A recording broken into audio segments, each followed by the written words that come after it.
The story begins in the prison of the Silver Dragon Dungeon, guarded by two formidable dragon sentinels. A silver dragon queen named Roswace arrived, ordering the guards to leave as she wished to speak with the prisoner alone. Chained in the prison was the great dragon-slaying hero. With a sly smile, she asked him how it felt to be a prisoner of the Dragon Clan. His reply was simple. He wanted to die. Amused by his desire for a swift death, she approached him, touching his chin. It wasn't easy for he was both handsome and defiant. Slowly, she traced her sharp nail across his face, making a small cut, savoring the thought of adding more to mar his perfect features. He turned his head away, refusing to let her humiliate him any further. She could kill him or tear him apart if she wished.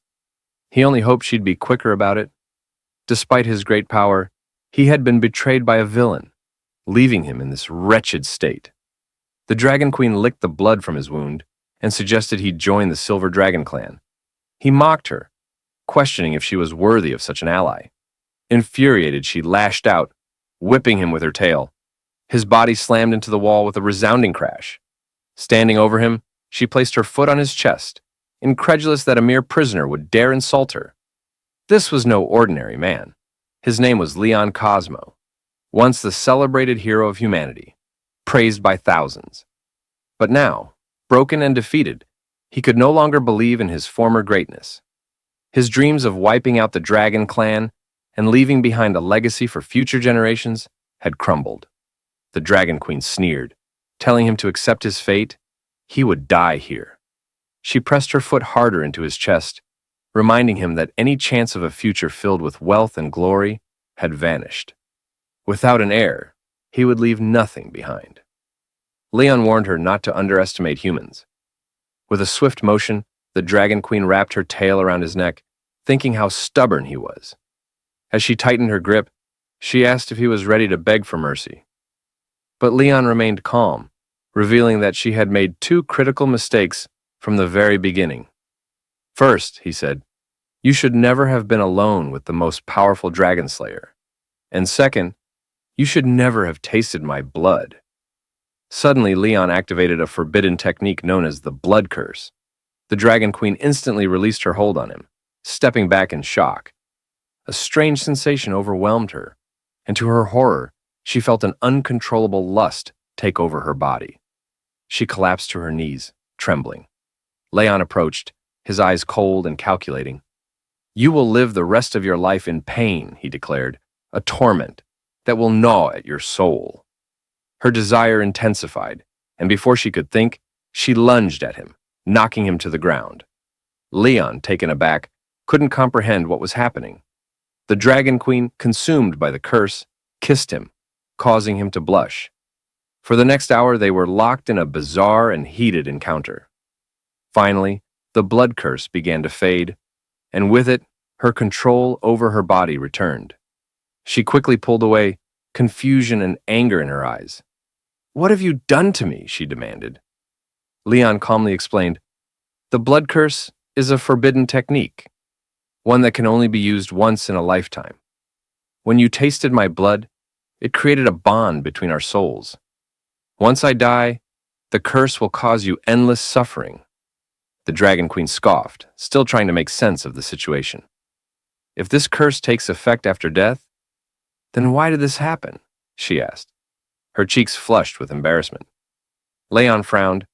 It seemed the curse had an unexpected side effect, one even he hadn't predicted. I thought the pain you'd feel upon my death would be the extent of it, he admitted. But apparently, there's more to the spell than I knew. Blushing, the Dragon Queen realized what this meant. Dragons were bound by strict codes of monogamy, and the bond created by the blood curse would doom her future. After Leon's death, she would be unable to take another mate, bear offspring, or explain to the Dragon Clan what had happened. Leon was surprised by the unintended consequences of the spell. The irony wasn't lost on him. She had mocked him for not having a successor, but now, neither would she. She launched into the attack, but Leon stopped her, saying, You don't need to do this. I'm going to die soon anyway. As his eyes began to close, he gave one final request, that the Dragon Queen live with hatred for him, and feel pain for the rest of her life. This was his curse as a human, his parting revenge. The Dragon Queen hesitated, holding back from delivering the final blow. Moments later, Leon breathed his last. She couldn't believe it. This mere human had taken his revenge in such a despicable way. But she wasn't about to let him have the last word so easily. Using her power, she marked Leon's chest with the emblem of the silver dragon. Leon Cosmo had once been a legend, a hero revered by all. At the age of 5, he had killed a vicious dog with his bare hands, an act witnessed by a master dragon slayer passing by. Seeing potential in the boy, the slayer took him in as an apprentice. By the age of 10, Leon entered the prestigious Imperial Dragon Slayer Academy, and 4 years later, he graduated as the youngest and most highly evaluated student in its history. At just 15, Leon marched onto the battlefield, slaying dragons and reclaiming territory for the Empire. His name spread across the land as the strongest dragon slayer, the Empire's beacon of hope to end the war. That was until he was captured and enslaved by the Dragon Clan. 2 years had passed since that fateful day. Leon awoke with a scream, his hand instinctively flying to his chest. Gradually, his breathing slowed as he calmed down. Looking around, he found himself in an unfamiliar room. Confused, he wondered where he was, when suddenly the door opened.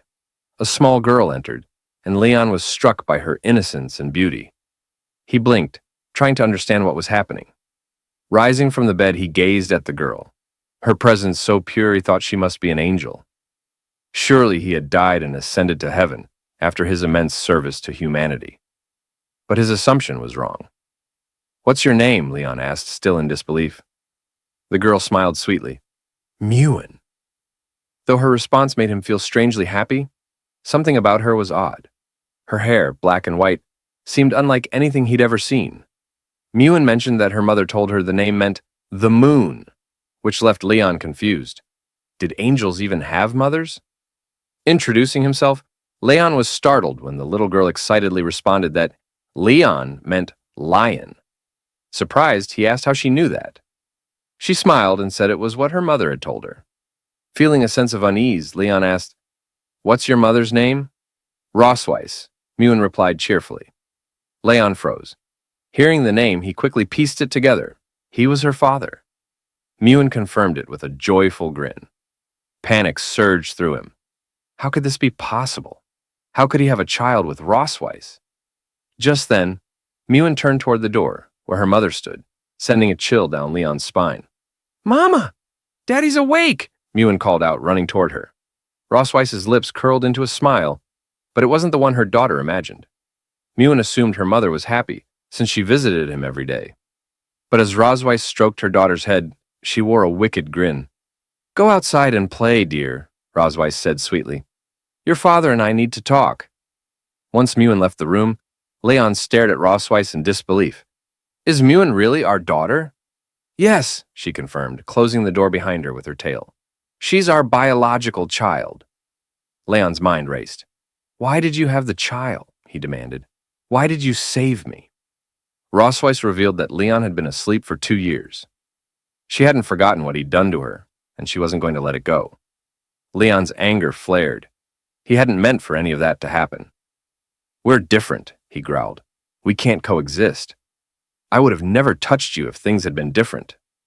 Seeing the torment in his eyes, Rosweiss's expression darkened. "Oh?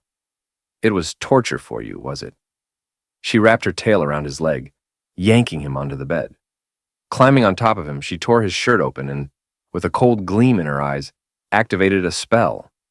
She was going to carve her own dragon mark into him, binding him to her forever. Even though Leon begged her not to, Rosweiss touched his chest, and a glowing magic circle appeared. This mark was to become his eternal shame. From this moment on, he would be her prisoner, bound to her forever, unable to leave. When his companions saw the dragon tattoo on his body, they would believe he had betrayed them and surrendered to the Dragon Clan. Leon still couldn't understand why she was doing this. Revenge among the dragon race was a mystery that had baffled human scientists for years. Their vengeance was not just extreme, it was an inhuman, paranoid obsession beyond human comprehension. For the Dragon Queen, it wasn't enough to defeat him. She wanted him to live in shame and suffer humiliation for the rest of his life. As the spell took hold, Leon began to feel an overwhelming desire he couldn't control. For the Silver Dragon Queen, it was a great honor to break Leon, the greatest dragon slayer in human history, and make him her slave, her closest companion. Now that he was fully under the spell, she climbed on top of him, deciding it was time to make him hers in every way. At the Silver Dragon Castle, even the maids noticed the queen was in an unusually good mood. Word spread quickly. The Dragon Queen's husband had finally awakened. Leon, overhearing this from a hidden corner, was shocked. She had publicly declared him her husband. No one knew just how terrifying she truly was. She had spent the entire day and night with him, and poor Leon's body was nearly broken. His waist felt as if it had been shattered. Furious, Leon swore he would not stay here to be her plaything. Stealthily, he slipped out of his room and made his way to the side door of the castle. But 4 dragon guards stood watch. Escape seemed impossible. The castle was eerily quiet, with far fewer guards than there had been 2 years ago. Something was strange about all of this. While Leon was figuring out how to avoid the guards, he stumbled upon a hidden hole in the grass. Silently, he approached it and saw a faint light coming from the other side. Unsure if it was a trap, he decided not to dwell on it. He had to escape no matter what. Even if it was a trap, he would force his way through. Without hesitation, Leon began crawling through the narrow tunnel. He muttered a sarcastic farewell to the perverted Dragon Queen, and as for little Mewen, though she was adorable, she would have to stay behind for now. Meanwhile, on the balcony, Mewen ran to her mother, excitedly announcing, "Father is digging a hole for the dog." The Dragon Queen, lounging in a bikini and sipping wine, chuckled at Leon's audacity. Mewen eagerly asked, "When are you going to fish him back?" Rossweiss scolded her gently, saying that fish was too rude. "Say catch him back instead," she corrected with a smirk.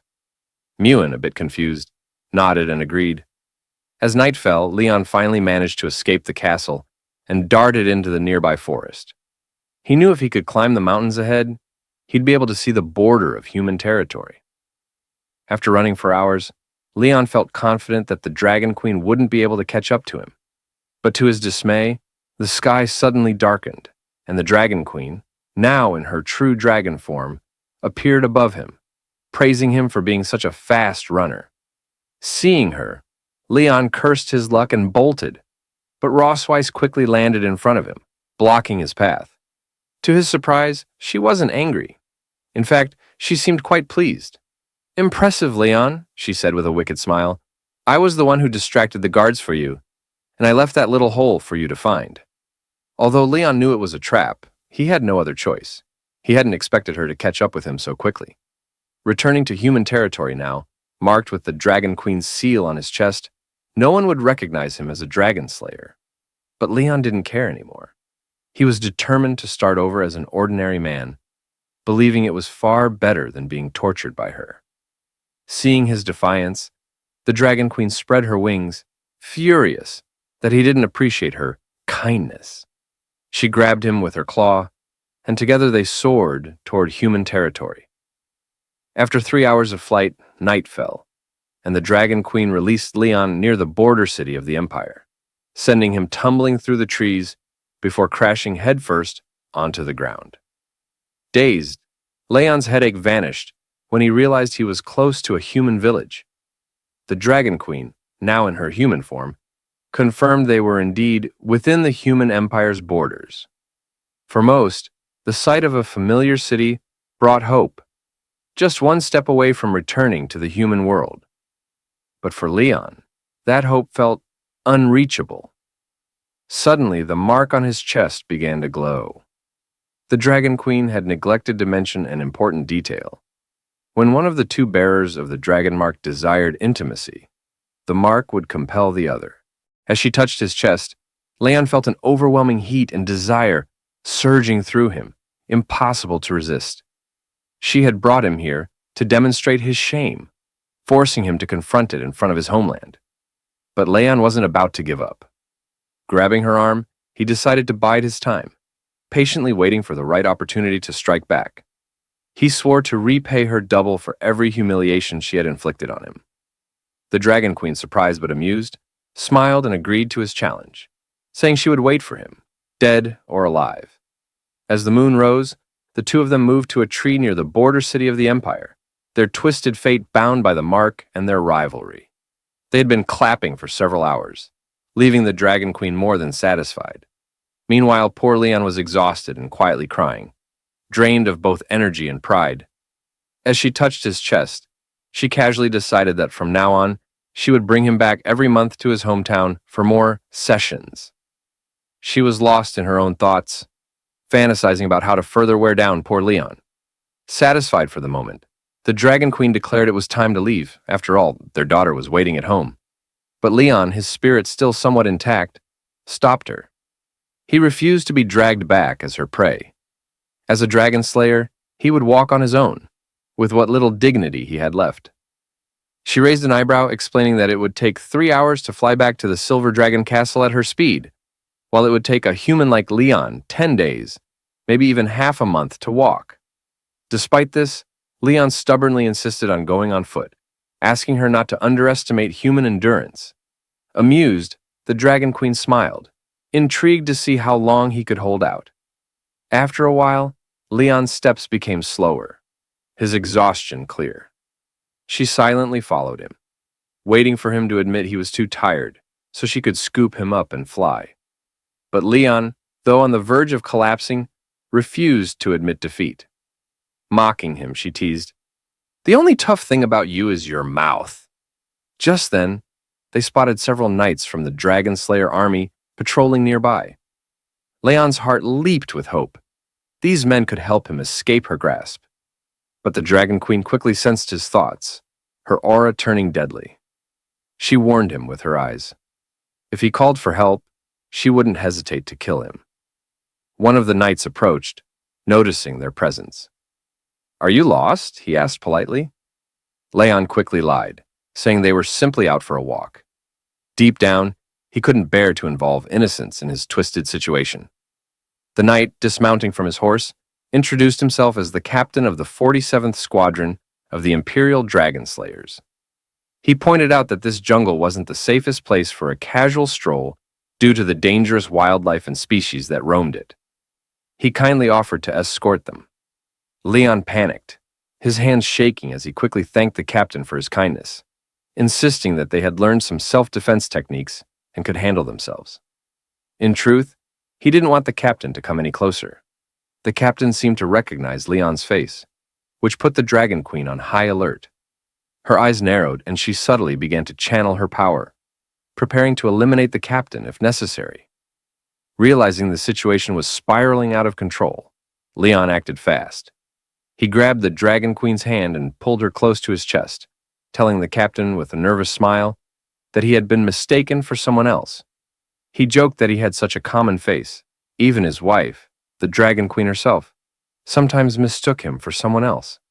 Leaning in, Leon whispered desperately in her ear, begging her to play along. He promised that if she helped him get rid of the knights, he would obediently return with her. Amused, the Dragon Queen decided to humor him. Both began to put on a convincing display of affection, with Leon holding her close in a mock display of love. The captain, clearly uncomfortable with the sudden outpouring of affection, smiled awkwardly and excused himself, no longer interested in disturbing their romantic moment. As soon as the knights were out of sight, Leon released the Dragon Queen, who was visibly irritated. Realizing his mistake, he quickly stepped back. "You were smart not to ask for help," she remarked coldly, "but let's get one thing straight. Just because we have a child together, that doesn't make me your wife." Leon, still catching his breath, responded, "I never intended to be your husband." The Dragon Queen smirked, satisfied with his answer. She turned to leave, reminding him they had a long journey ahead. But before they could set off, Leon suddenly felt a sharp pain in his hand, and moments later, he collapsed unconscious. Seeing this, the Dragon Queen sighed, amused by how fragile humans could be. Without hesitation, she transformed into her dragon form, gently picked Leon up in her mouth and tossed him onto her back. Taking his collapse as a silent plea for mercy, she spread her wings and flew toward the Silver Dragon Castle, pleased with how things had turned out. The next day at Silver Dragon Castle, Leon woke up to find little Mewen sitting beside his bed. Confused, he wondered how he had ended up back at the castle. Mewen cheerfully explained that her mom had brought him back. It didn't take long for Leon to realize that he had finally been captured like prey. Glancing at his hand, he noticed it was bandaged, with a neat little bow tied around it. Mewen proudly took his hand, explaining that she had done the bandaging herself, clearly hoping for praise.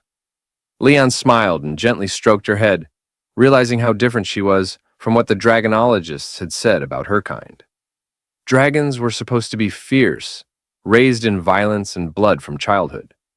Yet, despite her dragon traits, Mewen showed no hostility.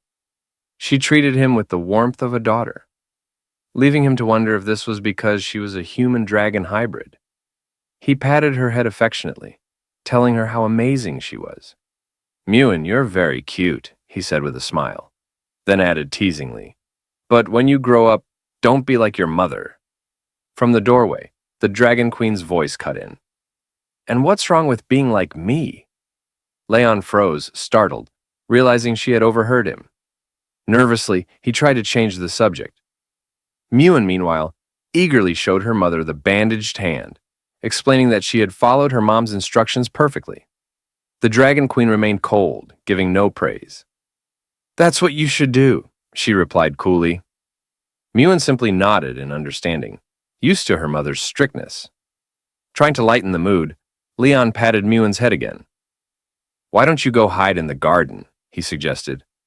"I'll count to 100, and then I'll come find you." Mewen's eyes lit up with excitement at the thought of playing hide-and-seek. As she ran off to hide, Leon glanced at the Dragon Queen, muttering to himself, "I'm definitely not like her mother." Then, he began to count as Mewen disappeared into the garden. Once Mewen left the room, Leon turned to the Dragon Queen and asked why she was being so hard on her. Sitting on the bed, she explained that all dragons were strict with their children from a young age to cultivate strong warriors. Leon countered that Mewen was not entirely a dragon, and besides, she was very cute. The Dragon Queen scoffed, stating that Mewen was indeed a dragon, and that cute was a derogatory term for one of her kind. Leon thought the Dragon Queen was also quite cute, but his comment only fueled her fury.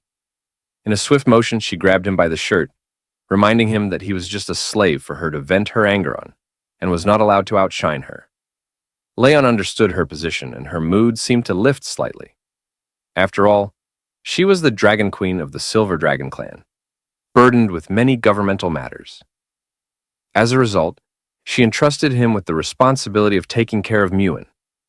Leaning in close, she whispered in his ear that Mewen liked him.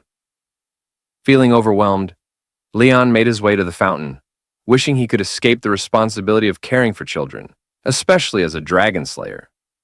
Suddenly, he spotted Mewen hiding behind a pillar, clearly underestimating his ability to find her. Pointing at her, he declared, "I found you!" But she remained still, prompting him to question whether she was upset. Apologizing for making her wait, he was taken aback when she suddenly took off running. Leon chased after her, asking, "Why are you running?" Mewen turned a corner, causing Leon to lose sight of her. For him, predicting the mood of a child was quite difficult.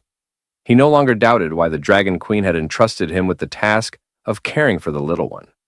Just as he was starting to worry, Mewen appeared behind him and wrapped him in a hug, leaving him surprised. Confused, he recalled that she had just run past him, but Mewen insisted otherwise, explaining that since her dad hadn't found her, she had gone out to look for him. Though still bewildered, Leon decided he must have seen things wrong. Mewen took him by the hand, urging him to follow her as she had something special to show him.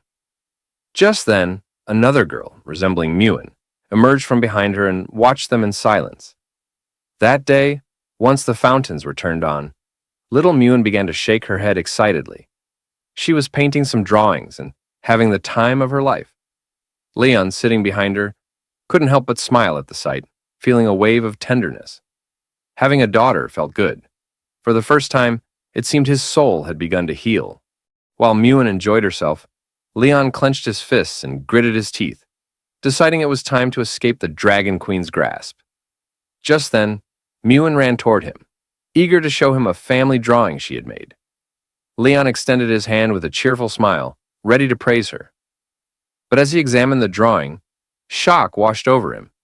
Muin had depicted two girls.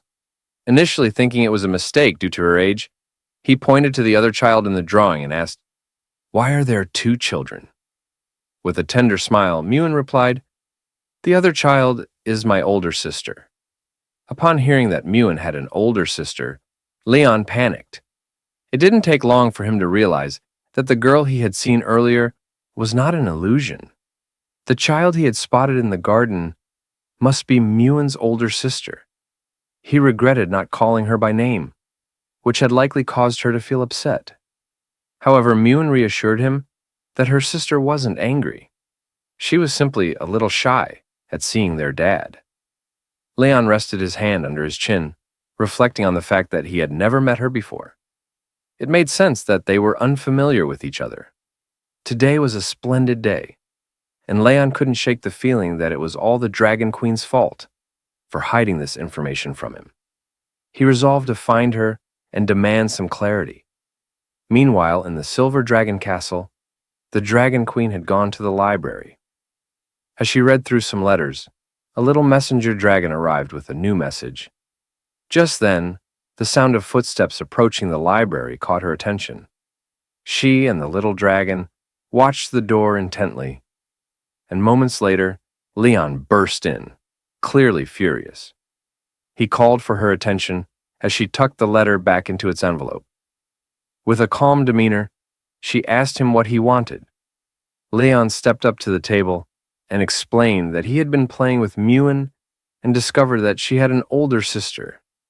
He pressed her about when she planned to inform him of this other daughter. The Dragon Queen smiled, somewhat puzzled by his confusion at the revelation. Leon slammed his hand on the table with determination, thanking the Dragon Queen for her hard work. He hadn't expected her to have two children, and it was clear she had put in a tremendous effort. He resolved that when he returned to the Empire one day, he would add her name to his family tree. The Dragon Queen remained calm, a smile gracing her lips as she asked him if he understood why she hadn't mentioned her older daughter before. Leon speculated that she might be jealous of his closeness with Muin, fearing that Noah would come to see him. The Dragon Queen was somewhat taken aback by his eagerness to meet Noah. Unlike her, a cold and stern mother, Leon wanted to nurture a good relationship with his daughter. With a soft smile, the Dragon Queen decided to grant Leon's wish, but warned him to consider his choice carefully. As the hours passed and darkness began to settle, Leon headed to the kitchen, a smile stretching across his face as he started cutting some carrots. Today, he was determined to show the Dragon Queen how things should be done. His first step in approaching his eldest daughter was to whet her appetite with a delicious meal. He set to work preparing a hearty meat stew with cream, a dish he often made during his time with the team. Everyone who had tried it claimed it was exceptional, and the sweet flavor was perfect for children. Using a spoon, Leon sampled the stew, savoring its rich taste. He hadn't forgotten how to cook, and as he clenched his fist in determination, he imagined Noah's smile as she declared that she loved the dishes her dad made. He believed that with this flavorful meal, he could win her over. As he stirred the pot, two maids watched him curiously through the window. One of them couldn't help but feel excited. Leon had just recovered from a serious illness, and for the sake of his family, he had taken it upon himself to cook. To the maids, Leon was the epitome of a good husband, one who genuinely cared for his home. Just then, the Dragon Queen and her two daughters entered the kitchen, with Muin eagerly greeting the maids. The Dragon Queen, wanting to create a more relaxed atmosphere for dinner, ordered the maids to take a break. They bowed their heads respectfully and replied, "Understood." As Leon prepared the food and set it on the table, he carried the steaming stew just as the Dragon Queen entered the dining area. Little Muin rushed toward him, drawn by the delicious aroma wafting through the air. With a smile, Leon said, "I heard you both enjoy meat. so I made a special stew and fillet just for you." He hoped that this meal would convey his affection to Noah. To his surprise, Noah seemed indifferent to the feast before her gaze wandering elsewhere. Leon was left in shock, confused by her lack of interest. The Dragon Queen smiled knowingly, and in that moment, Leon's frustration flared. He realized that the Dragon Queen had anticipated this reaction, which explained why she had been reluctant for him to meet Noah. It was their first meeting, and the Dragon Queen prompted Noah to introduce herself. Obediently, Noah replied, "I am Noah, the eldest daughter of the Silver Dragon Queen Rosways," proudly noting that she was 1 year and 2 months old. Dragons were a long-lived race, and young dragons matured much faster than human children. Leon approached her, extending his hand in greeting. "I'm your dad," he introduced himself, hoping to make a good impression. To his surprise, Noah seemed mesmerized by him. Yet he couldn't shake the feeling that her indifference was unsettling. He wondered why she appeared so distant, and whether she harbored any resentment toward him. Noticing the awkward tension, Mewan gently took Noah by the arm and whispered, urging her to engage in conversation so their dad wouldn't feel uncomfortable. But Noah's response stung Leon. "He seems very weak, and I'm not sure he's really our dad." Those words hit Leon like arrows, forcing him to confront the reality of his situation. It quickly became clear that he was facing the first crisis in his new role as Papa Leon. He wipes his face with a cloth, reflecting on the harshness of the situation, convinced that his daughter may actually be trying to challenge him. Despite the difficulties, he steels himself for what lies ahead. Noah firmly rejects something, her determined expression revealing her unwavering resolve. Whatever she is saying no to, it's clear she's standing her ground with conviction. The family sits around a table in an elegant dining room. The atmosphere is tense as they exchange subtle glances, with Miwan quietly seeking help.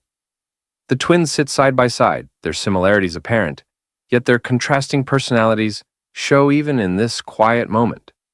Noah eats attentively while Miwan engages in conversation. Leon looks warmly at Noah, asking if she's enjoying the meal, his tone filled with care and curiosity. Suddenly, the peaceful atmosphere is shattered as Noah cries out, and Leon, sitting at the table, reels in shock from the unexpected outburst. Watching the scene unfold, Roswazek covers her mouth in amusement, clearly entertained by the chaos. Miwan, noticing her mother's laughter and joy, curiously asks why she's so happy. Leon joins in, laughing along with the others, expressing how being surrounded by family fills him with joy. Miwan excitedly asks if their father will join them for dinner every day, her face glowing with hope. But Noah, with a serious expression, quickly rejects the idea, making her stance clear. Puzzled, Miwan asks why her sister doesn't want them to eat together daily, struggling to understand her reasoning. Their mother calmly questions the urgency of joining a prestigious academy designed for dragons, wondering why her daughter is in such a rush. With confidence, Noah declares her desire to defeat even more dragon subordinates, her determination shining through. Meanwhile, Leon, wiping his face in disbelief, begins to realize she might even be planning to surpass him someday. Gently, he warns her about the dangers of battling fierce dragons, worried for her safety given her young age. Annoyed, Noah crosses her arms and insists she's not a child, much to her father's exasperation. Rosways agrees with her daughter's eagerness to start learning early, believing it will better prepare her to face dragon subordinates in the future. Turning to Leon, she asks if he has a specific reason for wanting to prevent their daughter's education, subtly challenging his concerns. Leon contemplates in frustration, realizing that if he continues to oppose her ambitions, his daughter will only grow more determined to challenge him. Finally, with a resigned sigh, he dismisses his concerns and decides to remain silent for now. Reluctantly, Leon acknowledges that he understands the situation, though he's visibly frustrated. In his mind, he envisions Rosways using the dinner setting as a psychological game, aiming to mentally overwhelm him. With a smirk, Rosways warns Leon to be cautious, as decisions about their daughter's future are made swiftly, leaving him visibly stressed.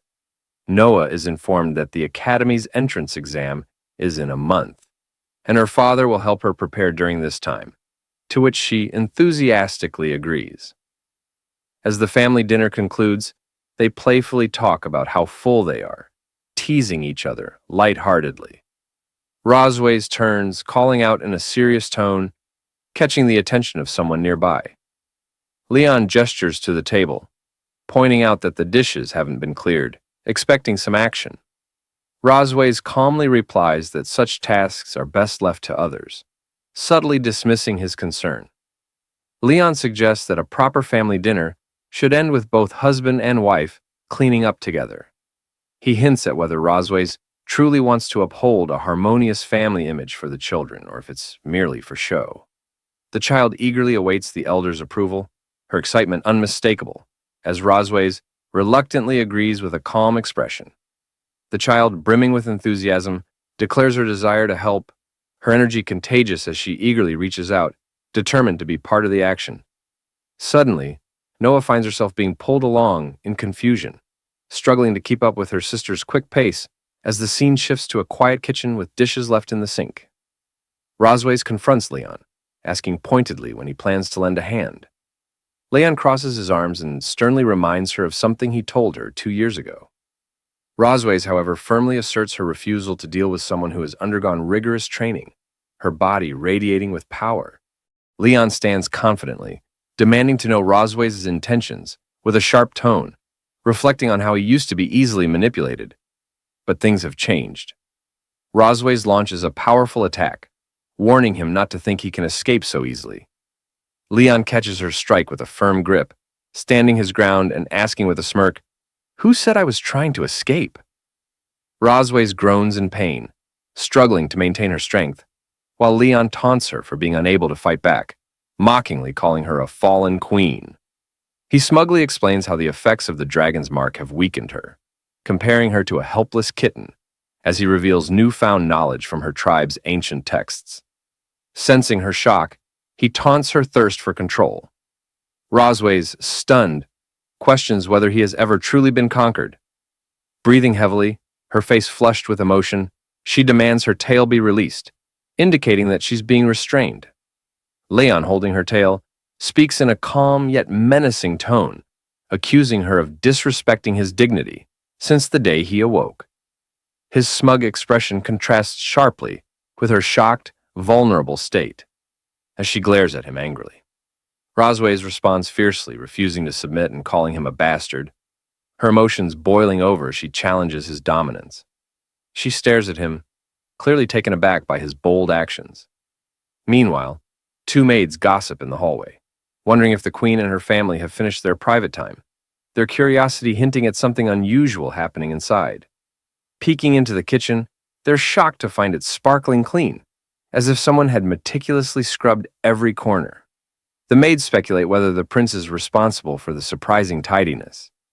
One of them, delighted by the spotless state of the kitchen, happily holds up a polished plate. Meanwhile, Leon stands silently, observing the situation with a calm yet focused expression. Holding Rosways tightly, he warns her to stay quiet to avoid discovery by the maids, mocking her fall from grace as she finds herself in a vulnerable position.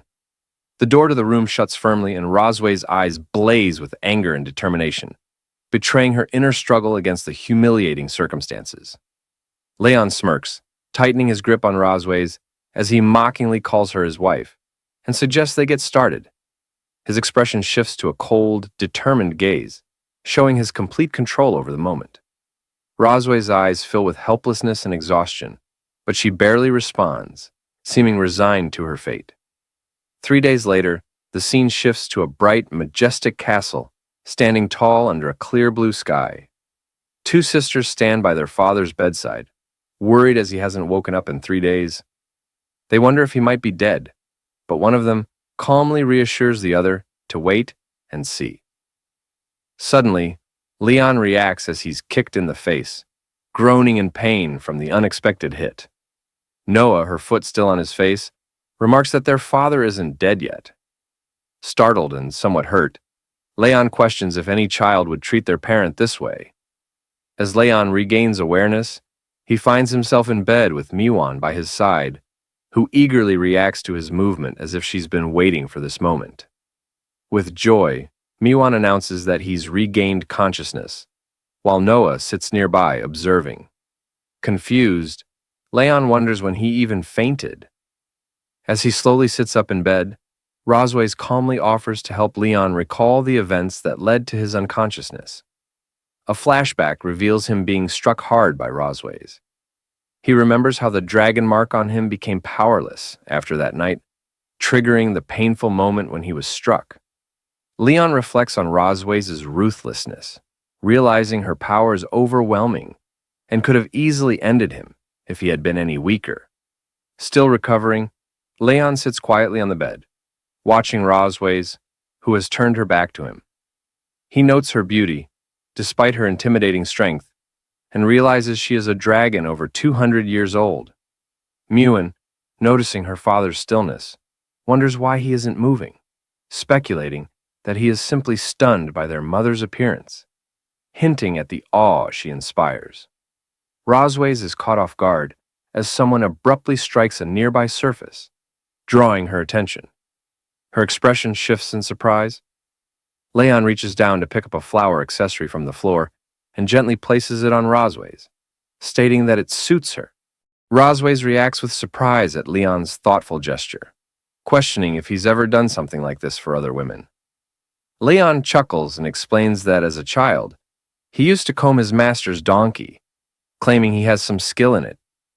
Miwan looks up at Leon and innocently asks what a donkey is, catching him off guard. Smiling, Leon explains that donkeys are similar to dragons, but much smaller, stubborn, and make humming sounds when unhappy. He then imitates a donkey's behavior, amusing Miwan with his antics. Rosways watches intently, noting the similarity between a donkey's stubbornness and her own personality. Leon suddenly recoils in fear as Rosways strikes him, sending him reeling.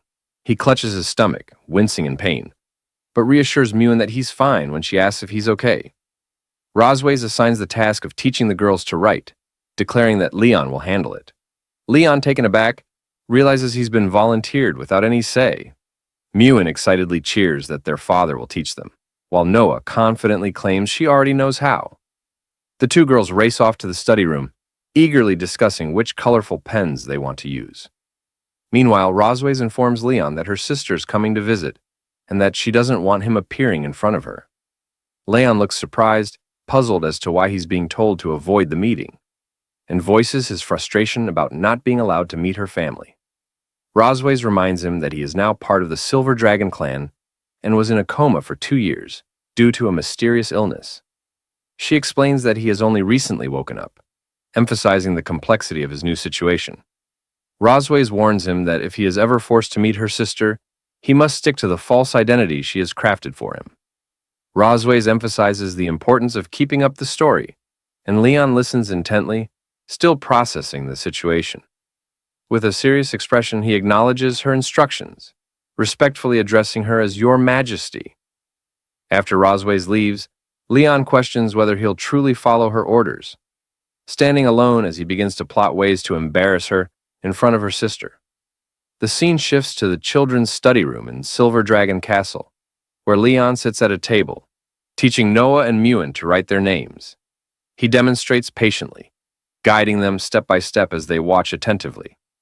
After writing their names as examples, he asks them to practice by copying his writing.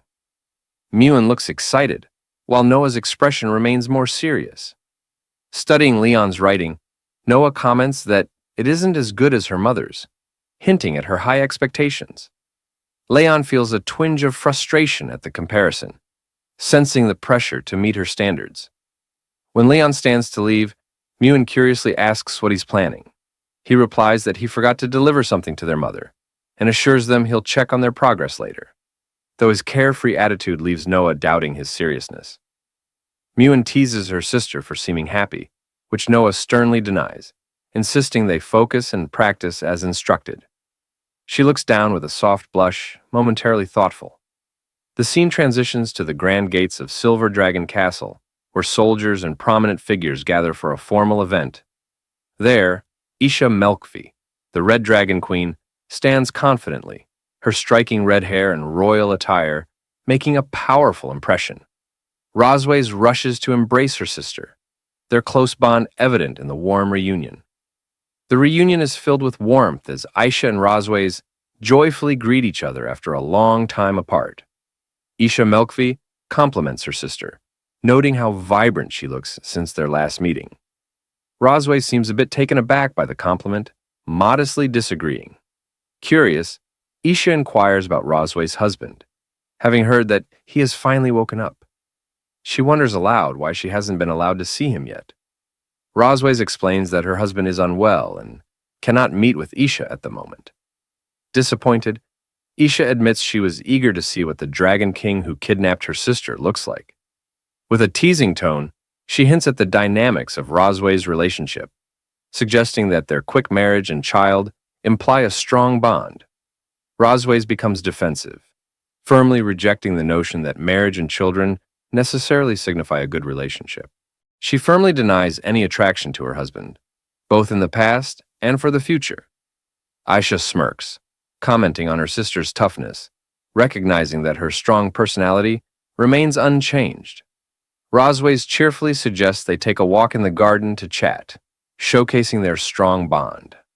Aisha agrees, allowing her sister to lead the way.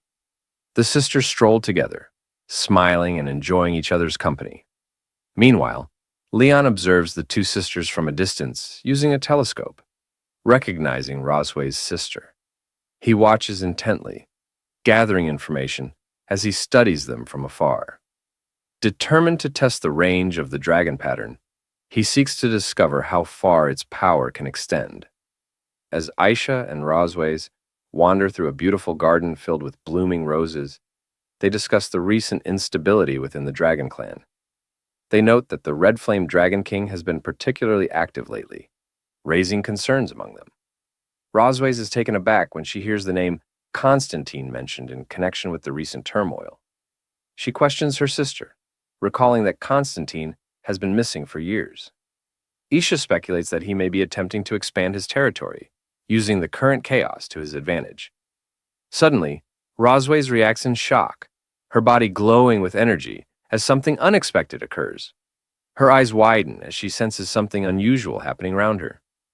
Noticing the change in her sister's demeanor, Aisha asks what is wrong. Rosways quickly brushes it off with a smile, assuring her sister that nothing is amiss and encouraging her to continue speaking. However, Rosways can't help but think about the Dragon Slayer, reminiscing about past incidents. In her thoughts, she mutters a frustrated remark about Leon, referring to him as a damn Dragon Slayer. Clearly irritated by his actions, Isha grows serious and advises that they strengthen the border defenses.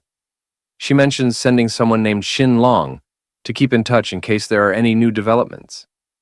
Rosways senses something and becomes alert as she thinks to herself.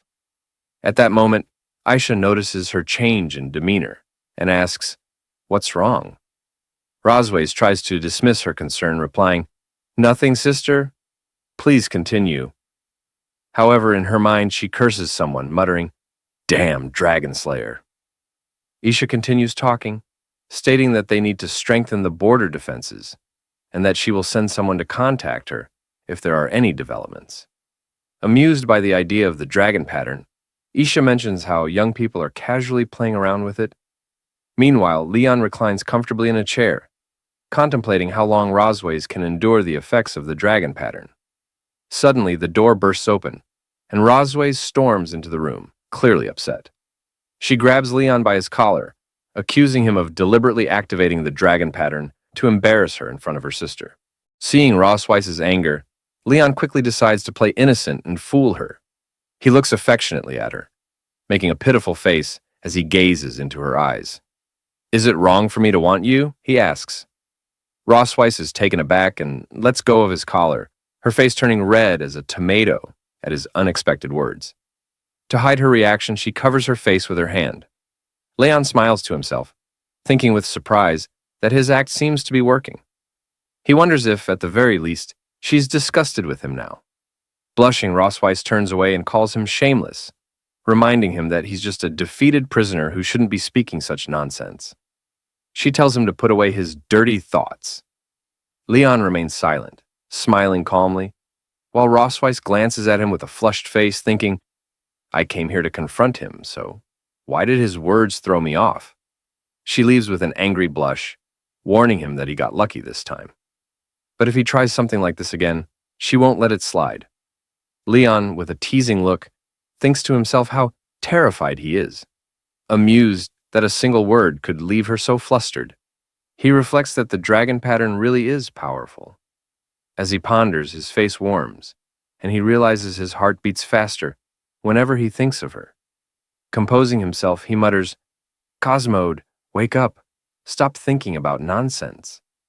He reminds himself that the kids are still waiting for him to return. But it's clear that he and Rossweiss are beginning to feel something for each other, marking a new turn in the story. In the study room, Noah practices writing diligently, while Muen, slacking off, wonders aloud why Dad hasn't come back yet. The romance between Leon and Rossweiss begins to reach a new stage, adding twists and surprises to the plot. Later that night at Silver Dragon Castle, Aisha waves goodbye to Rossweiss, saying she'll head out tonight. Rossweiss, waving back, reminds her sister to be careful on the road. Aisha transforms into her red dragon form, playfully asking Rossweiss to let her meet her husband next time. Rossweiss agrees, promising they'll have more time to talk. As Aisha, accompanied by her knights, flies back to her own castle, Rossweiss watches her sister's departure with a pensive look. I thought there'd be some trouble in this chapter, she thinks. But it seems Aisha's departure wasn't quite what I expected. Who knows what the future holds for this family's mischief? With a serious expression, Rossweiss grits her teeth, staring ahead with determination. Damn, Dragon Slayer, she thinks. He still hasn't learned his lesson. She decides tonight will be different. Meanwhile, Leon, on the other side of the castle, sneezes repeatedly, wondering if someone's talking about him. He settles down to read the story of the young dragon as a bedtime story for Noah and Muen. As he reads, the girls drift off to sleep, looking absolutely adorable. Smiling, he quietly closes the book, gently tucking them in and whispering, Don't catch a cold. Leon slowly exits the room, taking care not to disturb his sleeping daughters. Just as he shuts the door, Rossweiss suddenly slams her hand against it with a loud thud, startling him. Her serious expression catches him off guard as she asks, Where are you planning to go? With an awkward look, Leon glances at her. Is your sister gone? He asks. With a sly smile, Rossweiss replies, We still have things to settle tonight. She grabs his collar, dragging him forward with determination. Leon protests, but she pulls him along, ignoring his resistance. In the Silver Dragon Queen's bedroom, Leon places a tub of hot water down, with a loud clatter in front of her. The hot water's ready, he says, looking at her with a hint of exasperation. What do you need it for? Rossweiss stretches her legs out in front of Leon, looking at him with an air of superiority. I'm exhausted from walking all day, she says. Wash my feet. Leon stares at her, stunned. His expression shifts to serious disbelief as he takes in her request. Rossweiss, with a commanding look, adds, Enough with the nonsense, just do it. This is your punishment for today. Sighing in frustration, Leon removes her heels, thinking to himself, I'm a dragon slayer, and now I'm reduced to being a foot-washing servant for a dragon. As he looks down at her feet, he can't help but wonder just how many dragon slayers have fallen under them. Rossweiss notices him staring and frowns. What is he thinking, she wonders. A blush creeps onto her face as she begins to suspect he might have a strange fascination. Before she can say anything, Leon grins mischievously and plunges her feet into the hot water. Get down here, he says half playfully. The water is scalding, and Rossweiss immediately recoils, her expression shocked. She kicks him under the chin, shouting, It's too hot, you fool! Her kick sends him flying back, and Leon hits the ground, coughing up blood. With a cold, piercing look, Rossweiss steps onto his chest, pinning him down. You did this on purpose, didn't you? She asks icily. Trying to get back at me? Leon, his defiance undiminished, gives her an arrogant smile. Well, you're the one who demanded I wash your feet. Rossweiss's cheeks flush as she looks down at him. Seems you still haven't learned your lesson, she says, slowly dragging her foot down his chest. Her tone drops to a mocking whisper. I bet you never thought you'd end up beneath a dragon. As Rosweiss presses her foot down on his lower body, Leon feels a wave of conflicting emotions. His face flushes from her touch, and in a strained voice, he tells her to stop. He's torn between the humiliation of the situation and an odd sense of comfort. Rosweiss, smirking with a touch of arrogance, leans in. I'm curious, she says coolly.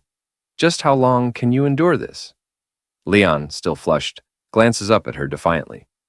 I won't give in to this dragon's games, he thinks, steadying himself. With a sudden move, he catches her leg, and as he stands, he grins confidently. I've had pigs' trotters, cows' trotters, goats' trotters, but dragons' trotters. Now that's something new.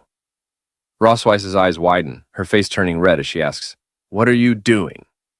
Without missing a beat, Leon playfully bites her leg, exclaiming, Tonight's snack, raw dragon claws. As Leon bites her leg, Rosweiss screams angrily, threatening to kill him. The next morning, Moon and Noah wake up. Noah is fully alert, while Moon is still half asleep. When Rosweiss enters the room, her leg wrapped in bandages, Moon notices and asks, Mom, why are you limping? Rosweiss brushes it off, replying, It's nothing.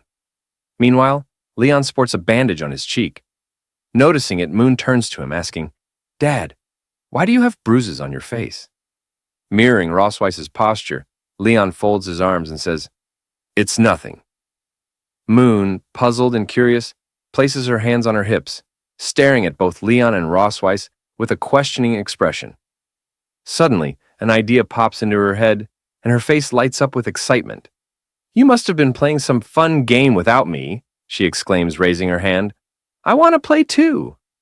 Noah, arms folded, watches her sister with a blank expression, silently observing the scene. Later, Leon and Rosweiss walk in the garden outside the Silver Dragon Castle. Both look away from each other, each lost in their own thoughts. One maid nudges another, pointing and saying, Look, the queen and the prince are on a date. The blue-haired maid giggles, adding, What a lovely couple they are. However, she then remarks that they seem a bit distant. The other maid watches them contentedly. Rosweiss and Leon continue walking in silence, the quiet between them stretching. Leon, watching Rosweiss from behind, wonders how things ended up this way. He thinks back, recalling how she had earlier suggested they take a walk together. Shocked, he'd asked why he should walk with her. Rosweiss had replied that it was his duty to keep up the appearance of family harmony for the sake of outsiders. In the garden, Leon glances at Rosweiss, sensing something unusual about her today. She's not typically this proactive, and he wonders what she might be planning. Meanwhile, Moon and Noah, hiding behind a nearby tree, observe their mom and dad. Moon mutters to herself that Dad is so clueless. He can't even hold hands. Suddenly, an idea pops into her mind. With determination and bright eyes, she clenches her tiny fists and declares that she's going to help them. Noah, taken aback, tries to stop her. Wait, Moon, she says, but Moon doesn't listen. She jumps up and runs toward them. Noah calls out again, telling her to leave them alone, but Moon, already in motion, ignores her words. As she nears, Moon calls out to her parents. Hearing her voice, Leon and Rosweiss turn, surprised to see her racing toward them. Leon asks why Moon followed him, but before he can finish, Moon grabs both his and Rosweiss's hands, quickly linking them together. Both Leon and Rosweiss are startled by her sudden action. With a cheerful smile, Moon says, When you take a walk, you're supposed to hold hands. Then, with a quick spin, she runs back, saying she's going to play with her sister. Leon watches her leave, wondering where this child learned such things. Back at the tree, Noah pinches Moon's cheeks, scolding her for not listening. Moon, tearing up cutely, admits she was wrong, promises not to do it again, and asks her sister to let go. Leon and Rosweiss stand in silence, still holding hands, wearing blank, confused expressions. Blushing, Leon looks away and says that this is a bit unexpected, asking what he should do. Rosweiss, also blushing, replies softly that it's okay. They can just hold hands for now. As Leon and Rosweiss continue walking, Leon remarks that she seems unusually calm today, which makes him feel a bit uneasy. Rossweiss responds with a smirk, saying it seems like she's finally tamed him, and now that they're getting along, he's the one who feels unsettled. While they chat and stroll, Moon and Noah watch them from behind a tree, curious and observant. Leon glances at Rossweiss and reflects on how she has always presented herself as a dignified queen before others. Yet, he didn't expect her to be so flustered by something as simple as holding hands. He wonders if her strictness as a mother might stem from not knowing how to connect with her children. Leon then brings up the way Moon and Noah address her, noting that they always call her mother in front of others. He gently suggests that the usual way of addressing parents is mom and dad. He points out that while Moon calls him dad, she calls Rossweiss mother and wonders if it makes her seem more distant to them. Rossweiss looks away and after a pause, asks if there's really that much of a difference between mother and mom. Leon, looking at Rossweiss with a bright smile, suggests that there is a difference and encourages her to have the kids call her mom instead. He bets they'll feel closer to her that way. Rossweiss's face flushes red, caught off guard by Leon's cheerfulness. After composing herself, she nods and says she'll try it next time. Leon, surprised by her sudden enthusiasm, asks why she's speeding up. As they continue walking in the garden, Rossweiss suddenly asks if Leon feels homesick. He raises an eyebrow and questions why she's bringing it up, since she won't let him go back anyway. Rossweiss admits that she can't send him home, but mentions there's something that might help ease his homesickness a bit. Leon, curious but silent, follows her until they arrive at the castle's large warehouse doors. As they stand before it, he wonders aloud what it might be. Rossweiss explains that it doesn't have an official name. He can call it a warehouse, utility room, or whatever he likes. She unlocks the door with a key and leads him inside. As Leon looks around, he exclaims, "The dragon's treasure trove." Picking up a bracelet, he comments that if it were in the Empire, it could easily be worth hundreds of thousands of gold coins. Rossweiss tells him that the bracelet was a gift from her grandmother when she was a child, and that, besides the spoils of war, the room holds items with personal significance for her. Leon glances at her thoughtfully, remarking that he hasn't heard her speak much about her family, aside from her sister. Rossweiss explains that she never met her parents and was raised, along with her sister, by their grandmother. Leon, surprised, shares that his own story is similar.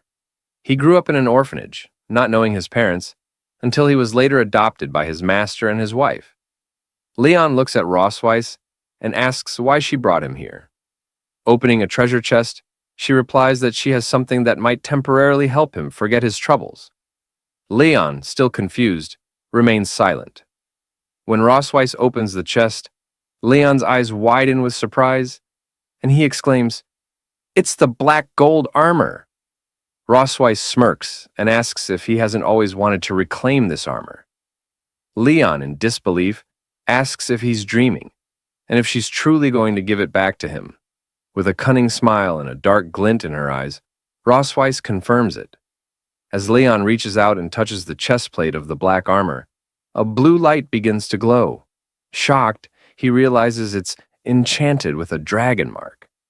Internally, he thinks, "Black gold armor, my faithful friend, how did you fall into her hands?"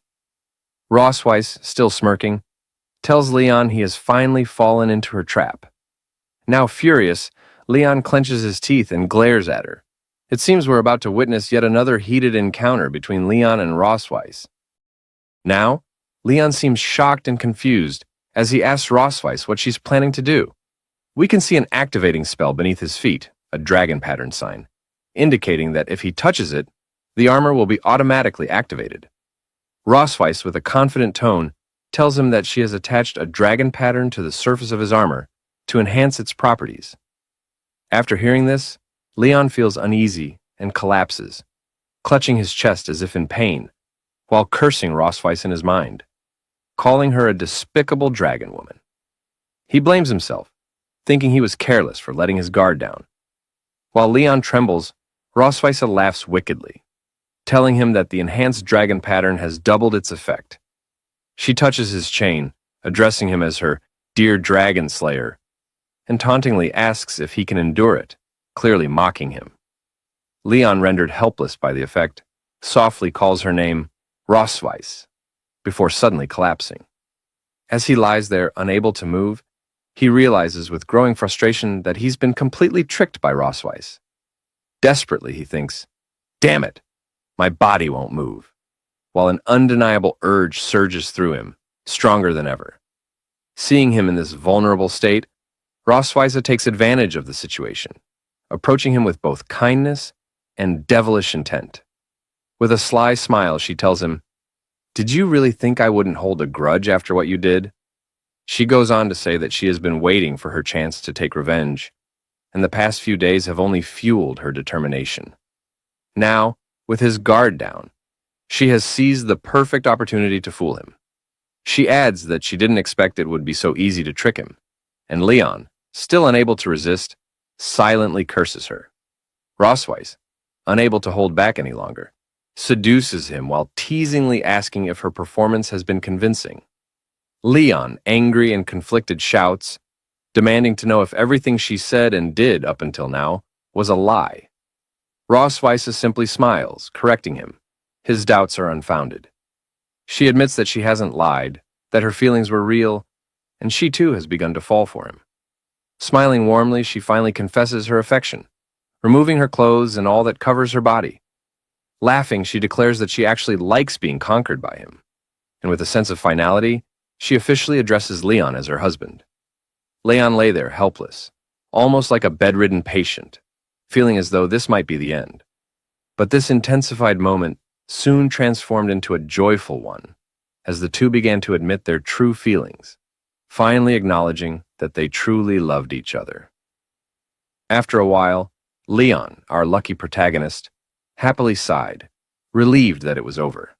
Dramatically, he looked up, while Rossweiss watched him with a content expression.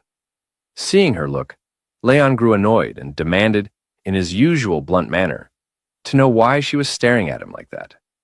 In response, Rossweiss leaned in, grabbed his mouth, and whispered in his ear, "Compared to 2 years ago, the scars on your face have faded a little, but you look more worn by the vicissitudes of life, a little more like a mature man." Unmoved by her words, Leon snapped back, saying she was just trying to trick him again and that he wouldn't fall for it this time. Rossweiss simply smiled at him and remarked, "You've gotten smarter, Leon." Leon, instantly suspicious, looked at her with a questioning expression as she hesitated, stopping mid-sentence with a "but." Rossweiss, blushing, then laughed and said that his health wasn't as good as it used to be. Hearing this, Leon's eyes widened in shock, feeling as though his whole world had shattered with just that one sentence. His face went pale, imagining that she was implying he was no longer as fit as he once was. His mind raced, and as his thoughts spiraled, his jaw dropped wider and wider at the implication that he wasn't as good as before. Finally, he let out a loud scream, overwhelmed by his own fears and wild imagination. The next day at Silver Dragon Castle, Leon appeared with dark circles and bags under his eyes. As he opened the door, he announced his arrival, saying, "I'm here." Entering the room, he found Rossweiss and Noah waiting inside. Rossweiss folded her arms and greeted him with a "Good morning," smirking and mockingly remarking, "It seems you didn't sleep well last night." Gritting his teeth in frustration, Leon replied that it was all because of what she had said. Laughing, Rossweiss teasingly claimed, "I don't remember saying anything at all." From the sidelines, Noah watches the exchange between Leon and Rossweiss, thinking, "It's starting again." Rossweiss shifts the conversation, mentioning that the entrance exam for St. Heath Academy is very strict, and tells Leon he should begin tutoring Noah on dragon knowledge today. As she moves closer, leaning in and whispering in his ear, she taunts him, saying that for now, he can only demonstrate his value in other areas. Hearing this, Leon, fueled by anger, snaps back that he just wasn't in the best shape yesterday. With a determined expression, he points a finger at Rossweiss and loudly declares that he'll make sure Noah passes the test. However, he adds that, in return, he wants something of equal value from her. Rossweiss smirks, saying she's willing to agree to his request, but warns that his demand can't be too excessive. Leon firmly replies that a promise is a promise. Laughing, Rossweiss walks away, telling him he should study hard. With a mocking tone, she calls him dear and warns him not to get too tired. Fueled by anger, Leon shouts after her, "That female dragon. She's done!" Rosweiss waves dismissively as she walks away. Noah, observing the interaction, asks Leon why he quarrels with her mom. Folding his arms, Leon denies it, saying it's just their daily communication. Then, surprised, he asks Noah what she just called her mother. Noah replies, "Mom." Taken aback, Leon steps closer and asks if she was told to change to that name. He then inquires whether she prefers the old name or the current one. Noah, looking away with a slight blush, replies that she prefers the current one. Leon smiles brightly at her, saying he knew they'd love it. Surprised by her father's cheerful demeanor, Noah remains silent, simply looking at him. As she turns to leave, she asks when they can start studying.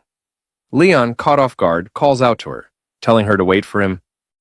Now, in the heart of Silver Dragon Castle, the night stretched out in eerie silence, but in the children's study room, a lone light flickered. Leon sat hunched over his desk, eyes locked on a stack of ancient Dragon Clan tomes, his mind deep in thought.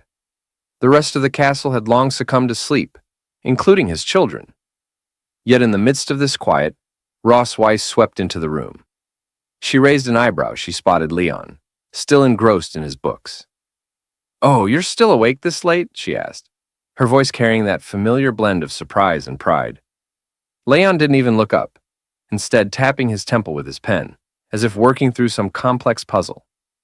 "Noah's quick to grasp concepts," he muttered, half to himself and half to Ross. "Typical teaching methods won't cut it for her. I need to design an entire curriculum. Key concepts, test questions. Looks like I'll be pulling an all-nighter." Ross's lips curled with pride as she stole a glance at their daughter, sleeping peacefully nearby. "Of course," she said, lifting her head and naturally her chest in an almost regal motion. "After all, Noah is like me." Leon smirked, finally looking up from his books to meet her gaze. "Is she, though?" he challenged, a glint of mischief in his eye. He stood up, stretching his tall frame with a flourish, folding his arms with dramatic flair. "I was the top dragon-slaying genius every year, you know," he declared, sounding almost as proud as Ross. "Top of my class in exams, undefeated in field training, awarded every scholarship they had. The school pretty much ran out of ways to praise me," Leon boasted, tossing her a smirk over his shoulder, as if daring her to top that. He leaned forward, eyes gleaming with a playful taunt. "So, Your Majesty, what were your accomplishments?" For once, Rosweiss looked stumped. Her dragon-slaying record spoke for itself, and there was no question about her military prowess. But academics? She faltered, her brow creasing in frustration. Had she underestimated him? This was Leon, after all, the same man she'd always assumed was all brawn and no brain. Her pride took a hit as she realized he might be sharper than she'd given him credit for. With a disdainful smirk, she countered, "So powerful, yet still my captive, aren't you?" Leon's face darkened. "Damn it, I only lost once," he spat back, his pride visibly wounded. A dragon slayer of his caliber, felled by none other than the Silver Dragon Queen herself, now reduced to a near constant cycle of defeat and exhaustion under her relentless watch. He slumped back in his chair, muttering bitterly, "One mistake, and now I'm stuck. Tiger in the plains, bullied by a dragon." Ross, smiling smugly at his brooding, leaned in closer, her voice laced with sarcasm. "Afraid of being ridden by a dragon, aren't you?" Suddenly her gaze fell on the bright yellow peppers, her eyebrows arching in suspicion. "What are you doing with these?" she asked. Leon blinked, as if just noticing them for the first time. "Oh, those?" he said with a casual shrug. "Brought them from the kitchen to help keep me awake." Ross's expression shifted from confusion to genuine concern. "Those are Dragon Clan yellow peppers. You're a human. There's no way you can—" But it was too late. Leon had already popped one into his mouth, chewing confidently, for all of 2 seconds. His face instantly turned as red as the fire in a dragon's belly. "So spicy," he gasped, his eyes bulging as his mouth became a molten furnace. He began pacing, patting his face and darting around the room, frantically searching for water. "Water!" Water! Ross, torn between sympathy and amusement, shook her head. Watching Leon scramble about, she couldn't help herself. She stepped forward and caught his face in her cool hands. Their eyes met and both froze. Leon's cheeks were blazing, though this time, perhaps not just from the pepper. Ross quickly looked away, clearing her throat in a half-hearted attempt at nonchalance. My hands are cool, she said, her voice casual, but not quite. It might help. As her fingers rested against his flushed cheeks, Leon's panic gradually melted into a strange, unexpected calm. Her touch was gentle, easing the pepper's searing heat in a way that didn't sting or shock, but soothed. He closed his eyes, letting the coolness of her fingertips wash over him, the burn slowly fading. Despite himself, Leon felt an unexpected sense of comfort from the simple gesture. Thank you, he murmured, reluctantly pulling back, though the warmth on his face lingered, now mixed with an undeniable blush. Ross dropped her hands and stepped back, her expression unreadable as she turned to leave. Get some rest, and try not to eat the peppers again, she said, sarcasm slipping in as she moved toward the door. Leon nodded, muttering a half-hearted, Yeah, got it. But his gaze lingered on her as she left. When she was gone, he groaned, fanning his cheeks, as if the memory of her touch might be hotter than the pepper itself. Yet reality soon crashed in as he recalled her usual treatment. His arms crossed defensively. Squeezes you dry, then blames your lack of endurance when you can barely stand. He scowled. You can't go soft on her, or you'll end up bedridden. Determined, he grabbed a book and began flipping through the pages, searching for a solution to his problem. After a few minutes of browsing, his eyes lit up. Black Dragon Pill. A highly effective body-strengthening elixir, nourishing and stabilizing the core. Jackpot. Perfect, he muttered, his eyes alight with excitement as he stared at the entry, as though he'd found treasure. A broad grin spread across his face, and with renewed hope, Leon began preparing himself to work on his resilience. The next morning was unusually bright and sunny. Outside the window, a pair of birds, one small and yellow, the other large and white, sat on a branch, chirping back and forth like they were deep in conversation. Inside, however, the atmosphere between Leon and his daughter Noah was far less harmonious. He sat across from her, grading her test with a carefully suppressed grin. Noah, he began, trying to keep a straight face, I just finished grading the test you took. Out of a possible 100 points, care to guess what you got? Noah fixed him with her usual deadpan stare, her expression as unmoving as stone. 50. Leon snorted, pulling out the test paper with exaggerated drama. A whole 62, actually. You underestimated yourself. Noah's eyes narrowed as she stared down at her test, scanning the answers with a quiet intensity. Her small hands tightened around the paper and her brows furrowed ever so slightly. It was clear she wasn't thrilled with her score. Leon softened as he watched her, noticing how serious she was, mature even for someone her age. While her younger sister Moon was probably outside chasing butterflies or counting clouds, Noah had approached her studies with a tenacity that had surprised him. She could be so painfully hard on herself, almost like her mother. Reaching out, Leon placed a hand on her head, mussing her hair gently. For a first try, 62 is pretty impressive, kid. Noah glanced up at him, her cheeks barely coloring at the rare compliment. Thanks, she mumbled, a touch of pride slipping into her usually stoic tone. But just as Leon leaned in to offer more encouragement, he was struck by an unexpected coughing fit. He quickly turned away, wincing as he rubbed his throat. Sorry about that, he managed to croak, his voice rasping. His eyes watered slightly as the irritation settled in, and he immediately remembered the pile of yellow Dragon Clan peppers he had munched on the night before.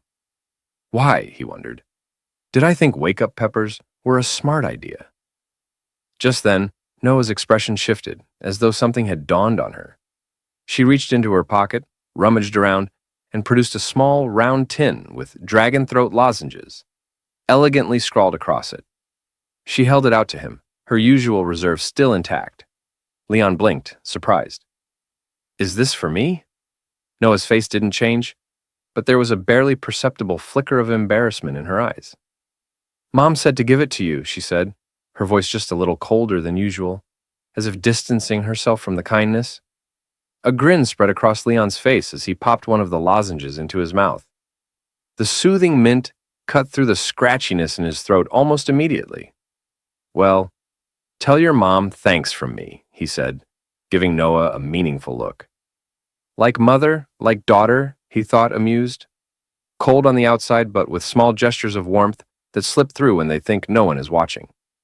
The lozenge melted away in his mouth, bringing welcome relief to his pepper-ravaged throat. Leon turned back to Noah, feeling his energy restored. "Now, where were we?" Noah's gaze grew sharp again, her serious side kicking back in. "You said we'd go over the questions I got wrong." Leon laughed, feeling a surge of pride as he watched her. "Right you are, Noah." In the Silver Dragon Castle kitchen, Leon is up to something intriguing. Let's find out what it is. The maids dutifully bring the items he requested, their movements precise and efficient. One of them, addressing him as Lord Prince, politely informs him that all the herbs he asked for have been delivered. Acknowledging her words with a nod, Leon gestures toward a specific spot on the table. "Place everything there," he instructs. The maids comply and, after arranging the ingredients as directed, quietly exit the room. With a subtle, knowing smile, Leon muses to himself that he intentionally requested extra herbs to keep the maids from guessing his true intentions. Turning his attention to the herbs, Leon examines them closely. He notes that the medicinal materials needed to prepare Dragon Great Force are fairly common, and at first glance, the refining process seems straightforward. Yet, as he recalls the text from the ancient manual, he frowns. The manual emphasizes that even the most skilled pharmacists of the Dragon Clan struggle with a low success rate when concocting Dragon Great Force. Undeterred, Leon sets to work. He meticulously recites the steps from memory. First, grind and mix the required herbs, then add them to the pot in a precise sequence and bring the mixture to a boil. His movements are methodical, his focus unwavering as he works tirelessly for several hours. But as time passes, frustration begins to mount. Finally, Leon throws his head back and lets out a loud, anguished scream. "It failed again!" he exclaims, his voice echoing through the kitchen. Staring at the ruined concoction before him, his shoulders sag. "I followed the instructions from the book perfectly," he mutters under his breath, his gaze fixed on the charred remnants of his latest attempt. "Every time, I get to the final step, drug purification and separation, and it all falls apart." Leon presses on, refusing to let frustration take hold. He mutters to himself that the high-temperature separation method described in the book is a delicate balancing act. Too high a temperature destroys the drug, while too low a temperature fails to purify it. Shaking the drug jar in his hand, he grumbles that achieving the precise separation effect manually is nearly impossible without professional instruments. As he continues, Leon remembers his master's words. If one way doesn't work, look for another. Inspired, he begins to consider alternative methods for separating the medicinal residue. Suddenly, the sky outside roars with thunder, a reminder of the storm brewing overhead. Glancing up, Leon notices the dark, turbulent clouds and comments, "Looks like it's gonna rain soon." Rising to close the windows, he pauses, captivated by the echo of thunder rumbling through the air. The sound stirs something in his memory. As Leon ponders the concepts of lightning and thunder, his thoughts take a sharp turn. His eyes widen as a memory surfaces. His teacher once mentioned, during an alchemy lesson, that electrolysis of impurities could sometimes yield better results than fire-based methods. Energized by this revelation, Leon feels a spark of inspiration ignite within him. He wonders if the thunder element could be harnessed for separation, a method that isn't mentioned in the manual. With his mind racing, he resolves to test this unconventional theory. Determined, Leon reminds himself that lightning magic has always been his forte. Though his magical powers are still recovering after the forbidden technique he used on Rossweiss, he believes the small portion he has regained will suffice for the precision required. Setting aside the traditional method, he decides to use his lightning magic to refine the dragon great force. Carefully, Leon channels the faint but steady flow of lightning energy within him, guiding it to interact with the concoction. Sparks crackle faintly in the air as he meticulously manipulates the separation process.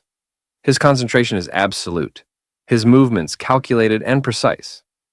Half an hour later, Leon steps back, his breath catching as he gazes at the result.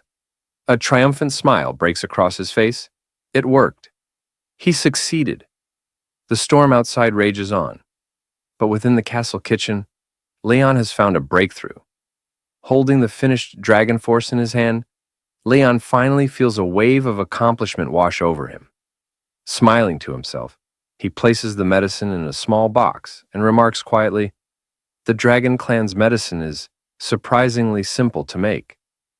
Just then, Muan, his adorable daughter, bursts into the kitchen. Her wide eyes immediately spot the small, chocolate-like rounded object in Leon's hand. Curious, she tilts her head and asks, "Dad, what are you making?" Leon glances at her, momentarily distracted. Casually, he replies, "It's something good." But as her sweet voice registers more clearly, Leon pauses, staring at Muan in silence as his thoughts race. Muan, undeterred, looks up at him with bright enthusiasm, clearly expecting more of an explanation. Realizing her presence fully, Leon snaps out of his reverie. "Muan!" he exclaims, surprised. Quickly closing the box, he pats her on the head, flashing her a reassuring smile. "It's nothing, really." Muan's curiosity isn't so easily brushed aside. "Is it candy?" she asks, her eyes flicking to the box in his hand. Leon chuckles and shakes his head. Showing her the closed box, he says, "It's not candy, it's medicine. Something I made for your mom." Muan's cheerful expression shifts into concern. "Medicine? Why does Mom need medicine? Is she sick?" she asks, her voice tinged with worry. Placing the box into his pocket, Leon kneels to her level and pats her head again. "No, no," he reassures her gently. "Your mom's just been very busy lately. I thought I'd make something to help nourish her. Don't worry, okay?" Internally, however, Leon smirks at his own deception, thinking, "Actually, this is for me. I'll need it to recover properly." Muan seems satisfied for the moment, but still looks at him earnestly. "Dad, you have to take good care of Mom, okay?" Leon smiles warmly at her. "Of course," he replies. "That's what a dad should do." But inwardly, his thoughts take a mischievous turn, his dark expression concealed behind his calm demeanor. "Once I've fully recovered, I'll definitely take very good care of her," he muses, a quiet chuckle escaping him. Stormy night with heavy rain and loud thunderstorms, Leon sits in his bedroom, absently tossing the medicine box in his hand. Though he successfully cultivated the dragon great force, he can't help but question whether the dragon clan's nutritional supplements might have adverse effects on humans. Catching the box midair, Leon frowns and mutters to himself that he'll have to set it aside for now.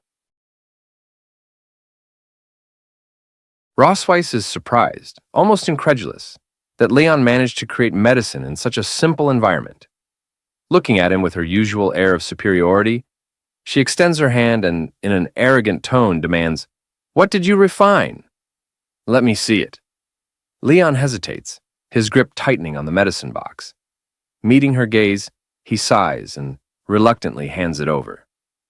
"Even if I refused, you'd just resort to violence and take it anyway," he mutters, a trace of exasperation in his voice.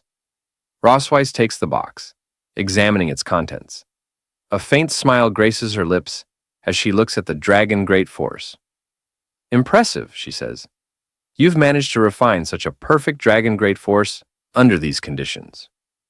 "Truly remarkable, Leon." "What's that saying? The man of letters and the man of arms?" Leon blinks, surprised. Internally, he marvels. She didn't mock me this time? Closing the box with a click, Rossweiss hands it back to him. "You can keep this," she says firmly, "but you can't take it." Leon catches the box, confusion etched across his face. "Why not?" he asks. Rossweiss locks eyes with him, her gaze steady. "As a tonic for the dragon race, the medicine is far too potent for a human body," she explains. Leon frowns, his expression darkening. Is it really that powerful? He asks, skepticism creeping into his voice. Her serious tone doesn't waver. Yes, it is. As a human, you cannot withstand its effects, she reminds him, her voice softening slightly. But Leon's pride flares. Pulling the dragon great force from the box, he smirks arrogantly. I've defeated countless dragon kings without the power of a dragon, he boasts. Why would I fear a single pill? Rossweiss's eyes widen in alarm as Leon forcefully swallows the pill. With a defiant grin, he declares, Courage is the hymn of mankind. Leon, Rossweiss shouts, her voice laced with concern. But the effects of the pill are immediate and devastating. A surge of power floods Leon's body, his senses heightening to dangerous levels. He clenches his chest, agony twisting his features as he collapses to his knees. You reckless idiot, Rossweiss yells, anger and worry blending in her voice. Do you know how rarely I use healing magic?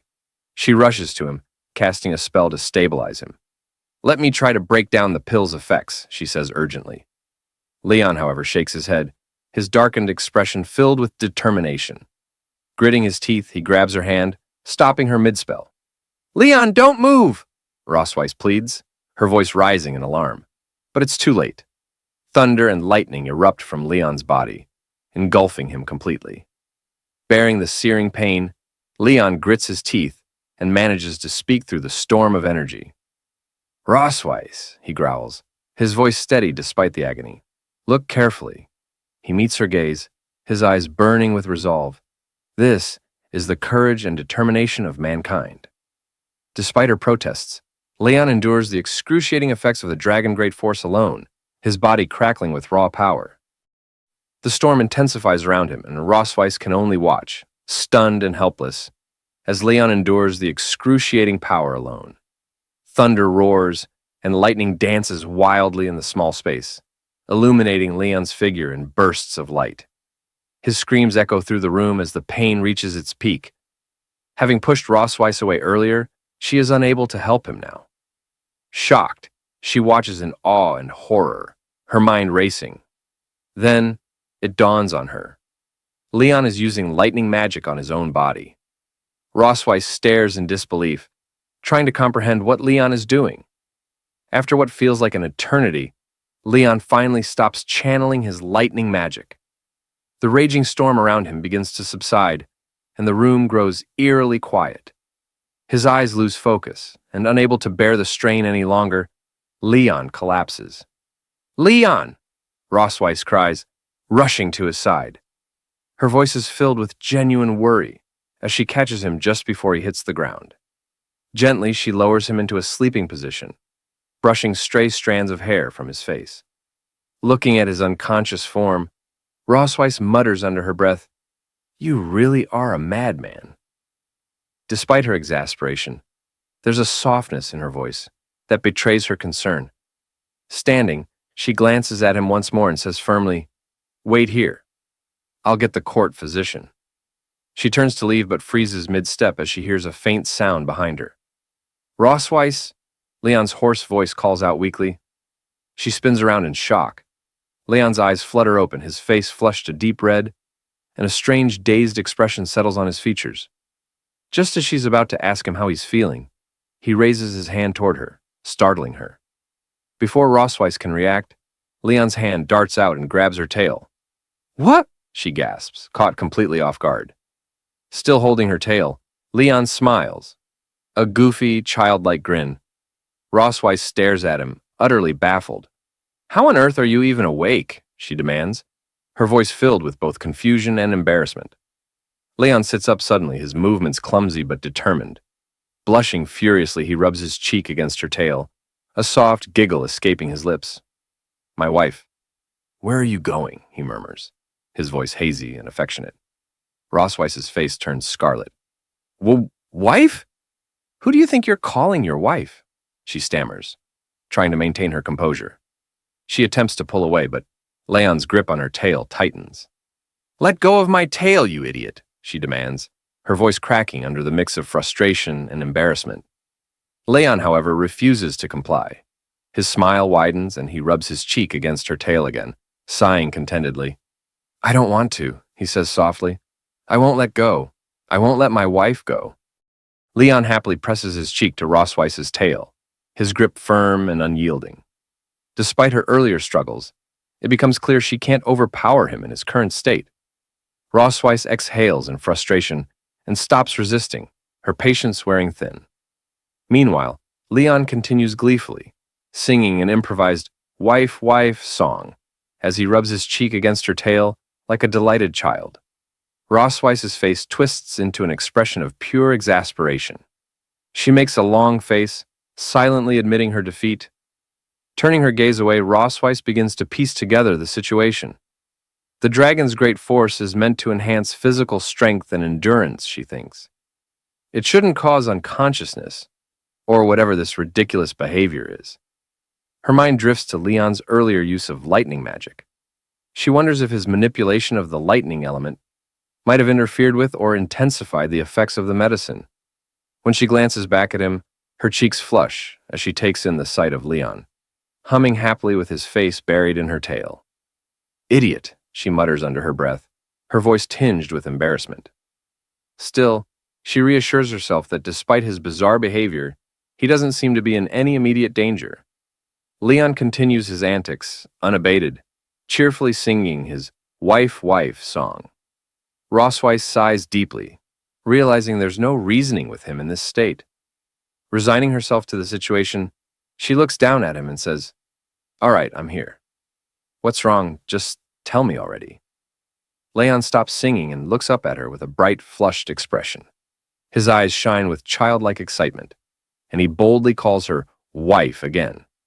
Then, without hesitation, Leon smiles mischievously and declares, I want a second child. Rossweiss's face flushes a deep red, and she stumbles over her thoughts, the shock of Leon's sudden declaration sending a chill down her spine. Struggling to keep her composure, she glares at him, her blush intensifying. You haven't even properly taken care of the 2 children from my first pregnancy, she snaps, crossing her arms. And now you're already asking for another one? Forget it. But Leon is undeterred. Still gripping her tail like a stubborn child, he rolls around on the bed, his voice filled with exaggerated whines. I want a second child, he insists, his tone almost pleading. Come on, Rossweiss, is it really such a bad idea? Rossweiss groans, pinching the bridge of her nose in frustration. What did I do to deserve this, she wonders, weighing her options.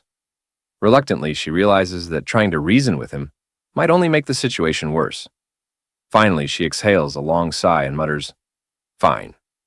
Not just a second child. We'll have a third and a fourth, too, if it'll shut you up.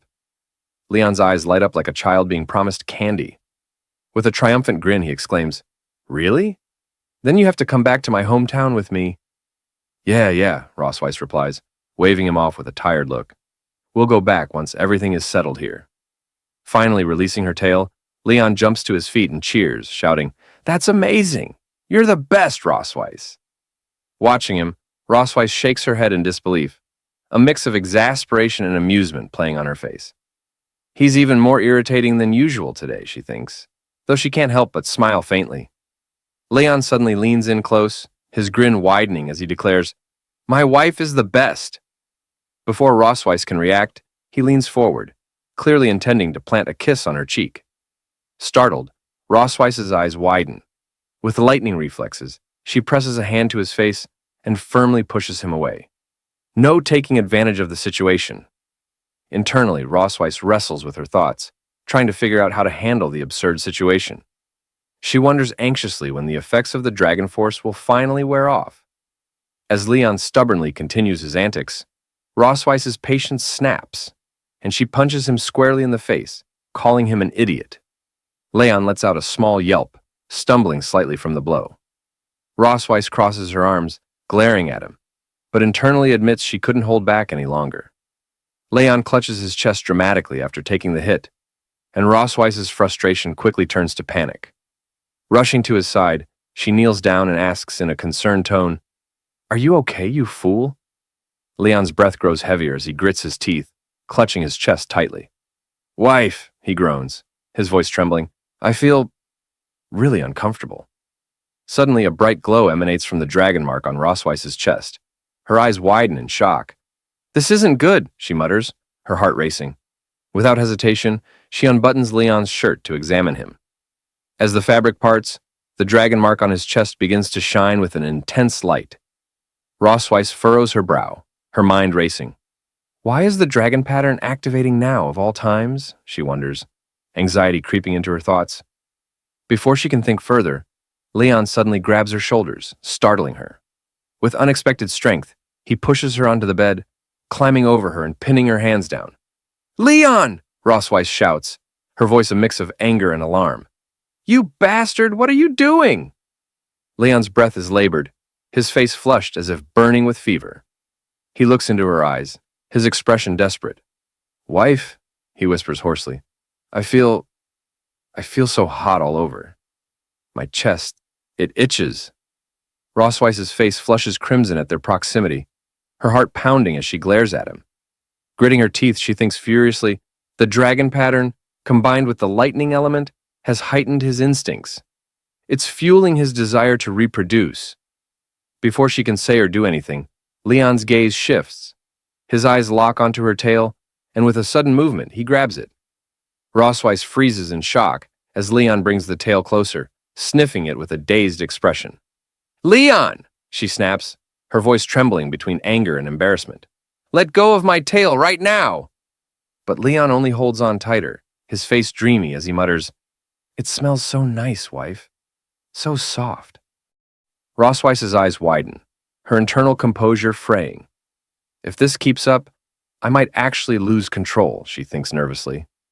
Determined to put an end to his antics, she pushes against his face, attempting to stop him from sniffing her tail any further. "Leon, stop it!" she commands firmly, her tone sharper now. "My tail drags on the ground all day long. Aren't you disgusted by that?" But Leon's stubborn nature proves relentless. He resists her efforts, his hands clinging tightly to her. As Rosweiss continues to scold him, Leon suddenly places a finger gently on her lips, silencing her mid-sentence. Caught off guard, Rosweiss freezes, her breath hitching.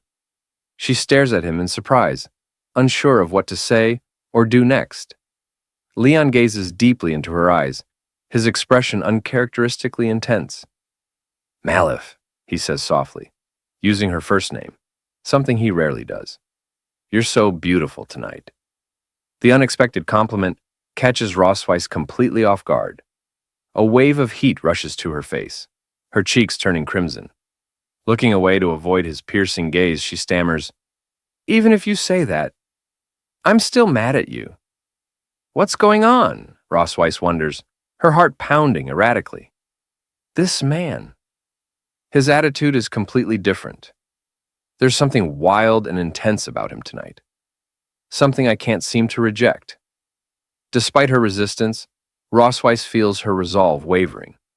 She steals a glance at him, only to find him still staring at her with a burning intensity. Against her better judgment, a small part of her begins to feel anticipation. Leon, sensing her hesitation, leans closer, his voice low and persuasive. "Wife," he whispers, "can you help me? Please?" Rosweiss bites her lip, her mind a whirlwind of conflicting emotions. Finally, with her face still flushed, she mutters, "Fine, but tonight only." Leon's eyes light up with triumph as he pulls her into his arms, and the night stretches on, filled with the echoes of their fiery connection. At the Silver Dragon Castle the next morning, Leon slowly opens his eyes, the lingering effects of the dragon force finally subsiding. As his vision clears, he notices Rosweiss lying beside him in bed, her smirking expression aimed directly at him. "Awake, are we?" she asks with a teasing tone, her piercing gaze locked onto his. Hearing her voice so close, Leon bolts upright, his eyes wide with panic. "What? Rosweiss?" he shouts, staring at her in shock. "Why are you in my bed?" As the sudden movement sends a wave of pain through his body, Leon winces, clutching his aching muscles. "Ugh, everything hurts," he groans, then mutters, "My memory is fragmented. What the hell happened last night?" Rosweiss stretches casually before sliding out of bed. With a smirk, she turns to face him. "You don't remember anything?" she asks innocently. though the glint in her eyes says otherwise. Pointing to the visible bruises and marks on her arms and neck, she tilts her head and adds, "Dragon Slayer, surely you didn't forget, right?" Leon's eyes widen further as he spots the marks on her skin. Hickeys? So many. His mind races as a cold sweat breaks out on his forehead. Did I really do that? Suddenly, fragments of his memory from the previous night begin to surface. One by one, the missing pieces click into place, each recollection more vivid than the last. He grips his head as the memories come flooding back, and when the full picture finally forms, Leon lets out a horrified scream. No! Rossweiss, still smirking, leans against the bed frame and folds her arms. So, you do remember, she says, her tone dripping with amusement. You begged me last night, Leon.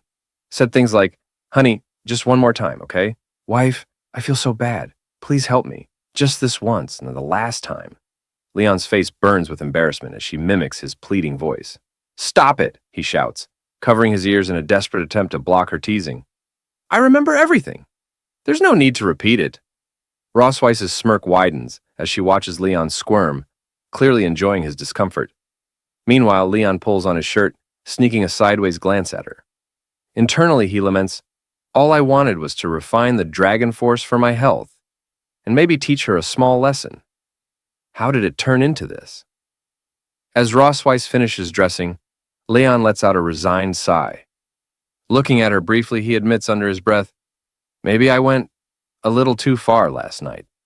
Leon hesitantly asks Rossweiss, "Did I hurt you?" Rossweiss shakes her head with a calm demeanor. "It's fine," she replies, brushing off his concern. Folding his arms and adopting a smug expression, Leon looks at her and comments, "Well, now you should know whether I'm in good health or not. Next time, don't go doubting my abilities." Rossweiss's eyes narrow as she fixes an intense gaze on Leon. Her serious expression makes him shift uncomfortably. What's with that look?" Leon stammers, stepping back slightly. Without a word, Rossweiss closes the distance between them, her gaze unrelenting. Before Leon can react, she grabs his chin, leans in close, and, in a commanding tone, declares, "Dragon Slayer, I must say, I'm very satisfied with your performance last night. I hope you can keep it up in the future." Leon freezes, his face burning red as her words sink in. Internally, he screams, "What is happening? Have I somehow become her personal servant now?" Rossweiss steps back, her usual smirk returning, and changes the subject. "Now, about that bet," she says casually. The mention of the bet snaps Leon back to reality. His eyes narrow with suspicion as he studies her. "The bet?" he echoes, trying to mask his nervousness. A faint blush creeps onto Rossweiss's cheeks as she glances away. "Yes, the one where you insisted that the children should call me Mom. You said it would improve their affection for me. And, well, you won." Leon raises an eyebrow, a hint of pride flickering across his face. Rossweiss continues, her tone softer now. "So, have you thought about the request you'd like to make?" Scratching the back of his head, Leon hesitates before responding. With a rare, genuine expression, he says, "Actually, I have. I'd like you to send someone to the Empire to check on my master and his wife. I need to know if they're doing okay." Rossweiss's playful demeanor shifts as she considers his words, her expression growing thoughtful. Silver dragons aren't exactly known for stealth, but visiting someone isn't an issue," she replies. Hearing her response, Leon is overjoyed. His face lights up as he enthusiastically asks, "You're really okay with it?" In his excitement, he almost blurts out a casual, "Thank you," but catches himself, quickly straightening his posture. Clearing his throat, he coughs awkwardly to compose himself before speaking in a formal tone. "Thank you for your help," he says sincerely. Later, in the garden of the Silver Dragon Castle, Leon sits on a bench, his face pale and weary. Little Muan, noticing his restless expression, approaches him with a curious look. "Dad, are you sick?" she asks innocently. Startled by her sudden question, Leon jumps up nervously. Waving his hands in denial, he says, "What? No, of course not. Why would you say that?" Muan giggles, her laughter light and sweet. "Mom told me," she replies confidently. She said you took medicine yesterday. And she said men can never admit when they're sick. Hearing her words, Leon's expression darkens. Gritting his teeth, he fumes internally. That meddling female dragon. How could she say that to a child? Do I even have any dignity left? Muan tilts her head, looking at him with genuine concern. But you still don't look well, Dad. Is it because the medicine didn't work? Or maybe you didn't take enough of it? Leon sighs, crouching to her level and placing his hands on her small shoulders. Muan, he says gently but firmly, it's rude to ask too many questions. As Leon tries to steer the conversation away, Muan suddenly gasps. Dad, your mouth is bleeding. Clinging to him with wide, teary eyes, she pleads, Dad, I can't live without you. Please don't die. Leon, his heart melting at her words, gives her a warm smile. Patting her head gently, he reassures her. Daddy's really fine, Muan. I promise he's doing just fine. At least that's what he tells himself. As Leon gazes at Muan's bright, innocent face, he can't help but think to himself, as expected, she really is Rossweiss's daughter. There's something about her expressions, her sharp wit, and her cheeky persistence that always remind him of her mother. But in this situation, Leon decides he has to stay one step ahead. No mercy. He kneels down and asks, How about Daddy makes you a new toy today? The word toy immediately lights up Muan's eyes. She jumps up and down with excitement, clapping her hands. Yes, I love toys the most, Daddy. Seeing her joy, Leon can't help but smile. All right then, he says. I'll make you something special. After some thought, he decides to create a Rubik's Cube, a toy he remembers from his own childhood. Sitting down with determination, Leon gets to work. Using his alchemical skills and a bit of mechanical ingenuity, he carefully crafts the cube. Once it's assembled, he takes his time painting each face with bright, vibrant colors. When the paint finally dries, Leon holds up the finished cube, his face glowing with pride. Here you go, Mon, he says, showing it to her. This little toy is called a Rubik's Cube. You can twist it however you like. Want to give it a try? Mon's eyes widen with amazement as she eagerly takes the cube into her hands. Turning it over, she examines it curiously before starting to twist the sides. Her face lights up with delight as she figures out how it works. Leon watches her with a soft smile, feeling a warm sense of satisfaction. Who would have thought those alchemy mechanics lessons would come in handy for babysitting? He muses. Maybe I was born to be a babysitter after all. As this thought amuses him, a sudden flash of unease passes through him. Leon's smile fades, and his expression grows serious. He quickly turns, scanning his surroundings with sharp eyes. Noticing his sudden shift, Muan tilts her head curiously. Daddy, what's wrong? She asks, still holding the Rubik's Cube. Leon hesitates for a moment, his eyes lingering on the distance. Then, shaking off the tension, he replies with a calm smile, It's nothing, sweetheart. Just thought I saw something. Leon returns to his thoughts, his brow furrowing in contemplation.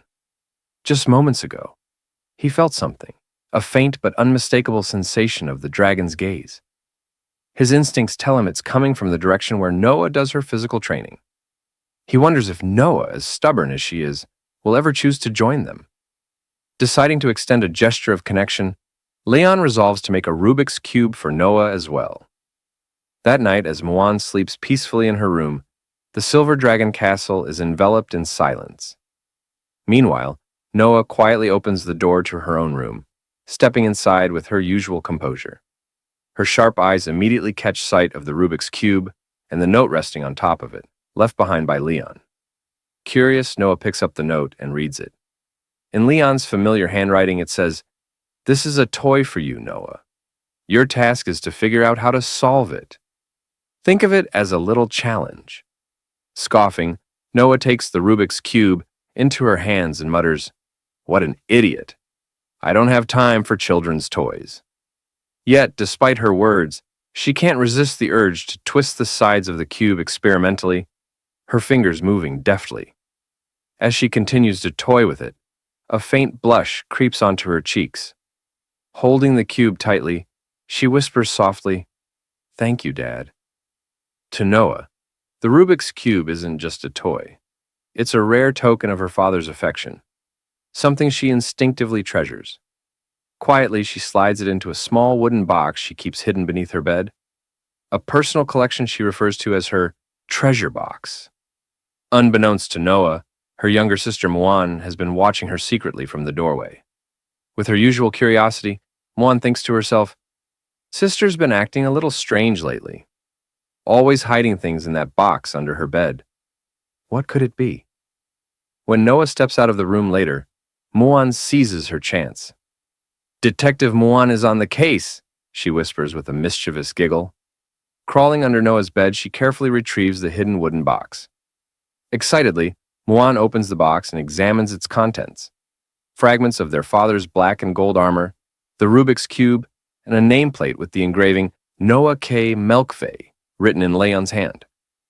Muan's eyes widen in surprise. "They're all connected to Dad," she says aloud, her face lighting up with understanding. "So, that's why Noah's been so secretive."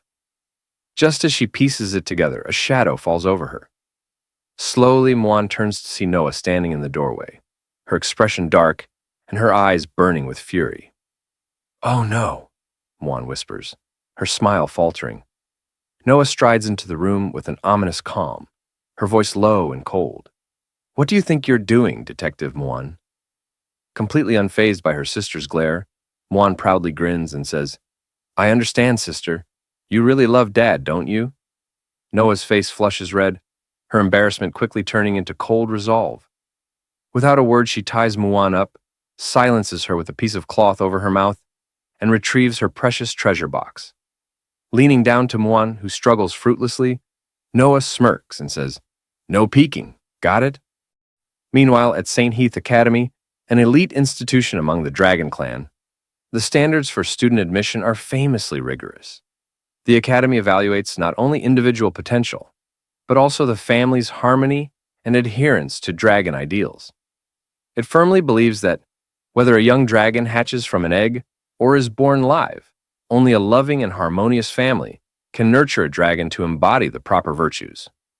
As such, St. Heath Academy only accepts students from such families.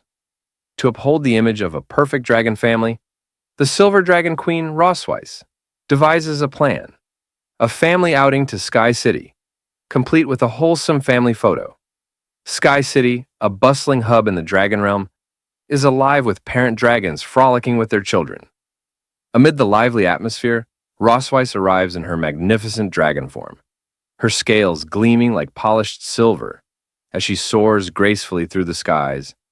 The family follows, awestruck by her commanding presence. Finally,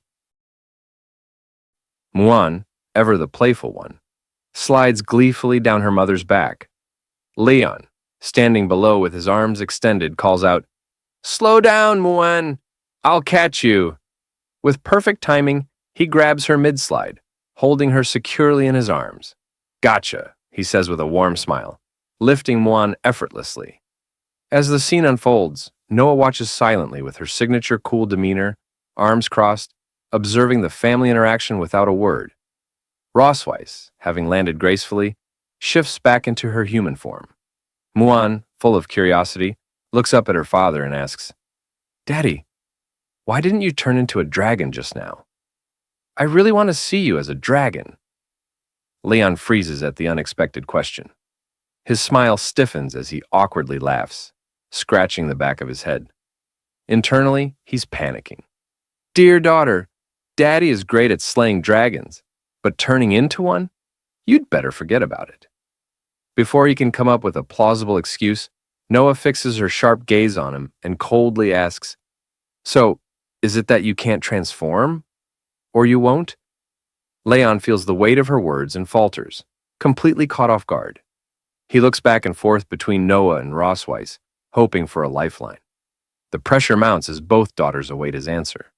Sensing his discomfort, Rosweiss steps in with a composed smile and says, "Your father's body hasn't fully recovered yet, so he can't transform into a dragon for the time being. Rosweiss promises the children that Leon will show them when he recovers." Muan, her face full of concern, looks up at her father and says earnestly, "Daddy, you have to get better soon." Leon smiles at her reassuringly, patting her head. I'll do my best, Muan, he says. But inwardly, he thinks to himself, it's impossible. Absolutely impossible. Rosweiss quickly changes the subject, clapping her hands to gather their attention. All right, everyone, let's head into town. We have things to do today. Muan bursts with excitement, dashing ahead down the bustling street. Noah, look! There are so many dragons here, she exclaims, her voice filled with wonder.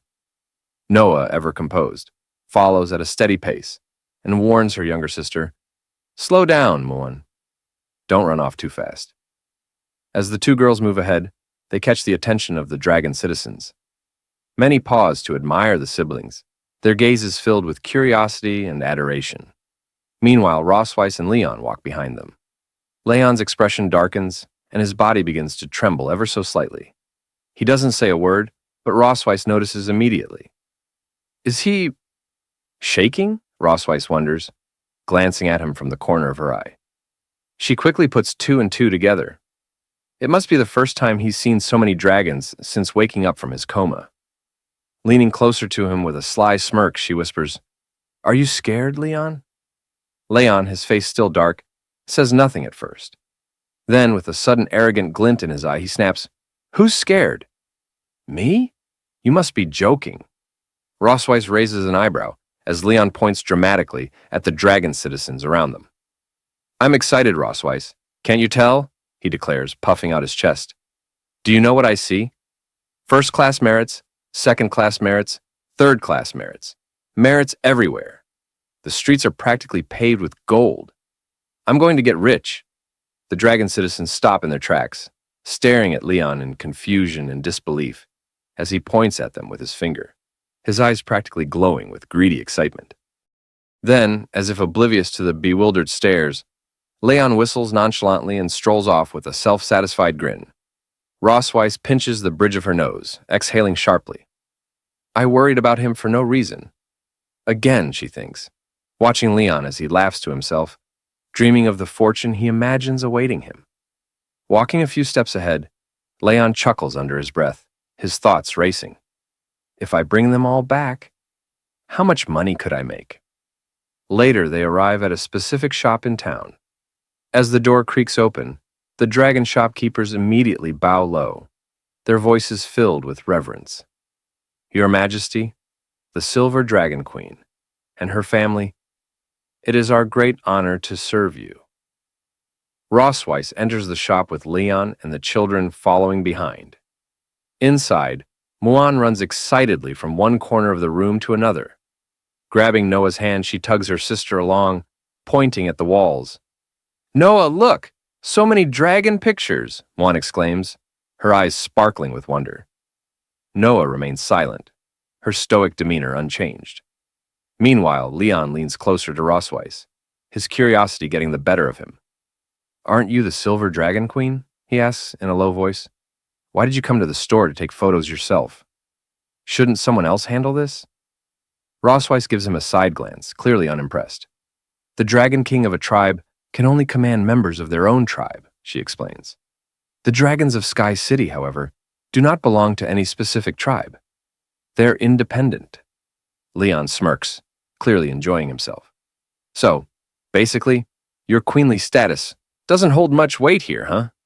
Before he can blink, Rosweiss stomps on his foot with her sharp high heels. Leon yelps in pain, hopping on one leg as he clutches his throbbing foot. Rosweiss, with a sweet yet dangerous smile, replies, Well, in any case, I'm taller than you now. The head shopkeeper chuckles nervously at the exchange before stepping forward and bowing. It's truly an honor to have the Silver Dragon Queen and her family here. To take a family photo for Her Majesty is a privilege beyond compare. Rosweiss straightens up, flipping her hair with a confident smile. Everyone says my photography skills are top-notch among the dragon tribe, she boasts. It's your great fortune that we successfully scheduled this appointment. As they speak, the head shopkeeper glances toward Leon and asks hesitantly, What about Her Majesty's husband's tail? Should it be included in the photo? Rosweiss waves the question away. He's not fond of showing his tail, she says with a casual shrug. Let's pick a tailless suit for him instead. Her words trigger a memory and she smirks as she recalls the incident earlier at the Silver Dragon Castle. Before they left for Sky City, she had presented Leon with a custom-made silver dragon tail decoration, asking him to wear it. Leon's reaction, however, had been immediate and dramatic. "Absolutely not," he had exclaimed, taking several steps back as if the tail were cursed.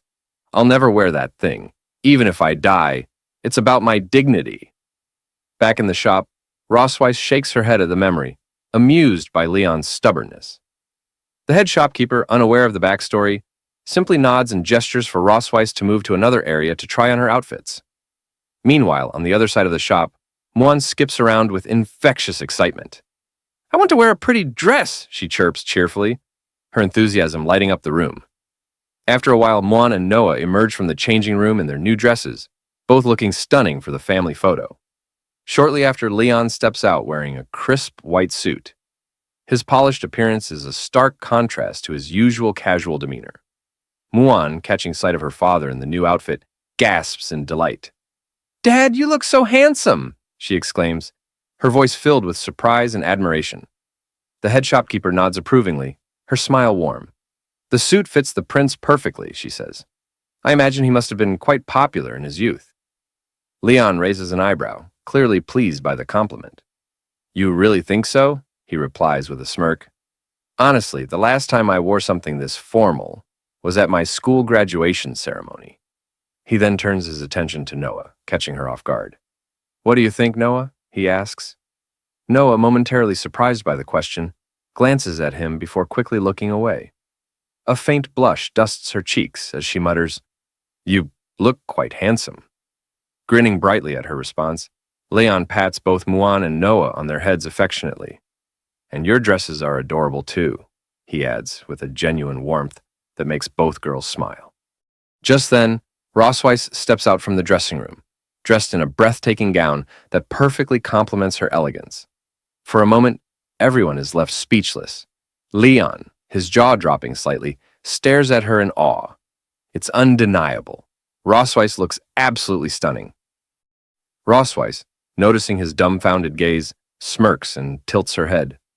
"What's wrong, Leon?" she asks with playful curiosity. Leon quickly snaps out of his trance, looking away and scratching the back of his head awkwardly. "Nothing, it's just...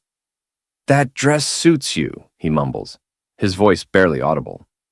Hearing his unexpected compliment, Rossweiss blushes faintly and averts her eyes.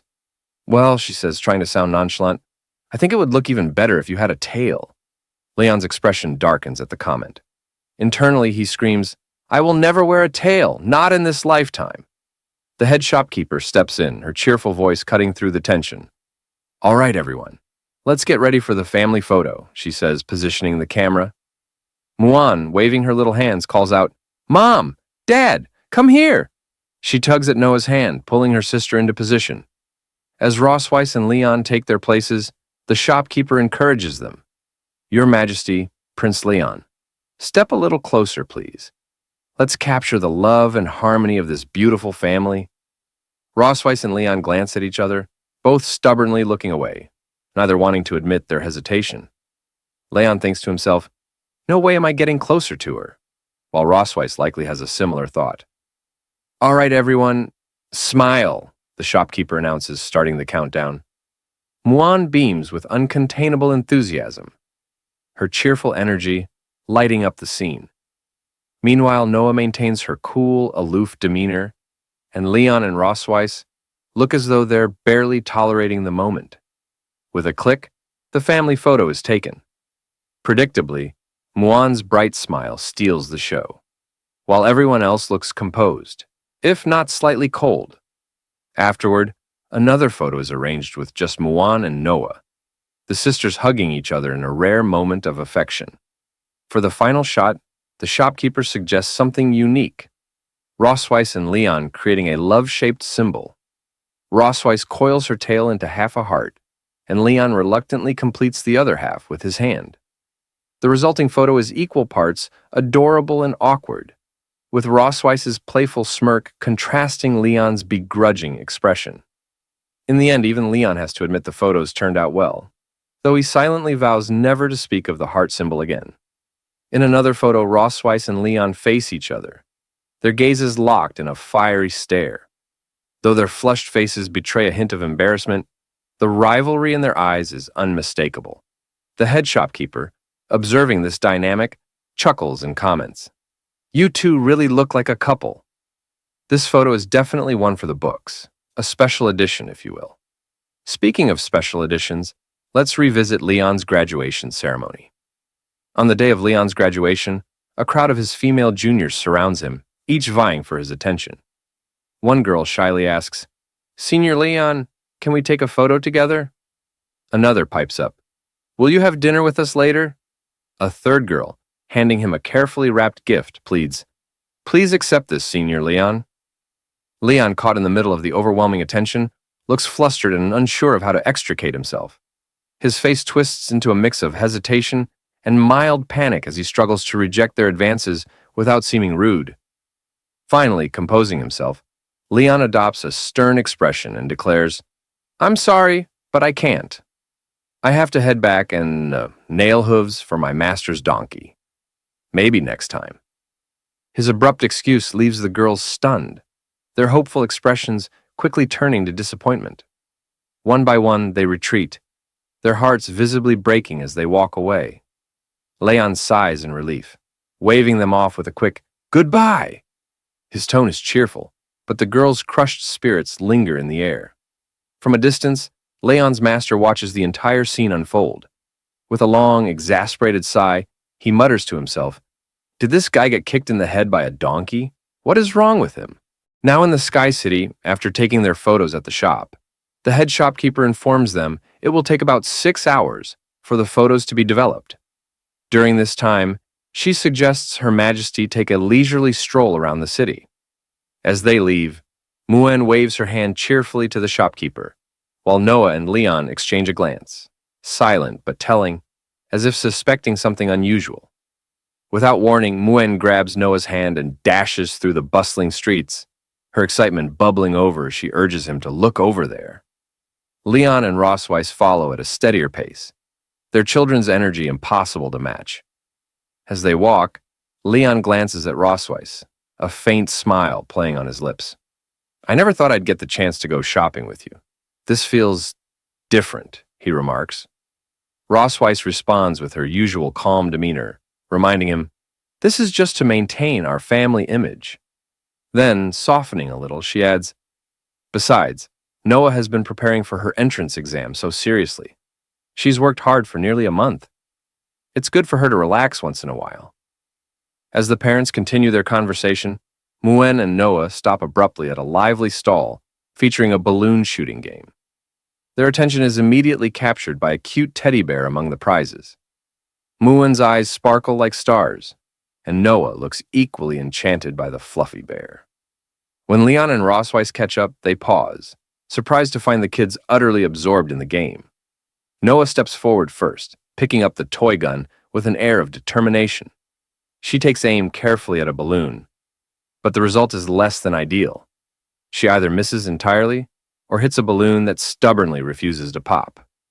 Her failure leads to a tense silence, and Noah's face twists into the most adorable pout of frustration.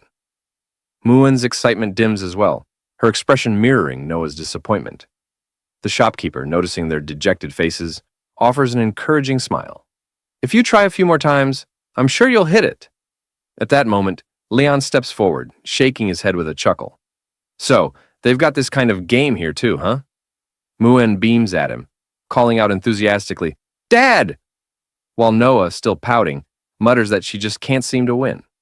Leon laughs awkwardly, his instincts telling him these games are rigged to make winning difficult. Seeing her father as the last hope, Noah shoves the toy gun into his hands with an almost commanding pout. Leon takes it, examining the toy intently, as memories surface of similar games he'd seen in human markets. Rossweiss observes Leon closely and comments, "The bullets of this toy gun are made of magical energy. It requires precise control to handle the magic properly. No wonder it's a bit difficult for Noah." The shopkeeper, sensing an opportunity, turns to Leon and Rossweiss with a sly smile. "Would you two like to give it a try? If you manage to hit all the balloons within 10 shots, you can win the pair of teddy bears your daughters seem to have their eyes on." Internally, the shopkeeper chuckles, Proud of his ploy, he had intentionally let the kids try first to lure their parents into spending more money. Leon glances down at Noah and Muen, his voice gentle as he asks, "Do you two want the teddy bears?" Noah crosses her arms and turns away, huffing indignantly. "I'm not interested," she declares, though her tone betrays her. Beside her, Muen's shoulders droop, her voice soft and wistful. Muen doesn't want them either. The girls' attempts to hide their true feelings don't fool Leon. He sighs inwardly, knowing full well they both want the bears, but are too stubborn to admit it. Turning to Rossweiss with a mischievous grin, Leon points a finger at her and confidently announces to the shopkeeper, "Give me 10 shots!" She'll pay for it. Rossweiss, caught off guard, gasps in surprise. "What? Me?" The shopkeeper, laughing at the unexpected dynamic, rubs his hands together. "That's the spirit." Leon picks up the gun, his expression shifting to one of focus as he aims at the balloons. Memories of his training days at the Dragon Slayer Academy flash through his mind. "It's been a while since I've held a gun," he thinks to himself, the weight of nostalgia settling briefly on him. Meanwhile, Rossweiss begrudgingly hands over the gold to the shopkeeper, who accepts it with a quick and cheerful, "Thanks." Leon lines up his first shot and fires. Miss He fires again. Another miss. Shot after shot. The results are the same. He fails to hit a single balloon. The shopkeeper smirks, satisfaction blooming in his chest. He had tampered with the gun's settings, making it nearly impossible for anyone, regardless of their skill, to succeed. Leon, however, isn't ready to give up. He taps the gun lightly, his brow furrowed in thought. "What's going on?" he murmurs, scanning the weapon for flaws. Sliding his left hand casually into his pocket, he takes a deep breath and aims again. This time, his movements are smooth and calculated. One by one, the balloons burst with each shot. The shopkeeper's smirk vanishes, his jaw drops, and his eyes widen in disbelief as Leon flawlessly hits all 10 targets. Spinning the gun nonchalantly in his hand, Leon shrugs and remarks with a smirk, "Guess I just needed to test the sights first." Didn't expect to hit them all after that. The shopkeeper stands frozen, his mind racing as he silently wonders how anyone could pull off such a feat. Rossweiss, with a soft smile, compliments Leon, saying, "Not bad." Muen, her cheeks slightly flushed with admiration, clutches her teddy bear and exclaims cheerfully, "Dad is amazing." Noah, also blushing faintly in surprise, chimes in, "Dad is so sharp." Pretending to be impressed, the shopkeeper reluctantly hands over the pair of teddy bears, his smile forced as he exclaims, "That's awesome!" While handing over the prizes, he mutters internally, "Just take them and leave already." Leon accepts the teddy bears with a warm smile and thanks the shopkeeper graciously. Then, turning to his daughters, he kneels and hands one bear to Muen and the other to Noah, saying with a gentle tone, "These are for you." Muen, overjoyed, hugs her teddy bear tightly and beams up at him. "Thank you, Dad," she says, her voice brimming with happiness. Noah, holding her bear carefully and inspecting it as though it's a treasure, quietly murmurs, "Thanks, Dad." Rossweiss watches the scene unfold from the side, a hint of surprise in her expression. The rare harmony and affection in the moment catch her off guard. As she observes Leon, a thought crosses her mind. Although this guy is usually a little off-key, every time he gets serious, he has a special charm. Leon, noticing Rossweiss lost in thought, keeps his gaze on her. Something in her expression stirs a decision in his mind.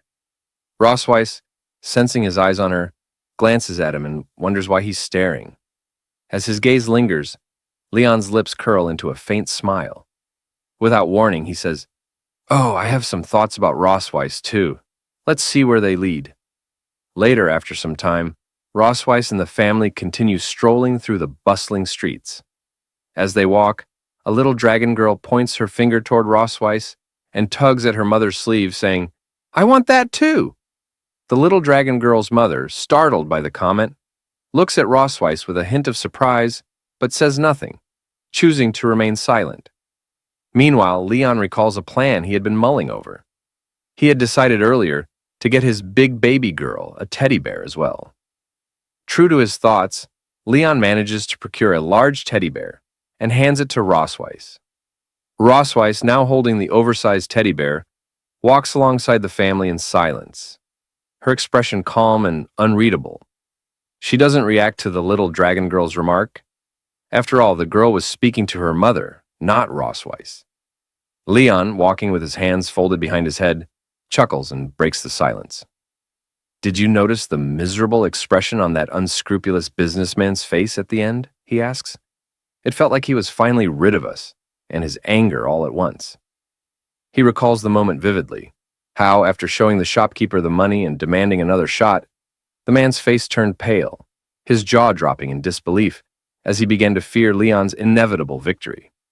Rossweiss, her voice cool and detached, responds, "If it had been me, I'd have simply advised you not to waste your time on such a childish game." Leon glances at her, grinning. "Come on," he says. "We're out here together, and it's good that we're having some fun." Turning his gaze toward her, he tilts his head slightly and asks, "Unless you didn't enjoy it?" Rossweiss, with a straight face, replies curtly, "I didn't say that." Leon, pointing a finger at her, declares confidently, "Now that you're here, I can't let you go back empty-handed." Rossweiss, holding onto the large teddy bear, blushes faintly as a thought crosses her mind. Bears are just unpalatable food, not even good enough to fill one's stomach. But when they're made into toys, they're surprisingly cute. Without waiting for Leon's response, she quickly strides past him, her cheeks still flushed. With a playful pout, she tosses over her shoulder, "Come find me after dinner tonight." Leon freezes mid-step, her words catching him off guard. He stares after her, wide-eyed, as a wave of surprise washes over him. A moment later, he's left standing in the middle of the street, utterly stunned, a metaphorical question mark hovering over his head. Later that evening, in the Silver Dragon Castle, Leon recalls Rossweiss's cryptic invitation as he walks down a dimly lit corridor after dinner. Her words replay in his mind, "Come find me after dinner." "It's late at night, and I'm heading to her room alone," Leon mutters to himself, a mix of anticipation and apprehension tightening his chest. "If I go, I'll feel awkward the entire night. If I don't go, I'll be restless for a week." Clenching his fists in frustration, Leon makes up his mind. "Fine, I'll go see her. Whatever happens, happens." He storms down the hall, his footsteps echoing in determination. When Leon reaches Rossweiss's door, he stops and takes a deep breath, readying himself to knock. But before his knuckles meet the wood, he notices the door is slightly ajar. Curious, he pushes it open and steps inside, his gaze sweeping across the room in search of her. The sound of running water reaches his ears, and realization dawns on him. She's still in the shower. Leon's eyes wander toward the bathroom, where the faint outline of Rossweiss is visible through the glass shower door. He frowns, noting the transparency. What kind of poor quality glass is this? He thinks, averting his gaze in embarrassment. As the moments tick by, Leon's mind races. Shocked and uneasy, he begins to wonder, do I really have to deal with this tonight? Snapping back to reality, Leon shakes his head, trying to steady his thoughts. Slowly, he peeks toward the shower, his eyes widening momentarily. Whether he actually peeked or not remains uncertain. The image is fleeting and unclear, making it hard to say for sure. Rossweiss, now in her pajamas and still under the lingering mist of hot water, looks stunning. Her long silver hair clings to her damp skin and droplets of water glisten faintly on her face and body. As she notices Leon, her calm voice cuts through the steam. "You're here. Let's get started." Leon's heart skips a beat at the sight. It's only natural. Anyone would be captivated by such beauty. With a flicker of nervousness on his face, he thinks to himself, am I about to be squeezed dry again? For now, the story leaves the romance lingering tantalizingly on the edge. There's a special extra edition. 6 hours later, the photos are finally ready. Muen and Noah eagerly look through the pictures of their parents, Leon and Rossweiss. Muen, her eyes sparkling with excitement, exclaims, "Mom and Dad look like such a perfect match." Noah, however, remains quiet as she gazes at the photos, her expression unreadable. Leon, flipping through the pictures, suddenly notices something unusual. "Hey, There's a card attached to this photo, he says, holding it up. Hearing this, Rosweiss, her curiosity piqued, steps closer. Show it to me, she insists. Leon turns the photo around, revealing a handwritten note from the head shopkeeper. Together, he and Rosweiss read the words aloud. May the silver light always shine in the eyes of the one they love.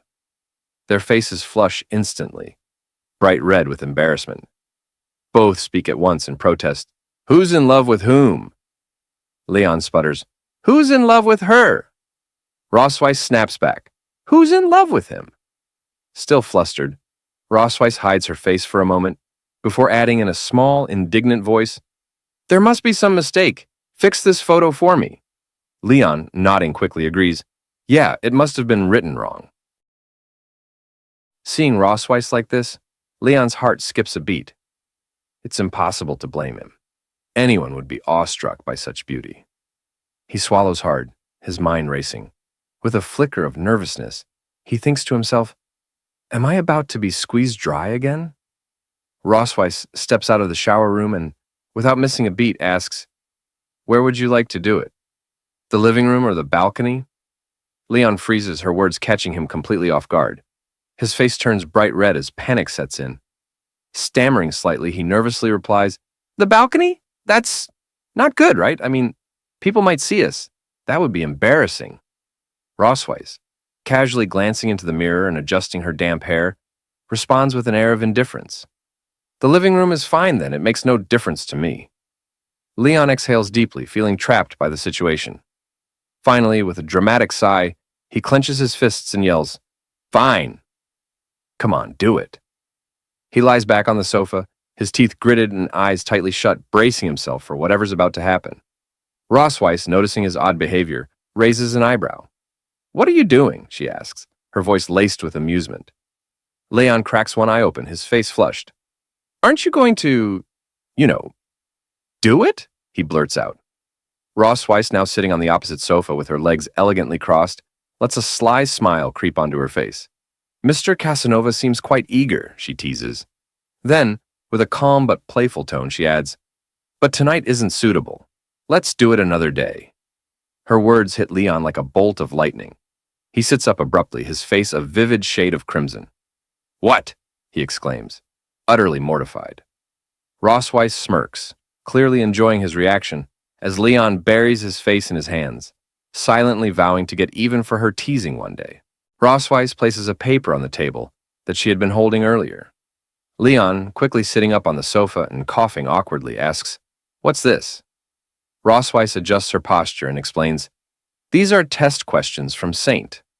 Heath Academy, used to evaluate viviparous families in the past. The questions focus on the partner's living habits, personalities, and shared experiences. She sets down more papers and continues, We need to get these answers right in advance. If we can't respond properly later, it could affect Noah's admission evaluation. Leon picks up the paper, skimming through the questions. With a skeptical look, he comments, These are like questions from one of those cheesy couples' tacit understanding games. Rosweiss raises an eyebrow. Cheesy or not, they're important. Leon shrugs and continues, They're asking about stuff like your partner's favorite color, a phrase they often say, where you went on your first date, or which book they like to read. Really? Looking up from the paper, he calls out, All right then, Rosweiss. What's your favorite color? Black, she replies with a calm expression, then asks, What about you? Silver, Leon answers without hesitation. Their eyes lock for a moment, an unspoken realization hanging between them. The intensity of their gaze grows, and suddenly both of them become self-conscious. Their faces flush red as they quickly turn away, awkwardly brushing off the moment. It's just a coincidence, Rosweiss mutters, glancing to the side. Yeah, just a coincidence, Leon agrees, scratching the back of his head and looking in the opposite direction. Snapping back to the task at hand, Rosweiss clears her throat. In any case, we need to test how well we know each other. Fine by me, Leon replies, grabbing a pen. The two begin filling in the answers, their focus shifting entirely to the task.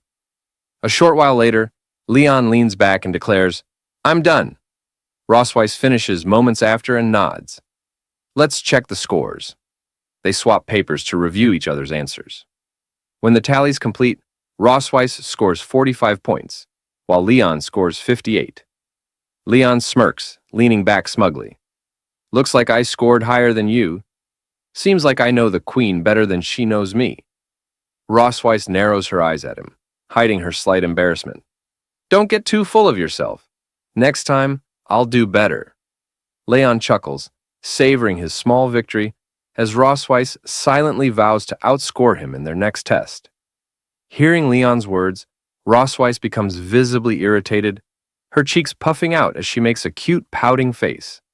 Glancing at her score, she feels a mix of frustration and surprise. I didn't expect him to notice even my small habits, she thinks. The way I sit or how I position my tail to feel most comfortable. He must be more observant than I thought. One question catches her attention. Has your partner ever been particularly disappointed with you about something? Leon had marked yes. However, Rossweiss herself answered no. Looking at his response, she sighs inwardly. The truth is, the only mistakes he's ever made are in guessing my thoughts. Folding her arms and closing her eyes briefly, Rossweiss reflects, I've always kept things to myself, never sharing openly with others. It's no wonder he guessed wrong. Her gaze shifts back to Leon, who is completely engrossed in reviewing the question paper, his brows furrowed in concentration. Watching him, a soft thought crosses her mind. Maybe, if it's him, I could rely on him. I could open up to him someday. Leon suddenly notices her staring. Her eyes haven't left him, their gaze steady, intense, and somehow adorable. For a moment, he wonders, is she mad about the score? The thought makes him chuckle inwardly. Still holding a grudge over the score, huh? He teases lightly, placing a hand on her shoulder. Rossweiss blinks, startled, as if snapped out of a trance. Her eyes dart to his hand, then back to his face. Smiling warmly, Leon says, Hey, it's no big deal. We haven't spent that much time together yet. It's only natural that you wouldn't score high this time. Give it a little more time, and you'll know me better than I know myself. His words are lighthearted, but the sincerity in his voice catches her off guard. Rossweiss feels her heart skip a beat, then begin pounding so hard she's certain it's audible.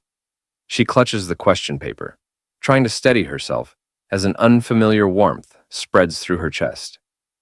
What's wrong with me, she wonders, her face flushing as she struggles to meet his eyes. Embarrassed, she quickly slams the question paper into Leon's face and, blushing fiercely, demands that he stop talking nonsense and write down his correct answers. Leon, still staring at her, asks with a teasing smile if she really got this question wrong. He points out that she had previously said she'd never been disappointed in him. Rossweiss, flustered, denies it, but then adds, If I must point out something, it would be the lack of dragon great forces last time. Leon smirks and teases, From now on, I'll make dragon great force pills my meals. Don't regret it later. With a sly smile, Rossweiss replies, I'm looking forward to it. The scene shifts to the night before the entrance exam. Leon reviews the question paper and nods in satisfaction.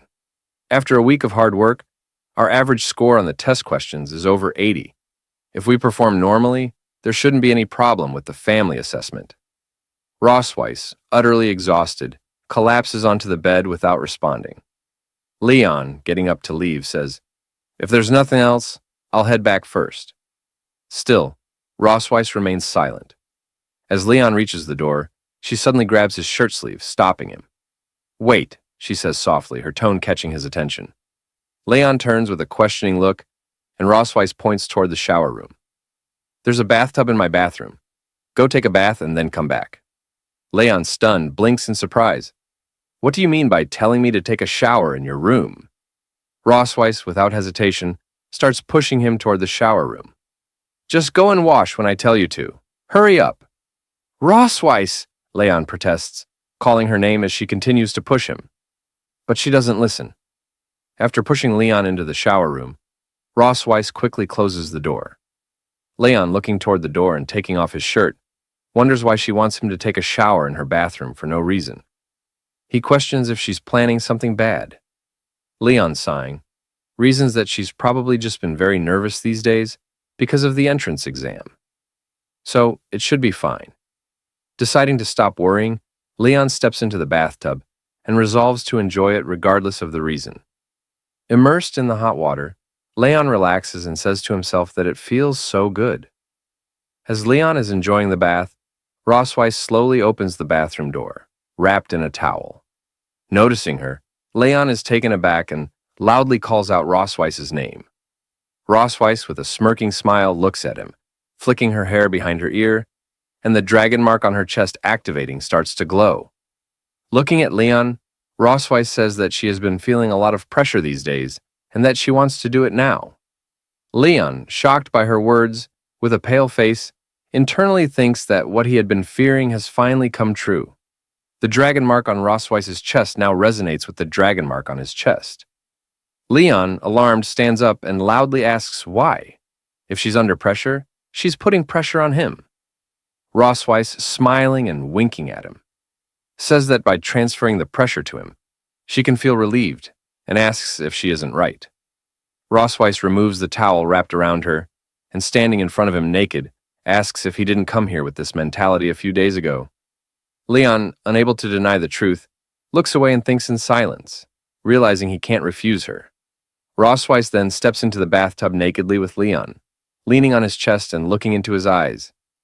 She tells Leon that he can't run away and urges him to just surrender. Leon doesn't resist and complies with her. The dragon marks on their chests begin glowing brightly, the intensity increasing. We all know what's about to unfold. On the day of the admission test at St. Heath Academy, Leon and Rossweiss arrive with Noah. Leon looks around in awe, remarking that this is St. Heath Academy. He turns to Rossweiss, who remains silent, her face serious. Concerned, Leon leans closer and asks her what's wrong, mentioning that he'd just done the decompression last night, but the effect wore off quickly. Rossweiss's face flushes with embarrassment, and she hits his back, muttering for him to go to hell under her breath. Leon laughs and tells her to let's go. Together, they enter the academy. During registration, they submit Noah's details. The receptionist reads aloud, Noah K. Melkve, Silver Dragon Clan. Age, 1 year and 3 months. Seeing the receptionist's skeptical expression, Leon asks if there's a problem. The receptionist replies there's no issue, just a little surprise. She explains that while the academy's minimum age for young dragons to enroll is 1 year, most of the young dragons are around 4 to 6 years old. Then, with a slight smirk, she asks if Noah is the princess, suggesting she might be a bit too young. Rossweiss, her face serious, responds that Noah is very smart and that her age is no issue. They respect her decision.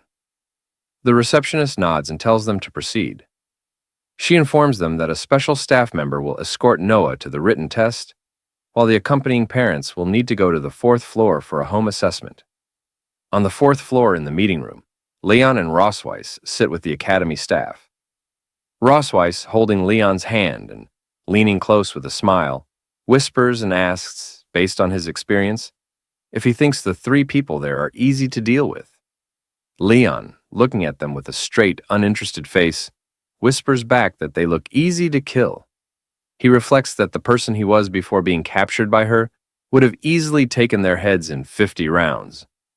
Leon, his face twisted in anger and radiating killing intent, grits his teeth and tightens his fist, whispering to Rossweiss that if they dare prevent Noah from attending the academy, he will meet them with a sword. The 3 academy staff, sensing the intensity of his killing intent, think to themselves that he must be an imposing parent. One of them, an older man, introduces himself as Walter Wilson, the vice principal of St. Heath Academy, and explains that he will be responsible for their assessment today. With a calm demeanor, the vice principal reassures them not to be nervous, urging them to simply relax and answer their questions. Rossweiss, forcing a polite smile, nods in agreement. Leon, also wearing a strained smile, silently notes that this old man doesn't seem as simple as he appears. wondering if something strange might be about to unfold. The vice principal then asks if they remember when their wedding anniversary is. Rosweiss and Leon exchange a glance, realizing that this question was anticipated. Back in the Silver Dragon Castle bedroom, Rosweiss had once told Leon that if anyone ever asked about their wedding anniversary, they needed to have a prepared response. After all, they hadn't officially married yet, and she had become pregnant before they could tie the knot. Leon, recalling her suggestion, thinks for a moment and says that if he had to choose a day that left a deep impression on him, it would be that day. Rosweiss, understanding his train of thought, completes his statement by saying it was the year 1733 of the creation calendar. Back in the interview, both Rosweiss and Leon confidently state that it was May 25th. Leon, however, silently reflects that this was the day he and Rosweiss had bonded in the dungeon. The vice principal, glancing at the submitted papers with a hint of suspicion, remarks that their child is already over 1 year old, despite being married for less than 2 years. He notes that this progress seems much faster than that of ordinary families. Leon, laughing awkwardly, explains that they fell in love at first sight, had a wonderful relationship, and quickly got married and pregnant. Shifting his focus, the vice principal asks if, in the 2 years of marriage, they've discovered any shortcomings or bad habits in their partner. Leon answers yes, while Rosweiss responds no. Internally, both of them think that their answers should be a mix of truth and fiction, just enough to seem believable.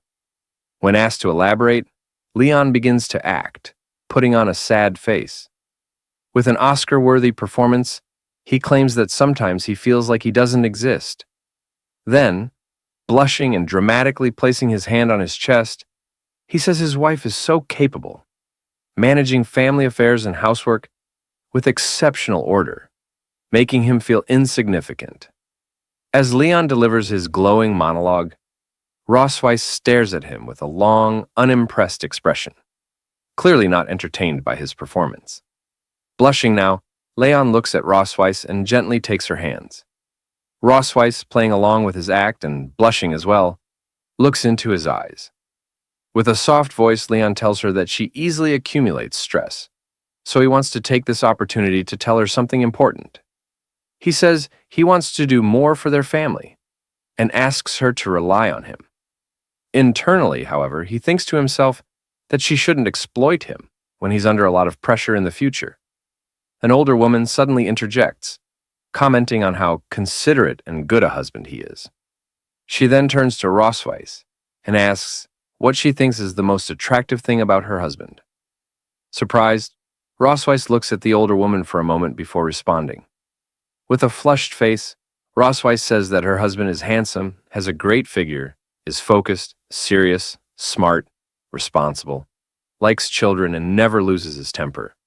She adds that he's not greasy, which makes him even more attractive.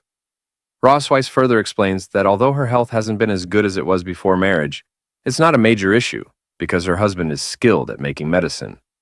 She mentions that he uses all sorts of remedies to treat her. Leon, hearing her words, forces a smile but laughs awkwardly. Internally, he wonders if she's praising him or subtly insulting him. Suddenly, Rosweiss, still holding Leon's hands, looks into his eyes with a concerned expression. Leon, caught off guard, awkwardly glances back at her, unsure of how to respond. Rosweiss then says that she would also like to take this opportunity to tell her husband not to push himself too much. As she speaks, she tightens her grip on Leon's hand, applying enough pressure that he screams internally in pain.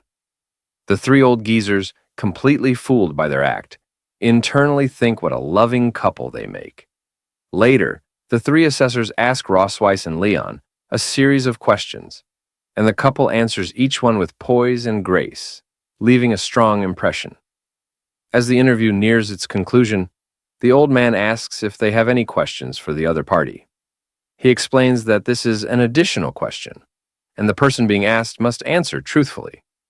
Rosweiss, shaking her head with a light smile, says she has no questions for her husband, because she already knows everything about him. The old man then turns to Leon and asks if he has a question for Rosweiss. Leon, appearing deep in thought, pauses for a moment. Rossweiss, looking at him with a smirking smile, thinks to herself that the more one speaks, the more mistakes they make. It's better to wrap up the assessment quickly. Leon, suddenly looking at Rossweiss, asks if she likes the teddy bear he gave her. Rossweiss, hearing his words, is taken aback, her face flushing red. Internally, she thinks it's surprising that he would ask such a question, one completely unrelated to identity, position, or grudges. She finds that his thoughts always manage to surprise her. Flicking her hair behind her ear, still blushing slightly, she says that she likes it very much. Leon, hearing her response, smiles with satisfaction, saying that he understands and is fine with her answer. The vice principal, shaking hands with Leon, announces that the interview is now over. He informs them that the results of the assessment will be sent to Silver Dragon Castle via dragon letter in a few days, and thanks them once again for their cooperation. With the interview and Noah's test completed, they return to Silver Dragon Castle. A few days later, a little red dragon arrives with news from the academy. Muen, seeing the dragon enthusiastically calling out to Noah, exclaims that the dragon letter has arrived. Leon picks up the letter from the dragon and opens it, saying, "Let's have a look." As he opens the letter, it reads, "Dear Noah K. Melkvey, congratulations on passing the Academy's assessment.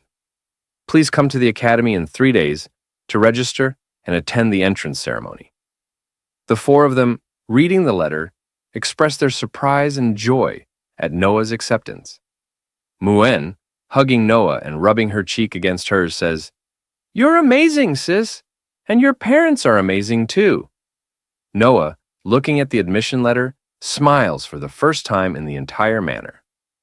Rossweiss, glancing at Leon, thanks him. Leon, feeling proud, asks, "Why is she thanking me?" It's mainly up to Noah herself. She's truly worthy of being my daughter. Rossweiss, winking as she leaves, says she'll make a big meal to celebrate today, and Leon can come help so people won't say he doesn't exist in this family. Leon, smirking, agrees, saying, "I find you very petty, always holding a grudge." Now, St. Heath Academy's entrance ceremony was in full swing. The vice principal stood on the stage, congratulating everyone for passing the assessments and welcoming them to this prestigious event. He spoke at length about the significance of the ceremony, emphasizing the importance of the families who had qualified to enroll their children in the academy. He highlighted that many new students had shown exceptional academic performance and stated that such excellence could only be cultivated by harmonious families. Taking this opportunity, he invited some of these families to share their experiences with everyone. The vice principal then welcomed one of the top-ranked students in this freshman class, Noah K. Melkvey, and her family to the stage. Upon hearing this, Muan realized that her parents and sister were being called to the stage. The silver dragon maid Anna affirmed this observation with a quiet nod. Leon, Rossweiss, and Noah ascended the stage together, accompanied by applause from the audience and welcoming gestures from the staff. Leon, wearing an awkward smile, couldn't help but think, how did it come to this? The answer lay an hour earlier, just before the ceremony. The principal had informed them that Noah had achieved the highest score in the entrance exam, and their family had secured first place in the family assessment. The vice principal had then requested them to represent the freshmen and deliver a speech during the ceremony. Now, standing on the stage with a forced smile, Leon felt there was no way out. The speech had come as a surprise, leaving him no choice but to face the situation head-on. Noah stepped forward to the microphone. The vice principal praised her as the youngest candidate to achieve the highest score and asked her to share her experiences with the audience. All eyes turned toward her in anticipation. Noah stood confidently on the stage, addressing the audience with a composed demeanor. She began by expressing her admiration for her mother, describing her as a powerful dragon who had always been her role model. When Noah proposed the idea of attending school, her mother not only gave her affirmation but also provided unwavering support. As she spoke, Rossweiss glanced at her with a light smile playing on her lips, clearly proud of her words. Noah continued, shifting her attention to her sister, Muan. She shared how her sister had always been there for her, a constant source of encouragement and love. Muan, listening from the audience, looked at Noah with enthusiastic and hopeful eyes. deeply touched by her sister's gratitude. After a brief pause, Noah let out a small sigh. On stage, Leon's thoughts wandered as he wondered whether she would mention him. Then, Noah continued, her voice softening as she approached the topic closest to her heart. She declared that the person she wanted to thank the most was her father.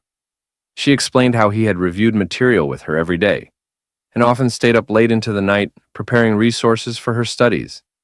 It was his dedication and effort that enabled her to stand where she was today. Hearing these heartfelt words, Leon was overwhelmed with emotion. Tears of joy welled up in his eyes as he softly called out Noah's name. Touched beyond words, Noah concluded her speech with a polite thanks to the audience before stepping back from the microphone. The vice principal, visibly moved by her words, remarked that Leon must truly be an exceptional father for his daughter to hold him in such high regard. Seizing the moment, he suggested that Leon give Noah a kiss to show his fatherly love. The suggestion left Leon momentarily stunned. His thoughts raced as he looked at the vice principal, wondering what could possibly have prompted such an idea. A sense of dread crept in as he considered the potential chaos that could unfold if he followed through. His gaze shifted to Noah, recalling how just a month ago she hadn't even allowed him to touch her without complaint. The idea of her permitting a public kiss seemed far-fetched. Leaning slightly toward her, he whispered that they could settle for a simple hug instead. Noah, however, looked away, a faint blush creeping onto her cheeks. Her voice was barely audible but firm as she told him to hurry up, finish the kiss, and put an end to the socially excruciating ordeal. Leon stared at her, stunned by her sudden change of tone. Her unexpected compliance left him at a loss for words, and he found himself softly uttering her name in disbelief as the moment unfolded. Hearing Noah's words, Leon decided to act with heartfelt resolve. Gently, he leaned forward and planted a fatherly kiss on her forehead. The gesture was simple yet profound, reflecting his deep affection and pride for his daughter. Muan, watching from the audience, couldn't contain her excitement. She jumped eagerly, declaring her desire to kiss her sister as well. However, Anna, ever vigilant, intervened, reminding Muan that, as a royal, she couldn't disrupt the ceremony by rushing onto the stage. Muan reluctantly settled back, casting a longing glance at Noah. Meanwhile, Ross Weiss exhaled in relief, thankful that the spotlight hadn't turned to her. Noah's face turned a deep shade of red at the unexpected display of affection. Leon noticed her reaction and offered her a soft smile, his expression radiating warmth. The vice principal, visibly moved by the scene, remarked on the strength of their family bond. He noted that truly excellent dragons never forget to show gratitude to their loved ones. The Melkvi family, he added, exemplified what a real family should be like. However, what came next left everyone stunned. The vice principal, with an air of cheerful oblivion, dropped an unexpected remark, revealing that he had kissed his own daughter in similar moments of pride. Then, as though inspired by his own example, he turned to Leon and suggested that, as a model of a loving couple, Leon should not forget his wife. Leon and Rossweiss were both taken aback, their expressions frozen in shock. Leon's teeth clenched, and his fists tightened as he stared at the vice principal, his anger barely contained. Rossweiss, on the other hand, seemed overwhelmed. Her face paled momentarily before she instinctively withdrew, unable to find the words to respond. Leon's thoughts surged with frustration. This old dragon is getting far too ahead of himself. I should have dealt with him during the assessment. Yet, as his gaze shifted to Noah, his resolve softened. This is her moment, her most important entrance ceremony. No matter how infuriating the situation, I won't let it overshadow her achievement. Steeling himself, Leon addressed Rossweiss with an air of mock enthusiasm. My dear wife, he said, his voice deliberately loud enough for all to hear, come now, aren't we the happiest and most harmonious family? Surely we must show everyone that we are. Rossweiss, caught off guard by his sudden declaration, flushed deeply. Her usual composure faltered as she glanced at him, her embarrassment unmistakable. The audience watched with amusement, the tension on stage blending into an unexpected display of familial affection. Rossweiss, her face flushed crimson, whispered softly, asking if Leon truly intended to kiss her in front of hundreds of dragons. Leon, maintaining his calm demeanor, assured her that there was no way he would go that far, not with Noah and Muan watching. He urged her to cooperate with him in this delicate moment. With a deep blush coloring her face, Rossweiss muttered that the whole situation was unbearably embarrassing. Leon, determined to move forward, closed the distance between them, gently wrapping his arms around her. His movements were slow and deliberate as he leaned in, his thoughts wandering. Though they had shared a bed and held hands many times before, they had never kissed, except for that one brief moment 2 years ago. Rossweiss, her heart racing, could only wonder why Leon appeared so calm, as though the weight of the moment didn't affect him at all. She told herself not to mind it and, accepting her fate, closed her eyes, bracing for the kiss she expected on her lips. But as she waited, Leon's lips never found hers. Instead, he kissed her gently on the cheek. Rossweiss's eyes opened in confusion, her expression a mixture of surprise and curiosity. She touched her cheek, still warm from the kiss, unable to hide the blush spreading across her face.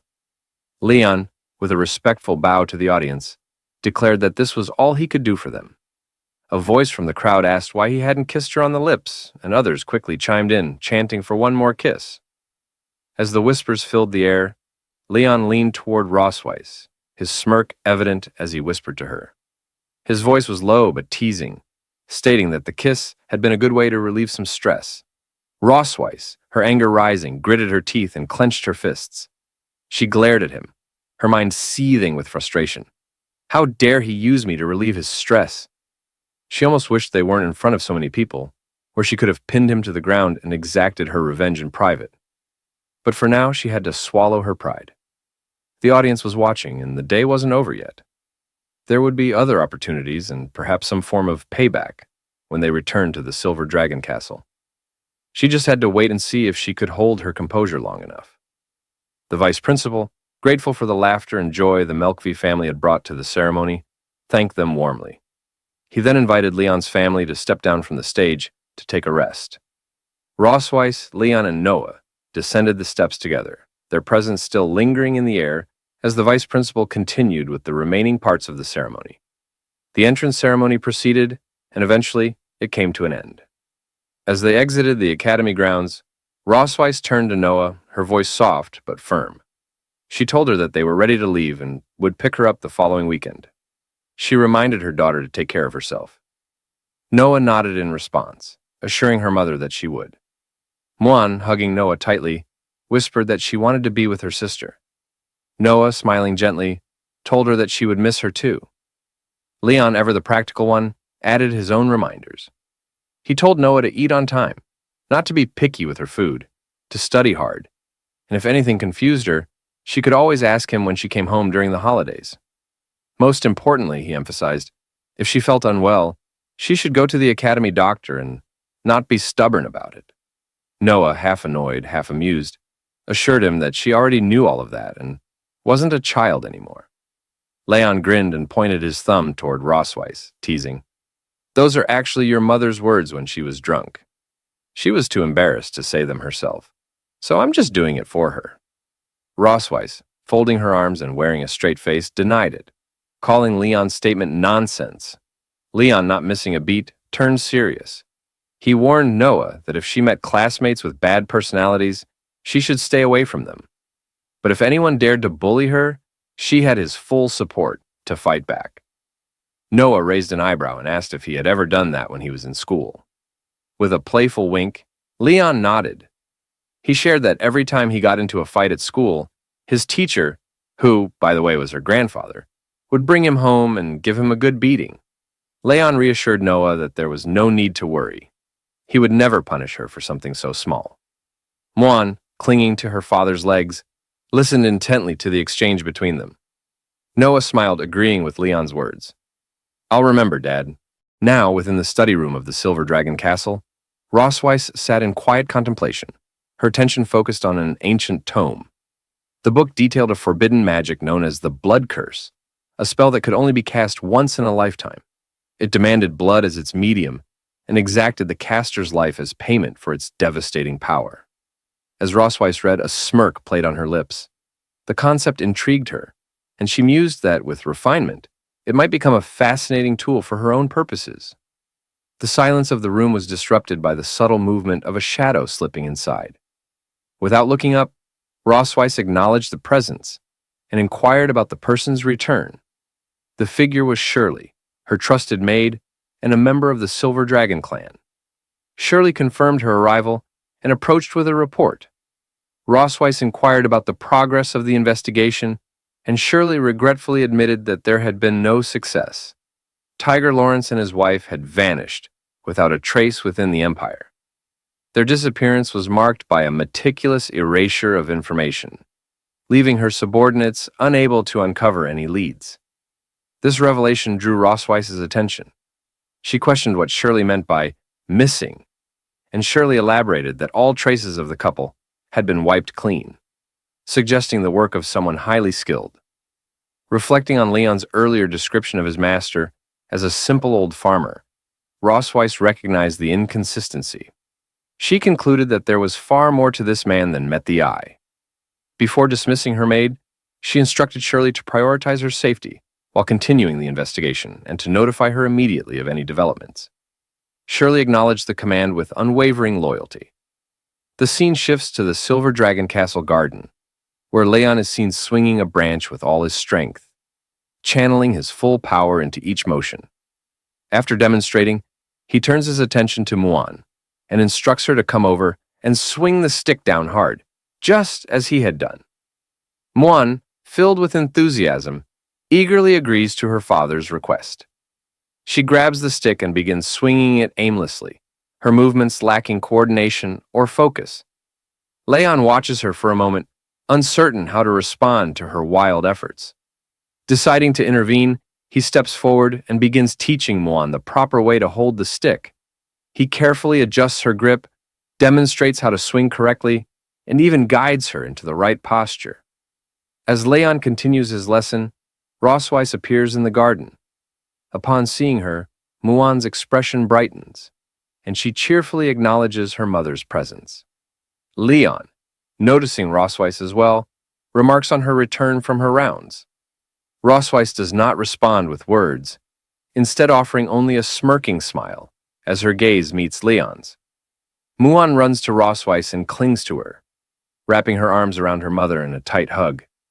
Rosweiss gently pats her daughter's head and asks if she had listened to her father today. Muan eagerly confirms that she has been obedient, proudly stating that her father even taught her how to hold a sword. Rosweiss responds with a warm, affectionate smile and acknowledges that it isn't bad. She then informs Muan that dinner will be ready soon, mentioning that she had requested the chef to prepare steak.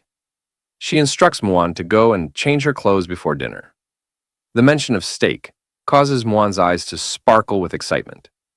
She exclaims her love for steak and skips away joyfully, singing a song about steak as she leaves. Anna, who had been nearby, follows her little highness and guides her toward the castle. Leon and Rosweiss stand together, watching Muan until she disappears from view. As the moment passes, Rosweiss turns to Leon, about to speak, but before she can say anything, Leon swings the wooden stick at her with sudden speed. The motion takes Rosweiss completely by surprise. She's caught off guard, freezing as the stick comes to an abrupt halt just near her throat. Rosweiss, with a cold expression and a smirking smile, questions Leon's intentions, asking if he has finally decided to attack her. She states that, in the Silver Dragon Castle, pointing a weapon at her is an act of treason, punishable by death. Leon, hearing her words, calmly responds, pointing out that it is merely a branch, and questioning if the queen truly considers a branch a weapon. Rosweiss, unfazed, reminds him of his past as the strongest dragon slayer, emphasizing that even a branch in his hands could be used as a lethal weapon. She ends her statement by asking if she is wrong in her assumption. To her pointed remarks, Leon doesn't respond directly. Instead, he sighs and withdraws the branch.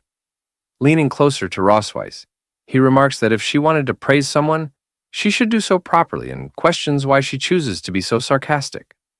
Rossweiss, folding her arms, retorts that she hasn't praised him at all.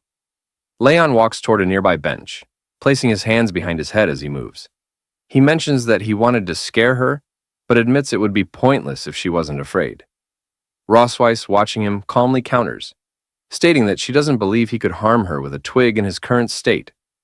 Shifting the conversation, Rossweiss mentions that Noah had written to her the previous day, saying she was doing fine and asking them not to worry. As Rossweiss and Leon sit on the bench, Leon looks at her in surprise and asks if that was all Noah had written. Rossweiss denies this, explaining that it was rare for Noah to take the initiative to write back, but she had done so to reassure them of her safety. Leon agrees, commenting that in this regard, Noah is very similar to Rossweiss. Looking at the sky, Leon reflects on Noah's nature. He mentions that she always maintains a stern demeanor, making it difficult to discern her thoughts. However, he adds that if one finds the right approach, it is still very pleasant to get along with her. Rossweiss, also gazing at the sky, remarks that Noah actually admires Leon. She explains that Noah has a typical dragon mentality. She admires strength and is drawn to the powerful. Turning her gaze to Leon with a faint smile, Rossweiss continues, saying that in Noah's eyes, he has become a top student, someone to look up to. She even mentioned that she plans to win many first places at the academy because she never wants to lose to him. Leon, slightly embarrassed, responds with an awkward smile, commenting that he thought Noah considered him just a weak nerd.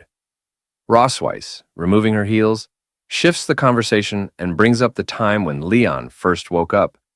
She recalls how Noah avoided him and asks if she was right about that. Without waiting for an answer, she reveals that despite her behavior, Noah would often visit him while he was in a coma. Occasionally, when caught, she would make an excuse to come and see Muan. Leon, smiling faintly, remarks that Noah's tough side is very much like Rossweiss. Rossweiss, now looking upward, recalls their childhood. She shares how, as little ones, Noah and Muan would cry inconsolably, but the moment they were placed next to Leon, they would instantly calm down. She reflects that perhaps, even before anyone realized it, the bond of blood had already tied them together. Leon lowers his gaze, looking at his hands with a tinge of sadness in his expression. Quietly, he murmurs about the strangeness of blood relationships. His thoughts drift to his past. He remembers his childhood as an orphan, a time when he never experienced the love of parents. Family affection was an unknown concept to him. It wasn't until he was 5 years old that his master and his wife adopted him. Though they weren't connected by blood, they treated him as their own son, introducing him to the concept of home for the first time. Yet, even amidst this warmth, he occasionally felt a sense of loss, a quiet void lingering in his heart. Leon, sitting in silence, reflects on his past with a sad expression, longing for a time when his master and his wife had been his real parents. His mother, sensing his sorrow, gently patted his head and reassured him, telling him that one day he would become a father to someone else. Leon, uncertain and with a hint of doubt, asked if he would truly become a father. His mother smiled warmly and confirmed, saying that his future children would be his blood, the family he would love, protect, and give everything for. Pulled back to the present, Leon clenched his fist, the words his mother had spoken echoing in his mind. He affirmed to himself that they were indeed his most cherished family members now. As Leon pondered, Rossweiss watched him closely and asked what he was daydreaming about. She then suggested they should head back. Leon snapped out of his thoughts, quickly stood and nervously reassured her that it was nothing. Thanking her for her words, he invited her to return together. Instead of slipping her heels back on, Rossweiss subtly slid toward Leon. Noticing her movement, Leon asked in confusion what she was doing now. With a smirking smile, Rossweiss replied that since Leon wanted to thank her, he should help her put on her shoes. Leon, staring at her with a long, resigned expression, hesitated, clearly unsure but also a little exasperated. Their bond seemed to grow stronger and stronger with each interaction. Rossweiss, still smirking, repeated that if Leon truly wanted to thank her, he should help her put on her shoes. Leon, shocked and taken aback, repeated her request in disbelief, asking if she seriously expected him to help her put on her shoes. He declared there was no way he would do such a thing. Pointing his finger at her angrily, he reminded her that washing her feet last time had been humiliating enough, and now she wanted him to do even more. He questioned whether he had any dignity left. In response, Rossweiss kicked him in the face with her foot, silencing his complaints. She coldly reminded him that she still hadn't settled the score with him for kissing her at the entrance ceremony, and now he couldn't even help her put on her shoes. She stared at him with an arrogant expression, commanding him to stop talking nonsense and finish the task so they could leave. Leon, grumbling under his breath, finally agreed. He crouched down and placed her shoes on her feet.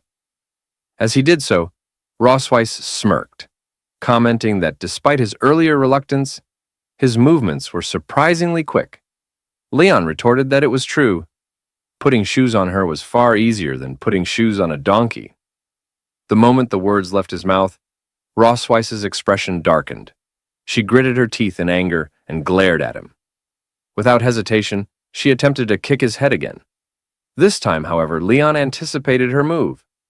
Smiling, he bent backward, swiftly dodging her kick as her leg flew past his face. He immediately stood up and darted off, mocking her as he ran. He shouted back that as long as he ran fast enough, she wouldn't be able to catch him. Rossweiss stood there, clenching her fists and glaring at his retreating figure. Her thoughts simmered with fury as she resolved that no matter how fast he ran, it wouldn't save him from what awaited him that night. We don't exactly know how things unfolded that night, but we can imagine what might have happened. A few days later, Leon, Rossweiss, and Muan waited outside. Rossweiss and Leon noticed something and turned their gaze to the sky. Muan, filled with excitement, pointed upward and signaled for them to come closer. A massive dragon flew over them with great speed. Its immense size caught Leon's attention, and he observed it in surprise, noting that it was several times larger than Rossweiss's transformed form. The dragon approaching them was the Leviathan, a giant dragon renowned for its size and endurance. Rossweiss, watching the Leviathan, remarked that despite its massive size, it was not particularly powerful. Its exceptional endurance and stable emotions made it an ideal transporter for the dragon clan. Leon then asked what she meant by emotionally stable. Rossweiss explained that a Leviathan, due to its calm temperament, would never lose its temper, even once, throughout its thousands of years of life. For this reason, the Academy often employed them to transport baby dragons. As they continued observing, the Leviathan released Noah onto the ground. She landed gracefully and turned to Rossweiss to announce her return. Rossweiss welcomed Noah warmly, her gaze softening at the sight of her daughter. Muan quickly rushed to Noah and hugged her tightly, expressing how much she had missed her. Noah, with a slight blush on her face, looked at Leon and tried to speak to him, but her words faltered, breaking mid-sentence. Leon noticed her hesitation and thought to himself that she still wasn't accustomed to calling him Dad. Leon and Rossweiss, holding their daughter's hands, walked inside together. On the way, Leon expressed his happiness at Noah's return, mentioning that he and her mother had prepared many of her favorite dishes to celebrate her homecoming. After heading inside the Silver Dragon Castle, Noah presented her test papers to Leon and Rossweiss. She began listing her achievements one by one. For basics of alchemy machinery, she had secured first place with full marks. For Introduction to Magic, Young Dragon Edition, she achieved first place with full marks. Again, for Introduction to Magic, Young Dragon Edition, she achieved first place with full marks.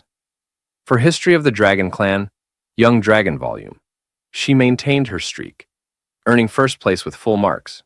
As she detailed her results, Rossweiss smiled proudly while looking over the papers, her admiration evident. Beside her, Muan observed with bright, curious eyes, captivated by her sister's accomplishments. However, when Noah hesitated slightly, her voice grew softer as she mentioned the last subject. For all-round physical fitness, she had only scored 95 points and didn't get first place. She apologized for the shortcoming, looking slightly dejected. Rosweiss, still feeling immensely proud, reassured her daughter in a soft and gentle tone, saying there was no need to apologize because her performance was already incredibly impressive. Muan, agreeing with her mother, wholeheartedly held Noah's hand and expressed her support. In her heart, her sister was the best, no matter what. Meanwhile, Leon took the test papers and examined them carefully. As he looked at his two daughters, a smile of mixed emotions crossed his face. He thought about how Noah wasn't very good at expressing her feelings, while Muan expressed hers perhaps too openly. As their father, he felt it was his role to balance things out. After reviewing the all-round physical fitness test paper, Leon commented on the results. He noted that activities like running, bench pressing, and pull-ups were all basic physical training. Considering that Noah was competing with young dragons, who were only 4 or 5 years old, it was natural for her physical fitness to fall slightly behind theirs. Then, showing the paper to Noah, Leon pointed out that she had won 9 out of 10 actual combat matches, giving her the highest winning rate in the class. This, he explained, demonstrated her superior strategy and fighting skills, despite not being as physically strong. He encouraged her not to worry about being third, reassuring her that she would have plenty of opportunities to surpass them in the future. Hearing her father's words, Noah nodded in understanding. She then mentioned that her mother had told her that father had been the top student in every subject when he was in school. Leon then explained that when he first entered school, he wasn't at the top of the class. However, he gradually rose to first place through sheer hard work and perseverance. With a reassuring smile, Leon told Noah that she still had plenty of time and shouldn't let one mistake get her down. He believed she could do better. Determined, Noah clenched her tiny fists and nodded, understanding his words. Muan, full of enthusiasm and curiosity, asked her parents who would win if Dad fought Mom, given how powerful Dad is. In response, Leon and Rosweiss placed their hands on their chests, each confident in their own answer. Leon, with certainty, said it would be him, while Rosweiss declared it would be her. The two of them exchanged glares, the tension between them rising as their rivalry sparked. Leon, chuckling, recalled his combat training, boasting that no one could match him in hand-to-hand, weapon, or magic combat. He insisted, of course, that he was the better fighter. Rosweiss, folding her arms and narrowing her eyes, responded with a smirk. While she hadn't won as many honors in the academy as Leon, she focused on winning the key games. We might suspect this could be a little white lie given Rosweiss's expression, but they would see about it. The rivalry between Leon and Rosweiss ignited further as they stared at each other, their competitive spirits fully engaged. As Rosweiss teased Leon, asking if it was because he had never managed to beat her that he married her, she implied that he had been captured by her. Their conversation is filled with hidden meanings, especially since the children are present and listening. They have to hide the past. Leon, with a smirk, responds that it was actually because she failed to beat him, referencing their time in the dungeon. Leon says that because of that, they have 2 lovely daughters, Muan and Noah. Suddenly, Leon and Rosweiss dash out of the room. Rosweiss, not missing a beat, suggests they go outside and have a fight. Leon, eager to demonstrate his strength, agrees, saying he's been wanting to show it for a long time. Muan and Noah awkwardly watch them before running after their parents. Noah grabs Muan's hand and runs to catch up with them. Muan, unsure, asks if they're really going to fight. Noah responds, saying they should follow and see. Outside the Silver Dragon Castle, Leon and Rosweiss begin warming up, preparing for their match. Meanwhile, Muan and Noah sit on a bench to observe.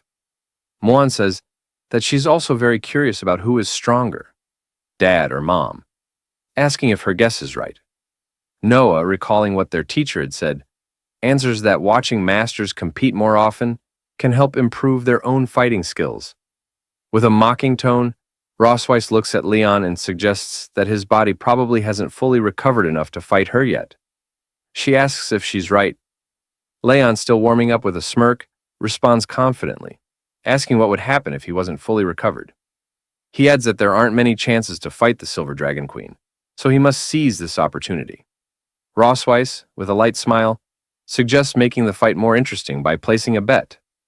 Leon, curious, asks what the bet would be. Rossweiss, smirking, explains that if he wins, she won't touch him for a month. However, if she wins, he'll have to fulfill one of her requests. Leon, hearing her proposal, becomes serious and wonders what kind of demands she might make. But as long as he wins, it's worth the risk. With teary eyes, Leon happily thinks that taking a month off sounds easy. He never would have dared to think about this under normal circumstances.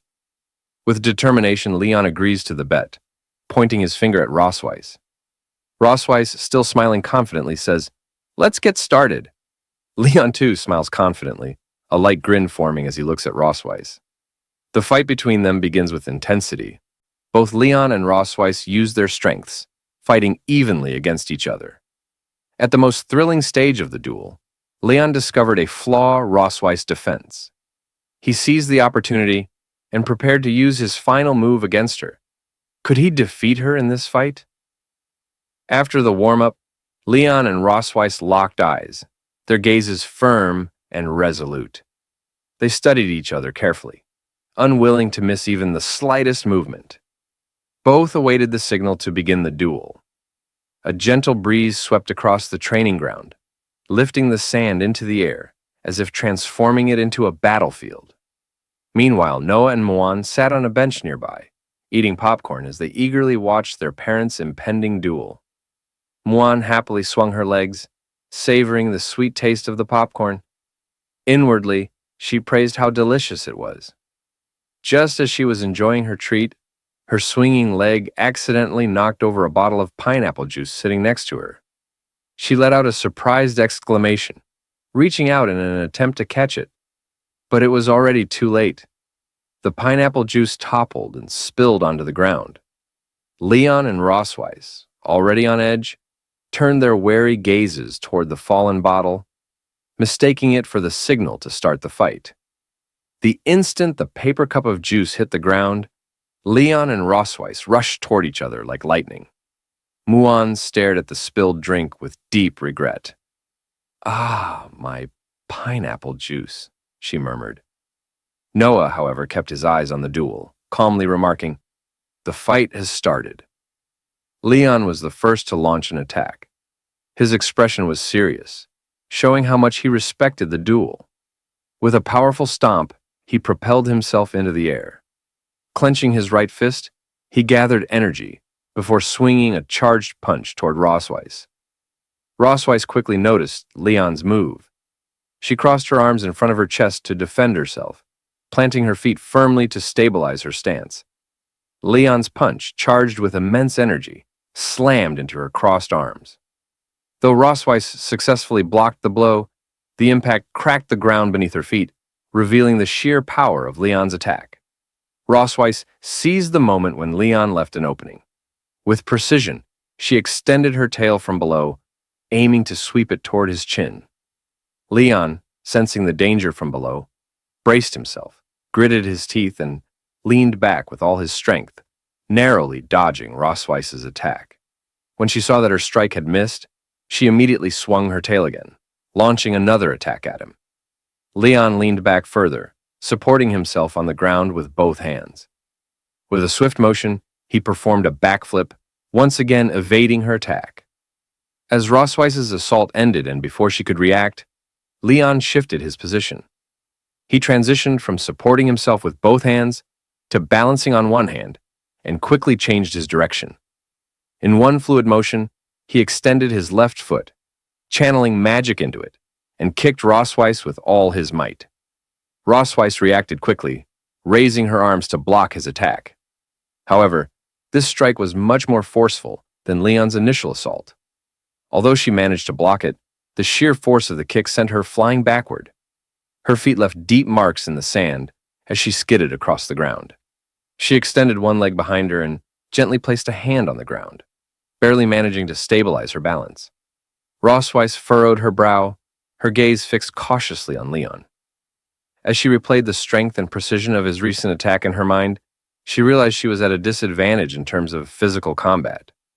I don't have an edge over him in physical skills, she thought. I need to create some distance. Rossweiss decided to shift her approach. She resolved to use her dragon flame to gain the space she needed to turn the fight in her favor. Rossweiss brought her left hand closer to her right, channeling powerful purple magic.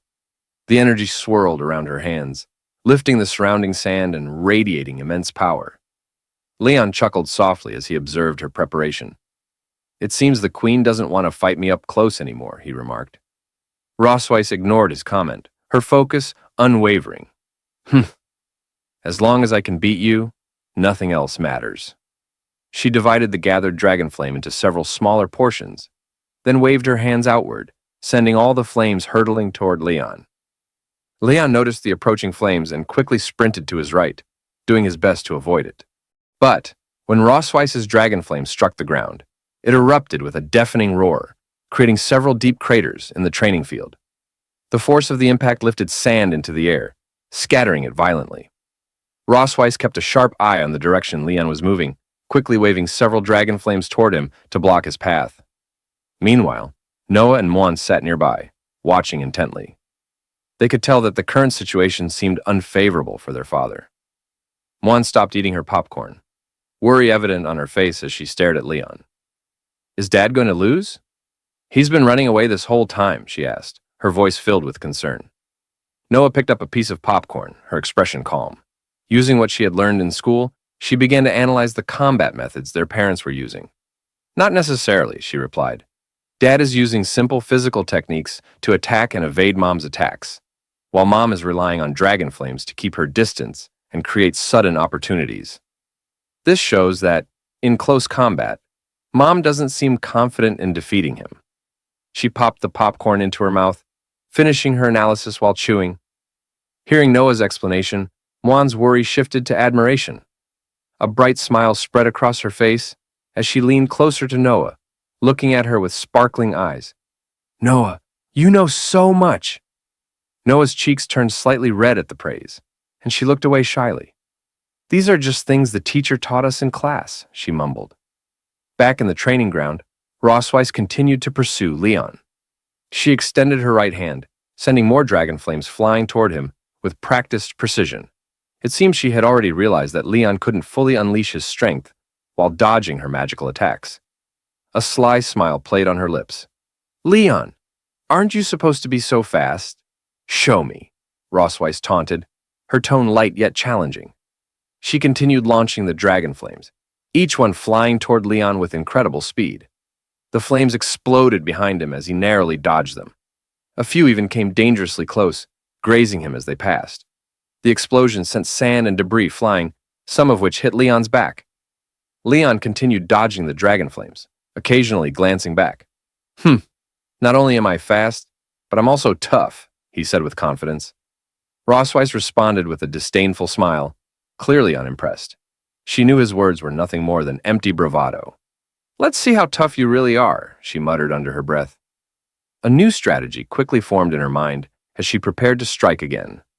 Gathering the dragon flames in her hands, she pressed them together, focusing her energy as if condensing the flames into something more powerful.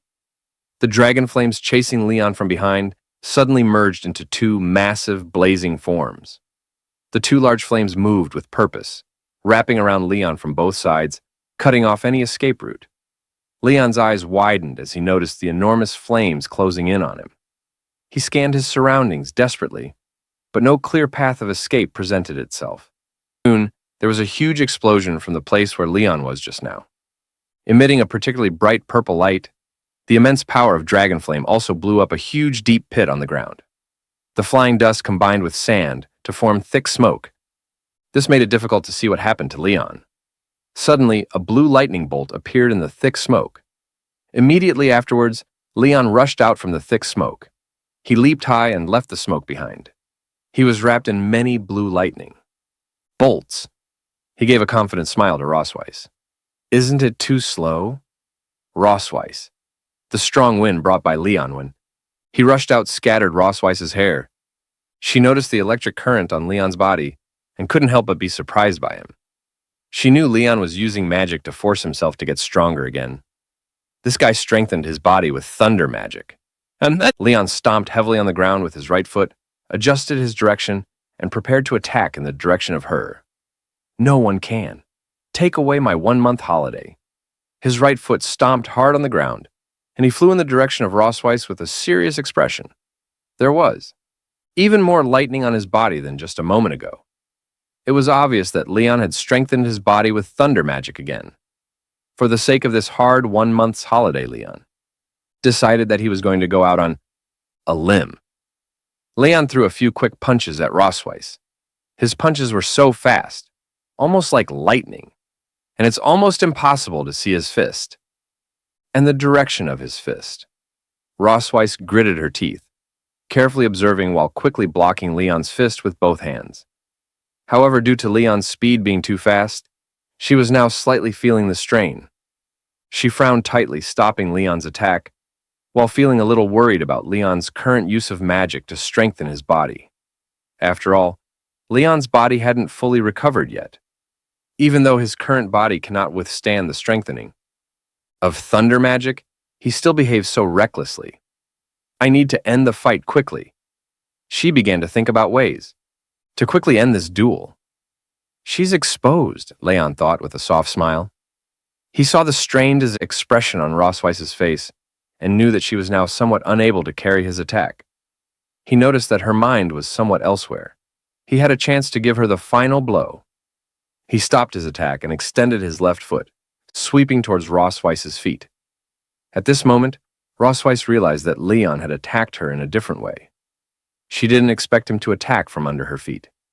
She wanted to dodge, but it was already too late. She tripped over Leon's foot and lost her balance a bit. Rossweiss struggled to lean back, trying to dodge Leon's next attack. She wanted to find an opportunity to attack, but the current situation made it impossible for her to fight back. Leon gathered all the thunder magic onto his right fist and extended it towards Rossweiss. He looked at her firmly with a confident smile on his face, as if expressing to her that the victory was determined. I won. Rossweiss was originally going to lean back and then find a chance to stand firm, blocking Leon's punch towards her. However, due to Leon's sudden attack on her, she was unable to maintain balance. Her hand reached into the air, and she was about to fall to the ground. As Leon was about to deliver the final blow, he noticed that she was unable to defend herself and risked getting hurt, so he immediately stopped attacking. Leon restrained his thunder magic and reached out to grab her. He pulled hard and pulled her back in his direction. As she was about to fall, after pulling Rossweiss up, they changed their standing direction. Leon placed his hand on her waist and supported her to prevent her from losing balance again. He held her firmly in his arms. Rossweiss's twin peaks touched Leon's chest.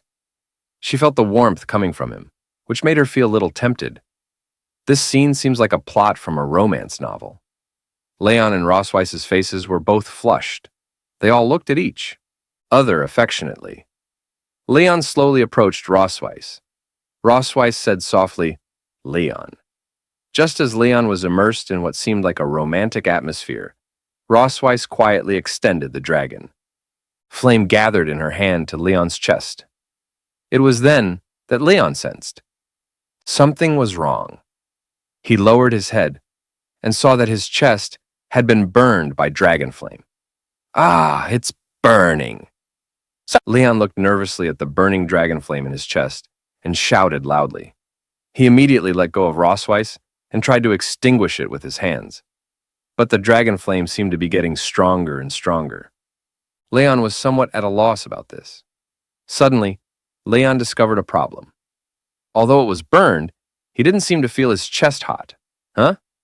This fire doesn't feel that hot? He lowered his head and saw that Rossweiss's dragon flame had slowly begun to disappear. The fabric on the chest was only partially burned, leaving some burnt marks. Rossweiss looked at him seriously. She was dissatisfied with his attitude. "Just now. The fight is not over yet. How can you distract yourself?" Hearing the loud explosion of dragon flame landing on the ground, Noah and Muin put down their snacks and walked over. Due to the smoke just now surrounding Leon and Rossweiss, Mom, who won in the end?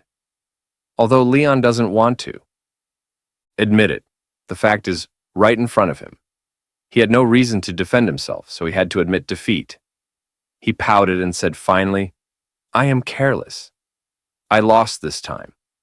Rossweiss closed her eyes and softly praised him.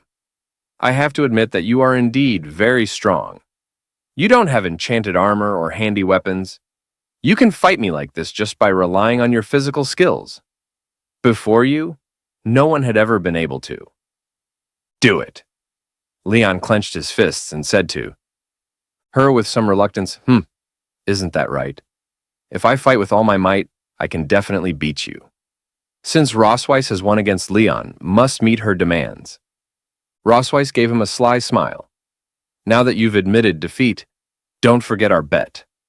Rossweiss's words were like a sharp arrow, piercing straight into Leon's body.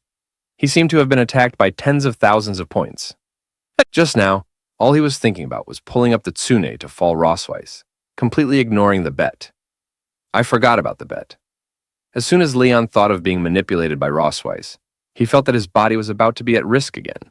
He lay on the ground, feeling like his soul was about to leave him.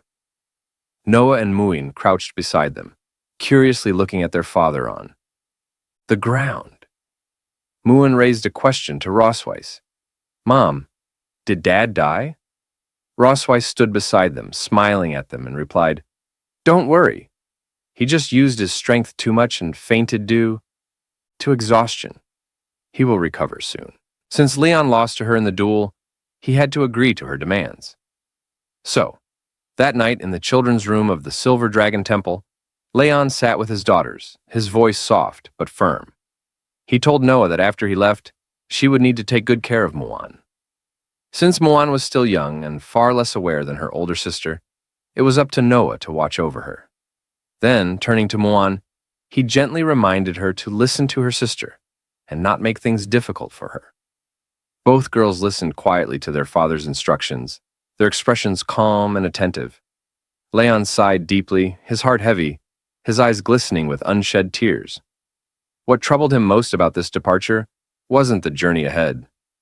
It was leaving behind his daughters, both barely over a year old. He couldn't fathom how their mother could bear to pull him away from them. Noah pouted, crossing her arms. You're just going to Mom's house for one night. Why are you acting like it's the end of the world?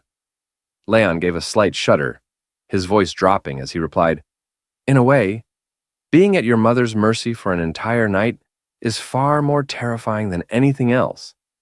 At that, Muan piped up, her eyes wide with excitement.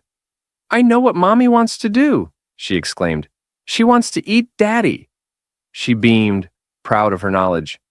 I read in a book that when a lady mantis marries a boy mantis, she eats him after. Leon chuckled, though his smile was tight. Well, that's not exactly what's happening, he said, ruffling her hair. But Daddy might still be getting consumed in some way. He squinted at Muan, pretending to be suspicious. Why do you look so happy about that? At that moment, Rossweiss, who had been standing just outside the door, swept into the room with a sharp glare aimed at Leon. Stop filling their heads with nonsense, she snapped, as if I'm some kind of monster. She pulled the blanket up over the girls, her tone softening. You two should go to bed early and not worry about anything. I just need to talk to your father about some important matters. Leon flinched slightly at her words. Important matters? He muttered under his breath. What kind of important matters could she mean?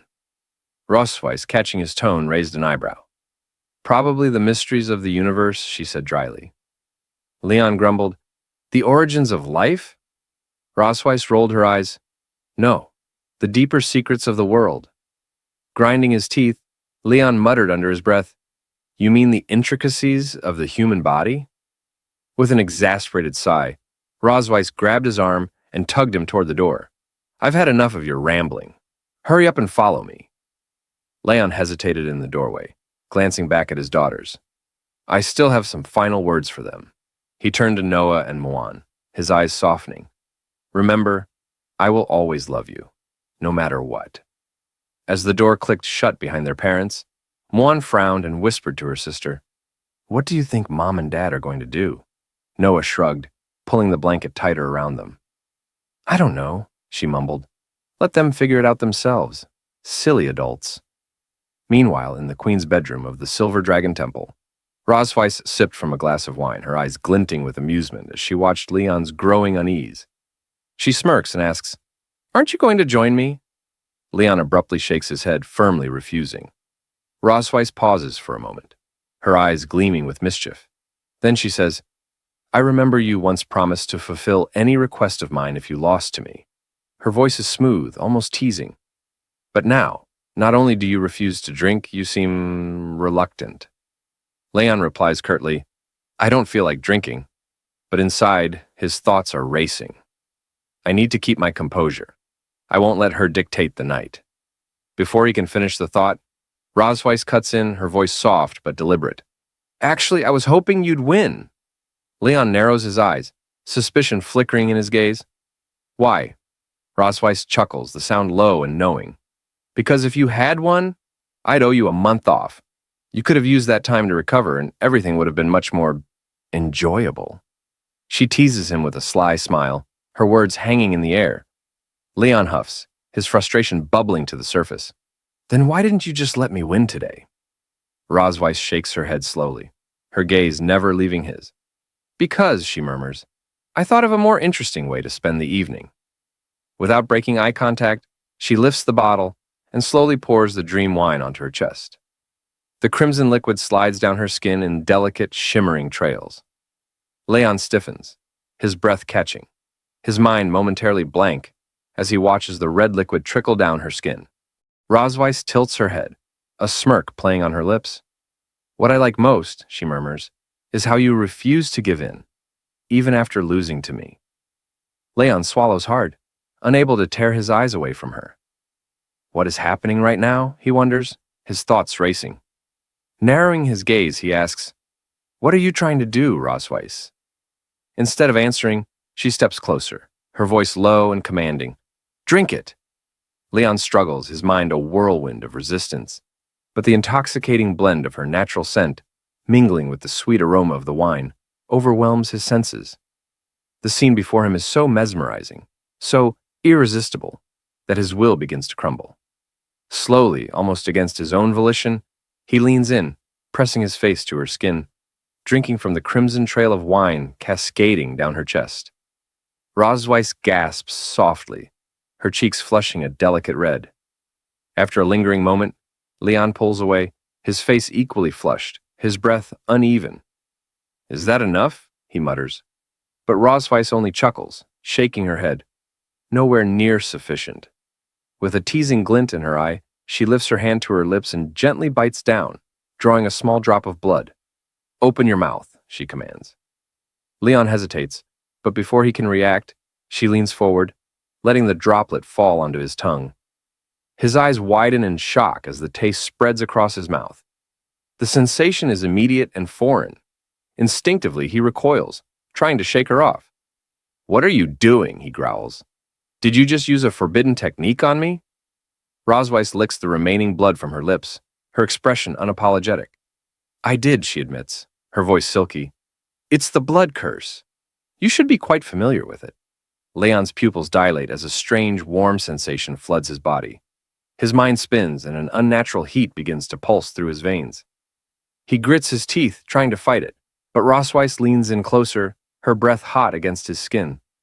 "Ever since you used this forbidden technique on me 2 years ago," she whispers, "I've been longing for that feeling." Leon's heart pounds. "Do you even know the consequences of using this technique?" he demands, his voice strained. Rosweiss nods, her eyes gleaming with confidence. "Of course I do. But I've modified it, just a little.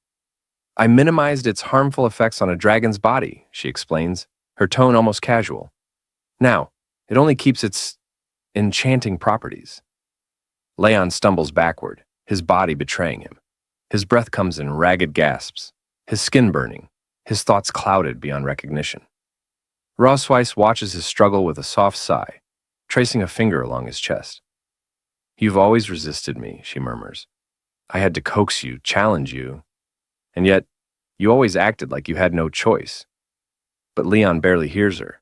The heat coursing through him is too intense, drowning out everything else. Rosweiss leans in, her lips grazing his ear. "Let go," she whispers, her voice like velvet. "Embrace the moment." Leon gasps as his knees buckle beneath him, collapsing onto the bed. Rosweiss giggles, watching him with predatory delight.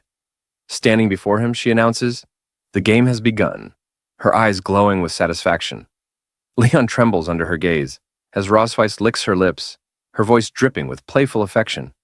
"My captive," she purrs. As Leon struggles to breathe through the suffocating heat of the curse, Rosweiss smirks, her eyes shining with wicked amusement. "You're almost losing control," she teases, tilting her head slightly. "Do you even know what you look like right now?" Leon furrows his brow in pain, shaking his head in denial. But Rosweiss only chuckles, her amusement evident. With a smug expression, she summons a mirror, its surface gleaming with an unnatural light. "This," she says, her voice dripping with satisfaction, "is a magic prop I bought in Sky City. It records images and voices for a short time." She places the mirror before him, its reflective surface casting back his strained expression. With a knowing smile, she leans in slightly. "Now, Leon," she purrs, "tell me, right here in front of the mirror, what you truly want to do." Leon stares at his own reflection, his breath shallow. Suddenly, his eyes widen in shock, as his own voice, unbidden and betraying him, escapes his lips. "I want to kiss you." His heart pounds violently in his chest. "That's not true," he screams inwardly, his mind recoiling from the words. His face flushes hot with embarrassment, but Rosweiss, catching the flicker of panic in his eyes, only presses further. With a mischievous grin, she steps closer, her tone playful and taunting. "Say it again," she urges, her eyes gleaming, but louder this time. This time, Leon doesn't hesitate. The words tumble from his mouth, louder, more desperate. "I want to kiss Rosweiss." The moment the confession leaves his lips, Leon's breath hitches. His fists clench at his sides, his knuckles white. "I didn't mean that," he insists to himself, his mind a storm of denial and confusion. "I didn't mean to say that." Rosweiss takes another step forward, her smirk deepening as she watches him struggle. The satisfaction in her eyes is undeniable. She playfully remarks that he looks absolutely mortified, as if he's completely abandoned his dignity, and is now shamelessly begging for a kiss from his sworn enemy. Leon quickly turns his face away, his voice sharp with defiance, as he adamantly declares, "I won't kiss you." But before he can even process what's happening, his body betrays him. In the very next moment, he moves on instinct, unconsciously lunging toward Rosweiss. She catches him effortlessly, her smirk deepening as a soft chuckle escapes her lips. "Well, well," she teases, her voice dripping with amusement. "It's truly unlike you to be this impatient." Leon braces himself against her hands, his mind growing hazy, the fog of the blood curse clouding his thoughts. His lips part slightly, and before he can stop himself, he murmurs words he can no longer suppress.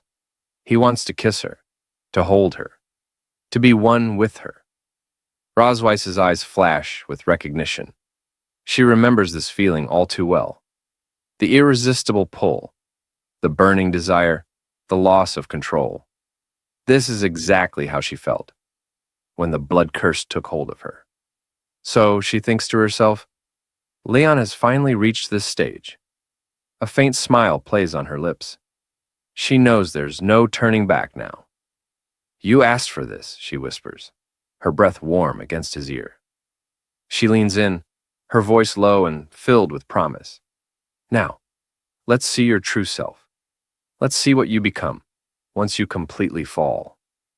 The night unfolds in a blur of heat and shadows, their wills entangled, their pride stripped away. By the time morning arrives, Leon groans, his body aching as he slowly blinks awake. His head throbs with the weight of what transpired.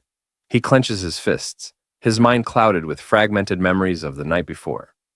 A wave of frustration crashes over him as the realization settles in. I fell for it again? He grits his teeth, cursing the blood curse for forcing him to discard his pride, his dignity as a dragon slayer, and making him succumb to Rosweiss's control once more. The shame coils tightly in his chest, heavier and more suffocating than ever before. Beside him, Rosweiss, the very culprit behind his downfall, sleeps soundly, her breathing steady, her posture relaxed, as if she doesn't have a single care in the world. She looks completely defenseless, a stark contrast to the chaos she left in her wake. Leon's hand moves unconsciously toward her face, his fingertips brushing against her cheek. But the moment his skin meets hers, he snaps back to reality, jerking his hand away. "What am I doing?" he questions, his heart pounding. "Why did I touch her?" he convinces himself. "I only wanted to wake her up. Nothing more." But even as he repeats the thought, doubt gnaws at the edges of his mind. Then he pauses. Why hasn't she reacted? Narrowing his eyes, he mutters, "Don't tell me you're pretending to be asleep." Leaning in, he pokes her forehead gently. "Hey," he says, his voice a mixture of irritation and lingering confusion. "Stop pretending." He shakes her gently, his voice firm as he orders, "Wake up." His brow furrows in frustration.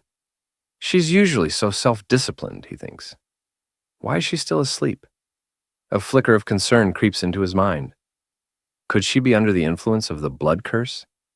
He knows all too well that the curse's effects vary, depending on the victim's physical resilience. When he'd first fallen prey to it, he'd been on the brink of death. The curse had nearly claimed him, dragging him into a coma that lasted 2 agonizing years. Even now, he doesn't fully understand how he managed to survive. But Rosweiss? She's not just anyone. She's the Dragon Queen, strong, healthy, and nearly indomitable. Even so, Leon muses, she'll probably be unconscious for about a week. As the realization sinks in, a smug smile curls at the corners of his lips. This is perfect. A week might not be enough time for an ordinary human to escape her reach, but Leon isn't ordinary. Not when he's equipped with the black gold armor. Leon quickly gets dressed, gathers his belongings, and decides that with the help of stamina recovery potions and pills, running at full speed should be enough to get him back to the human realm. He grins, confident in his plan. By the time Rosweiss wakes up and realizes he is missing, it will already be too late. He laughs loudly, but as the thought settles in, reality hits him. It has been 2 years since he left the Empire. He has no idea what the situation is like over there now. Setting the potion back down, Leon frowns, realizing there are still too many unanswered questions about his capture back then. Returning rashly would be too risky. He decides it's better to be cautious. Besides, he has already asked Rosweiss to investigate the Master's current situation. Maybe I should wait for her news. More importantly, he has to think about his daughters. As he glances out the window, watching them play, Leon's thoughts soften. He reminds himself that he cannot abandon them now. A small smile creeps onto his face as he realizes the truth. Despite everything, he still has to stay in the Silver Dragon Castle. After all, he hasn't taken his revenge on Rosweiss yet. That evening, as Noah and Muan enter the room, they grow increasingly worried that their mother is still not waking up. Muan calls out to her, asking if she's okay since she has been asleep all night. Noah turns to Leon suspiciously, narrowing her eyes before questioning him about what he did last night. Under Noah's intense gaze, Leon starts to feel nervous. Quickly, he tries to excuse himself, saying that they were simply chatting on the balcony. He hurriedly adds that the cold wind must have made her sick, attempting to shift the blame onto the weather rather than raising any suspicions. Turning to Anna, he asks, "It's not that big of a deal, is it?" hoping for reassurance. Anna responds calmly, telling them not to worry. She explains that the temple physician has just examined Her Majesty and confirmed that aside from being slightly weak, everything else appears normal. She then states that she will handle the clan's affairs in Her Majesty's stead for the time being. If His Majesty has nothing else to address, she continues, I will take my leave and begin my work. Leon, seemingly relieved by her words, nods and tells her to proceed, After Anna exits the room, Muan approaches Rosweiss, gently placing her hand on her mother. With a soft voice, she pleads for her to get better soon, promising that she will never make her angry again. Muan gazes at her mother's sleeping face, guilt shimmering in her eyes. She regrets every moment she might have upset her. Meanwhile, Leon stands quietly by Rosweiss's bedside, his eyes scanning her body. He notices the sheen of sweat glistening on her skin and realizes he'll need to wipe it off later. As this thought crosses his mind, Noah, who has been silently observing him, frowns. She catches the strange flicker in his expression and immediately feels something is off. Her voice sharp with suspicion, she confronts him. "Are you planning something?" she asks bluntly, narrowing her eyes. "Are you trying to do something to Mom while she's unconscious?" Leon straightens slightly, his lips twitching into an uneasy smile. "You're overthinking it," he replies calmly. "I just want to take good care of her." Noah studies him intently for a moment, her sharp gaze not easing. After a tense pause, she sighs. "If that's really the case, then fine." She turns to Muan, her tone softening. "Come on, Muan, let's go. We'll come back and see Mom again tomorrow." Muan glances back at Rosweiss one last time, her small voice filled with quiet affection. "I'll come see you again tomorrow, Mom." Then, with a final wave to their father, both girls leave the room, their footsteps fading down the hall. Now alone, Leon remains by Rosweiss's side, his gaze lingering on her peaceful, vulnerable figure. After a brief pause, he exhales and starts pondering his next move. Finally, he decides to fetch a basin of water and a cloth to wipe away the sweat beading on her skin. He recalls applying medicine to her earlier and worries she might catch a cold if left like this. As he gently wrings out the cloth, he thinks to himself, when Rosweiss wakes up, she better not misunderstand my intentions. Looking down at her, Leon notices something unusual. Rosweiss, who usually flaunts her large, elegant tail with pride, now lies so weak she can't even move it. The sight makes him sigh softly. With care, he begins to wipe her body, his movements slow and deliberate. Once he's finished, he hesitates. Should I change her clothes too? The thought lingers, but practicality wins out. His eyes wander around the room until they settle on a nearby cupboard. Curious, he opens it and is immediately taken aback by the sheer number of outfits crammed inside. He thinks to himself that with so many outfits, it should be fine to pick something he likes. He begins rummaging through them, tossing clothes around as he searches for something suitable. Eventually, he selects a few outfits, off-shoulder dresses, boat-neck tops, and elegant gowns. But as he looks at them, he frowns, realizing he has a problem. How should he deal with her ears? Suddenly, he has an idea. Maybe I can use Rosweiss's hair to shape something resembling ears. He proceeds with this thought, but as he finishes, he finds himself feeling oddly embarrassed. Before him, Rosweiss is now dressed in a bunny girl cosplay outfit. He hadn't expected it to suit her so well, and yet, here she was. Seeing her like this, he feels an unfamiliar heat rise within him. Just then, the dragon mark on his body suddenly activates, sending a jolt through him. Startled, Leon stares down at the glowing mark and mutters in disbelief, "Why did the dragon pattern suddenly light up?" A memory flashes in his mind. Rosweiss had once explained that if one of the two people with the dragon seal had that kind of desire for the other, the dragon pattern would react. Realizing the implication, Leon's face turns bright red. He screams internally, trying to suppress the turmoil within him. How could I have such thoughts about Rosweiss while I'm completely sober? He desperately convinces himself that it must be the revealing outfit's fault. In an attempt to calm down, he decides to recite the 3 honors and 3 shames of a dragon slayer in his mind. Pride and loyalty to the Empire, pride in fighting on the battlefield, pride in upholding justice. He takes a deep breath before recalling the shames, repeating these lines over and over until he finally manages to clear his thoughts. However, as he reflects on what just happened, he sighs, realizing something dangerous almost occurred. Yet, as he glances at Rosweiss's current appearance, he hesitates. It would be a shame not to document this rare sight. A sly grin crosses his face as he suddenly remembers that Rosweiss owns a home camera. With newfound excitement, he rummages through her belongings until he finds it. He then begins taking photos from various angles, chuckling mischievously as he goes. Looking at the captured images, he mutters, "Even she has days like this." As he continues, he gently moves her lips into a slight smile to take a picture of her smiling face. Seeing this, he instinctively takes another picture. Thinking to himself that this moment is truly priceless, he decides he will make sure to preserve these historic photos properly. Suddenly, Rosweiss lets out a small noise. Hearing this, Leon nearly jumps out of his skin, screaming internally, "Is she going to wake up so soon?" His heartbeat quickens as he waits in silence. Seconds pass, but Rosweiss doesn't move again.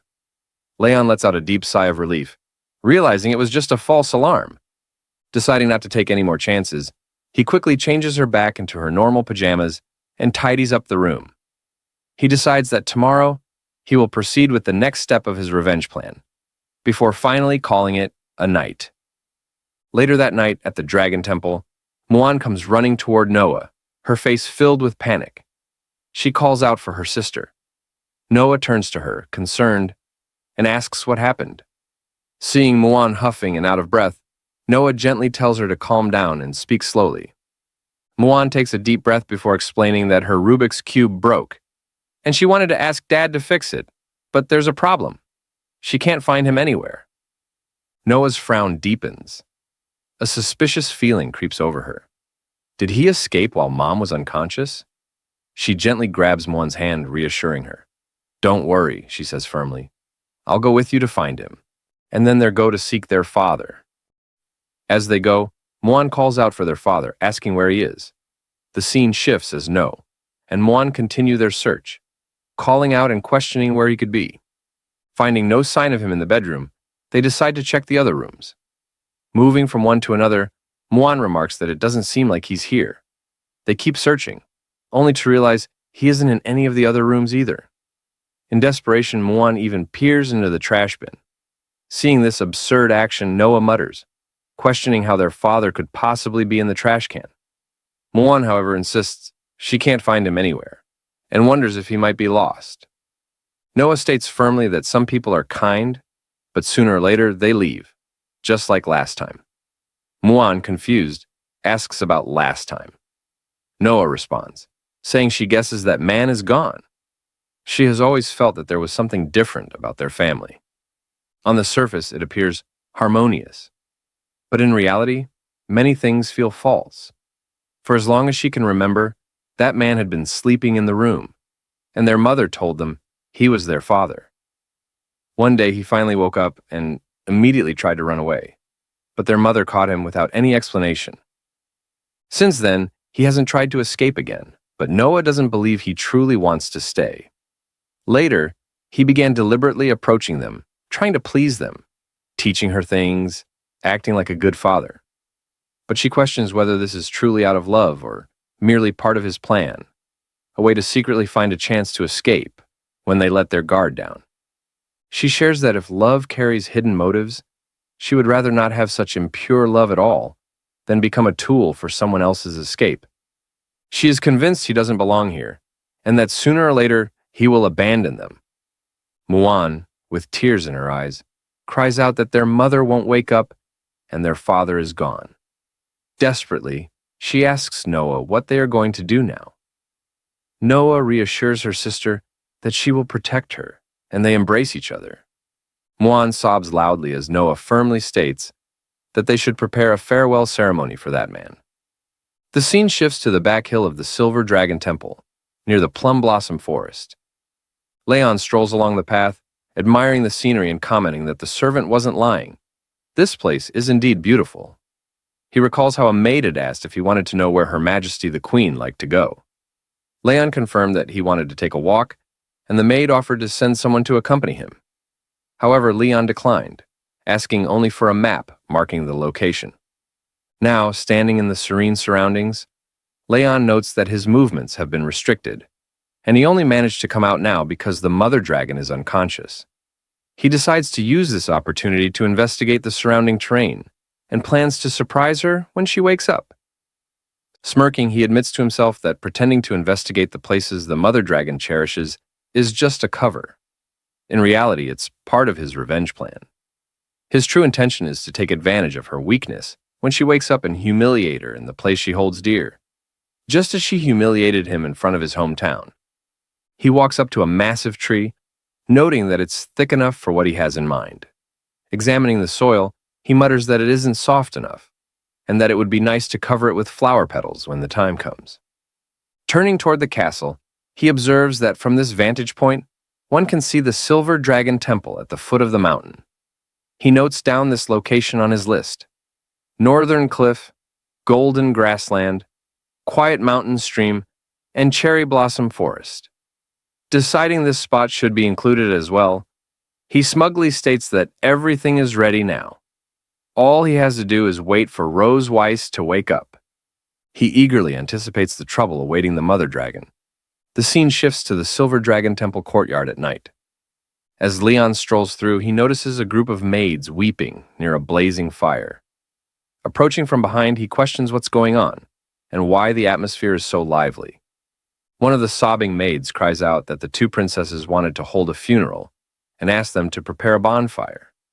Meanwhile, Muan solemnly pays her respects to their father, saying she will offer him steak and hopes he will come back to see them.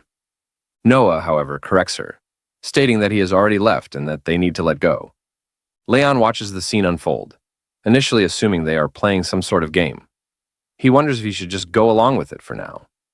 Walking forward, he gestures for the maids to step aside. The maids, shocked to see His Excellency, hesitantly make way for him. Leon casually asks whose photo they are worshipping, joking that his grandfather taught him how to play the swona, and asking if they want him to play it for them. However, as he steps closer and gets a proper look at the table, he is surprised to see his own photo placed there. At first, he smiles, remarking that he looks quite handsome in the picture, but as reality sinks in, he is suddenly thunderstruck. His expression shifts to shock as he demands to know why his photo is on the table. Seeing their father in front of them, Noah and Muan are quite surprised, pointing out that their dad has appeared.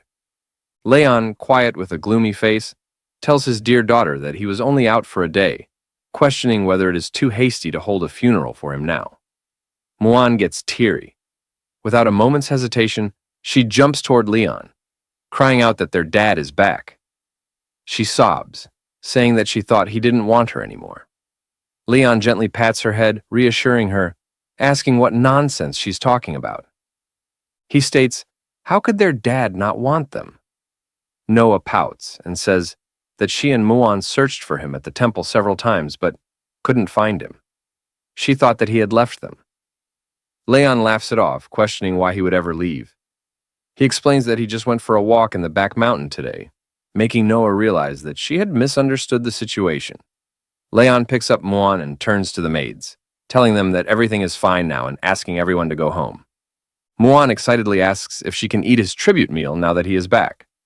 Leon chuckles and assures her that, of course, she can. Muan dashes toward the tribute, exclaiming how great it is, making Leon think to himself that she is definitely not like him because she is so greedy. Meanwhile, Noah calls out to Leon, reminding him that next time he goes out alone, he should at least inform them. She then pouts in embarrassment, admitting that Muan was very worried about him. Leon laughs it off and apologizes for making them worry. He realizes that Noah clearly cares for him, but is too embarrassed to say it outright. Noah then lowers her head and admits that this entire situation is her fault for not trusting him. She bows and sincerely apologizes. Leon, quite surprised, thinks inwardly whether his entire farewell ceremony was due to her misunderstanding. He notes that no one would have known if she hadn't said anything. He realizes that special children will always take their share of responsibility for mistakes, even when they aren't entirely at fault. However, he acknowledges that this misunderstanding ultimately stems from his failure to provide Noah with a sense of security. He understands that Noah longs for affection and love, but won't take the initiative to seek it. Even if he promises her something now, she probably won't believe him easily. As her father, the best he can do is prove his love and presence through consistent actions. Leon sits down beside Noah, gently patting her head, telling her it's okay. He warmly states that they should go have dinner together. He adds that she has school tomorrow after all. Internally, he promises himself that he will always be with her, ensuring she never has to feel abandoned again. The scene shifts to the queen's bedroom the next day. Muan is sitting beside Rosweiss as she slowly wakes up. Muan immediately calls out to her mother, exclaiming that she is awake. Her eyes well up with tears as she exclaims that she was sleeping all the time and that she was so worried about her. Rosweiss, still feeling weak, reaches out and gently wipes Muan's tears. She says that she is sorry for making her worry. She notices that her body lacks strength and her magic power isn't responding. Rosweiss thinks to herself that, ordinarily, with her Dragon King's body, she should have been able to withstand the side effects of the blood curse backlash.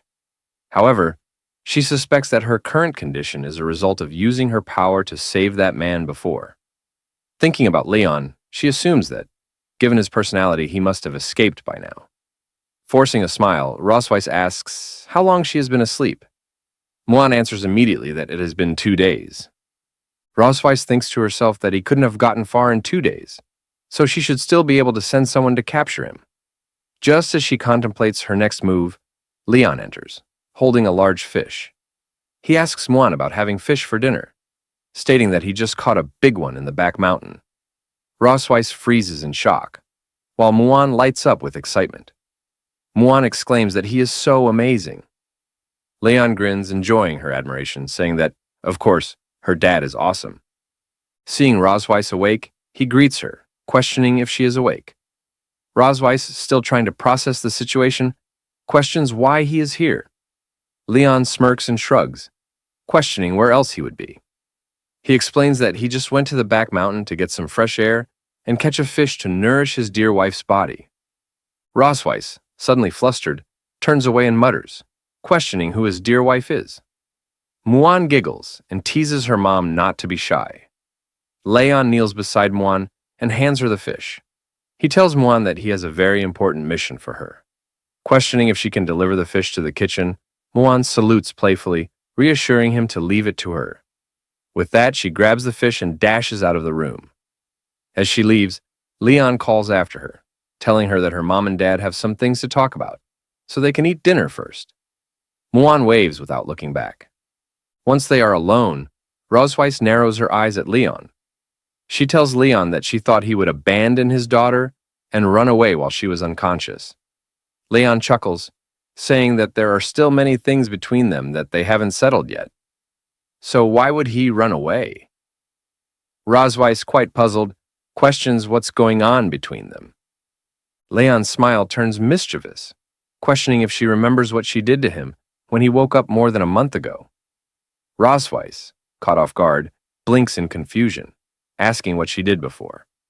Suddenly, realization dawns on her, and she gasps in shock, asking if he is thinking about that. Leon's smirk widens into an evil grin. He reveals it's exactly that. As Rosweiss furiously warned Leon not to assume he could do anything to her just because she was weak, she advised him not to act rashly. However, instead of being intimidated, Leon smirked at her, amusement dancing in his eyes. Smiling, he questioned whether he had truly been the weak one back then. He continued, pointing out that when he had first woken up, he hadn't even taken a sip of water before she had cast the dragon pattern on him and pushed him down. With a hint of sarcasm, he asked whether she had ever given him a chance to refuse. Rosweiss's expression darkened as she warned him to understand what would happen once she fully recovered. There was a clear threat in her tone, making it evident that he would regret his actions if he did not stop now. She did not hold back, ensuring he understood the consequences. Yet, instead of backing down, Leon only taunted her further. Dismissing her warning, he mockingly addressed her as his dear wife. Without hesitation, he picked her up, holding her firmly in his grasp. Then, with unwavering confidence, he declared that this was the best decision he had ever made in his life. He added that this time, the tables had turned. She was now the prisoner of war. His words struck a nerve, but Rosweiss was in no position to argue against him. Later, in the cherry blossom forest in the back hills, Rosweiss continued to struggle against him, trying to push him away. She demanded that he release her, frustration growing with each passing second.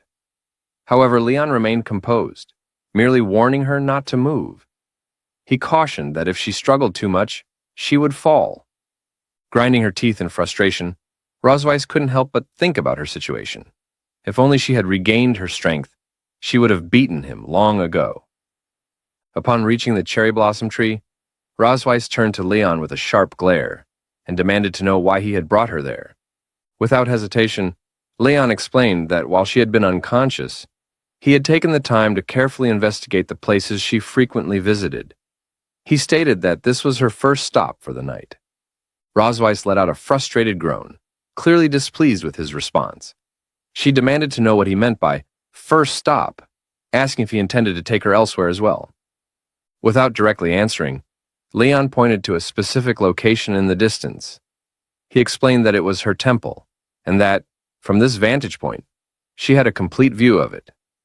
His voice carried a deeper meaning, making it clear that this moment was about more than just sightseeing.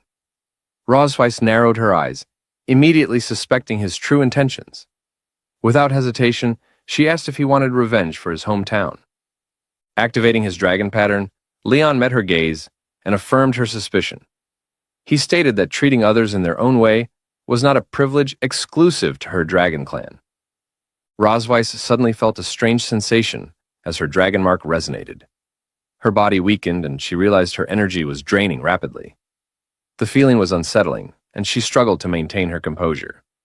Meanwhile, Leon continued speaking, stating that, although he was human, he possessed a strong sense of revenge and ritual. He urged her to look ahead carefully, to take in the sight of her palace. He reminded her that all her pride and dignity originated from that place. Yet now, she found herself in a position where she could do nothing but allow him to manipulate her.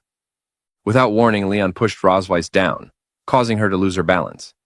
He then asked how it felt to be humiliated by a defeated dragon slayer. His voice was laced with mockery as he leaned closer, licking her back in a taunting manner. The action made Rosweiss huff in embarrassment, and she instinctively tried to resist. However, her body reacted involuntarily, making it difficult for her to fight back. A sudden idea crossed her mind, and she quickly coiled her tail around Leon's arm, attempting to catch him off guard. Leon was momentarily surprised, realizing she still had enough strength to fight back. However, his amusement remained as he observed her reaction. Rosweiss gritted her teeth and warned him that while he was in control now, he should enjoy it while it lasted. She made it clear that once she had the opportunity, she would take even more brutal revenge on him. However, Leon simply laughed in response, dismissing her words. He told her not to speak to him about the future, as he always lived in the present. He then stated that the night was still long and that the carnival of revenge had only just begun. The scene shifted to the next morning in the Silver Dragon Queen's bedroom. Leon laid Rosweiss down gently before lying beside her with a sigh of relief. He thought to himself that he had finally returned. Exhausted from tossing her around to different places all night, he reflected on the events that had transpired. As he observed how soundly she slept, he mused that she seemed quite satisfied with the evening. However, the thought made him flinch. Hadn't he come here for revenge? He groaned, shaking his head, trying to push away any conflicting thoughts. He reminded himself that she had fully experienced the humiliation of being pinned down by the dragon slayer she despised the most. With that in mind, he reassured himself that his revenge had been successfully carried out. Determined to leave before the maids awoke, Leon decided to return to his room. He acknowledged that their relationship was not one where they could sleep in the same bed until dawn. However, just as he was about to move, Rosweiss unconsciously reached out and held on to him, taking him by surprise. Trying to clear his thoughts, Leon reasoned that when people slept, they instinctively sought warmth. He reminded himself that this was simply a natural instinct of all living beings, and that he shouldn't let it affect him. Yet, as he lay beside her, holding her hand, he found himself thinking that it was much warmer there than returning to his cold bed in the other room. A small smile formed on his lips, as he decided to stay where he was, at least for a little while longer. The next morning, as birds chirped outside, Muan entered the room, attempting to wake her mother. She questioned whether her mother was still asleep, jumping toward her in an effort to rouse her. Urging her to get up, she pointed out that the sun was already shining. Still drowsy, Rosweiss, half asleep, asked Muan to go play with her father instead. Complying, Muan moved toward her father, shaking him in an attempt to wake him. She stated that the sun was shining on his back. Leon, still immersed in sleep, responded drowsily, commenting on the warmth and requesting to rest a little longer. Observing them, Muan frowned, voicing her frustration. She pointed out that the two of them were hugging so tightly that she had no idea whom she could play with. As she pondered, she realized it was the first time she had seen her parents being so affectionate. However, something seemed strange to her. She questioned why there were so many red spots scattered across their bodies. An idea struck her. It had to be bug bites. Rushing to the desk, she rummaged through it, recalling how her mother had taught her about different kinds of bites. She reasoned that if someone had been bitten by an insect, there was always a cream available for treatment. Triumphant, she assured herself that there was no need to worry. Since her sister was away, she would be the one to take care of them. With enthusiasm, she applied the ointment to both Rosweiss and her father, doing so quite cheerfully. After some time, Rosweiss finally called out to wake her husband. As Leon stirred, he immediately sensed something odd. Feeling a strange sensation on his face, he noticed that his entire body was covered in unusual markings. Dazed, he turned to look at Rosweiss's face, and upon seeing her condition, he burst into laughter. Rosweiss, puzzled by his reaction, questioned what was wrong with him. At that moment, Muan excitedly admitted that she was responsible. She explained that, after seeing the numerous red marks on both of them, she had assumed they had been bitten by bugs, prompting her to apply medicine. Both Rosweiss and her husband were left speechless, feeling a mix of embarrassment and disbelief. He reflected on the situation, concluding that some things were indeed better left unknown. However, Muan remained cheerful, proudly claiming that she had done an excellent job. Her father, playing along, praised her efforts, agreeing that she had done well. Muan, feeling even more confident, promised that next time she would help apply the medicine again. At that realization, both Rosweiss and her husband exchanged a glance, silently vowing to ensure the door remained locked in the future. Sometime later, as Rosweiss was resting, Leon attempted to feed her. Startled, she pulled away, questioning his intentions. However, he simply pushed the spoon into her mouth, explaining that since she had not eaten for several days, she needed to regain her strength. Reminding her that dragons could go without food or water during their dormant state, he insisted that she must be hungry. Rosweiss, reluctant, argued that she was fully capable of eating on her own. However, after tasting the food, she hesitantly admitted that it wasn't bad. Observing her reaction, Leon smiled and took a bite himself. He proudly stated that it was fried rice made with love. Rosweiss, confused, pointed out that the meal had been made for her, questioning why he was eating it as well. In response, he reached for the bowl, claiming that he was merely assisting her, since he doubted she could finish it all. His words, however, sparked irritation in Rosweiss, who immediately challenged his assumption. With determination, she declared that she would finish the entire portion, and that he would not get another bite. After consuming the entire bowl, Leon found himself reflecting on recent events. He had been taking care of her, helping her bathe, cooking for her, and even feeding her. Though she recognized his efforts, she couldn't help but feel conflicted. Sarcastically, she questioned whether he had done all of it just to torment her. In response, he feigned innocence, asking how any of his actions could be considered torture. Instead, he insisted that it was all loving care from a devoted husband. His words, however, only fueled her frustration. As he exited the room laughing, he called out, reminding her to see him in the morning. Rosweiss, clenching her fists, cursed under her breath. She muttered that he truly lived up to his reputation as a damned dragon slayer, always finding ways to irritate her. In frustration, she slammed her fist down beside the bed with all her strength. However, as her hand collided with the surface, An unexpected force surged through her body. Startled, she noticed something strange. As she examined her surroundings, realization dawned upon her. Her strength had returned. Meanwhile, in the kitchen, her husband hummed to himself, feeling content. He delighted in the fact that Mother Dragon had yet to recover fully. With a mischievous grin, he mused that he still wanted to play around with her for a few more days. However, at that moment, he remained blissfully unaware of the seriousness of the situation that was about to unfold. In the castle, as Anna entered Ross Weiss's room, she called out to Her Majesty, informing her that the liquid medicine prescribed by the doctor would help her regain her strength. As she placed it down, Ross Weiss responded that her body had already recovered, making the medicine unnecessary. Anna attempted to convince Ross Weiss otherwise, but her attention was drawn to the broken wall. Noticing her gaze, Ross Weiss explained that she had failed to control her strength earlier and planned to have someone repair it the next day. Anna acknowledged this with a nod and turned to leave, but before she could step out, Ross Weiss called out to her again.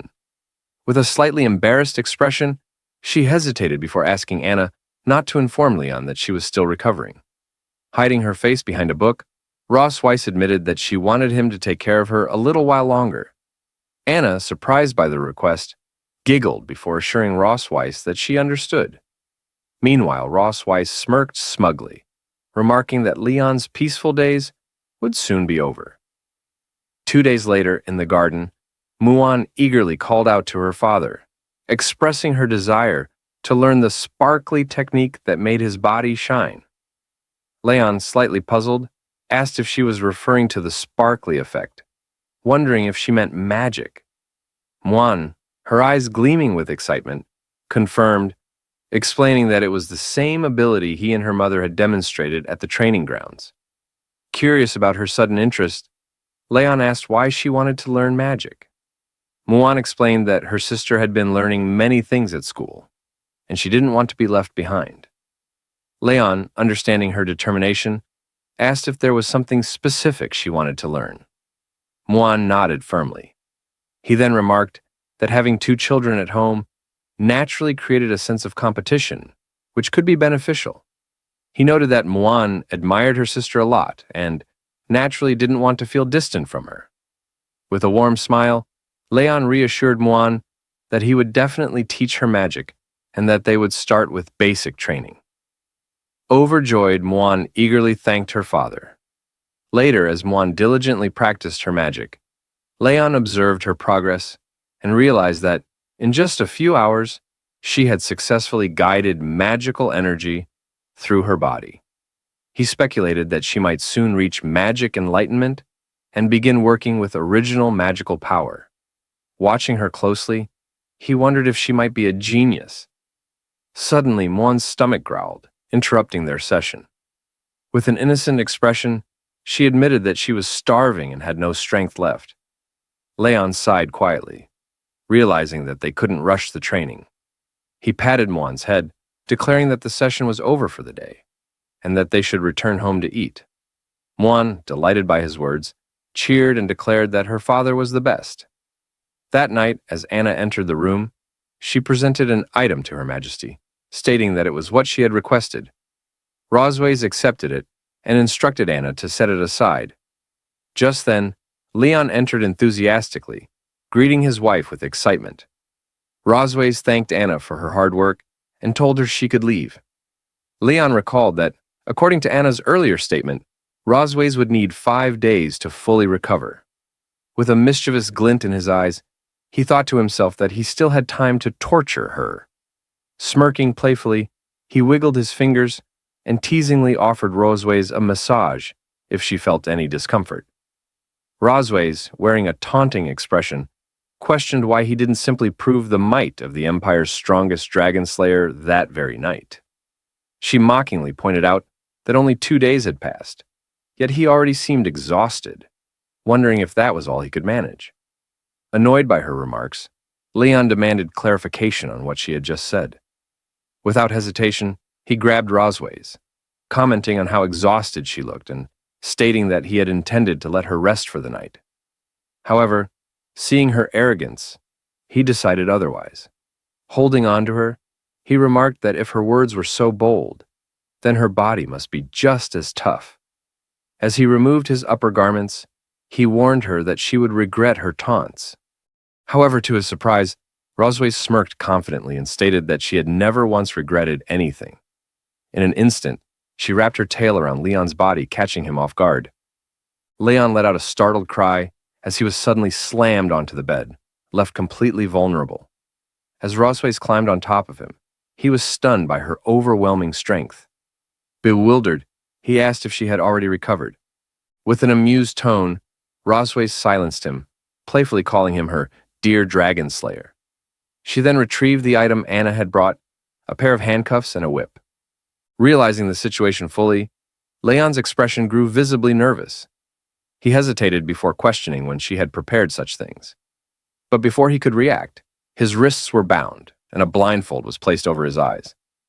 Muttering to himself, he wondered if he had just walked straight into a trap.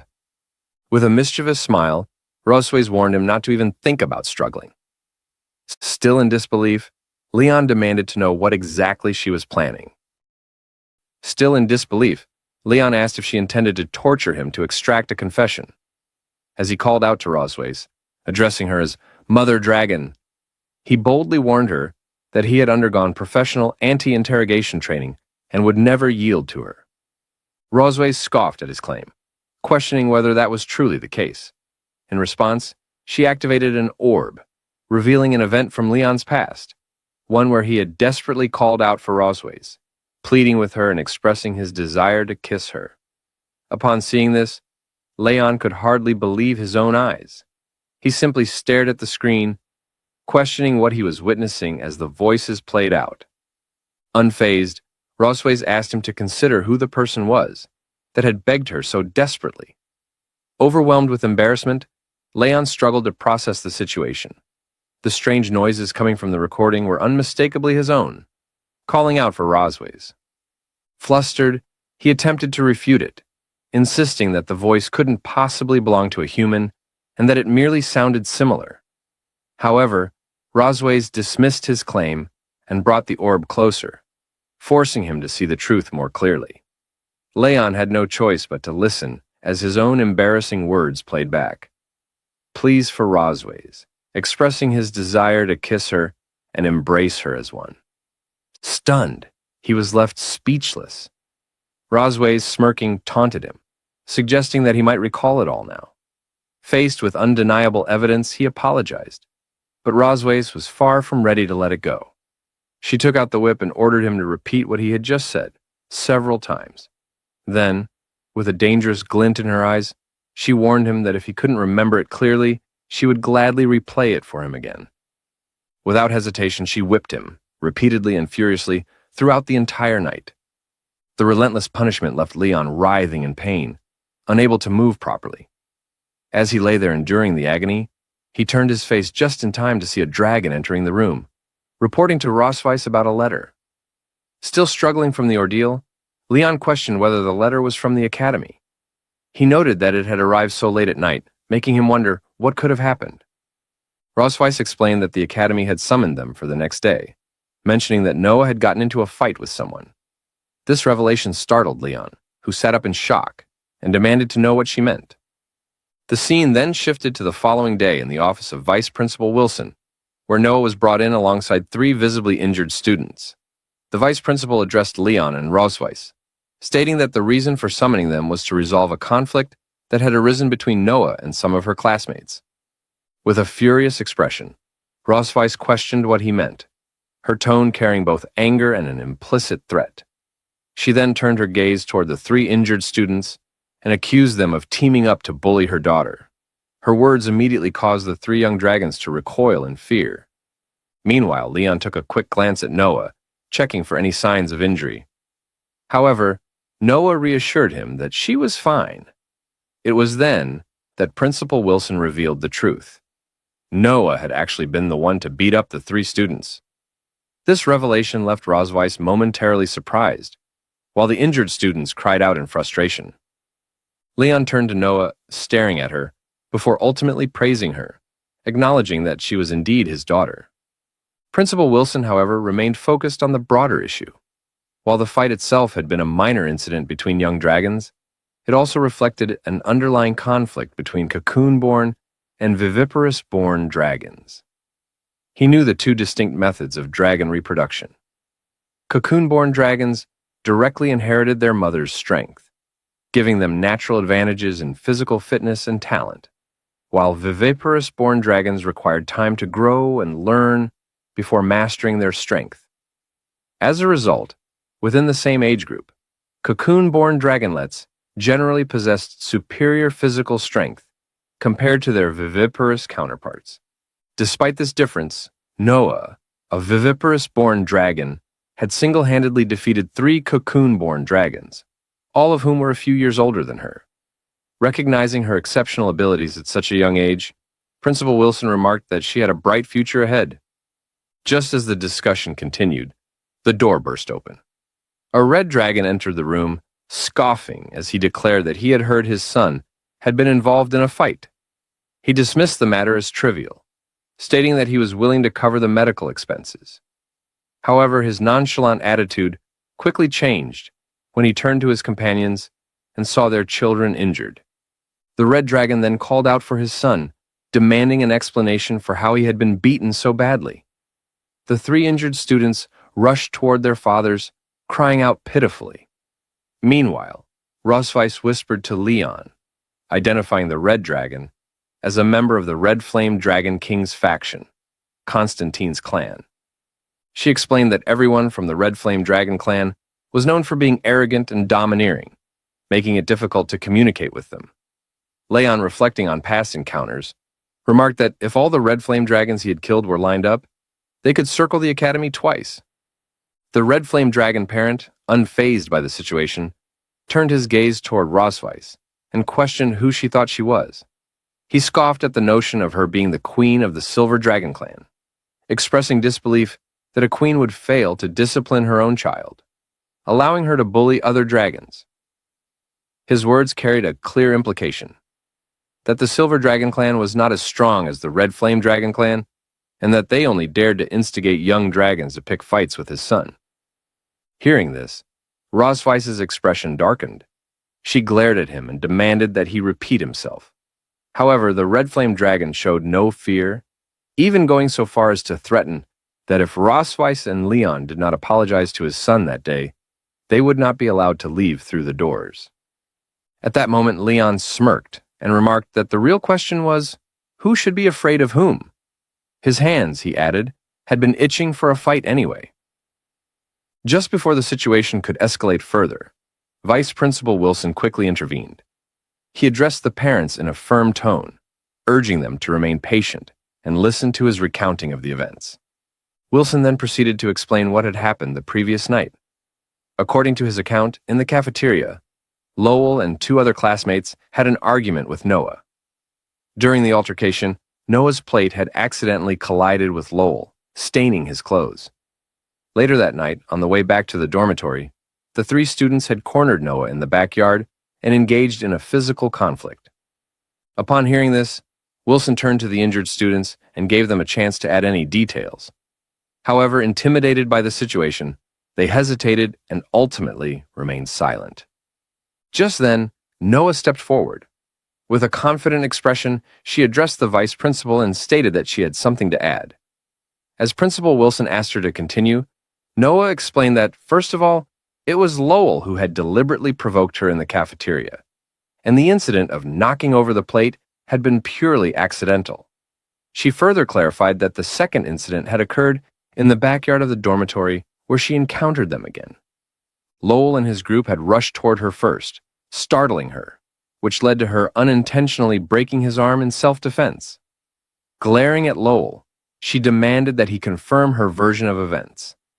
Startled, Lowell instinctively retreated behind his father, ultimately affirming the truth of her words. His father, noticing his reaction, questions why he appears so frightened of her. Leon intervenes, directing his words toward Noah. He remarks that, despite her justification, he believes she handled the situation incorrectly. As Noah glances at him, he continues, advising that if she ever encounters a similar situation again, she should aim for the knee instead. Noah, confused, inquires about the reasoning behind such advice. With a full flex, Leon explains that on the battlefield, if a member of the Red Flame Dragon clan were injured in the knee, they would be easily subdued. As expected, she acknowledges the advice and assures him she will take it into account in the future. The Red Flame Dragon, growing increasingly frustrated, turns to Principal Wilson and demands if he has just heard what transpired. He expresses outrage that Leon would openly teach his daughter to bully his children. He insists that for students with violent tendencies like this, mere apologies are insufficient, and that expulsion is the only appropriate response. Principal Wilson, maintaining his composure, urges patience, explaining that the decision regarding Noah's expulsion lies with St. Heath's College. Furthermore, he points out that multiple students have reported Lyle's behavior, stating that he frequently bullies the viviparous dragons. Additionally, witnesses from the cafeteria the previous night confirmed that Lyle had been the one who deliberately instigated the confrontation. The Red Flame Dragon, unable to contain his anger, exclaims in disbelief. He reiterates that his daughter physically assaulted his son, yet the Academy not only refrains from punishing her, but instead accuses his son of provocation. Leon interrupts him, questioning whether he has any shame. He asks why the Red Flame Dragon is making such a fuss when his son was beaten, especially since he had been overpowered by a 1-year and 2-month-old child. The Red Flame Dragon, refusing to let the point go, insists that his son's age should not be a concern. Meanwhile, Leon shifts his gaze toward Lyle, who, caught off guard, blurts out that he is 7 years and 10 months old. Suppressing a laugh, Leon mockingly states that if he were in such an embarrassing position, he would dig a hole 1,000 feet deep and bury himself, ensuring that this incident remained a secret for eternity. Flinching in both annoyance and humiliation, the Red Flame Dragon's frustration intensifies. He directs his anger toward Leon, labeling him a coward who does not even have the courage to reveal his tale. He then questions what right Leon has to comment on his son. Growing more aggressive, he extends his hand, pointing his finger toward Leon's family, specifically at Rosweiss. Leon, reacting swiftly, grips the Red Flame Dragon's finger firmly, his gaze darkening. He warns that, while he may tolerate insults directed at himself, the Red Flame Dragon must never point at his wife and children or speak ill of them. The Red Flame Dragon winces in pain, groaning. Observing the interaction, Rosweiss notes Leon's strong protective instinct toward his family. Meanwhile, the Red Flame Dragon, unable to contain his indignation, demands to know if Leon realizes whom he has just laid hands on. He makes a ruckus, arguing that he is the Duke of the Red Flame Dragon clan, and that his superior is none other than Constantine. Before the tension escalates further, the Red Flame Dragon's colleagues step in, attempting to de-escalate the situation. They urge him to remain composed, reminding him that the principal is watching. At that moment, Rosweiss intervenes, shifting the focus back to the matter at hand. She states that this conflict is merely a minor dispute between children, and that dragging their family status into it will not be beneficial. Addressing the principal, she expresses confidence that St. Heath's College will issue a fair judgment, assuring him that their family is willing to abide by whatever decision is made. Principal Wilson nods in acknowledgement, recognizing the wisdom in her words.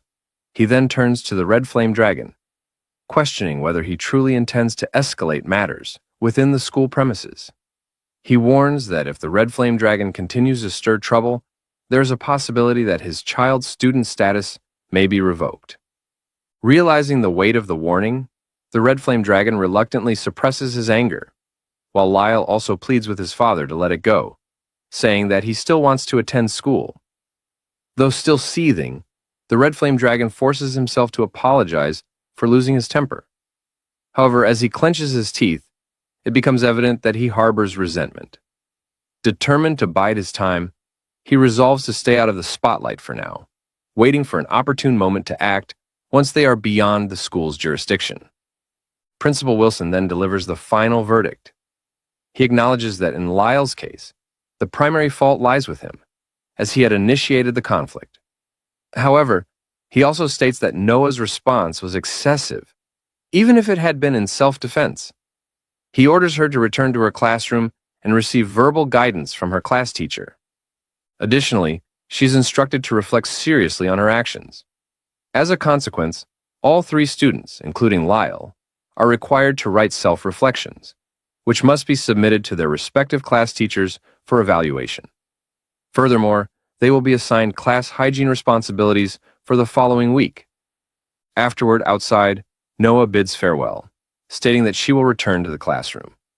As she leaves, Leon waves at her and reminds her that if she ever faces such provocation again, she must ensure she targets the knees first.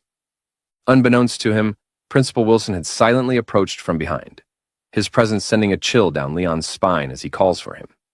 Turning around abruptly, Leon, flustered, nervously asks if the principal has any further inquiries, secretly hoping that his last statement had gone unheard. Principal Wilson, however, appears unfazed. He states that despite the few times they have met, he has always been curious about one thing. Leon's tail has never been visible. He then poses a direct question, inquiring whether Leon's identity has been deliberately concealed. Choosing his words carefully, Principal Wilson admits that he is unable to determine which noble dragon lineage Leon belongs to. However, if it is convenient, he asks if Leon would be willing to disclose the truth. Before Leon can respond, Rosweiss intervenes once more. She asserts that her husband is not of noble dragon descent, but merely an ordinary member of the dragon clan. Maintaining a light-hearted demeanor, Leon chuckles and casually states that he is just a commoner. Principal Wilson, however, finds this claim intriguing. Laughing, he remarks that it is quite a miracle for such an extraordinary child to be born from an ordinary couple. In short, he expresses that St. Heath's College welcomes talented children like Noah as they contribute to the institution's growth and prestige. His expression turning more deliberate, he then subtly implies another suggestion. Leon and Rosweiss, understanding his underlying message, exchange glances. It becomes clear that he is encouraging them to have more children, emphasizing that the more they produce, the better. Finally, Principal Wilson expresses confidence that upon graduation, Noah will undoubtedly lead the Dragon Clan to great victories against the Dragon Slaves. Leon, amused, dismisses the remark internally, offering his thanks in silence. Meanwhile, the Red Flame Dragon, having observed the entire exchange, scoffs. Turning to his colleague, he mutters that it is time for them to leave. Now at the college gate, as Rosweiss and Leon walked down the stairs while talking, Lord Duke Lear suddenly appeared, interrupting them by calling out for the Silver Dragon Queen to wait. Rosweiss questioned whether he had something else to say, pointing out that the college had already given its verdict on the matter and asking if he had not just agreed to it. In response, Lord Duke Lear urged her not to be so tense, explaining that his earlier words were merely a formality to save face for the college. Turning his attention to Leon, he declared that since they were now outside the academy, the matter had to be settled according to the customs of their dragon clan. Without hesitation, he provoked Leon, announcing that he was challenging her husband to a duel immediately. Upon hearing this, Rosweiss considered the implications, realizing that if they refused, the Silver Dragons would undoubtedly be slandered as weak and afraid of fighting. Smirking, Lord Duke Lear questioned whether Leon would back down. Leaning toward Leon, Rosweiss whispered, asking if he wanted to accept the challenge and whether he was feeling well. Grinning with excitement, Leon replied that since Lord Duke Lear had approached him for a fight, he had no choice but to accept. Rosweiss permitted him to proceed, but reminded him not to beat Lord Duke Lear to death, to which Leon nodded in affirmation. Meanwhile, inside the college, students rushed outside as Noah overheard some children excitedly discussing the situation. They eagerly mentioned that they had heard the dragons were fighting at the gate and urged each other to go watch. As Noah listened, she speculated whether her father could be involved. As the children moved toward the scene, they whispered among themselves, wondering who was fighting whom. Observing Leon, Lord Duke Lear thought to himself that the man appeared so frail he did not even dare to reveal his tail. Convinced that there was nothing to fear aside from his tough talk, he smirked, determined to avenge his son, who had lost a fight earlier that day. He was resolved to beat Leon to a pulp and help his son regain his confidence. Taunting Leon, Lord Duke Lear asserted that the Red Flame Dragon Clan never bullied others, and as long as Leon could survive 3 rounds, he would concede defeat. Unimpressed, Leon dismissed his words, clearing his ears as if discarding his opponent's nonsense. Without hesitation, he urged Lord Duke Lear to begin. Agitated by Leon's dismissive attitude, Lord Duke Lear accused him of underestimating the Red Dragon clan before furiously dashing toward him, launching a blazing fist in his direction. However, Leon effortlessly deflected the attack, reaffirming his earlier suspicion that this opponent was far weaker than the dragons he had encountered on the battlefield. With a casual remark, Leon reminded Lord Duke Lear that only 2 rounds remained. Irritated, Lord Duke Lear retorted that Leon was simply good at dodging before punching the ground in an attempt to create a distraction. Declaring him a coward, he quickly followed up with a breath attack, launching a fireball toward Leon. However, Leon easily evaded the attack, swiftly appearing before Lord Duke Lear. Without giving him a chance to react, Leon announced that it was now his turn, delivering a powerful kick that threw Lord Duke Lear off balance and sent him crashing to the ground. As Lord Duke Lear attempted to counterattack, he barely had time to react before noticing Leon's fist heading straight for him. Before he could dodge, he was sent flying into a nearby building wall. Leon scoffed, remarking that an opponent like Lord Duke Lear didn't even warrant the use of magic. The Red Dragon clan members screamed in alarm, rushing to aid their fallen companion. Turning to the remaining Red Dragon nobles, Leon inquired whether they wished to challenge him as well. Trembling, they hurriedly refused, instead choosing to tend to Lord Duke Lear. Wasting no time, Leon instructed them to take him away quickly, and to warn his son to stop bothering his daughter in the future. Frightened, the nobles hastily affirmed his words before retreating with Lord Duke Lear. With the matter settled, Leon turned to Rosweiss, suggesting that they should return. However, before he could take another step, he suddenly found himself face to face with Noah. She directed a questioning gaze at him, while Leon, surprised by her presence, asked when she had arrived. Casually, Noah responded that she had simply been passing by when she noticed a fight taking place. Without further explanation, she handed a small box to Rosweiss. Curious, Leon asked about its contents as Rosweiss opened it, revealing some homemade cookies. Noah explained that these were cookies she had learned to make in her cooking class, though they had only won 2nd place. She speculated that the taste might not be very good, encouraging them to try them out. Eager to support her daughter, Rosweiss immediately reassured her, insisting that they couldn't possibly be anything less than delicious. She then handed a cookie to Leon, urging him to try it as well. Taking a bite, Leon confidently declared that cookies made by his daughter couldn't be anything but delicious. Encouraging her, he assured Noah that she would surely win 1st place next time. Hearing this, Noah suddenly remarked that Leon had looked very handsome just moments ago. Her words caught Leon off guard, making his heart skip a beat. He was deeply touched, realizing that Noah had directly praised him, something that delighted him immensely. At that moment, he felt their bond grow even closer. Shaking off his emotions, he laughed, playfully boasting about how awesome her father was. Placing a hand on her head, he told her that if she ever wanted to learn any fighting techniques, she only needed to ask him. However, as he continued patting Noah's head, he suddenly noticed Rosweiss glaring at him with piercing intensity. Now, after that, inside the castle, Leon had been quietly reading a book when a sudden knock at the door startled him. He flinched slightly and looked up just in time to see Rosweiss entering the room with a first aid box in hand. Curious, Leon asked why she had come. Rosweiss didn't respond and simply sat beside him. Leon grew uneasy, wondering why she had chosen to sit so close, and whether she had something new planned. Without any warning, Rosweiss asked for his hand. Leon looked confused and asked what she meant. Rosweiss questioned whether his hand wasn't injured. Reluctantly, Leon raised his hand and pointed out a slight wound, saying she must be referring to that one.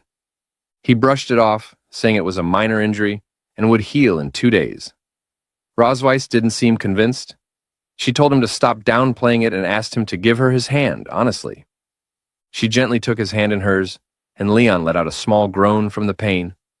Rosweiss carefully began treating the wound, reminding him not to move and assuring him it would be over soon. Leon found himself reflecting on how, as a veteran dragon slayer, his body bore many scars and wounds. This was the first time someone had cared enough to tend to his injuries with such tenderness. As he looked at Rosweiss, he noticed how soft and warm her palms felt, and how the tips of her fingers were slightly cool wherever she touched him. Quickly, Leon turned his face away, unsure why he was even thinking about these things. Rosweiss then softly thanked him for what he had done that day. Leon looked puzzled and asked what she was thanking him for. Rosweiss explained that earlier, when Lal's father had been acting aggressively, Leon had stood up and defended Noah without hesitation. Leon simply replied that he had done what was necessary. He would have done it even if they weren't close. In the eyes of others, she was still his wife, and he felt a duty to protect her. He awkwardly added that it was all for Noah. Rosweiss let out a short sigh and said she had expected him to be stubborn about it. She then mentioned that her sister had written a letter inviting their whole family to come visit. She asked if he'd like to go and see her. Leon hesitated and questioned where her sister lived, clearly not sounding interested in the idea. But Rosweiss reminded him that they still hadn't resolved everything. This made Leon nervous, and he quickly agreed, asking why they shouldn't just go. Later on, Rosweiss, in her dragon form, flew across the Red Dragon clan's domain, eventually landing where her family lived. Leon got down with Muan and Noah. He nudged Muan awake just as Aisha came running over. She hugged Rosweiss, smiling as she commented on how impressive her dragon form still looked. After Rosweiss transformed back, Isha clung to her and complimented how good she looked, even after returning to her human form. Rosweiss chuckled and said the transformation was still a bit itchy. She then said it was time for formal introductions, since Isha hadn't properly met her family yet. Pointing to Leon, she introduced him as Leon Kusmodi. Rosweiss introduced him as her husband. Isha greeted him warmly and said she was glad to finally see him awake. Rosweiss then introduced her daughters, Muan and Noah. Isha looked at the children, guessing that the one standing in front was Muan and the one behind was Noah.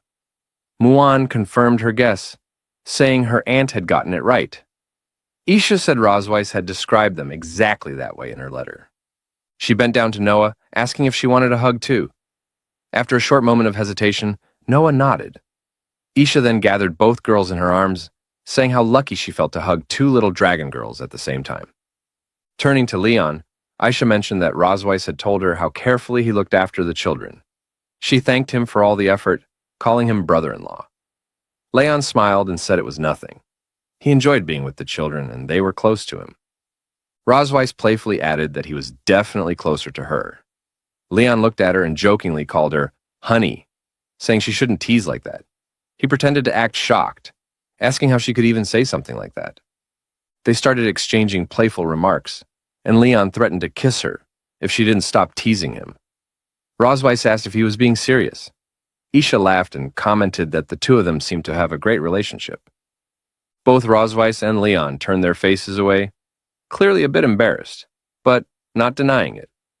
Aisha then suggested they must be tired after traveling such a long way, and invited everyone inside to rest. After some dinner, they all gathered in the hall. Isha brought out an old photo album and asked if anyone wanted to see pictures of their mother from her childhood. Muan jumped up excitedly and claimed the seat beside her aunt. Seeing this, Rosweiss flinched. She quickly got up and ran to Aisha, questioning why she still kept those old photos. Rosweiss tried to grab the album away, insisting it should be handed over. Isha teased that Rosweiss must be shy about them. She made eye contact with Leon and, with a smirk, tossed the album to him. Leon caught it easily as Rosweiss stood there, embarrassed. He grinned, thinking there was nothing more amusing than seeing someone's childhood photos. He told himself he had to take a look at her past, even if just for fun. As he opened the album, a bright smile spread across his face. As he looked at the first picture, choking him out. As Leon remarked to Rosweiss that he hadn't expected her to have this side to her, Rosweiss, startled by the comment, glanced over at him, unsure of what he meant. Muan, however, seemed quite excited, insisting that they should watch whatever it was he was talking about. Without much of a warning, Leon revealed a photo of Rosweiss in her school uniform. He pointed out how lovely she looked while reading. Isha, ever the helpful sister, explained that the photo had been taken during a speech Rosweiss had given back then, as the outstanding student representative at her school. Leon chuckled at the image, shaking his head in disbelief, and jokingly asked how someone who had once looked so sweet and warm had turned into someone so cold. Rosweiss pressed her foot down on his in a not-so-subtle attempt to make him cry out, which he barely managed to suppress. Leaning in closer, Ross Weiss whispered that he shouldn't act so surprised. He might be the next one she chose to tease, scaring off Leon.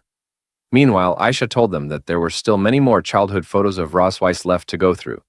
She then called out to Noah and Muan, inviting them to look at the photos of their mother when she was just a child.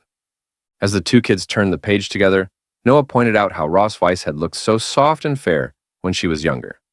Muan eagerly chimed in, saying she wanted to touch her mother, captivated by how small and adorable she looked in the pictures. Muan suddenly declared that the mother in that photo was beautiful, causing Leon to lean in quickly, asking to let him see the photo too. Isha smiled as she explained that it had been taken on the day Roz Weiss had inherited the title of the Silver Dragon Queen. Leon chuckled and teased Roz Weiss, saying she looked quite handsome in the image, while Noah pointed to the final page of the album, noting that they had reached the end. But Muan, still interested, expressed disappointment that there were no more photos left and said she wished there were more to see. Before anyone could close the album, Roz Weiss reached for it, saying that since they had finished looking, it would be best to put it away and keep it stored safely. However, Isha stopped her and pulled out one last item, a crystal-like object. Holding it up, she asked Ross Weiss if she remembered what it was. Ross Weiss's expression shifted immediately to one of worry, her voice rising as she called out to her sister, asking her not to show it. Leon, however, had already straightened up with interest. He recognized the object right away, calling it a photo stone. Isha nodded and said it could reveal a moving image, which caught the kids' attention. Muan and Noah immediately perked up, their eyes gleaming with curiosity. They both excitedly insisted that they wanted to see the video. Roz Weiss, clearly panicked, turned to Aisha with pleading eyes. She begged her sister not to show it, calling in the favor of being her biological sibling. But Leon wasn't backing down either. He joined the plea, calling upon his status as her brother-in-law and insisting they deserved to see it, while he inwardly thought that Ross Weiss must be hiding something shameful inside that video. Aisha, amused by both their reactions, decided to settle the situation with a compromise. Since it was Leon's first visit to their home, she reasoned that they should listen to him this time. Next time, they would listen to Ross Weiss. That verdict delighted Leon, who chuckled at Ross Weiss's growing frustration. She gritted her teeth and swore to herself that this would be the last time she ever brought him here. As Aisha activated the photo stone, a bright image began to play. Ross Weiss's eyes widened in horror. She scrambled to cover Leon's eyes, insisting he wasn't allowed to look. Leon, taken aback, asked what it was all about. The video played out with a younger version of Isha, asking Roz Weiss what criteria she would use to choose a spouse in the future. Clearly flustered by being on camera, Roz Weiss told her sister to stop filming because it felt too strange. But Isha kept insisting, telling her not to be shy. Eventually, Roz Weiss gave in. She explained that first and foremost, her future husband must have better grades than her. Ideally, he would have won many first-place awards. He must be responsible and, importantly, not hate children. Muan looked up and pointed out that it sounded just like their father, to which Noah nodded in agreement. The video continued. Roz Weiss elaborated further. Her ideal partner must be strong, but should never bully the weak. He needed to have a solid moral compass and resist being influenced by his peers or society's expectations. Leon couldn't help but chime in, claiming that he fit that description perfectly. Roz Weiss turned to him with a glare, asking if he had no shame. The younger Roz Weiss went on to say that all those traits were difficult to find, especially the last one. She mentioned how many people changed after gaining power or success and lost themselves in the process. Roz Weiss, thoughtful for a moment, said that even if such a person didn't exist, she didn't want to force herself into marriage. If she were ever to marry, she would only marry someone like that. Leon seemed a little taken aback. Watching the younger Roz Weiss speak so earnestly, he realized he matched the image she had once painted in her mind. Roz Weiss, now fully red in the face, insisted that it had just been something she said as a child. Leon chuckled, saying he understood and that she didn't need to be embarrassed. Aisha, still curious, asked who had pursued whom first. Without missing a beat, both Roz Weiss and Leon pointed fingers at each other and said, "She did," and "he did," in perfect unison. Roz Weiss, with a glare, asked him to say it again. Leon admitted he hadn't realized what he had at first, ignored her, and then came crawling back when he wised up. Roz Weiss smiled and agreed. That was basically how it went. Aisha laughed and commented that she was happy the two of them had such a strong relationship. Then, she mischievously pulled out another item and asked if they wanted to read some of the love letters Roz Weiss had received back in the day. Leon, Moon, and Noah all answered enthusiastically in the affirmative. Rosweiss, however, let out a dramatic cry, questioning why those were even kept, and insisted that she would burn them the moment she got the chance. Later, as Leon and Rosweiss entered the guest room, Leon remarked that there didn't seem to be any other option. They would have to share the room. He stated that he didn't want to do that. As they stepped in, their eyes widened in disbelief. The room had been prepared with incredible attention to romantic detail. A luxurious water tub filled with rose petals sat on one side, and the bed was decorated with roses shaped into a heart. The atmosphere screamed romance. Both of them stared, speechless. As Rosweiss was quite surprised upon seeing the room, she asked Aisha what was going on, while Leon slapped himself in disbelief. Aisha winked at Rosweiss, saying she had specifically prepared a guest room for them, and mentioned they would stay there for the next 2 days. Rosweiss, clearly embarrassed, asked if there were any other rooms, but Aisha hushed her, asking why couples acted so shy. Leon, watching everything unfold, thought he was terrified, since the dragoness's sister clearly could not be underestimated. Her intent seemed to be to lock up the 2 extinct species, let them go into heat, breed offspring, and complete the task of revitalizing the species. As Leon turned his face, wishing to escape from the fear bubbling inside him, Isha grabbed his shoulder with a firm grip, her sharp glare landing directly on him, and asked where he was planning to go. He tried to laugh it off, mentioning how his daughters might be missing him, so he would go check on them for a moment, but Aisha casually waved it off, assuring him there was no reason to worry about the children. She had made preparations in advance, giving them another room where they should be having a great time by now. Just before leaving, she threw another wink toward Rosweiss, reminding her that they both should stay here and enjoy a proper rest. Once she left, both Rosweiss and Leon let out a deep sigh of relief, their shoulders loosening a little. Rosweiss commented that it looked like they had no choice but to sleep in that room for the night. Leon replied with a groan, saying he hadn't expected her sister to be so devious. Rosweiss admitted her sister had always been like that, and if he stayed around longer, he would understand it for himself. When Rosweiss curiously opened the wardrobe, her eyes widened in shock as she saw erotic outfits decorated with shiny details. She quickly shut the wardrobe, her face flushing, and stammered that the room only contained a bed and a bathtub, so Leon would have to sleep in the bathtub. Leon stood still, expression blank, and asked why he should sleep in the bathtub. He added that he had already checked and noticed the outlet had been deliberately blocked. He figured her sister was absolutely determined that they both sleep in the same bed. The tub had been filled with steaming hot water, seemingly to stop anyone from attempting to rest inside it. As he climbed onto the bed, he mentioned how the mattress felt a bit different compared to a regular one. Curious, he wondered if it might be a waterbed. He bounced on it joyfully, commenting on its softness, clearly enjoying the sensation, and added how elastic it felt, while Rosweiss, still embarrassed, looked at him and teased him quietly. Leon, refusing to miss the opportunity, declared he wouldn't let her enjoy such a comfortable bed all by herself. Rosweiss turned her face away and muttered that they should sleep together. Leon, taken aback, hesitated for a moment and questioned her sudden change in behavior. He asked whether she had something wicked in mind. Rosweiss, holding back a burst of frustration, raised her voice and asked if he would sleep or not. Narrowing her eyes while holding a whip in her hand, she warned him that maybe they could try out all the toys hidden inside the closet.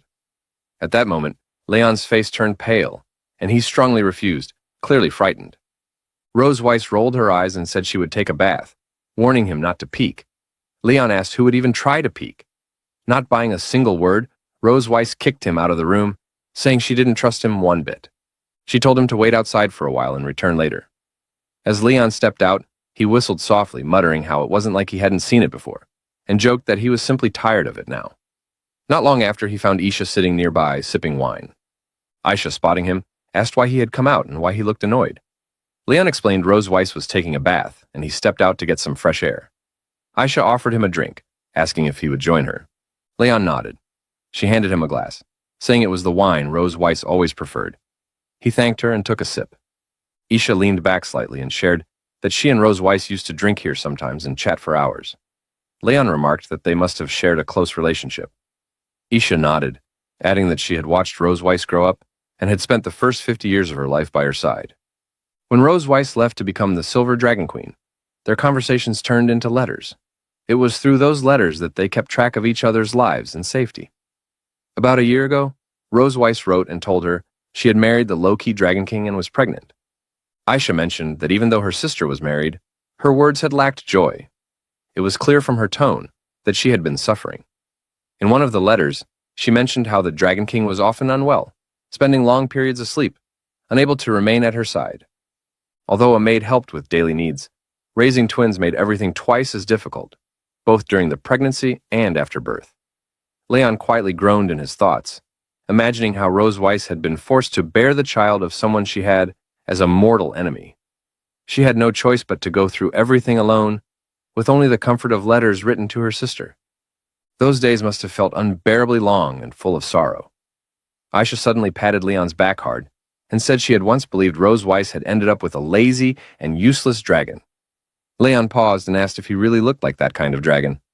Aisha observed him for a moment and answered that he didn't seem like trash, at least not from what she had seen tonight. Maybe there was more to him than she had expected. Her impression of him made her even more sure that Rose Weiss genuinely liked him.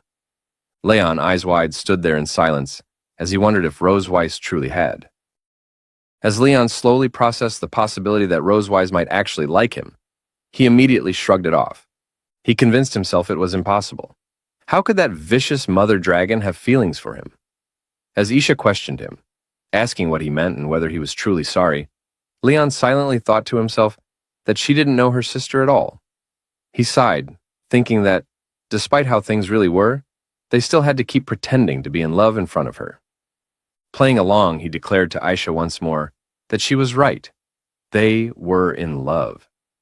Aisha gently patted his shoulder, saying she had known from the beginning that they would eventually get along. She added that Rose Weiss wasn't very good at expressing her feelings, not even to her. Leon was the first dragon Rose Weiss had ever treated like this. Then, with a more serious tone, Aisha warned him.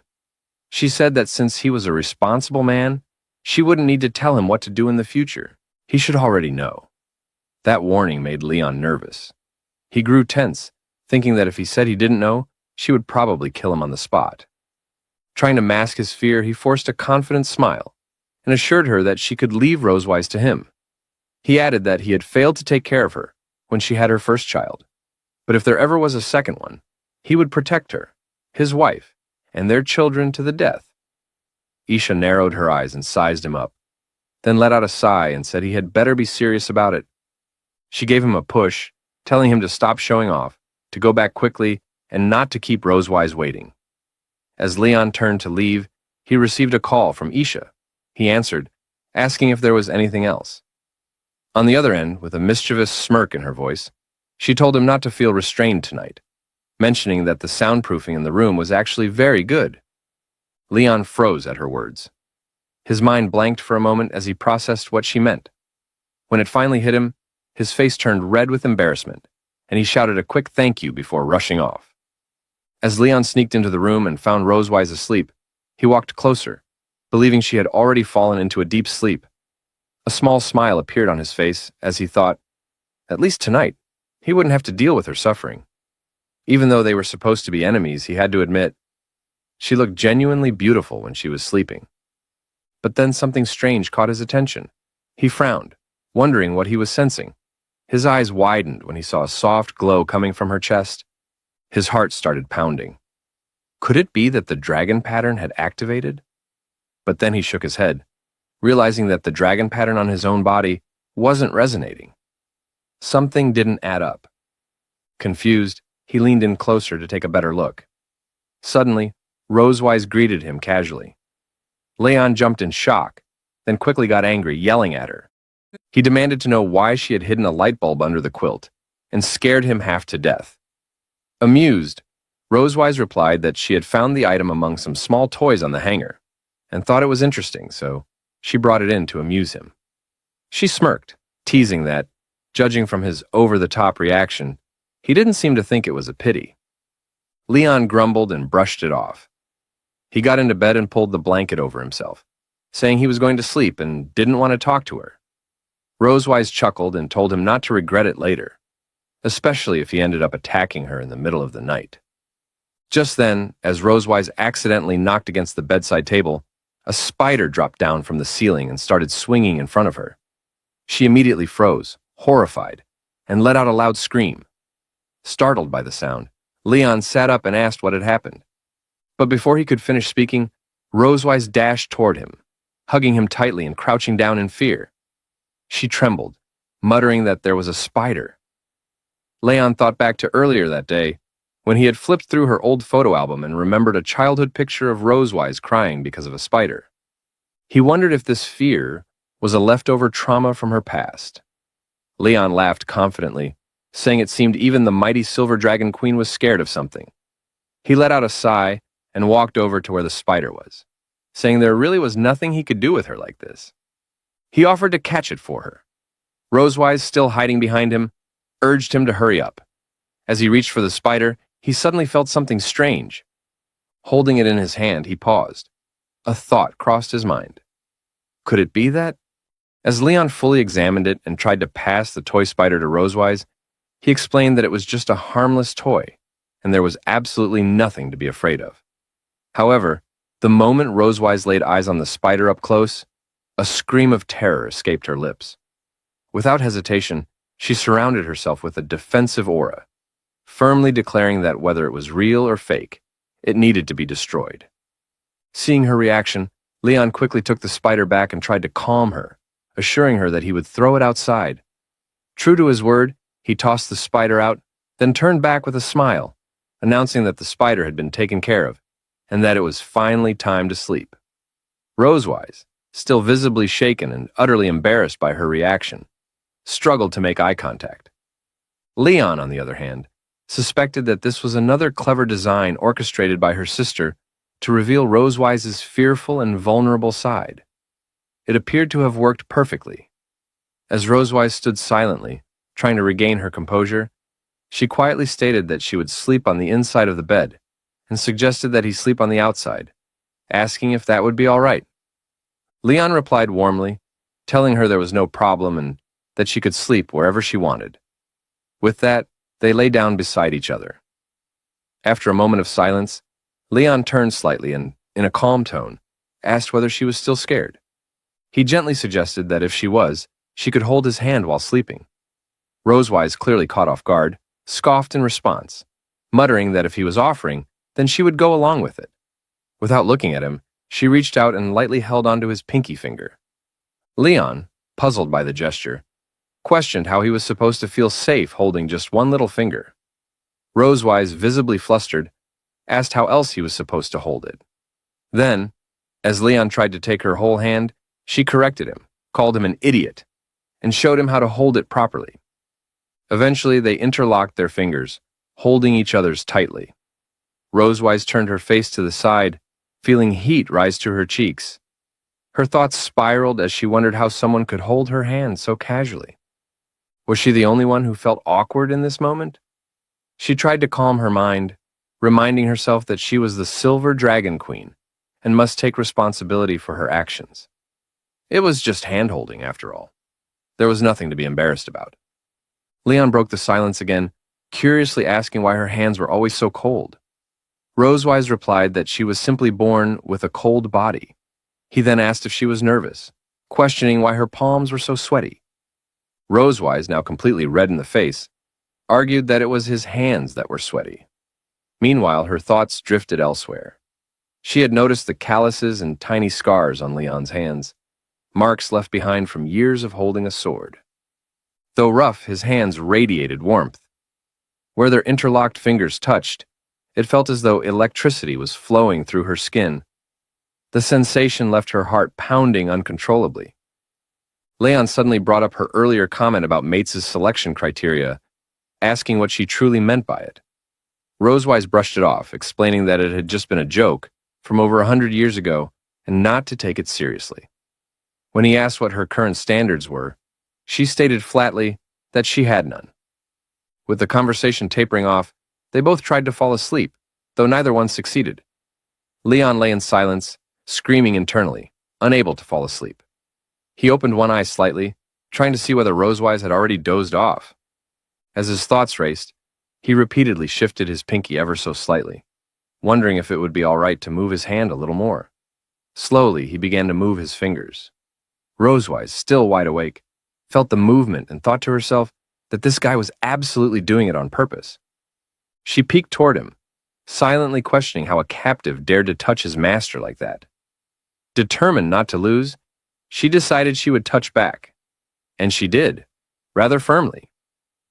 Leon, surprised, asked what was going on and why her hand kept touching him. Their bodies ended up pushing closer beside each other, his hand brushing along her thighs and shoulders. In that brief contact, Leon felt the softness of her skin. It was warm and delicate. A strange sensation swept over him. There was something almost wild about the feeling. A hunger, foreign yet familiar, began to grow inside him. Both of them swallowed hard as they realized how close they had gotten. Their hearts raced, and when they met each other's eyes, they understood. There was a shared desire. Neither one spoke it, but both of them felt it. A silent nod was exchanged. Without saying a word, Leon pulled the blanket over them and leaned in closer. Carefully, he positioned himself above her, their breaths mingling as the space between them disappeared. He whispered softly that just for tonight, they would do it. They would. Rose Weiss called out for Leon with an alluring smile, dressed in her whale-mannered clothes. Leon became utterly mesmerized by her beauty, believing they all understood what would follow next. But oddly, the dragon mark showed no reaction, and they moved closer to each other. The dragon mark, a type of magic designed to identify mutual appreciation and pure desire between two people, remained inactive. He moved close enough to kiss her, leaning in with hesitation. But just then, his hand hit a pillow. A spider showed up beside them, causing Rose Weiss to scream in pain. Leon quickly threw it out and assured her not to be scared, warning her not to release the dragon flame in panic. From the roof, Aisha chimed in, asking if it was time they discovered the surprise she had prepared. Leon pulled Rose Weiss into his arms gently, telling her not to be afraid, promising everything was under control. He checked both inside and outside the room, confirming there were no other hidden tricks. The two spiders that appeared had also bled out. Wrapping his arms around Rose Weiss again, he held her sweetly. Rose Weiss mentioned his heart was racing, to which Leon admitted he was afraid of spiders too. Rose Weiss muttered she wouldn't do something like this again and requested he never bring it up after tonight. Leon gave her his word. The next morning, Rose Weiss stirred awake and wondered when she had fallen asleep. Turning toward the space beside her, she checked if he had woken up already. She figured it was probably better this way. After everything from last night, she wasn't sure how to face him. It marked the first time she broke her own rules. Exposing vulnerability in front of a human and falling asleep in his arms, as she blushed while getting dressed, she silently vowed never to tell anyone about it. The mere thought embarrassed her. Just then, Isha's voice came from outside the door. She asked if Rose Weiss was awake, questioning how her night had gone and if she had been excited. Rose Weiss shot back a warning glare, telling her not to pull a stunt like that again. Aisha raised an eyebrow, teasing her by asking whether she had used the toys she had prepared. Rose Weiss instantly denied it, brushing the thought away. Aisha sighed and said it was a pity. Then, she added she would pack some toys for her to take home. She should practice with them. She added a question. When were they planning to have another child? She was really looking forward to her inheriting the Red Dragon Castle. Rose Weiss grabbed Isha's arm, half embarrassed and half irritated. She told her not to worry about that and suggested they head to the dining hall at Red Dragon Castle for breakfast instead. Meanwhile, Leon sat at the table with Muan. Muan announced that their mother and aunt had arrived. It was time to eat. Around the breakfast table, the air between Leon and Rose Weiss grew awkward and heavy. Leon, seated across from her, kept recalling last night. He found it deeply embarrassing. He had almost kissed her and even fell asleep while holding her, all due to the moment's atmosphere. Despite everything, he couldn't stop feeling unworthy, trapped in chaos and doubt. A part of him, the pure side, reminded him he was falling into the arms of an enemy. It felt like betrayal. But the devilish voice in his mind countered, arguing they were already husband and wife. They had already crossed a line. So what did it matter anymore? In the middle of this internal struggle, the regular Leon thought the bread tasted bland, and maybe some peanut butter would help. As he reached across the table for it, his hand brushed against Rose Weiss's, triggering a sudden memory. As their hands brushed together on the dining table, both Leon and Rose Weiss quickly pulled away in awkward silence. They averted their eyes, muttering they could manage breakfast on their own. The moment lingered in the air, full of unspoken tension. Isha, ever observant and sharp with her tongue, raised an eyebrow and asked if the dining hall felt unusually warm. Why were both of them blushing? Rose Weiss scoffed, agreeing it was quite hot, while Leon nodded along. Adding a stiff, "That's right," Isha leaned closer, mischief in her eyes. She asked whether they wanted to return to their room for a shower.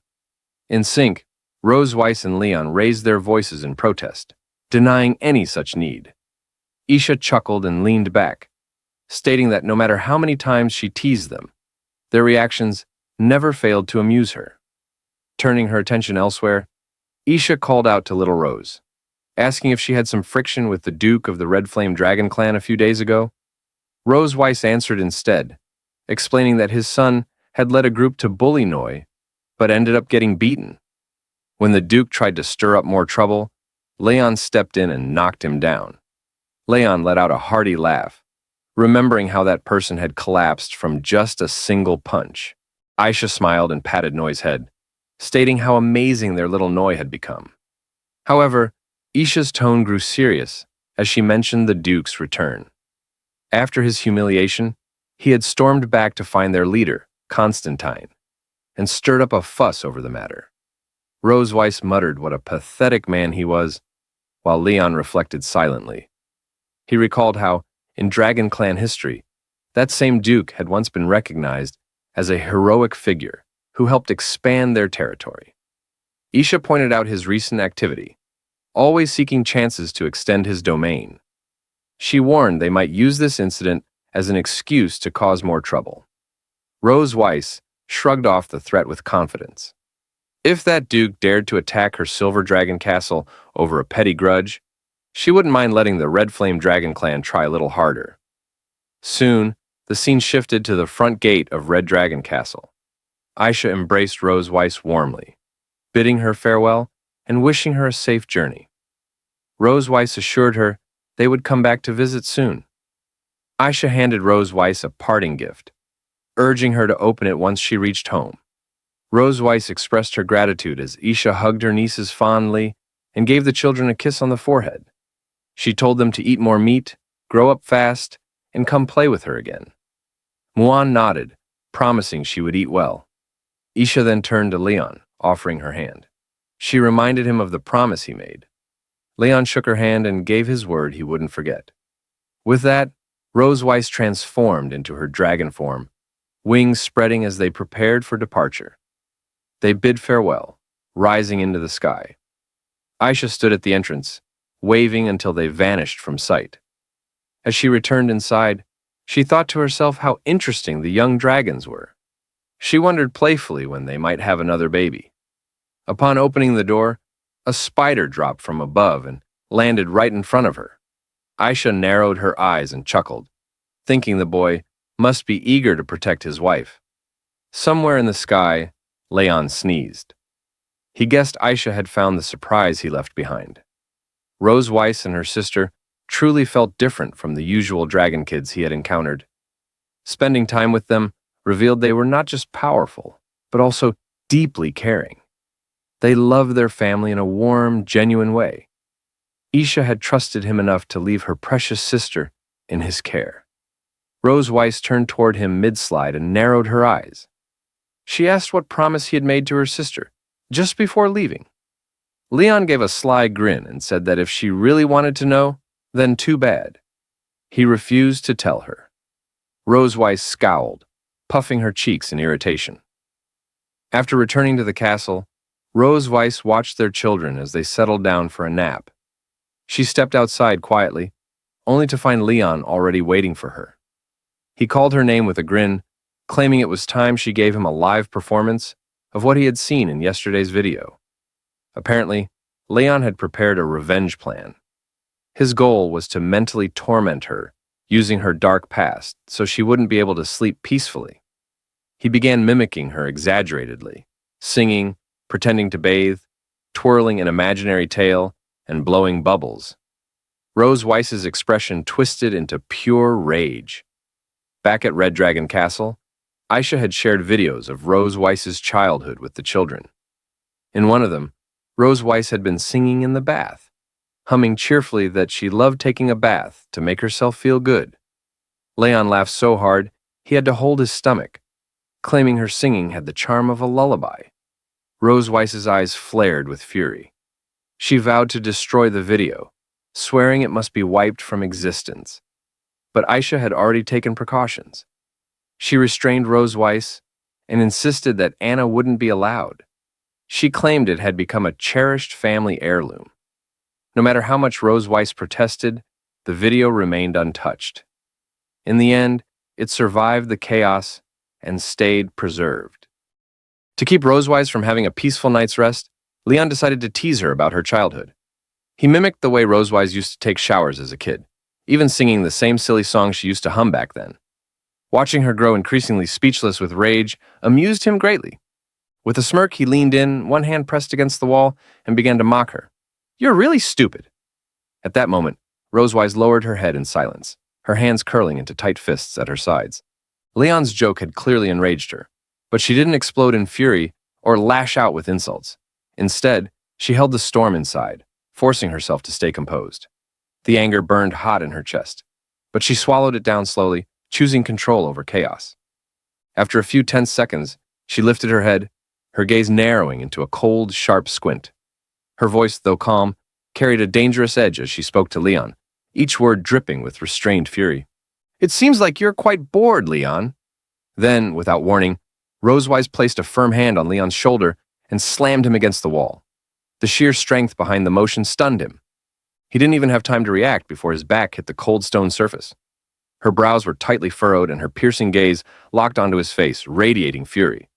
The pressure of her grip began to intensify, her hands steadily tightening on his shoulder like a warning. From her reaction alone, it was clear Rose Weiss was furious, and the consequences of provoking her were no small matter. Leon's expression shifted. His brows dipped slightly. His mouth opened as if to speak, but no words came out. A cold sweat formed on his face. He was clearly rattled. One glance at her eyes told him he'd made a serious mistake. For now, he didn't dare move a muscle. "Should we continue doing what we didn't do last night?" To Leon, Rose Weiss looked like the embodiment of wrath itself. Her eyes seemed to glow with a fierce red glint, and her usually elegant silver hair now hung in wild, disheveled strands around her face. She clenched her left fist tightly with her right hand, producing a low, ominous sound that sent a chill down his spine. Every twitch of her fingers screamed one thing. She was aching to deliver a hard, satisfying punch straight to his face. At that moment, Leon realized with dreadful clarity that his joke had gone far beyond the line. The atmosphere was thick with tension, and the look on her face left no room for doubt. He was in serious trouble. He stared at her wide-eyed and silently muttered to himself, "She-Dragon is angry. I'd better run away first." Noticing that Rose Weiss was still seething and momentarily distracted by her own fury, Leon seized the opportunity. Without hesitation, he turned on his heel and darted away, slipping out of her reach and making a beeline for his room. It took a second for Rose Weiss to register what had happened, but once she did, her expression darkened even further. Realizing that Leon had fled, she stormed after him, her footsteps quick and heavy. She stopped just outside his door, her voice rising with anger as she shouted after him, "Stop!" Leon sprinted toward his room's door, throwing it open and rushing inside. Just as he reached out to close it, a sudden hand shot into the doorway, stopping the door from shutting. Startled, he barely had time to react. He hadn't expected Rose Weiss to follow him so quietly and run so fast. Her grip on the door was iron tight, preventing it from closing any further. Then, from somewhere behind the door, a deep, almost sinister burst of laughter echoed through the room. Leon's heart raced as Rose Weiss slowly pushed the door open wider, peering through the narrow gap at him, standing defenseless inside. A cruel smile curled at the corners of her lips as she fixed him with a cold, heavy gaze and spoke in a low, threatening tone. "I'll give you 10 minutes. After you take a shower, come to my room. Tonight, Miss Melky will teach you what happens if you provoke me with dark history." Rose Weiss frowned deeply, her gaze sharp and unwavering as she stared intently at Leon, delivering her command with unmistakable authority. The weight of her presence pressed down on him. The unique, commanding aura, befitting a queen, radiated from Rosewise, filling the room with oppressive intensity. Leon felt utterly helpless. A cold premonition settled in his chest. If he obeyed her order, he knew he would face the same painful ordeal as before. Yet if he refused, the punishment could be even harsher. Before he could gather the courage to respond, Rosewise slammed the door shut with a force that echoed down the entire corridor. The heavy sound lingered in the air long after she had hurried away, her footsteps fading into the distance. Leaning against the closed door, Leon stood frozen, speechless. After a long moment, he closed his eyes and brought his hand up to his mouth, slapping it lightly several times in frustration. Bitter curses escaped his lips as he scolded himself for the trouble his careless joke had caused. Why does my mouth have to be so annoying? At last, Leon fully grasped the consequences of his careless joke. It had landed him in serious trouble. Stopping his frustrated self-smacks, he lifted his head and vividly recalled the furious expression on Rosewise's face the moment she heard his words. The memory sent a chill down his spine. Suddenly, a spark of an idea flickered in his mind.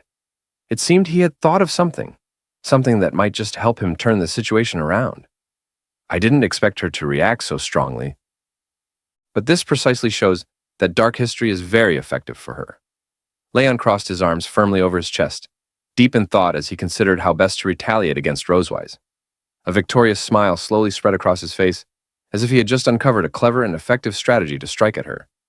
His plan was to dredge up embarrassing moments from Rosewise's childhood, those private, vulnerable memories that would shame and humiliate her. He knew such a blow would shake her emotionally, and he could already picture the look on her face when her defenses cracked. Though he understood that her emotional breakdown would come at a price, enduring harsh physical punishment himself, he saw it as a sacrifice necessary for the greater cause of dragon slaying. In his mind's eye, Leon imagined a dramatic scene, standing atop a cliff, waves crashing fiercely against jagged rocks below. Draped in a flowing blue cape, he struck a bold, fearless pose, his hand raised defiantly against the storm. This was his resolve. He was willing to do whatever it took to seek revenge. His expression softened with sadness as he clenched the fabric of his shirt tightly in both hands. He recalled how every time he launched a plan against Rosewise, she retaliated fiercely, spending the entire night venting her wrath on him. It left him feeling drained, as if his very body were being emptied of strength. Yet, despite the toll, he pushed those worries aside. For the sake of his plan, he could no longer afford to care. Muttering quietly to himself, he accepted the pain as a necessary cost. It's okay if my body breaks down. As long as it can make the Silver Dragon Queen uncomfortable, I am duty-bound. At that moment, Rosewise was showering in her room. Behind the translucent curtain, her slender legs were faintly visible, gently tapping the tiled floor in a relaxed rhythm. The warm water cascaded slowly over her thighs, sending a comforting mist through the bathroom. Her head and body were lathered with fragrant shower gel, bubbles dancing and swirling across her skin like tiny clouds. After covering herself in soft foam, she switched the shower head to rinse away the suds. She tilted her head back, welcoming the soothing warmth as it streamed over her hair and shoulders. A soft smile curved her lips as she raised her hands to wash her hair, humming a gentle tune that floated lightly through the steamy air. The anger that had once burned in her eyes seemed to have melted away, replaced by a quiet calm, and even a subtle anticipation for Leon's arrival. Throughout the castle, most rooms had already fallen into darkness for the night. Only Leon's and Rosewise's chambers remained lit, glowing softly in the silence. Yet Leon, still proud and confident in his clever revenge plan, had no idea what awaited him next. Long after finishing his shower, he stepped into Rosewise's room, confidence still high. But as the minutes ticked by, 10, then more, he saw no sign of her being emotionally shaken or embarrassed by his prank. Instead, the sharp crack of a whip sliced through the air, echoing ominously throughout the room. The harsh sound was unmistakable. Rosewise was punishing him again. Leon's heart sank. He couldn't endure this kind of treatment any longer. He couldn't help but shout loudly. Leon screamed, "Don't! Don't be too harsh, Rosewise." At this moment, Leon had already put on his pajamas and was lying on Rosewise's bed. He wore a very uncomfortable expression. He furrowed his brows, then opened one eye to look up. He felt like his body was being tortured. The person doing the torturing was none other than Rosewise. Rosewise had changed into a tight-fitting outfit that showed off her slim and pretty figure. She wore black suspender socks that added to her bold look. The top two buttons of her shirt were undone, revealing the tight clothing underneath and the shape of her chest, which moved slightly as she did. She wore round, red-framed glasses that gave her a smart but playful look. In one hand, she held a leather whip and gently played with its tip using the other hand. She stood by the bed and lowered her head, saying to Leon with a serious expression, "You should call me Miss Melka, you know." Leon not only showed no interest in Rosewise's role-playing, but also felt some disdain for her acting skills. He wasn't sure why she was treating him this way. Rosewise dressed like this seemed very strange to him. He crossed his arms on his chest, looked at her with a contemptuous expression, and evaluated her. "Call you Miss Melka? You're really good at acting." "She, dragon, that's impolite." Before Leon could finish his sentence, Rosewise suddenly snapped at him. His words had clearly upset her. Without hesitation, she swung her whip and gave him a firm strike. It was her way of punishing him for saying something she didn't like. Leon shouted loudly. The whip hit Leon's arm, making him feel the pain again. He closed his eyes tightly, opened his mouth, and rolled toward the other side of the bed. Then, Rosewise climbed onto the bed and knelt next to Leon. She placed the whip under his chin, making him lift his head to look at her. With a playful tap of the whip against his chin like teasing a puppy, she smiled. Standing tall and proud like a queen, she looked down at him and addressed what he had just said. "You called the wrong name again.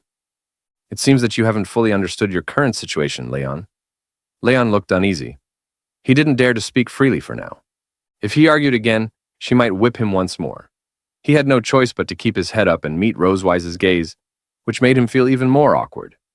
She hadn't used her full strength with the whip, but what confused him most was why she was acting this way toward him. He silently thought to himself, "This whip doesn't hurt much on the body, but it feels so awkward." Leon remembered that tonight he had imitated what Rosewise did when she was a child. This joke had made her very angry. At this moment, it seemed that Rosewise was also using a similar method to make him feel ashamed. He seemed to understand her intention. "I understand. She wants to make me feel ashamed through this role-playing game." Rosewise was acting like a strict teacher, while Leon played the role of a student who made mistakes and didn't listen. In his imagination, she wore a tight uniform and pushed up her glasses with one hand. She gave him a soft smile and slowly leaned down to look at him. Her chest moved slightly with each motion. The way she treated him felt just like a teacher, punishing a misbehaving student. If I want to finish tonight's game as soon as possible, I must fully cooperate with Rosewise. Seeing that Leon didn't speak again, Rosewise got out of bed. She thought he was reflecting on his behavior. She lightly tapped her palm with the whip while looking at him with serious eyes and asked, "Do you know where you went wrong?" At that moment, Leon pushed himself up on the bed with both hands and slowly sat up. Wanting to finish this awkward roleplay quickly, he gritted his teeth and went along with it. Thinking about the words he had to say made him feel shy, and his face slowly turned red. He looked away, not wanting Rosewise to see, and whispered, "I'm sorry, Miss Melka. I will definitely study hard in the future, listen to you, and not make mistakes again." Upon hearing Leon's answer, Rosewise smiled with satisfaction. She took off her glasses and looked at Leon, telling him the next step of her plan. "All right, are you ready to submit your homework?" At that moment, Leon was stunned. He wasn't sure what Rosewise meant by what she said. He stared at her blankly and blinked his eyes, asking her in a puzzled tone, "Homework? What is that?" Regarding Leon's reaction, Rosewise's face showed an unhappy expression. She felt displeased that Leon didn't realize what she meant. She raised an eyebrow and said in a serious tone, "Don't you even know what homework is? Do you still dare to say that you want to study hard?" Leon really didn't know what Rosewise meant by homework. He felt a bit embarrassed by her unclear demands. He asked her to explain it to him. "Could you please say it again, Miss Melchiv? I will listen carefully." Upon hearing Leon's sincere question, Rosewise did not refuse. She commended his studious attitude.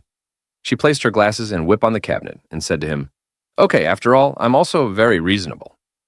Then Rosewise sat on Leon's waist, her long, shapely thighs brushing slowly and teasingly against him. She looked down at Leon lying beneath her and gently placed her hand on his chest, as if inviting him closer. With a playful smile, she grew more excited, ready for what was coming next. Then she revealed the specific details of the homework to Leon. "Today's homework is to make my dragon mark light up." When Leon heard Rosewise's words, he was surprised. He hadn't expected that the homework she gave him would be something like this. Rosewise leaned down and pressed her body close against Leon's. She gently ran her fingers around his bare chest, teasing him softly.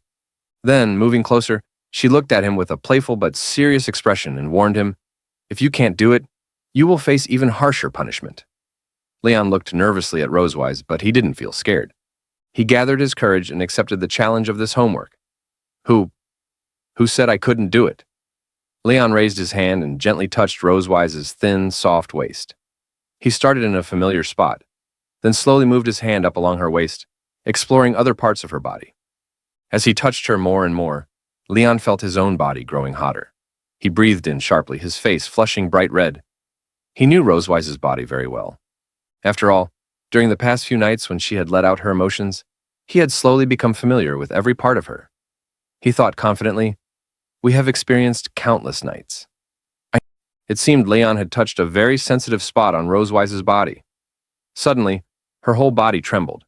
She lifted her head and stretched her neck, closing her eyes tightly while blushing deeply. She tried hard to hold back her voice and not cry out. Rosewise felt a warm, pleasant sensation spreading through her. She wanted to push it away, but also wanted it more than anything. The feeling was so strong, she almost felt like fainting. She opened one eye and parted her lips slightly to catch her breath, then praised Leon's skill. "Leon, you've mastered the essentials so quickly." Rosewise couldn't hold back the comfortable feeling any longer. She looked up, her face flushed, and let out a soft, happy sigh. At that moment, she was enjoying Leon's touch like a soothing massage, a big smile spreading across her face. Then she gently took Leon's head and pressed it against her twin peaks, wanting to make the feeling even stronger. Her head started to feel dizzy, but she didn't want him to stop. She was lost in the moment, completely caught up in the pleasure, and couldn't pull away. Rosewise straddled Leon's body and gently twisted her waist. She thoroughly enjoyed his massage, feeling her body gradually relax and soften. A warm blush spread across her cheeks from his touch. Lifting her head, she let out a contented sigh and wrapped her arms tightly around Leon's head, deepening her sense of happiness.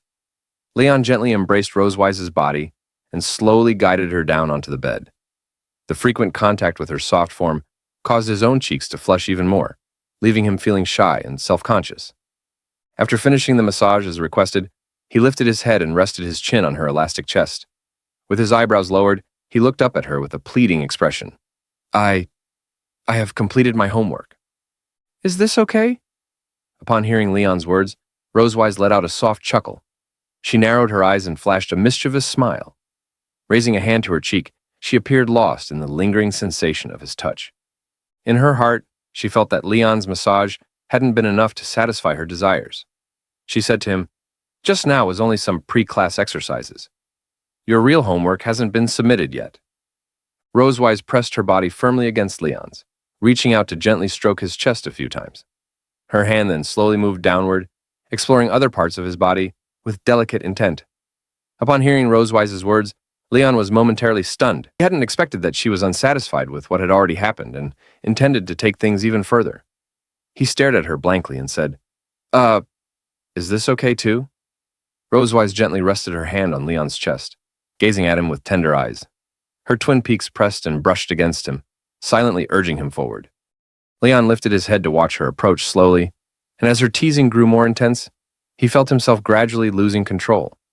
He silently said in his heart, "Damn it, I knew she wouldn't let me go easily." He found himself more and more drawn to her and the atmosphere they created. At that moment, a sentence flashed through his mind. The great dragon-slaying hero Leon is once again defeated by the she-dragon. In such an ambiguous atmosphere, a dragon mark slowly appeared on Leon's chest. It kept flashing with purple light, as if reflecting Leon's current mood.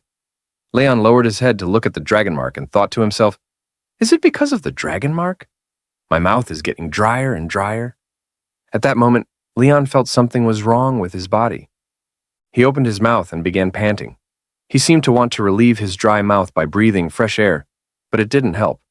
The more he breathed, the drier his mouth felt. His body also started to feel restless, moving uncontrollably. This physical reaction stirred his desire, making Leon increasingly eager to be close to Rosewise. He sat up from the bed and slowly lunged toward her. Rosewise did not reject his advance. On the contrary, she reached out her hands and gently cradled his head, guiding him back onto the bed. The soft mattress welcomed the two as they sought to entwine with each other. Leon pressed Rosewise beneath him, their bodies flushed together. He propped himself up with one hand to avoid sinking too deeply into her embrace. Rosewise placed one hand on Leon's head, stroking him gently, while her other arm wrapped around his waist, pulling him closer. Leon rested his head on Rosewise's neck and took a deep breath. Her scent sent waves of excitement through his body. He then gently kissed her neck and the surrounding skin. How could Rosewise resist such stimulation? The blush on her face deepened. She lifted her neck and let out a contented sigh. Leon, you're a bad boy, Miss Melchi. Isn't this what you wanted? Leon closed his eyes, reached out, and gently cupped Rosewise's head, deepening the intensity of his kisses. Rosewise could clearly hear the sound of his kisses in her ears, which made her body grow increasingly excited. She couldn't resist Leon's advances. It felt as if her body was slipping beyond her control. Closing her eyes, she surrendered to the wave of excitement spreading through her. She twisted her body slightly, feeling the rising heat between them. Her curves trembled gently with the movement. She urged Leon to quicken his pace, hoping to prolong the pleasurable sensation. That's right, hurry up. Leon didn't answer her. He pressed tightly against her body, reducing the distance between them to nothing. He tightly grasped her hand, interlacing his fingers with hers. Rosewise's body felt soft and comfortable, as if it were about to melt into the bed. She felt like she had entered heaven. She let out a moan of comfort. Ah! Their bodies overlapped, sharing each other's warmth and breath. After being carried by Rosewise for a while, Leon finally managed to rest. At that moment, his body felt utterly exhausted. He leaned back against the bed, closed his eyes, and let out a slow sigh. Silently, he stared at the ceiling, lost in thought. His clothes had been tossed onto the floor. Rosewise lay beside him with her eyes closed, resting. Having removed all her clothes as well, she simply covered herself with a blanket. Seeing that Rosewise was ready to rest, Leon picked up the pajamas that had fallen under the bed and put them on. While dressing, he asked Rosewise in a tired voice, Miss Melchi, my homework has been submitted. Can we finish class now? He had been tormented by Rosewise for some time, and was now both physically and mentally exhausted. He didn't want to continue what had just happened. He planned to leave her room and return to his own to sleep. Just as Leon was putting on his pajamas and preparing to leave, Rosewise reached out and grabbed his sleeve, stopping him. Leon furrowed his brow and looked down at her hand, a growing sense of unease stirring in his heart. Rosewise opened her eyes and stretched comfortably. Unlike Leon, she didn't seem tired at all. She smiled mischievously and revealed her next plan. The homework you submitted was only for one subject. There are still 6 subjects left. She gently twisted her body, revealing her snow-white curves and thighs. The purple blanket faintly outlined her slender figure. She seemed to be tempting Leon to continue the same kind of homework with her. Upon hearing her words, Leon was stunned once again. He hadn't expected her to pile on even more homework for him. He stared blankly at Rosewise lying in bed, unable to find any words to protest. Ah!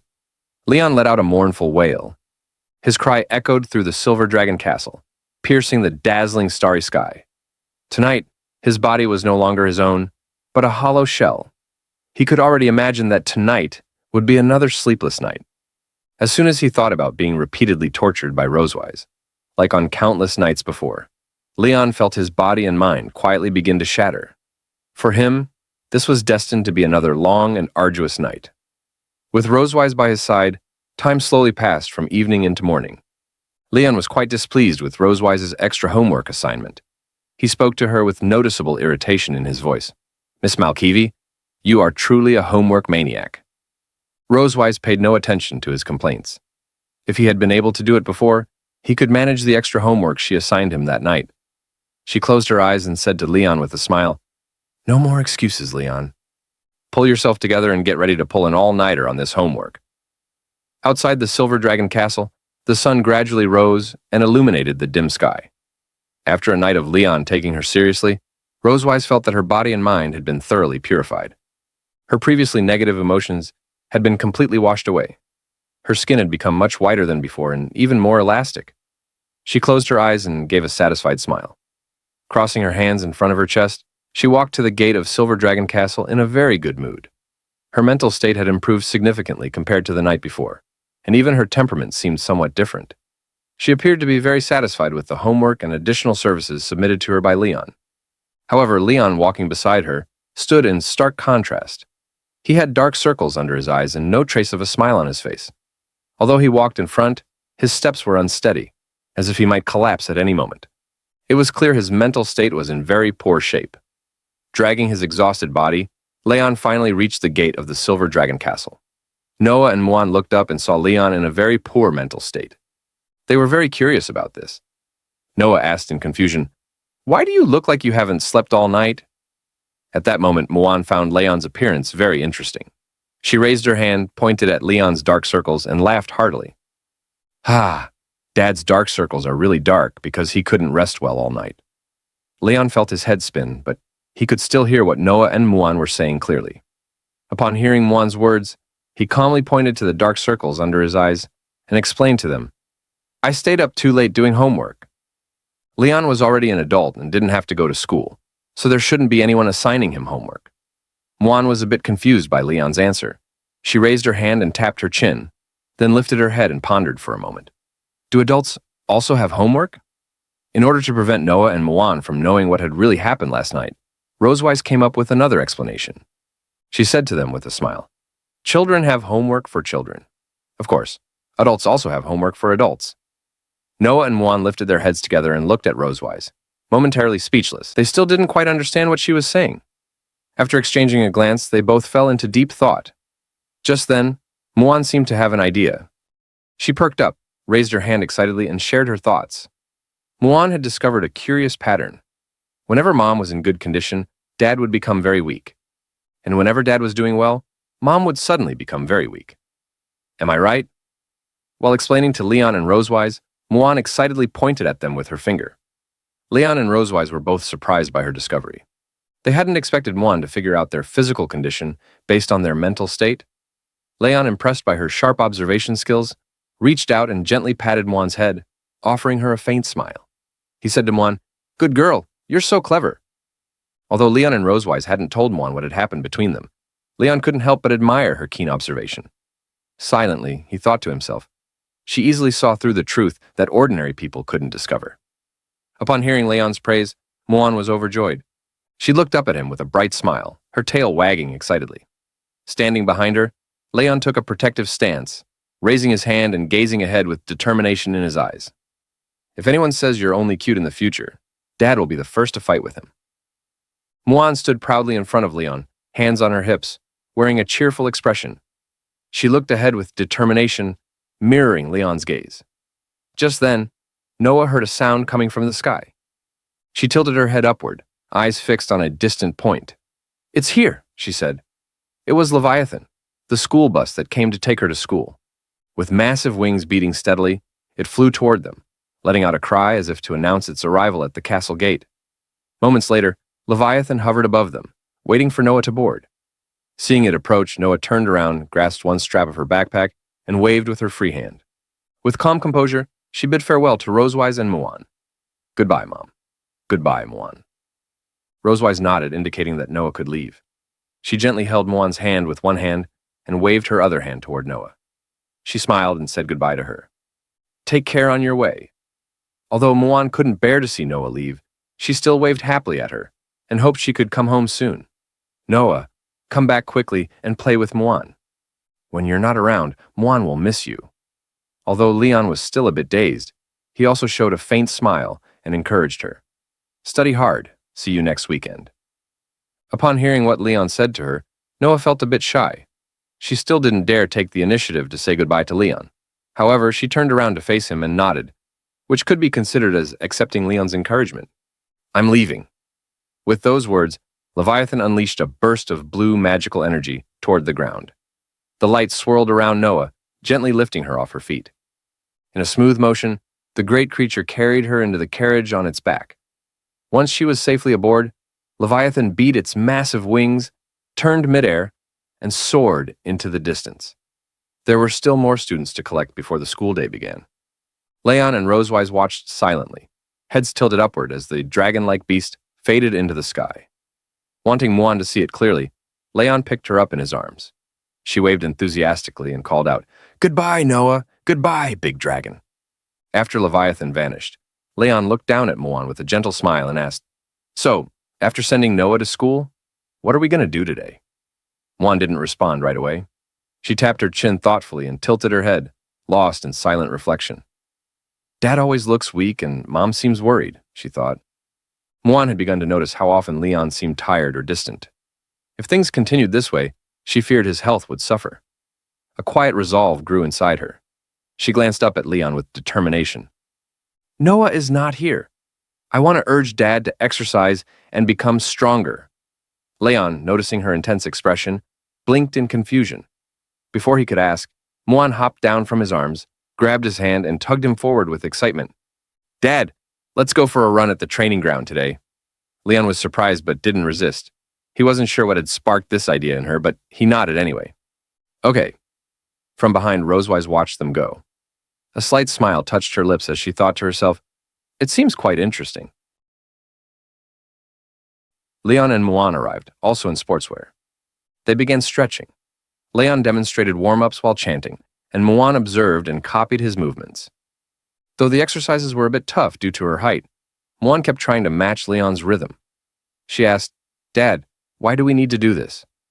Leon smoothly switched to another stretch. He placed his right hand on his left and twisted, explaining the importance of warming up before exercise. He told her stretching relaxes muscles, improves flexibility, and reduces injury risk. Muan followed along, closing her eyes and focusing. She responded, I know. Count me in. Rosewise, adjusting her gloves, approached in sportswear, ready to join the training. She wore a white vest, blue pants, and proper running shoes. Her hair was tied in a high ponytail for ease of movement. Her outfit looked light and mobile. Anna, the headmaid, quietly followed. Muan beamed with joy upon seeing Rosewise. With clenched fists and hopeful eyes, she asked, Yeah, is Mom running with us too? Rosewise approached. She bent slightly, one hand on her waist, and gently patted Muan's head. With a smile, she said, That's right. Give it your best. I won't go easy, she added. Muan cheerfully responded. Muan won't go easy on Mom either. Leon nearby frowned slightly. He doubted whether Rosewise's body could handle it. He warned her, You sit in the office all day. Don't sprain your ankle. But Rosewise just smiled confidently, arms open. She remembered their last training ground duel. She teased, Last time, I still won. Leon crossed his arms in frustration. You barely won. I wasn't serious, he snapped. Rosewise grinned. If you're not satisfied, let's go again. Muan got excited remembering their last match. Yeah, Dad and Mom, fight again. Leon quickly crouched and covered Muan's mouth. No talking about violence and fighting, he said seriously. He clearly didn't want a rematch. Last time his distraction cost him the match, and the memory still bothered him. It was too embarrassing to admit in front of Muan. Muan tilted her head, confused. Why? Can't Dad beat Mom? Leon was stunned. He didn't expect her to question his strength like that. How is she already breaking people mentally at her age? He thought. Refusing to admit defeat, he closed his eyes and muttered, That's because I let her win. Rosewise drew a starting line in the sand with her tail. Standing nearby, she had heard everything. She turned to him. Still won't admit it? How about we see who lasts longer, she challenged. Leon stood, clenched his fist, and accepted. Fine, let's settle it. He looked determined. Leon, Rosewise, and Muan walked to the starting line. Leon did final stretches. Rosewise stared ahead confidently. Muan stood strong beside them, fists clenched and gaze steady. I won't lose either, she declared. They bent down and took their starting positions. Anna raised her hand and called out, Ready! Go! They launched forward immediately. A cloud of dust exploded behind them. Muan sprinted ahead with light, graceful steps. Leon and Rosewise followed close behind. Leon glanced at her long tail. He smirked. Doesn't that tail slow you down? But Rosewise ran effortlessly and calmly. It helps me balance. Something you don't have, she replied. Muan had already pulled far ahead. Leon and Rosewise kept a steady pace. Rosewise teased again. You could grow a tail too. Leon understood the jab, focused straight ahead, and began speeding up. I don't need a tail to beat you, he said confidently.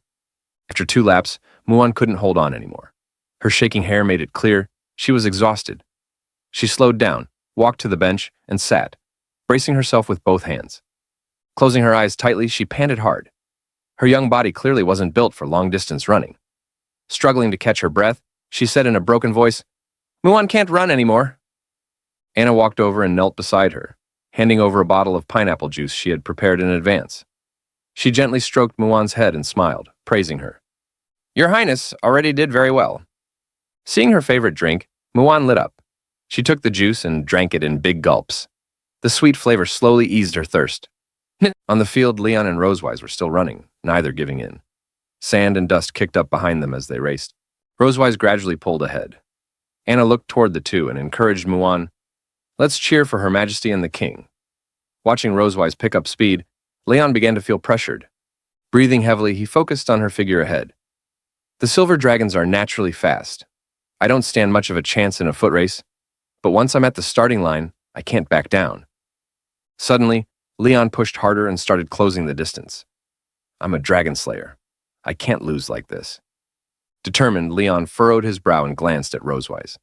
He couldn't lose again, not like last time. With a loud shout, he rammed into her, refusing to fall behind. A dragon slayer never gives up until death. Rosewise wasn't backing down either. She bumped him back, and they raced at full speed, pushing one another to go faster. Neither wanted to be outdone. The sun began to set, casting golden light across the training ground, as if watching the duel unfold. 20 minutes later, the race ended. Leon collapsed, arms spread, lying flat on the ground. He couldn't even speak, gasping for breath, drained of all strength. He had given it his all just to beat Rosewise. She approached him, still looking energetic. Smiling as she looked down at him, she bent slightly. "So? Do you concede?" Leon refused to admit defeat. Still gasping, he muttered, "No, no." Rosewise giggled. "No? Then do you want to get up and keep running?" She tucked a lock of hair behind her ear, her figure swaying slightly. Leon's pathetic state amused her. Just moments ago, he was full of bravado. Now he couldn't even get off the ground. Rosewise had clearly won. Leon, covered in sweat, frowned at her words. He wasn't willing to believe this was all he was capable of. Still panting, he wiped his face. "Give me 2 days," he said, "and I'll beat you." Rosewise squatted down, resting her chin on her hand as she studied him with interest. "With a human body like yours? I don't think even 2 years is enough." She wagged her tail in amusement. Leon's frustration boiled over. He glared. "Who says I can't do it?" Rosewise stepped closer and playfully poked his face with her tail. Leon scowled but lacked the energy to react.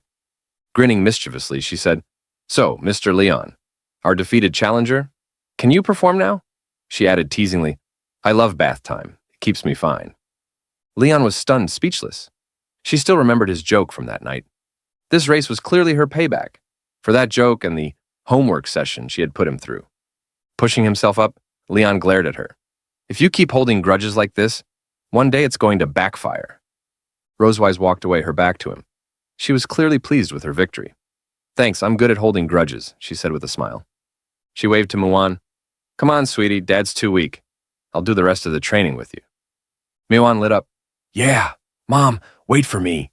She sprinted over to Rosewise, thrilled she'd join her. Rosewise took her hand and led her to the other side of the training field. Muan suddenly remembered something. She turned back with a happy grin and called out, "Dad, your body's too weak. You need to exercise more." Leon froze. Speechless, he stood in place, Muan's words cutting deep. "Even she thinks I'm weak?" His image in front of Muan shattered. He clenched his fists in frustration. With a loud shout, he called after them, "Fortune ebbs and flows! Don't underestimate your dad's body." Rosewise held Muan's hand and walked forward, chatting and smiling. Muan looked up at her mother, excitedly talking about their next plans. Neither of them seemed to hear, or pretended not to hear, Leon's desperate cry behind them. It was now dinner time. After the competition, Leon, Rosewise, and Muan returned to Silver Dragon Castle. They changed into fresh clothes and headed to the dining room. The table was filled with dishes, steak, broth, small desserts, all looking so delicious they made one drool. Muan picked up a spoon, scooped up a chunk of meat, and carefully held her other hand beneath it to catch any dripping juice. With a cheerful smile, she offered it to Leon. "Dad, say ah." Leon followed her lead, opened his mouth, and ate the meat. He slumped on the table like a deflated balloon, eyes closed, slowly savoring the flavor. The race had drained all his energy. "Ah, Dad," Muan said. Sitting beside him, Muan panicked when she saw he was chewing the spoon too. She reached out to take it back. Meanwhile, Rosewise calmly ate her food. Seeing Leon so drained, she chuckled. "Those old bones aren't getting any younger. Don't push yourself next time." Muan quickly removed the spoon from Leon's mouth. He looked displeased at Rosewise's comment and responded with a tired voice. He was still sore from how Rosewise had worn him out the night before, which left him too weak to perform today. It's because of last night's homework. If I hadn't stayed up so late, I could have beaten you today. Rosewise let out a soft chuckle, then put down her utensils and crossed her arms. Oh. Then, do you want more homework tonight? She said with a teasing smile. What? Leon suddenly sat up, surprised. He couldn't believe what he'd just heard. His fatigue vanished instantly. He had no desire to be tortured by her again. Thinking fast, he hugged Muan and pressed her face to his. I made plans with Muan tonight. I need to tell her a story, he added quickly. Muan blinked, confused. She didn't remember such a plan and asked innocently, Dad, did we have this appointment? Leon felt cornered. If Rosewise realized he was just avoiding her, she might assign even more homework. Forcing a smile, he awkwardly replied, We didn't earlier, but we do now. Rosewise seemed to pick up on his nervous reaction. She found it amusing, but didn't call him out directly. After finishing her food, she stood and smiled at them. Don't stay up too late. Get some rest, she said kindly. Then she left the dining room. Leon sighed in relief. Thankfully, she didn't insist on dragging him to her room. He gently patted his chest to calm down. At least tonight, he wouldn't be as exhausted as before. Muan didn't understand what just happened between them, but she looked at Rosewise's back with a bright smile. I know, Mom, she replied. Meanwhile, Rosewise was walking through the hallway. Outside, the moonlight shone softly through the windows, casting a gentle glow across the corridor. Her footsteps echoed through the still hallway, bathed in moonlight like a silent guardian. The entire place was calm, no sound but her own. Suddenly, she stopped. She sensed someone behind her but didn't need to turn around to know who it was. You can come out, she said calmly. A black figure leapt in through the castle window, landing in the shadows. It was Sherry, who had been investigating the whereabouts of Leon's master. She now wore clothes suited for sneaking into human territory. She placed one hand over her chest and the other behind her back, then bowed slightly. Your Majesty, she greeted. Rosewise turned to face her. Any news? Expressionless, Sherry began her report. She had found the former residence of Tiger Lawrence and his wife, but they had moved out over a year ago and left the Empire. Before leaving, they donated their possessions to an orphanage and gave their livestock to neighbors. Except for, she paused. Rosewise's expression shifted with interest. Except for a donkey, Sherry finished seriously. She hadn't expected that to be the only thing left behind. She recalled what the neighbors had told her. The couple had treasured that donkey and took it with them when they left. Rosewise remembered Leon mentioning a story involving a donkey. She silently wondered to herself, is it the same donkey Leon talked about? After a moment of thought, she looked at Sherry. Keep tracking Tiger's whereabouts. If there's any news, report back. Sherry nodded, acknowledging the order. Understood. She bowed once more and vanished from sight. Rosewise turned and looked up toward the window, lost in thought. There was still something she couldn't quite figure out. The moonlight reflected on Rosewise's puzzled expression. Though she had learned that Leon's master had left home, the reasons behind it were unclear.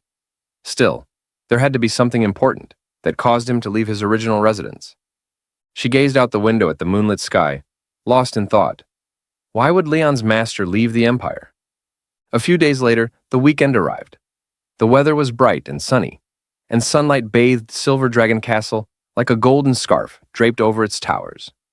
Under such pleasant weather, Noah returned home from school in high spirits. But soon, a surprised voice echoed through the castle. What? A family sports meet? Leon and Rosewise sat on the sofa, both raising their eyebrows in unison as they repeated the words. They looked at Noah, surprised. Noah nodded calmly. Standing in front of them, she repeated, Yes, the Academy will hold a family sports meet next week. Rosewise leaned back, resting her chin on her hand as she looked up thoughtfully. A family sports meet. I joined one when I was studying at St. Hiss Academy, but back then, parents weren't required to attend. Noah looked at her and added, They said it's a new kind of event they're trying out. Meanwhile, Muwan was sitting nearby, happily munching on snacks. Her eyes lit up when she heard that Rosewise had once joined a sports meet. Still chewing, she looked up and asked curiously, What was Mom's ranking back then? Thinking back, Rosewise couldn't help but feel a little pride. She leaned forward slightly and gave a confident smile, covering part of her face with one hand, while lifting her index finger with the other. Of course, First place. Muon's eyes widened in amazement. Wow, Mom is amazing. She quickly turned to Leon. What about Dad? Leon, arms folded across his chest, stayed calm. I didn't have a ranking. Muon blinked, confused. Why? But you're super strong. Leon closed his eyes and smirked. Because my score was always much higher than second place. The Academy suspected I was cheating and didn't include my results in the rankings. Still confused, Muon asked innocently, Did Dad cheat? Leon didn't respond right away. He walked up to her and gently flicked her forehead. Ah, Muon leaned back, startled. Leon frowned slightly, a bit irritated by the implication. Of course not. He placed his hands on his waist and explained, Later, the Academy secretly gave me a medal. I melted it and turned it into a gold bracelet for your grandmother. Muon, now covering her forehead, looked a little pitiful. But after hearing the explanation, she nodded in understanding. Rosewise was surprised. You? Melting a medal? You've always cared about honor and championships. Leon shrugged, opening his hands casually. I don't want any glory that can't be publicly acknowledged. He preferred official recognition and achievements, not secret awards. Rosewise turned to Noah. So, are you planning to join the sports meet? Noah paused in thought. Well, it's just for fun. Grades don't count for anything, but I want to take first place. She looked forward, eyes full of determination. She wanted to prove herself, just like her parents once did. Clenching her fists, Noah stood tall. Her drive reminded Leon of something. Her determination to be the best is even stronger than that of most young dragons, he thought. She really inherited that fire from both of us. Leon glanced at Rosewise. Without speaking, they both understood. They nodded to each other and placed a hand on Noah's shoulders. Together they said, Let's participate. Noah's mouth opened in surprise. She hadn't expected them to agree. A small, joyful smile appeared on her face. Muon, watching the scene, was thrilled. Noah, Muon wants to join too. But Noah hesitated. Her expression dimmed slightly. This sports meet only allows 3 people. Muon puffed up her cheeks and looked down, clearly disappointed. But she didn't give up. She still wanted to support her family. Leon walked over and gently placed a hand on her head. Muon can be our biggest cheerleader. With your support, Dad, Mom, and Noah will definitely win. Hearing this, Muon perked up again. She clenched her fists and raised them to her head, saying brightly, Yeah, Muon will cheer super hard for you. Leon, standing behind her, raised his fist too. Together, we'll win this thing, no problem. Muon joined in with excitement. Yeah! Noah, though a bit shy, also raised her fists and whispered, Yeah! Rosewise stood behind them, arms crossed, watching the excitement on all their faces. A slow, warm smile formed on her lips. The scene shifted into a crisp, refreshing morning at Silver Dragon Castle. He arrived early at the training ground, dressed in comfortable athletic wear, already easing into his warm-up routine. He bent his right leg, stretched the other back, and straightened up effortlessly. His goal? Simple. Get a head start on training for the upcoming family sports meet. As Leon continued his stretches, a familiar figure came into view. Rosewise was approaching with a relaxed smile, dressed in sleek, lightweight sportswear, her hair tied into a high ponytail. She raised her arms above her head, stretching with elegant ease, her posture exuding calm confidence. Leon, still mid-stretch, blinked, just briefly, slightly dazed. She really does have the figure of a model. She could wear anything and still make it look stunning, he thought. Rosewise, unaware of his thoughts, stepped forward with a cheerful suggestion. The kids are still asleep. Let's do 2 laps to warm up. Leon nodded, more than ready. Sure, sounds good. They began a slow jog around the training ground, the silence broken only by the rhythm of their footsteps and the soft rustle of wind. As they ran, Leon glanced at Rosewise. By the way, what kind of events are in a Dragon Clan sports meet? Rosewise looked straight ahead, answering casually. When I was in the academy, we had triathlons, running, high jumps, long jumps, things like that. Leon chuckled. So, not that different from our human events. Doesn't sound too hard. Rosewise's eyes narrowed slightly. She shot him a sideways glance.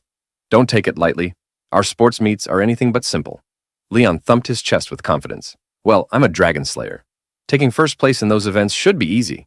Rosewise let out a short laugh. Then suddenly she picked up her pace. Oh, that confidence is cute. But wasn't it you who collapsed after just a couple of laps the other day? Leon's cheeks flushed. He remembered that day all too well. Hey, that was because someone kept me up late with homework. he called after her, jogging to catch up. Rosewise glanced back with a sly smile. His flustered look was just too entertaining. Suddenly, she stopped, turned around, and began jogging backwards, still keeping pace with him. Want some motivation? She teased. Leon eyed her, cautiously intrigued. Rosewise raised a single finger, her expression playful but firm. If our family wins first place, I'll give you 1 week of rest. No training, no lessons. Just peace. Leon's eyes widened. A whole week off? Seriously? He asked, hopeful. Rosewise nodded slowly and confidently. Yes, 100% real. Something lit up inside Leon. He clenched his fists, his eyes gleaming with energy. All right, the champion title is ours. Let's go. With a loud shout, Leon blasted forward like a rocket, clouds of dust rising in his wake. Before Rosewise could even respond, he had disappeared into the distance, leaving only a trail of swirling sand. She blinked in mild disbelief, then laughed softly. 1 sentence was all it took, huh? She muttered, amused. Well, that worked better than I expected. Later, after their warm-up, Leon sat on a bench catching his breath. Sweat glistened on his forehead, but his eyes were sharp with focus. Rosewise strolled over, composed as ever. Feeling awake now? She asked. Leon shot up, full of spirit. Awake? I feel like I just ate black dragon bolognas. Rosewise smiled, clearly pleased with his enthusiasm. Then, she walked over to a nearby bag and pulled out a rope. Since this is a family-based sports meet, some events might require team coordination. Let's work on physical training and teamwork.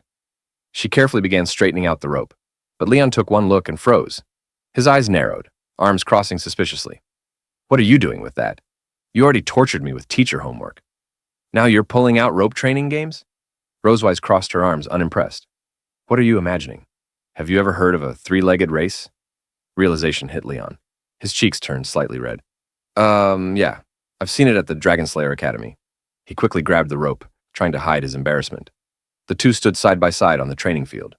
Leon bent down and tied his left leg to Rosewise's right, the space between them uncomfortably close. Leaning away slightly, Leon sneaked a glance. She's really close. This is awkward. Meanwhile, Rosewise stood calmly, eyes closed, hands folded, completely unbothered. Leon cleared his throat and focused. Let's just get this over with, he muttered. He stepped forward, but Rosewise didn't move. Why are you just standing there? He asked, frowning. Rosewise cracked one eye open. And how exactly am I supposed to know where you're going if you don't say anything? Leon sighed, then pointed toward a patch of soft grass. There. At least if we fall, it won't hurt. He stepped again, too fast. Rosewise stumbled, nearly falling backward. Leon lost balance and bumped into her. Hey, don't push me. You pushed me first. After a clumsy shuffle, they finally made it to the grassy area. Both took a deep breath and got into position. Leon narrowed his eyes. Just don't slow me down. Rosewise raised an eyebrow, amused. Thank you. That was a great morning joke. Leon counted down. 3, 2, 1, go. Rosewise burst forward with energy. Leon, not so much. Wah! Rosewise sprinted, completely forgetting they were tied. The rope stretched. Leon flailed behind her like a human kite. Dust flew. Birds scattered. Stop! Leon shouted, his voice echoing through the trees. Finally, Rosewise skidded to a stop. Leon bent down, panting and retying the rope. Do you even understand what tacit coordination means? He muttered. Rosewise said nothing. She stood there, eyes closed. You've got giant legs. Why couldn't you just keep up? Leon stood and brushed dirt from his hands. I'm not wasting energy arguing. Let's do this right. He explained. On 1, we lift the outer leg. On 2, we lift the tied leg. Got it? Rosewise nodded lazily.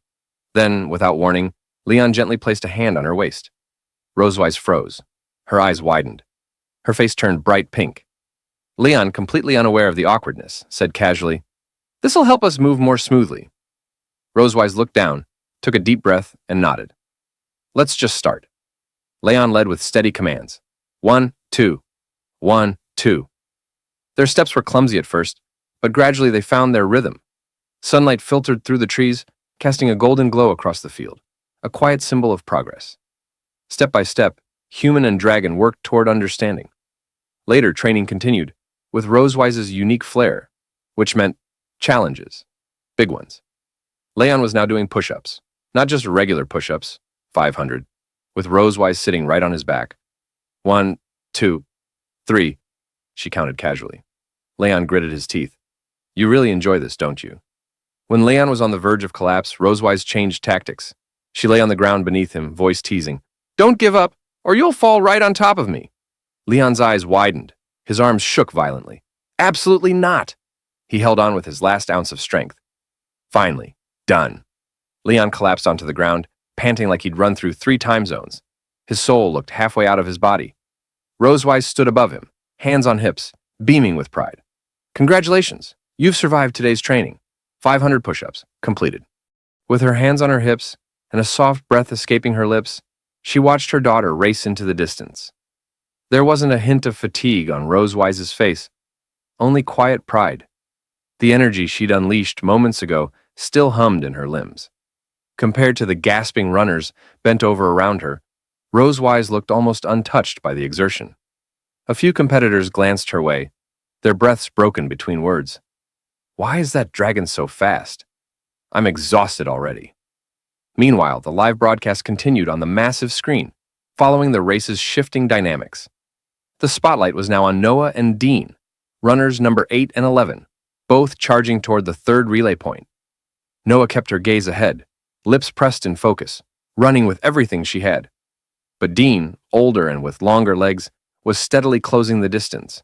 His stride was smooth, confident, and full of quiet intent. Then, with a burst of power, Dean surged past her. He glanced sideways with a grin, tossing a playful taunt behind him. Bye-bye, short-legged dragon. Noah's eyes widened. A flicker of frustration passed over her face. She clenched her jaw and pushed harder. I'm not letting this advantage go, she thought. Mom gave me a head start. I can't waste it. Sitting in the audience, Mwan recognized the purple blur passing by. Her sister. She jumped up, flower balls waving wildly, and shouted at the top of her lungs, Noah, come on, you can do it! At the commentary desk, Pineapple turned excitedly to Duncan. Dean clearly has the upper hand. Age, height, experience. Will Noah be able to keep up? Duncan simply sipped his tea, his smile unchanged. Until the final moment arrives, he said with a knowing tone, the outcome remains unwritten. The 2 racers rounded the final bend of their leg, neck, and neck. Leon and another dragon, brown-haired and ready, stood at the relay point, hands stretched behind them. On the track, it was now a matter of inches. Dean lunged forward, handing his baton to his father, Gordon, who bolted from the line like a cannonball. Just a second behind, Noah delivered her baton to Leon. He grabbed it firmly, barely breaking stride, and launched forward to chase down the advantage. Pineapple's voice rose with intensity. Dean completes his pass just a step ahead, but Noah doesn't fall behind. Leon is now in hot pursuit. Rosewise had moved near the 3rd relay point just in time to see Noah jog toward her. Noah's head was slightly lowered, her expression tight. She walked over with hesitant steps, voice quiet. Mom, I'm sorry I lost the lead. But Rosewise knelt gently and placed a hand on her daughter's head, smiling with warmth. You did amazing, she said. He's older, taller, and you still held your ground. That's something to be proud of. Then she added, let's go cheer for your dad. Noah nodded, her eyes lighting up just a bit. Together they headed toward the finish line. Out on the field, Gordon maintained his lead, a smug smile on his face. Every step he took seemed full of confidence. He glanced back, spotting Leon gaining on him. You're 5 seconds too slow, Silver Dragon, he called over his shoulder with a smirk. Leon's brows knit in frustration, his breathing deepened, legs moving like pistons. 5 seconds, he muttered under his breath. Try telling that to someone who's desperate for a vacation. The screen showed both dragons accelerating, now running at full tilt. Gordon let out a few confident laughs as he pulled ahead again, but Leon wasn't giving up. The crowd noticed the shift, even Muan, who jumped up again, waving her flower balls furiously. Dad, come on, you're the best! Rosewise and Noah had reached the edge of the track near the finish line. Noah pressed her hands around her mouth and called out a bit shyly, Come on, Dad, you can do it. The words cut through the crowd noise like a bell. Leon's eyes widened just slightly. Noah had just called him Dad. A flicker of surprise crossed his face, then turned into something deeper. His expression hardened, in a good way. He leaned forward and pushed off the ground with new strength. Since Noah encouraged me, he whispered under his breath, there's no way I'm losing now. With renewed energy, Leon surged forward. His feet pounded against the track with force and rhythm, and in mere seconds, he had drawn neck and neck with Gordon. Gordon, still grinning from his earlier lead, suddenly saw Leon beside him, not falling behind but matching his pace. His eyes widened in disbelief. What? That disbelief quickly turned into irritation. He hated losing, especially to someone who was supposed to be behind him. Gritting his teeth, Gordon thought bitterly, if I let him pass me now, I'll never hear the end of it. He glanced around. No referees watching, no cameras too close. He pressed his shoulder subtly, summoning a crackle of lightning. Desperate times, desperate methods. He sidled closer to Leon, preparing to fire off a low-grade shock to trip him up. But Leon had already noticed the shift in energy, the faint buzz of electricity. As a seasoned dragon slayer, his senses were sharp. Without missing a beat, Leon slammed his foot down, launching forward and away from Gordon's reach. Try dirty tricks again, he growled, and don't blame me for what comes next. As he darted ahead, his heel kicked up a spray of dust and loose gravel from the track. Not on purpose, but not entirely accidental either. The dust hit Gordon square in the eyes. Oh, that stings. Gordon staggered, blinking rapidly. He hadn't anticipated that. Blinded, he tripped, one foot catching over the other, and went sprawling, face first onto the track. Thud. Gasps erupted from the audience.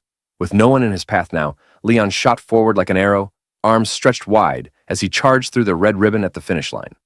Pineapple's voice burst through the loudspeakers. Leon crosses the finish line first. The Malibu family wins the championship. The crowd roared, flower balls flew, applause shook the stands. Leon lifted his arms in a triumphant gesture and ran toward Rosewise and Noah, joy lighting up his face. Noah and Rosewise met him halfway, running with wide grins and open arms. Leon scooped Noah up and spun her once. Hey, what did you just shout to me back there? He asked playfully. Noah's cheeks turned pink. She looked away shyly, then murmured, Dad. Leon froze for just a second, then broke into the biggest grin of his life. He pressed his cheek against hers, rubbing affectionately. That felt good, he teased softly. Say it again. Noah huffed and crossed her arms, still hiding her smile. Win the next race too, then I'll think about it.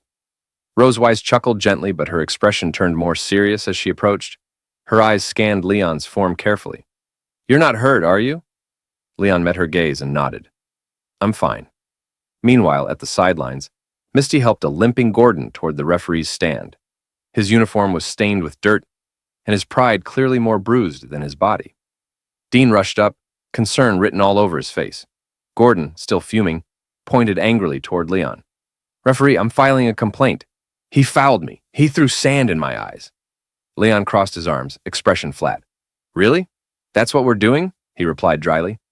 Then, without missing a beat, he pointed right back. He tried to zap me with lightning mid-sprint. You'll find traces of magic on his shoulder. Gordon froze. The confidence on his face vanished. The referee stepped closer, raising an eyebrow. Is that true? Leon put on a theatrically scared expression, wrapping his arms around himself and swaying like a helpless victim. I was so scared. I just ran faster. Maybe my foot stirred up a little dust. You can't really blame me, right? The referee blinked, part skeptical, part amused. Still, he nodded. We'll need to check both sides. Please cooperate.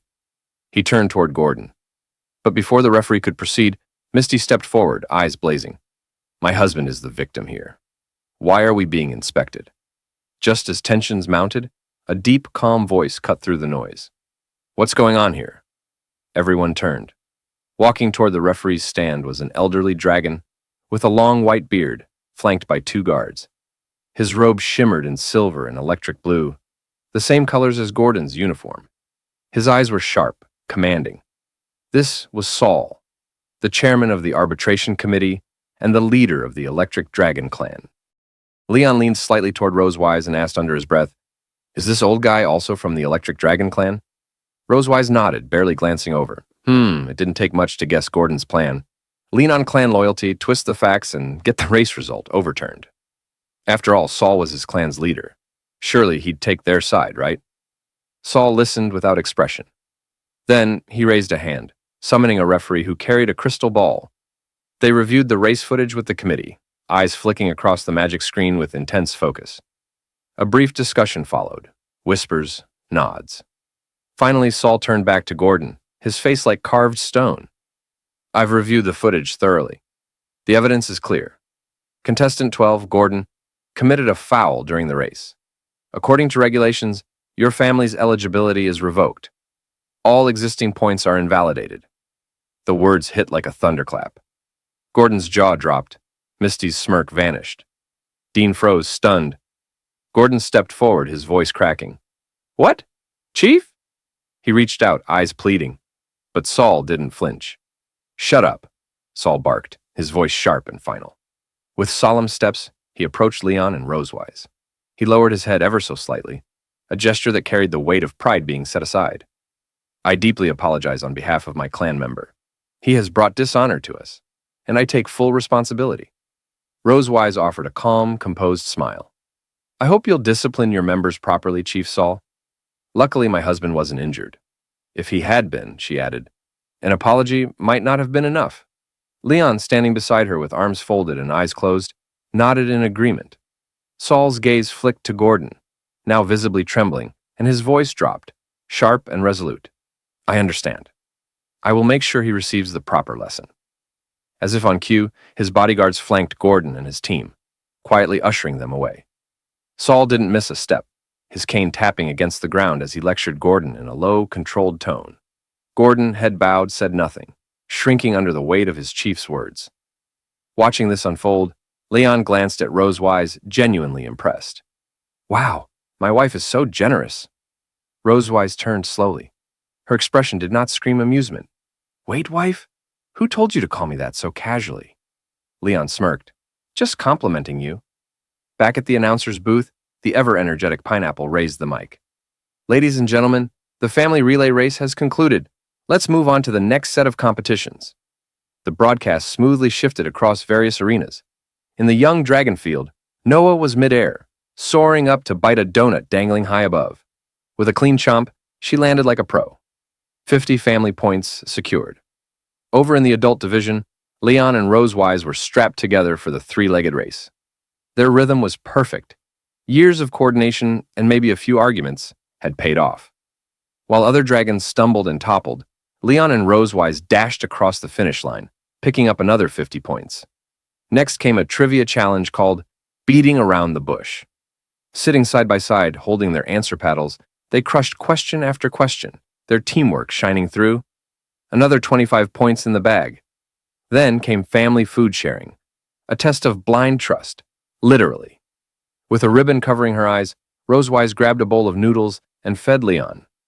Somewhat aggressively, Leon could only close his eyes and chew through it like a true warrior. A nearby dragon gawked in disbelief. By now, the crowd was electric. The sun reached its peak. Shining like it too was cheering them on. Slightly out of breath, Leon and Rosewise supported each other as they arrived at the final event, Cooking of Love. The referee greeted them with a warm smile. Welcome to the final stage of the three-legged race. You'll now cook a family meal.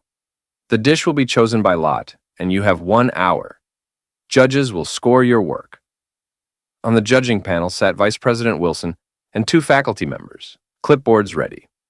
The female referee gave Leon and Rosewise a warm smile as they approached the final challenge. She lifted the microphone with practiced grace and announced the rules, a playful glint in her eye. During the cooking, you may not untie the rope on your ankles. Let this love be conveyed to each other through the rope. Leon and Rosewise blinked at her. Goosebumps. Immediate. They exchanged a glance, somewhere between disbelief and, did she really just say that? Still tied together from the previous leg, they made their way, awkwardly in sync, to the lottery table. Leon shut his eyes dramatically, murmuring a soft prayer as he reached into the box. Please, just something simple. Rosewise leaned in as Leon pulled out the slip. Their eyes dropped to the paper at the same time. Cream puffs. Rosewise's shoulders stiffened. Leon blinked. Do you know how to make this? He asked. Rosewise offered a tight smile. Leon. No. Sensing their silent panic, the referee kindly stepped in again, reminding all participants that recipe instructions were provided. Armed with a step-by-step guide, Leon and Rosewise shuffled over to the kitchen station. Aprons on, ropes still tied, expressions determined. They were ready, or so they hoped. Leon fired up the small stove and poured milk into a saucepan. All right, he muttered, reading aloud. Pour milk. Add butter. Rosewise? Butter. Rosewise snapped into action, digging through the supplies and handing him a neatly wrapped piece. Here. The rhythm had barely begun when a thunderous cheer erupted across the arena. Leon paused. Rosewise glanced up. They turned to the giant screen, and there she was, Noah, their daughter, standing poised in the center of the balloon battle royale. From the commentator's booth, Pineapple's voice was buzzing with excitement. 4 dragons remain, 2 from the Claw Dragon clan, 1 ice dragon, and 1 silver dragon. Contestant 8, Noah. On screen, Noah stood alone, her balloon tied securely to her back. Surrounding her, 3 much larger young dragons, with unmistakable intent in their eyes. It was a textbook ambush. One of them sneered, "You might as well give up." But Noah didn't budge. Her eyes stayed sharp, her stance light. She waited. Then, movement. 2 clawed dragons lunged. With a swift pivot, Noah planted her hand and side-slipped between them. Before they could blink, her fingers jabbed forward. Pop! Pop! 2 balloons gone. The crowd gasped, then erupted in cheers. Not missing a beat, Noah launched toward the last opponent. The ice dragon barely saw her coming. Another quick bend, another pop, and it was over. Noah K. Melvick, champion of the Balloon Battle Royale. Even Pineapple could barely contain her excitement. She's the youngest in the Young Dragon division, and she just took down all 3 on her own. In the stands, little Muan jumped up proudly. "That's my sister," she shouted to anyone who'd listen. Back at the cooking station, Leon let out a proud laugh as he stirred the milk. "Knew she could do it. That's my girl."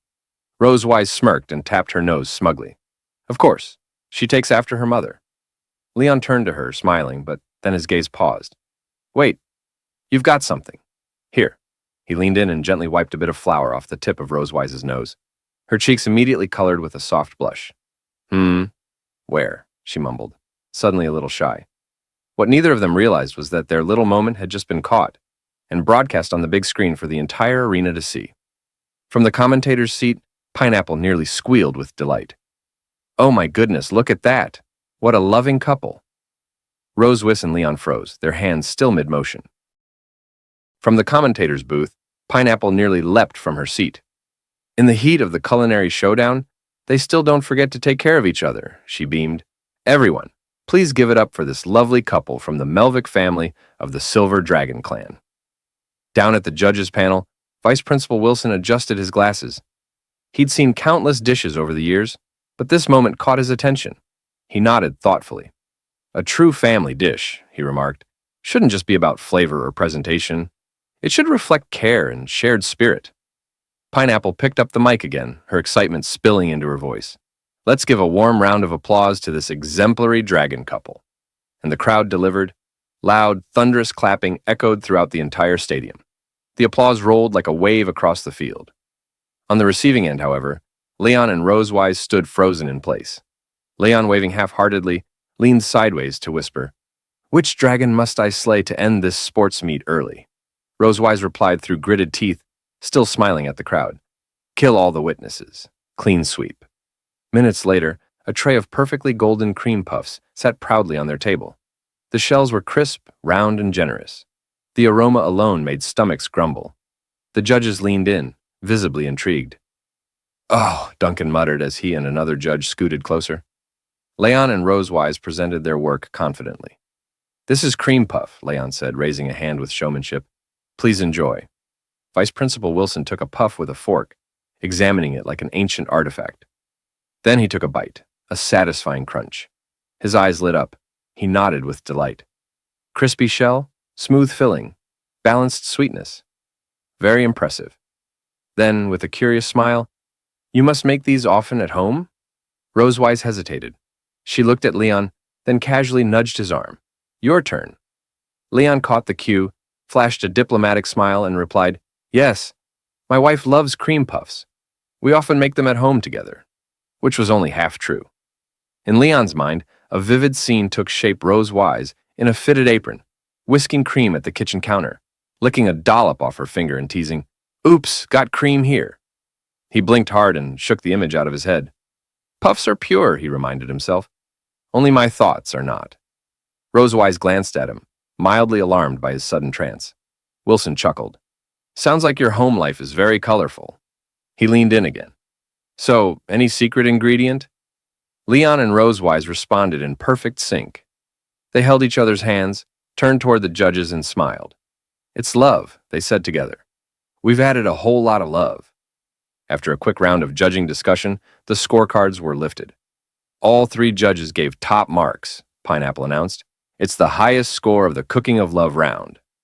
Leon grinned broadly, hands on his waist, triumphant. That's it. We've secured first place. With all competitions concluded, the final rankings of the St. H family sports meet lit up the big screen. Pineapple's voice rang through the stadium. In third place, the Alex family of the Claw Dragon Clan.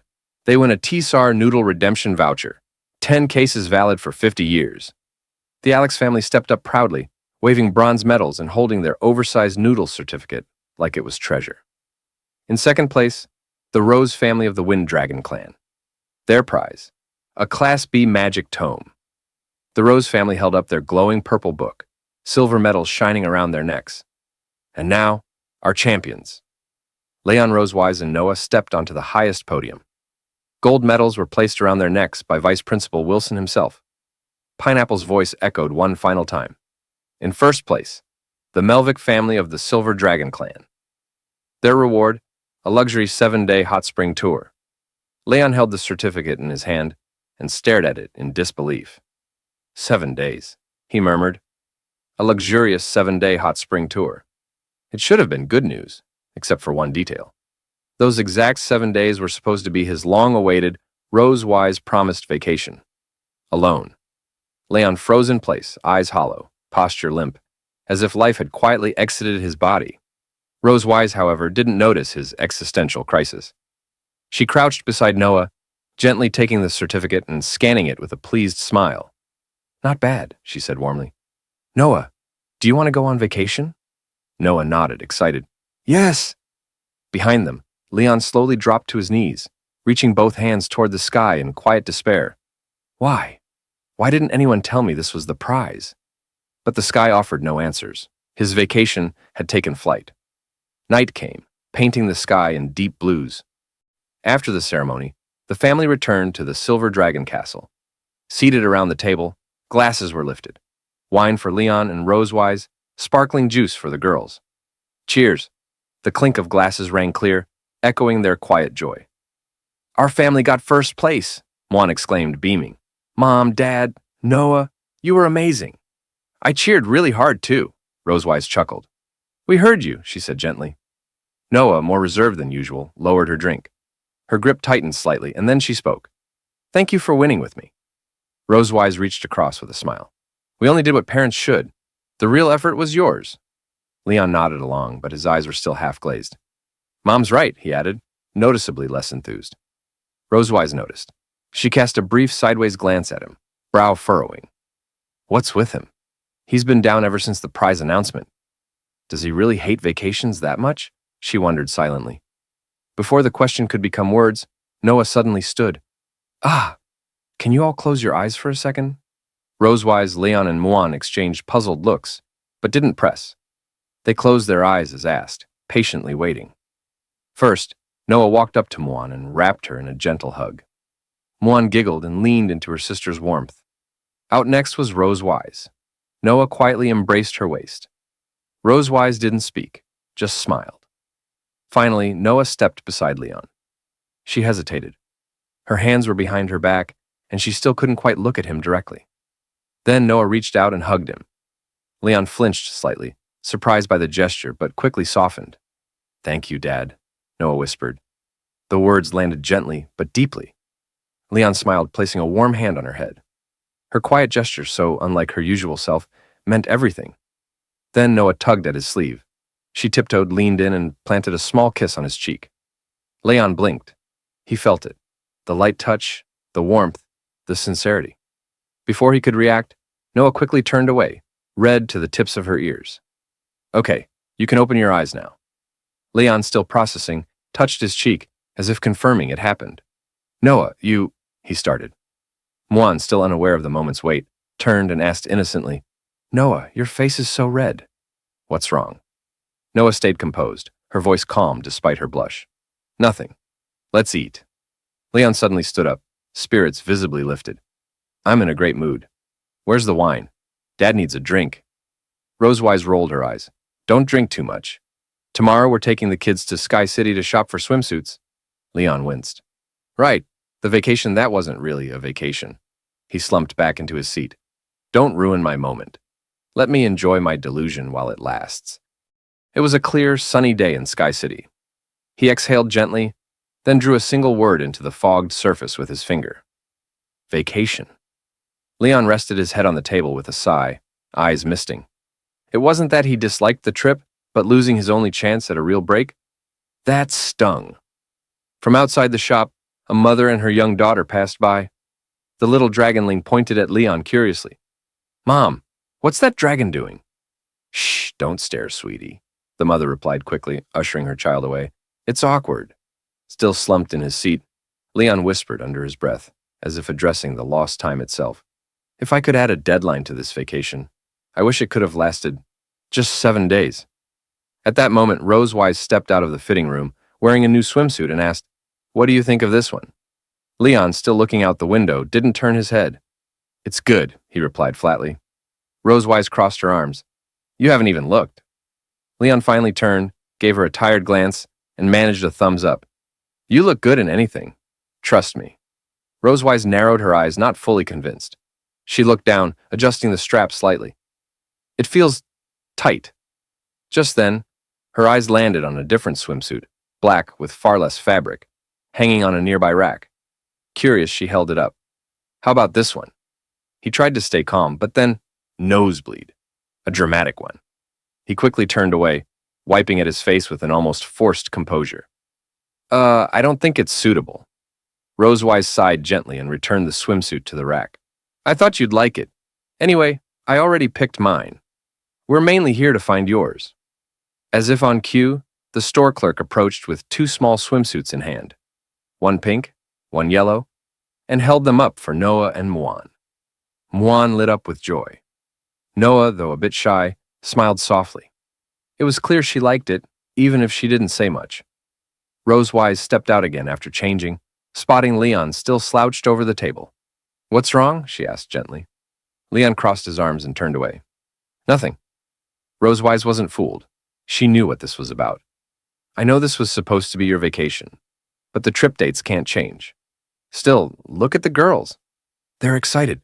Seeing your daughters happy, shouldn't that mean something? Leon glanced toward Noah and Muan. Muan was laughing, holding Noah's hand as they chatted with the shop assistant. Noah offered a rare smile, clearly enjoying the moment. He gave a small smile, tight, slightly forced. Ha ha ha, I'm very happy. Rosewise paused, then came up with an idea. She moved closer, placed a hand gently on his shoulder, and leaned in with a playful, conspiratorial smile. What if I promise not to touch you for all 7 days? Leon's eyes widened, a beat of silence. Leon stood still, eyes narrowed at Rosewise. I don't believe you, he said bluntly. Hands on me? You're probably planning to touch wherever you want. Rosewise, unfazed, casually raised 3 fingers and her tail, like a pledge before a celestial court. I swear on the reputation of the Silver Dragon Queen. He narrowed his eyes, thinking it over, and finally exhaled. All right, it's settled then. Suddenly, Rosewise closed the distance. But if you can't hold on, don't blame me. Are you kidding? He said confidently. I'm a dragon slayer. I'm not going to touch you without a reason. Rosewise smiled, finding no further argument, and let the matter rest. The next morning, the group, Leon, Rosewise, and their 2 daughters, Noah and Muan, arrived at Flowing Cloud Valley, their hot spring getaway. At the lobby, a cheerful front desk clerk received their voucher with both hands, eyes scanning it quickly. Then, she looked up with a bright smile. Are you the model champion family from St. H Academy? Rosewise nodded politely. Yes. Model family? He muttered internally, unimpressed. That's definitely the vice principal's idea. Noah and Muan, meanwhile, were captivated by a large aquarium in the lobby. Colorful fish swam between miniature rock castles, glowing gently under soft lighting. Muan pointed excitedly. Wow, Noah, these fish look delicious, Noah replied calmly. They're not for eating. Back at the counter, the clerk handed 2 room cards to Rosewise. These are your keys. Rosewise thanked her, but Leon's brow furrowed. Only 2 rooms? He asked. Is something wrong, sir? The staff member asked politely. Leon's thoughts spiraled. If the girls were in one room, that meant he'd have to share with Rosewise again, a scenario he'd been trying to avoid. If you prefer, the clerk offered, we also have a honeymoon suite. Leon cut her off quickly, face already flushed. No, that's not necessary. Resigned to his fate, he followed the others toward the elevator. Rosewise signaled the girls. Let's go, Noah, Muan. Okay, Muan chirped, running ahead hand in hand with Noah. The front desk clerk bowed slightly. Enjoy your stay. The girls dashed out first once they reached their floor, laughter echoing through the hall. Rosewise smiled softly, watching them. Leon, however, wore a far gloomier expression. He stared at Rosewise's back, already calculating escape routes. Trying one last time, he caught up to the girls. Hey, Noah, Muan, would you like to stay in Dad's room? Muan clung to Noah's arm and replied without hesitation. No, I'm staying with Noah. Auntie Isa said kids and adults need private space. No disturbing. She wagged her finger, mimicking Isa's tone with surprising accuracy. Leon froze, stunned. Muan, you've just sealed your father's fate. Noah chimed in gently. I can take care of Muan now. You can enjoy your time together. Leon stood silently, eyes closed in despair. Noah, thank you for being thoughtful. But you really don't have to be this thoughtful. Rosewise, observing his collapse from behind, covered her mouth with a quiet chuckle. She walked over and handed the girls their key card. Here, this is for your room. Call us if you need anything. I know, Mom, Noah said as she took it. Muan practically bounced on her feet. Come on, Noah. Let's open the door. Leon watched them disappear down the hall, then lifted his hand with melodramatic sorrow. The kids are all grown up now. They don't need me anymore. Rosewise turned back, dangling the room card in front of him with a teasing smile. Well, why are you still standing there? Let's go. In the stands, Muan sat beside Anna, both holding pom-poms, their excitement barely contained. When Muan spotted familiar figures stepping onto the field, she jumped up. Dad! Mom! Noah! Come on! She yelled, shaking her pom-poms with all her strength. Anna joined in, equally animated. Their support added a cheerful rhythm to the growing roar of the audience. To help narrate the event, a dedicated commentary booth had been set up. With a bright smile and her headset in place, the commentator addressed the crowd. Hello, everyone. I'm Pineapple, your favorite commentator. I'll be guiding you through all the excitement today. She continued, Our first event is the family relay race. Each team has 3 members, including at least 1 current student. The total distance is 3,000 Viec meters. Fastest family wins. As she explained, participants began arriving at the track in colorful uniforms. Among them, the Electric Dragon clan stood confidently in brown sportswear, warming up with big smiles.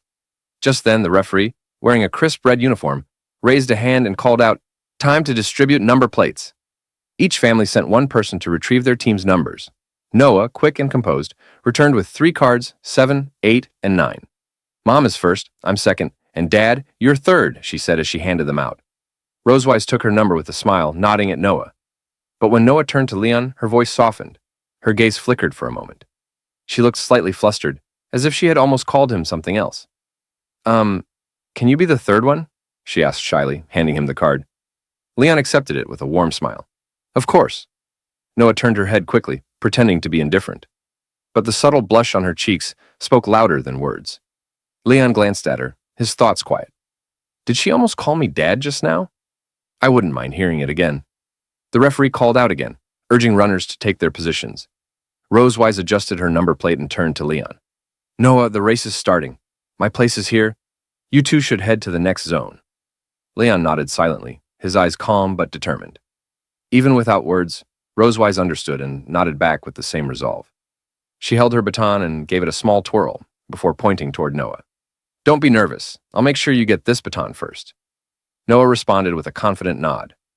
Leon and Noah then walked together to the second relay point. They didn't talk along the way, both lost in thought, but there was no tension, only quiet focus. At the second relay zone, the referee reminded the next runners to gather. Leon gently helped Noah stick her number plate in place. I'll be waiting at the third point. Be careful, all right? Noah nodded calmly. Then Leon held out his fist and smiled. How about a bit of encouragement? Noah looked at him, startled at first, then glanced away shyly. Still, she raised her little fist and bumped it gently against his. Okay, she whispered. Their smiles met briefly, quiet but genuine. The moment was small, yet full of warmth. The distance between them had shrunk, if only a little.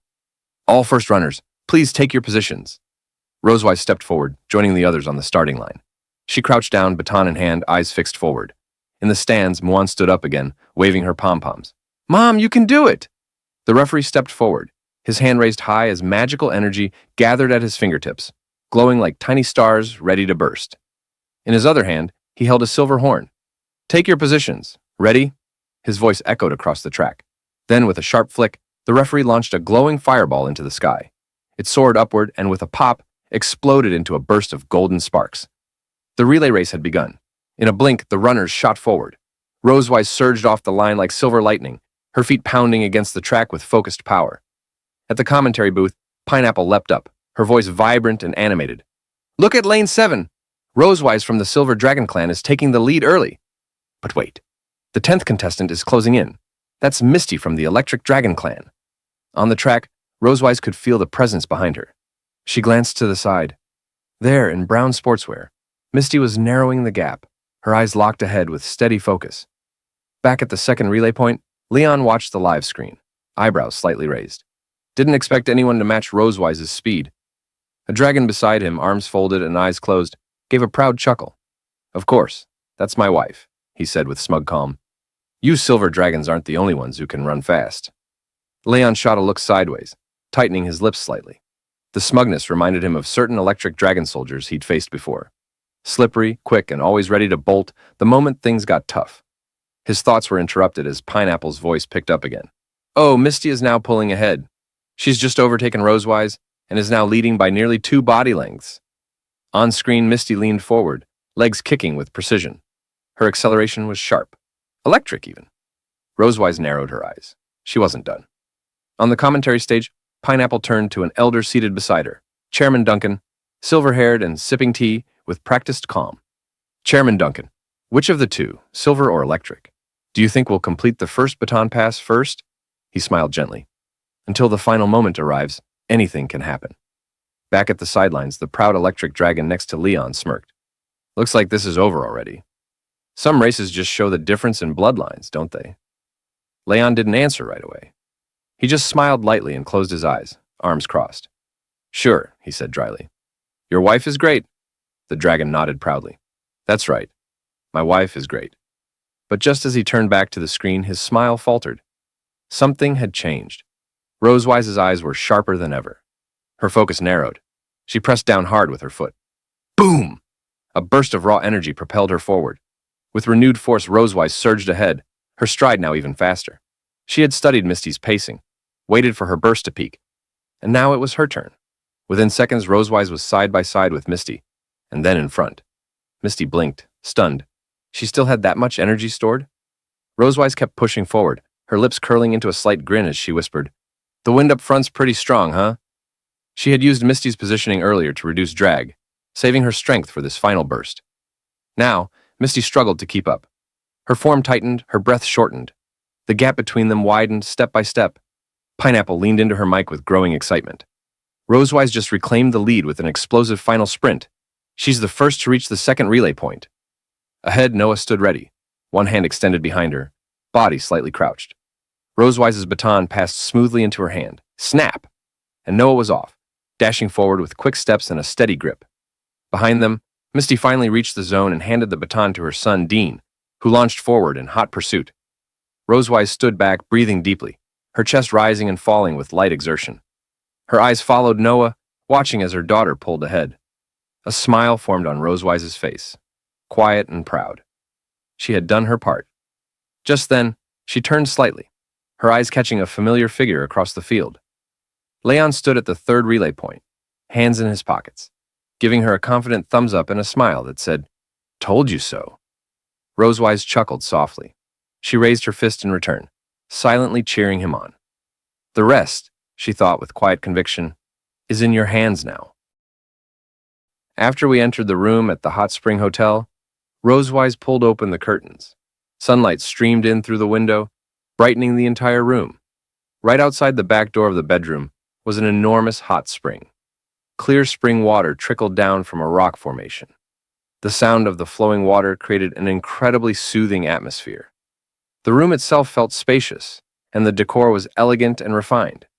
The ceiling featured a dominant brown tone, accented with beautiful decorative patterns.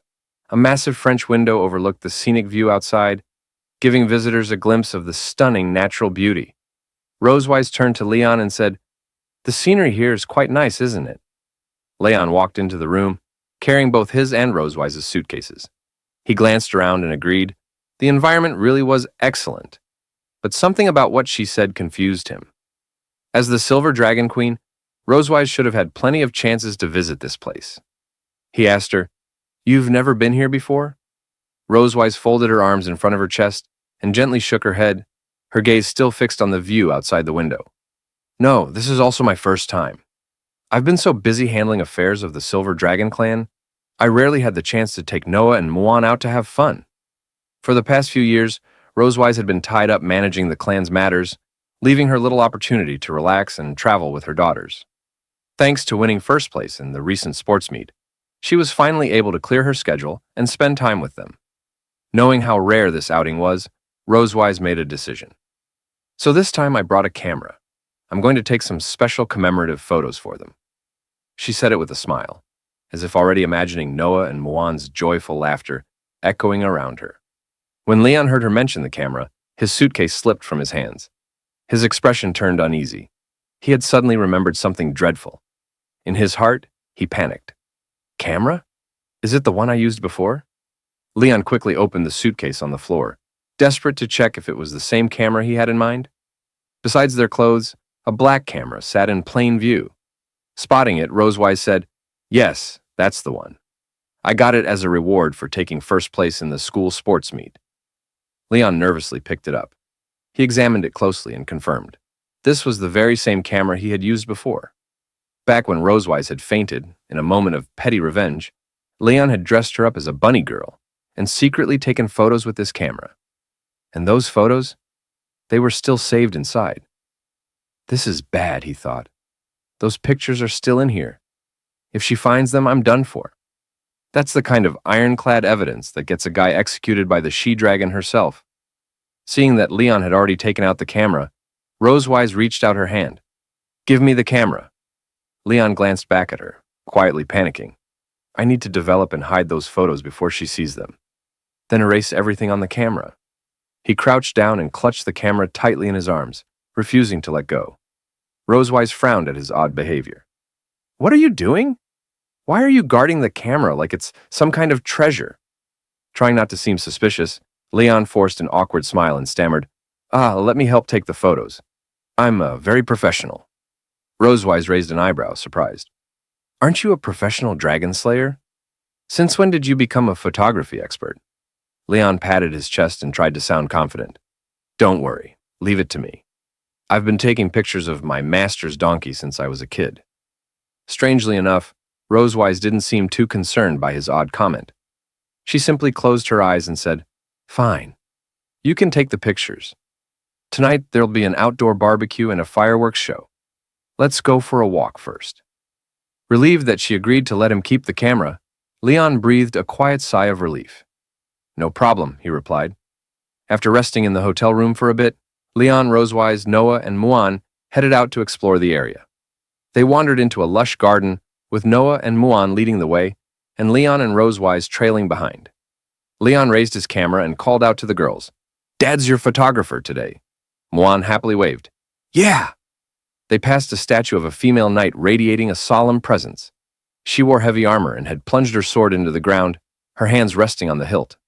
Her gaze was unwavering, determined, like she was staring down fate itself. Drawn by the statue, Muan pulled Noah toward it. She struck a pose beside it, mimicking the knight's stance. Leon raised his camera and captured the moment. Soon, they entered a quiet forest, where adorable spotted deer wandered about. Some grazed slowly, others wandered aimlessly, and a few allowed visitors to gently pet them. Muan rushed over to one and gently hugged it. "It's so cute," she exclaimed. Noah walked up to another deer, holding out a carrot. "Do you want to eat?" Rosewise followed them in, reaching out to softly pat one of the deer on the head. Sunlight filtered through the canopy above, casting dappled light on her. From a distance, her majestic aura as queen shimmered even more vividly. Noah and Muan stared in awe at their mother's radiant presence. "Mom is so beautiful." After spending some time with the deer, the family left the forest and soon came across an amusement park. Outside the amusement park stood several rows of doll machines. Muan's eyes lit up with excitement. She pointed and exclaimed, "Mom, let's play that!" Inside the machine were colorful plush toys of all shapes and sizes. Rosewise inserted a coin and focused intently on the claw. Her serious expression showed she meant business. Muan stood beside her, cheering her on. "Mom, go for it." Leon watched Rosewise's intense expression. He quietly raised the camera and whispered in his heart, "Nice face." Before long, Rosewise successfully snagged a doll with the machine. She turned to Leon with a joyful smile and exclaimed in triumph. He seized the moment, capturing her rare and radiant smile perfectly through the lens. Leon glanced down at the picture he had just taken. It was flawless. Rosewise walked over to Leon's side. She leaned in slightly and looked at the photos on the camera screen, a flicker of surprise in her expression. She said to him, Your photography skills are actually pretty good. I thought you'd make me look terrible." She hadn't expected Leon to capture her expression so well. Leon seemed a bit flustered by Rosewise's sudden closeness.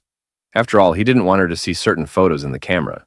He replied, Don't underestimate me." After exploring so many places, Noah and Muan began to feel a bit tired. They mentioned wanting something cold to drink. Leon quickly agreed. He headed off to a beverage shop inside the amusement park. However, due to the crowd, he had to line up with other tourists. While waiting in the queue, Rosewise suddenly appeared beside him and stood in line. Leon looked over, puzzled by her actions, and asked, "What are you doing here? I can queue up by myself." Rosewise averted her gaze, not meeting Leon's eyes, and mumbled softly, "Not worried, just, you'd be bored." At that moment, she lowered her head to look at the teddy bear she held in her hands, the same one she had just won from the claw machine. But as she looked at the little bear, her expression turned hesitant. She said to Leon, "This..." Leon noticed her hesitation and asked, "What? Is it for me? Last time, in Sky City, you gave me one, didn't you?" Rosewise closed her eyes and extended the teddy bear toward Leon. She turned away again, avoiding eye contact, her cheeks gradually flushing with embarrassment. The teddy bear was slightly larger than her palm. It wore a little purple dress with a red bow around the collar. It smiled up at Leon, as if silently hoping he would accept it. Upon seeing the bear, Leon couldn't help but laugh. Compared to the large teddy bear he had given Rosewise before, hers was much smaller. He reached out, took the bear from her hands, and joked, "The one I gave you is the Bear King. Yours is just a little bear." Rosewise's expression darkened at once. Clearly unhappy with his response, she glared at him and clenched her fist. She hadn't expected Leon to mock the gift she had shyly given him. With an angry huff, she reached toward Leon, trying to snatch the bear back. "You don't want it? Fine, then. Do you know how hard it was for me to catch that doll?" Her tone was sharp and upset. Leon hadn't expected her to take his teasing so seriously. He quickly hid the little bear behind his back and tried to explain, "I didn't say I didn't want it." While Leon and Rosewise waited in line, Noah and Muan sat on a bench in the amusement park, taking a break. Muan swung her legs idly and looked toward the direction Leon and Rosewise had gone. She muttered, "Dad and Mom are so slowed. When will Muan finally get to drink pineapple ice?" Noah sat with her eyes closed, resting. Hearing Muan's complaint, she slowly opened her eyes and looked at her sister. "Actually, sometimes I envy you, Muan." Muan blinked, surprised. She turned toward Noah and asked, "You envy me? Why?" Noah didn't look back. She lowered her gaze to her shoes, her expression filled with quiet longing. Her legs swayed gently as she spoke. "I envy that you can talk to Dad and Mom about anything, without holding back." Muan tilted her head, confused by Noah's words. As daughters of Leon and Rosewise, both of them had always been free to say whatever was on their minds, happy or sad. She replied, "But Noah, you can do that too." Noah gently shook her head. "No, I can't. I've grown up now. I can't just say whatever I want anymore." Her voice carried a seriousness that didn't suit her age. She stared ahead, her tone mature and restrained. So different from Muan, who could still act spoiled around their parents. But does Noah really seem like a child who can shoulder everything? In truth, she isn't. She wasn't always like this.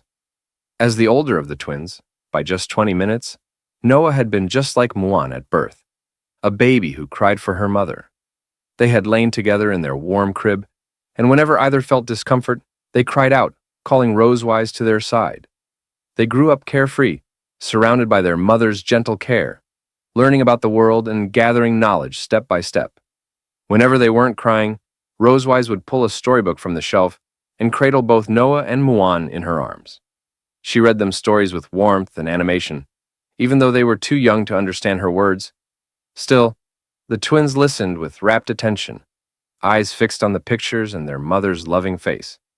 In their eyes, Mom was the most powerful being in the world. Rosewise would always smile at them as she read, clearly cherishing every moment spent with them. Until one day, Noah saw something that changed her. She saw her strong, beautiful mother sitting beside their father's bed, lost in thought, her expression filled with quiet pain. It was the first time Noah realized that even someone as powerful as Rosewise had a soft, vulnerable side. She had walked past Leon's room and glanced in. Rosewise was seated by his bedside. Leon was unconscious, and Rosewise looked completely different from her usual self. That sorrowful look, so foreign to Noah, cut into her heart. Rosewise sat there silently, clenching her teeth as she stared at Leon. She didn't say a word, but there was something unwilling in her gaze. And at that moment, a thought took root in Noah's heart. If I grow up a little faster, maybe I can help lighten Mom's burden. From then on, a desire to protect her family quietly bloomed within her. She began doing everything she could to act like an adult. She studied hard, not just for herself, but for Rosewise. Noah even walked while reading, holding the book up as she tried to digest its content faster. Though much of it was still beyond her age, she never let fear stop her. She pushed herself to grow, to become independent and mature, striving for excellent results. When Rosewise saw Noah's perfect report card, she smiled with genuine pride and reached out to stroke her daughter's head. Seeing her mother's joy, Noah's heart swelled. To keep that smile on Rosewise's face, Noah continued working harder, growing stronger, so that her mother would never again have to show the same painful expression as that day. After listening to Noah's story, Muan closed her eyes, trying to process it. But after a few moments of thinking, she still couldn't quite grasp the depth of what Noah meant. She waved her hands and said, Muan doesn't really get all that complicated stuff, but Muan also envies Noah. Noah blinked, caught off guard. What? You envy me?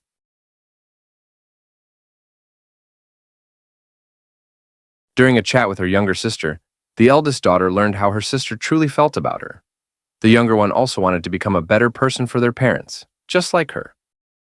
When Noah heard Muan say she envied her, she was surprised. She hadn't expected the seemingly carefree Muan to ever feel that way. Pointing to herself in confusion, Noah asked Muan, "How could you envy me?" Seeing Noah had misunderstood, Muan hopped off the bench, bounced a few times, and shook her hands excitedly. She explained, "Noah's got it wrong. Noah's smart, capable, takes care of me like an adult, and has won so many first places." Muan began praising her. She listed Noah's strengths, waving her hand happily. She'd been watching Noah improve step by step. Even if Noah hadn't noticed, Muan remembered every little detail. Having such a powerful sister made her proud. Muan wanted to be like Noah someday. She raised a hand full of excitement and told Noah her true feelings. Hearing all this, Noah's eyes widened slightly and she blushed.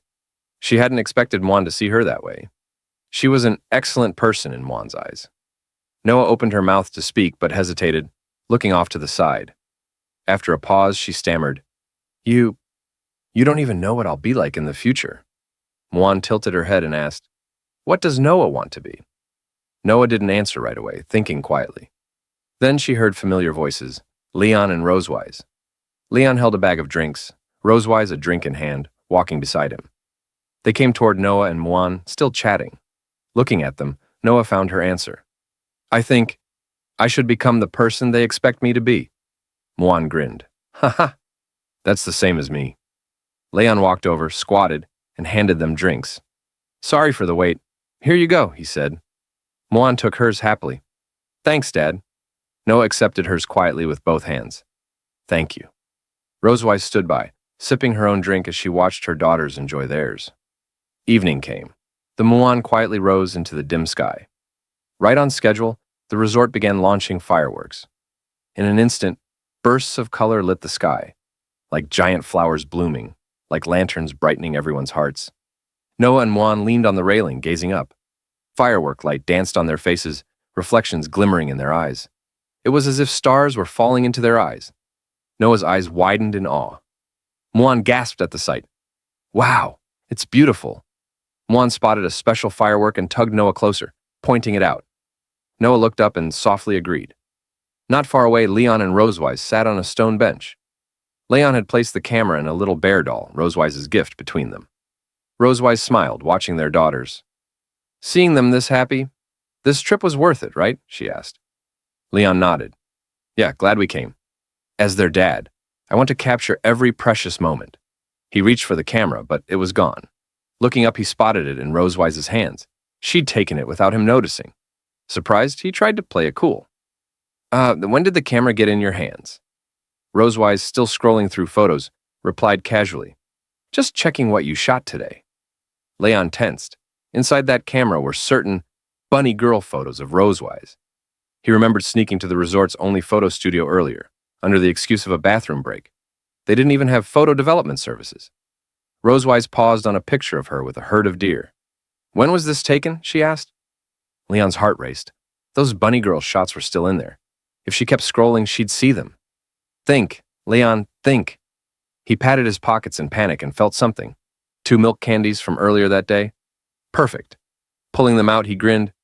Want some candy I bought today? Rosewise kept her eyes on the camera, but instinctively opened her mouth.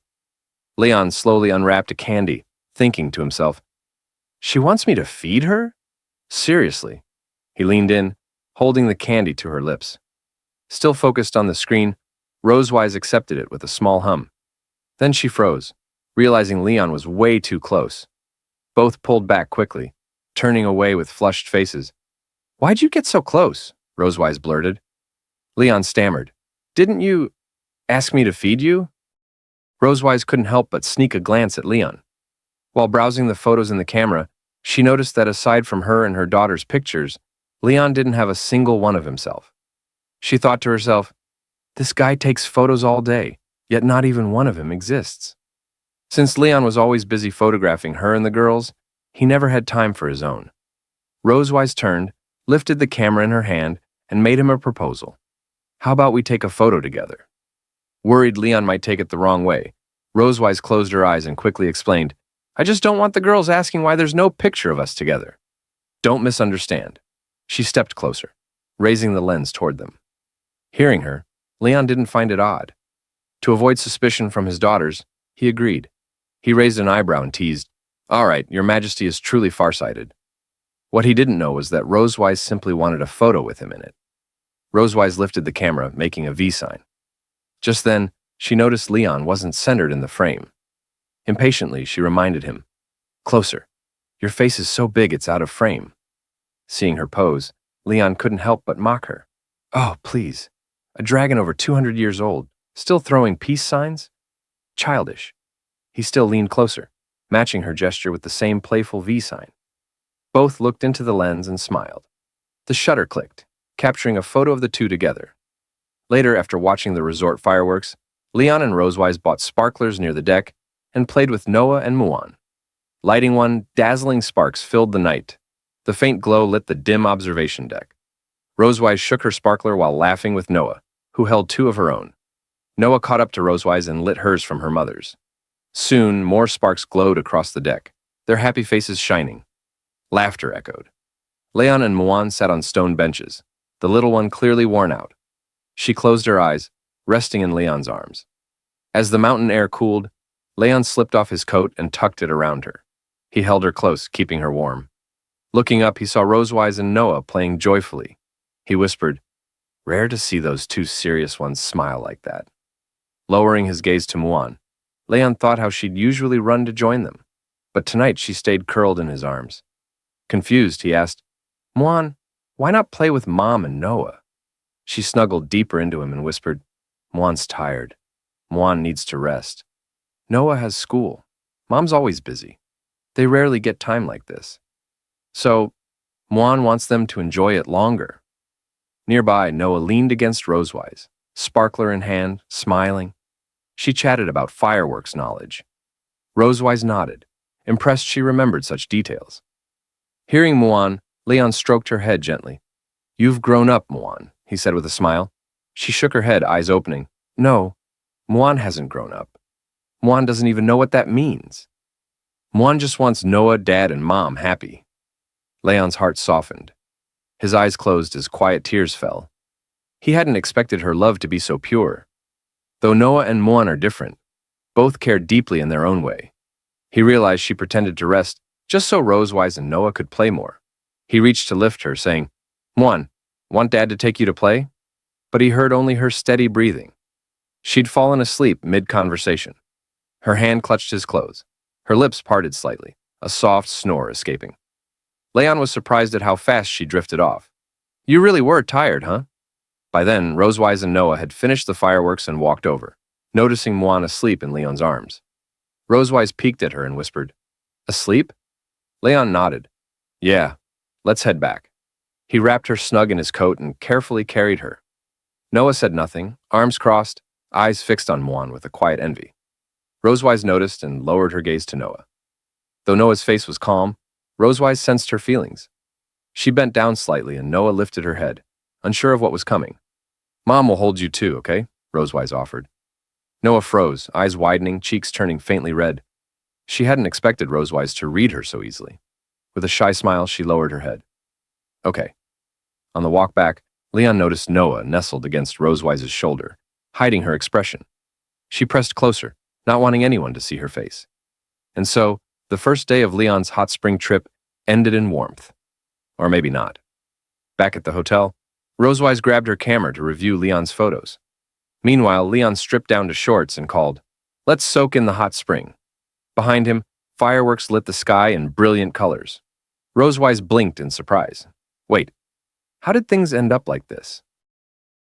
After playing all day, Muan was already exhausted.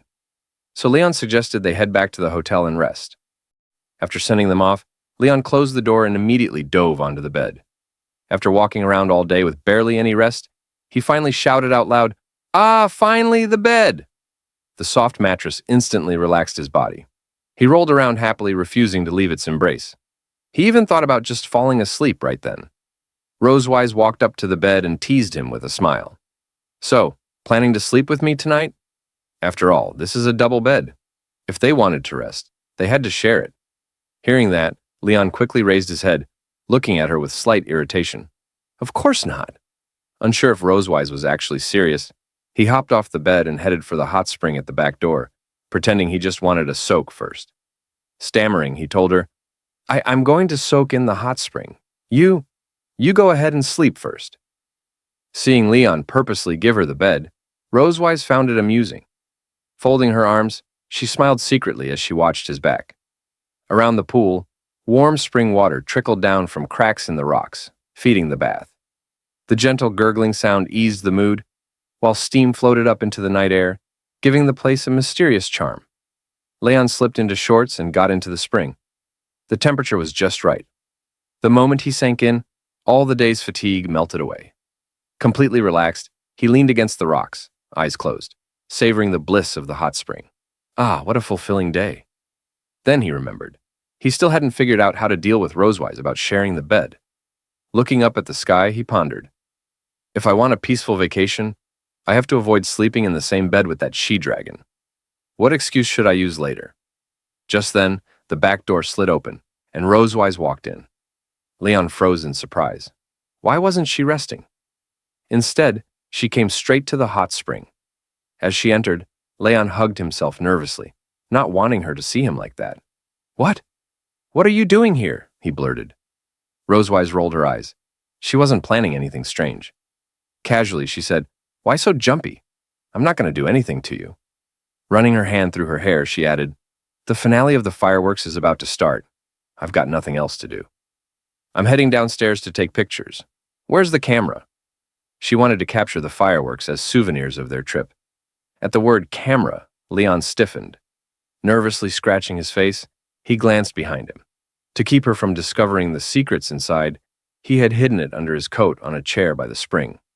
But Rosewise's sharp eyes immediately spotted it. Oh, so you brought it here, she said. Leon panicked. She found it way too quickly. Rosewise stepped behind him and grabbed the camera. I'll just take this. Leon's eyes widened in shock. His chest tightened with tension. If she sees what's in there, my secret's done for. I can't let her take it. He swore silently. She must not take that camera. Otherwise, all his hard-earned blackmail material of the she-dragon would be gone. Thinking fast, Leon came up with a desperate move. He stood up and shouted, "Wait! Let's soak in the hot spring together!" Just then, the fireworks finale lit up the night sky. Colorful explosions bloomed overhead, painting the darkness like a field of radiant flowers. Rosewise turned her head, surprised at his sudden outburst. The fireworks were too loud. She didn't hear him clearly. She set the camera down and raised a brow. "What?" Embarrassed, Leon coughed and pretended to be serious. "I said, it's rare for us to come here. Let's enjoy the hot spring together." Rosewise blinked, clearly surprised. Then, with a soft chuckle, she smirked playfully. "Well, I did prepare a super charming swimsuit. You'd better not lose your composure." Leon froze, beads of sweat forming. He forced a smile, pretending confidence. After speaking, Rosewise immediately entered the room and closed the back door. She drew the curtains and started changing clothes inside. Seeing that Rosewise wouldn't be coming downstairs to use the camera for now, Leon felt a bit relieved. But at the thought of what might happen next, he couldn't help feeling helpless. After all, whenever he was with Rosewise, something magical always seemed to happen. He turned to face the hot spring pool, spread his hands, and shook his head gently. Closing his eyes, he whispered words of comfort to himself. "It's okay, Leon. It's just soaking in a hot spring. What could happen? As long as I protect those photos, it's fine. Sharing a hot spring with her isn't a big deal." Leon clenched his fist and looked ahead with determination. He couldn't let Rosewise see the photos in the camera and risk irreversible consequences. To protect them, he'd have to rely on his wits. Even if it meant his body would suffer, he was willing. "Before she comes, let me silently recite the 3 honors and 3 shamas of the Dragon Slayer a few times." Leon entered the hot spring pool again, soaking quietly while waiting for Rosewise to arrive. In the water, a big toy duck and a small toy duck floated, swaying gently with the ripples, as if anticipating what was about to happen. The finale of the fireworks still lit up the night. Explosions of color filled the sky, illuminating the hot spring where Leon sat. With his back against the pool wall, eyes closed, he recited the Dragon Slayer's 3 honors and 3 shamas he created himself. Ashamed of fleeing battles, he suddenly heard the sound of the back door opening. Rosewise had arrived. He turned his head, thinking, "Is she coming in?" Rosewise opened the door and walked in. She wore a purple swimsuit trimmed with white lace at the hem. Her figure was wrapped tightly inside. Though conservative, the swimsuit highlighted her slim figure. Her chest and stomach were covered, with only her shoulders exposed. She slowly entered, holding onto the back door for balance. Seeing her in a swimsuit, Leon bowed his head slightly, trying to hide his laugh. But no matter how hard he tried, he couldn't stop himself. Leon burst out laughing, clutching his stomach with one hand while splashing the water with the other. He had expected Rosewise to wear something far more revealing. But the swimsuit she now wore was the charming swimsuit she had described earlier. To him, it had no deterrent effect at all. Between laughs, he teased, "Is this it? Is this your idea of a charming swimsuit? Testing me with this? Even if it lost 2 pounds of fabric, my dragon mark wouldn't shine." Rosewise frowned, slightly angry. She hadn't expected the swimsuit Issa prepared for her to look so normal. She shot Leon a dissatisfied look. "Ha! You're too smug. This was given by my sister," she said. Leon stifled his laughter and replied, "Your sister's fashion taste is really strange." "Ha ha ha." Rosewise walked to the edge of the hot spring. Seeing she was about to step down, Leon quickly moved over. He offered his hand and carefully helped her in, making sure she didn't slip. Rosewise held on to him and cautiously entered the pool, then leaned against the wall and slowly sat down. Seeing she had settled, Leon walked farther away and sat, turning his head aside to avoid eye contact. Neither spoke. They simply soaked quietly in the hot spring. This is more awkward than I imagined, Leon thought. Peeking with one eye, he stole a glance at Rosewise. Truthfully, when he saw her swimsuit wasn't what he had imagined, he felt relieved. Good thing it's conservative enough. If it were that special kind of swimsuit, I wouldn't last long in here. Rosewise, however, noticed that Leon was intentionally keeping his distance. She understood his worries and found his behavior amusing. Smiling, she said, "What? Afraid my dragon mark will shine? Can't even look at me?" Leon felt annoyed, thinking she was provoking him. He turned slightly toward her. Afraid? Me? What am I? But before he finished, he noticed something strange about her swimsuit. He jumped up from the water, pointing. Hey, Rosewise, your swimsuit. She blinked, confused, not understanding what he meant. Looking down, she realized her swimsuit was changing. The purple fabric slowly turned into a black camisole style, parts dissolving in the water. The altered design now revealed parts of her body. Isa, with a mischievous grin, seemed to have expected this. This swimsuit dissolves in water. A special gift from me, she had explained secretly. Rosewise's face flushed red. Embarrassed, she quickly tried to cover herself. She never imagined the ordinary-looking swimsuit would change once it touched water. I should have guessed Isa's gift wouldn't be that simple, she thought. But almost instantly, she calmed down. Now that she wore the charming swimsuit, she had a chance to test Leon. With a sneer, she said, Perfect timing. Surprised. With a sly smile, Rosewise crawled toward Leon. As she moved, her chest subtly trembled, deliberately tempting him. Leon's face burned red and he quickly turned his head skyward, too nervous to look. Maybe you should change into another swimsuit first, he suggested nervously. But Rosewise, expecting this reaction, pressed closer with a mysterious smile. She touched his chest lightly with her fingers, igniting sparks across his skin. The great dragon slayer, who defeated countless dragon kings, afraid of me in this black silk swimsuit? Her body pressed against his, the soft contact making Leon flustered. He looked at her nervously, realizing the situation was turning against him. This isn't good. I'm being led by the nose by Rosewise. I need to find a way to turn this around. Due to the sudden change in the Silver Dragon Queen Rosewise's swimsuit style, I had to face her provocation. To prevent my dragon mark from shining, I started a challenge with Rosewise. She kept tempting me, trying to make me fail. I didn't want to stay passive, so I took the initiative. She, unwilling to lose, guided me further, trying to keep control. But soon, our emotions shifted slightly. When Rosewise's swimsuit changed after touching water, she seized the chance to test Leon's endurance. She pressed close against his chest, trying to seduce him. Seeing her take action, Leon grew nervous. He forced a smile, but couldn't think of a way to resist her provocation. She had tested his endurance many times before, tricking him over and over. Leon already knew Rosewise's usual tricks, her 3 classic moves. Step 1. Provocation. Rosewise would mock Leon to stir him up. Dragon Slayer, why don't you dare look at me? Are you afraid? Leon, unable to endure, would immediately snap back. He clenched his fist, eyes burning with anger. What? I'm not afraid. Step 2. Teasing. After provoking him, Rosewise would lure him to her bed, press him down, and force him to look at her, tempting him to unleash his inner desires. Don't force yourself. Let go of pride. Submit to me. Isn't this better? But Leon could only grit his teeth and glare, unable to act. Under her constant guidance, he'd end up doing things he couldn't resist. Rosewise would vent her emotions on him, leaving him sleepless all night. Step 3. Shifting responsibility. When it was over, Rosewise would cover herself with a blanket, smiling in victory. You started it. It had nothing to do with me. Leon, regretful and powerless, could only bite the blanket in frustration. Now Leon faced the same trap again. He realized Rosewise had already taken the first step. Escape was impossible. He had to find a way to turn the situation to his favor. So Leon decided to counter. Since Rosewise provoked him, he'd use his own methods. He turned away, avoiding her gaze, calming himself to not be stirred.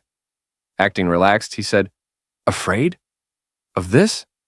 As long as you're a dragon, no matter what you wear, I'm not interested. Then he asked, If my dragon mark lights up first, what will you do? A dragon mark only shines if one longs for the other. Rosewise raised an eyebrow, lifting her chin proudly. I can perfectly control my desires. I've never lost control. Leon smirked. So confident? Dare to accept my challenge? Her competitive nature couldn't back down. She locked eyes with him. Fine, I accept. But Leon added, Every challenge needs stakes. If you lose, what then? Rosewise simply wagged her finger. If you win, I'll give you 7 more days off. Leon agreed with a smile. In his heart, he whispered, Perfect, she took the bait. If he won, he'd enjoy more vacation. Fireworks filled the night sky above the resort. Leon and Rosewise sat side by side, watching them burst into colors. Rosewise suddenly pointed. "Leon, look! Don't those fireworks look like my dragon mark?" Leon frowned. "Impossible." The shimmering colors reflected in his eyes like falling petals. He thought only of keeping his dragon mark from shining. Out of sight, out of mind. If I don't look at her, I can resist. But then, a melody drifted from the hot spring. "Twinkle, twinkle, little star." Leon blinked. Why is she singing now? Rosewise placed her hand on her chest, caressing her snow-white twin peaks, making them tremble. She smiled mysteriously, brushing his arm with her shoulder. "How's my singing?" Leon turned away, eyes closed. "This isn't as good as the song I love while bathing." Then Rosewise suddenly cried out, "Ah, my dragon mark is shining." Leon panicked, glancing at her chest. His face reddened, nose bleeding instantly. Turning away, he quickly wiped it. But upon close look, there were no glowing marks at all. Not even purple light. He snapped, "There's nothing! You tricked me!" Rosewise laughed, delighted at his reaction. "If you keep watching, maybe it really will shine." Leon was very unhappy with Rosewise's joke. He realized she had already started launching an attack on him, and he had to find a way to retaliate. He frowned and muttered in his heart, "Rosewise has already begun trying to seduce me. I can't fall behind." While Rosewise's attention was still on the fireworks, Leon secretly reached his hand behind her, his eyes fixed tightly on her tail. He planned to grab it. Just as he was about to gently pull it toward him, Rosewise turned her head and caught his movement. Her gaze shifted from the fireworks straight to him. Leon froze, nervous. He hadn't expected her to notice so quickly. Embarrassment rushed in. Rosewise frowned, glaring unhappily. "What are you doing?" Leon, already holding her tail with one hand, gave her a crooked smile. If he kept being passive, he'd only lose. Since she had caught him, he couldn't keep sneaking. He quickly came up with an excuse. "Wife, even if I can't hold your hand to enjoy this beautiful night under the stars, I can still hold your tail, right?" But Rosewise clearly didn't want that. Her expression darkened, her voice sharp. "Release my tail." She reached out to snatch it back, but Leon only tightened his grip, locking her tail in his arms. Closing his eyes, he said casually, "No." Rosewise felt her temper boil. The hot spring water splashed, but she still couldn't pull her tail away. "Leon, you—" He knew her tail all too well. In his heart, he muttered, "The tail is the most sensitive part of Rosewise's body. She's bound to lose." Leon rubbed her tail skillfully, searching for her weak spots, stroking every inch as though it were his favorite toy. The sensation traveled from her tail straight into her body, overwhelming her. She gasped softly, unable to stop the strange rush flooding her chest. Her body trembled, her head tilted back, her cheeks flushed as the water splashed around her. Rosewise clenched her fists, struggling to resist, sneaking a glance at Leon. She knew he was trying to stir her inner desires, to break her focus. But she wasn't about to let him win so easily. "Is this guy trying to force me to take the initiative?" she thought. "Fine." Calming her breath, she stretched her hand toward him, forcing a smile through her blush. "What's wrong with just holding my hand and watching the fireworks? Come on, hold my hand, darling." Leon's mouth dropped. His cheeks flared red. I... His heart pounded wildly. Just holding hands. Why is my heart racing like this, he thought. Slowly, he reached out and caught her slender, slightly cool hand. Their fingers interlocked, and Leon squeezed tightly. A dizzy rush hit him. He couldn't resist. Simply holding her hand had shaken him more than anything else. His heartbeat thumped faster, his face burned. Rosewise noticed his wavering and leaned close, whispering in his ear. "Don't hold back. Let the dragon mark light up and end this agonizing challenge. It's good for you." Her words sent Leon spiraling, his face burning hotter. He was about to lose control. Damn it. I won't let myself be guided by her, he swore in his heart. He plunged his hand into the hot spring and wrapped his arm around her waist, pulling her closer. Her chest pressed against his, water splashing softly. He didn't care. If she wanted to tempt him, he'd drag her into the same storm. He looked into her eyes. "You're right. It's not easy to endure. But you're also struggling to restrain yourself, aren't you?" Leaning in, his gaze locked on her lips. Rosewise's eyes widened slightly, stunned by his sudden boldness.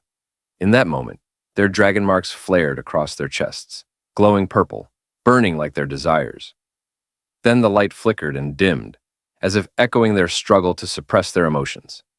Their dragon marks pulsed, bright, then dark, like switches of desire breaking down.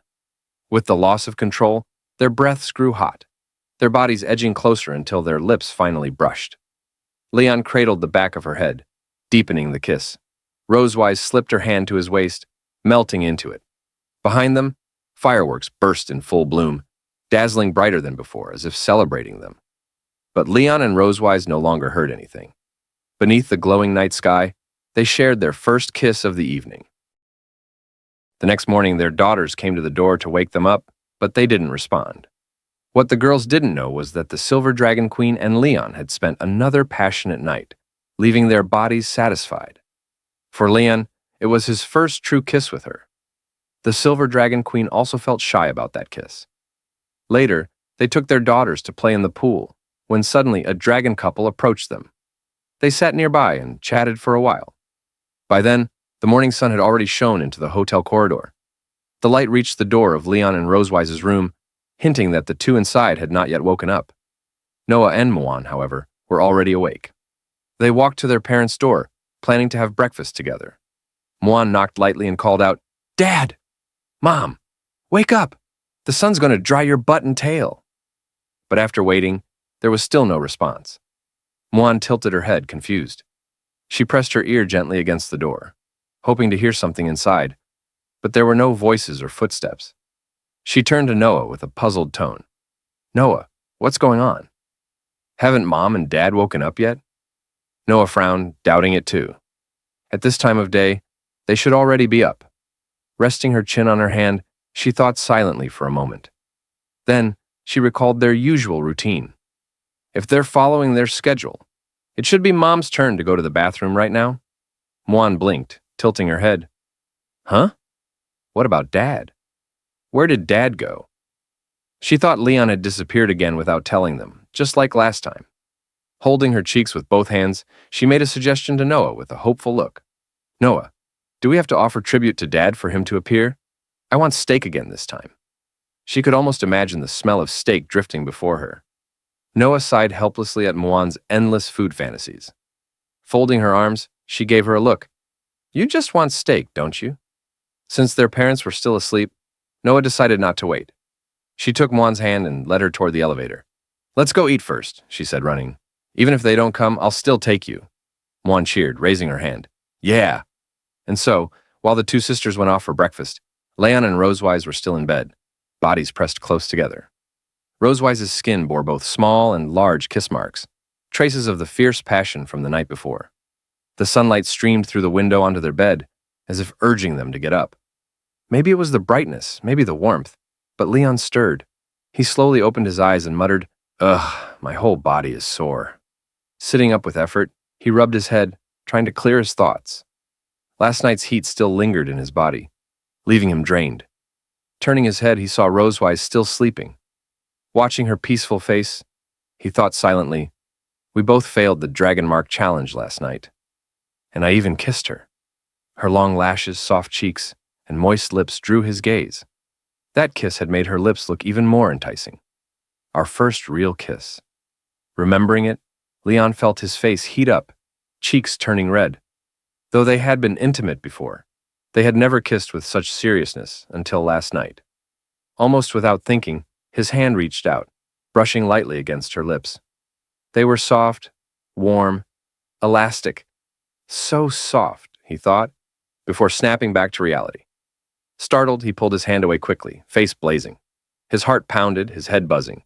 He jumped out of bed, rushing to the bathroom as if nothing had happened. "Why would I even do that?" he muttered under his breath, embarrassed. "I've messed up so badly." When he disappeared into the bathroom, Rosewise slowly opened her eyes. She had actually been awake for some time, pretending to sleep to avoid the awkwardness of waking at the same time as him. She had felt his touch on her lips. Raising her fingers to her mouth, she gently traced the spot, whispering to herself, "Why did that guy touch my lips first thing in the morning?" The memory of last night returned vividly. Her first kiss with the Dragon Slayer himself. Covering her mouth, she blushed, shy and flustered. I never thought my first real kiss would be with Leon. Realizing how much it mattered to her, she quickly pulled the blanket around herself, denying it in her thoughts. Wait, what? It's not like I'm desperate to kiss him or anything? She pouted stubbornly. This is all the fault of that dragon mark. Outside, the sound of water trickled from the hot spring, as if easing their tangled hearts. Later, after changing into fresh clothes, Leon and Rosewise took Noah and Muan to the resort's water park. The park buzzed with families and laughter. Some swam with float rings, others battled with water guns, while the boldest slid from the tallest slides into the pool. Muan wore the bright yellow swimsuit she had picked earlier. Her hair was tied into two playful buns, perfect for splashing in the pool. With a mischievous grin, she lifted her water gun, already locking onto her next target. Muan aimed at Noah and raised his water gun, ready to fire. Noah had just changed into a pink swimsuit, her hair tied into a bun. Flustered, she tried to prepare for Muan's sudden attack. Without a water gun of her own, Noah couldn't fight back right away. She lifted her arm to shield her face, blocking Muan's spray. Muan, you... she whispered, frustrated. Seeing her defenseless, Muan grinned and kept firing relentlessly. Charging forward, he sprayed water at her, laughing. Noah! Look at my splashing attack, he shouted. Noah squeezed her eyes shut, retreating quickly as she tried to withstand the blast with her hands. Then, seizing a chance while Muan wasn't paying attention, Noah dipped her hands into the pool and flung a huge splash his way. Muan, look at my attack, she countered. He blocked with his arm, grinning wide, clearly enjoying himself. The game filled him with pure happiness. Nearby, Leon and Rosewise sat quietly on a bench, their distance from each other more noticeable than before. They watched Noah and Muan play, but neither made a move to join. After what happened last night, both kept away from the water. Rosewise feigned calm and asked Leon, "Why don't you play with them?" Her question made him uneasy. Still, Leon kept his composure. "Because we soaked in the hot spring for so long last night. I just want to stay away from the pool for now," he said flatly.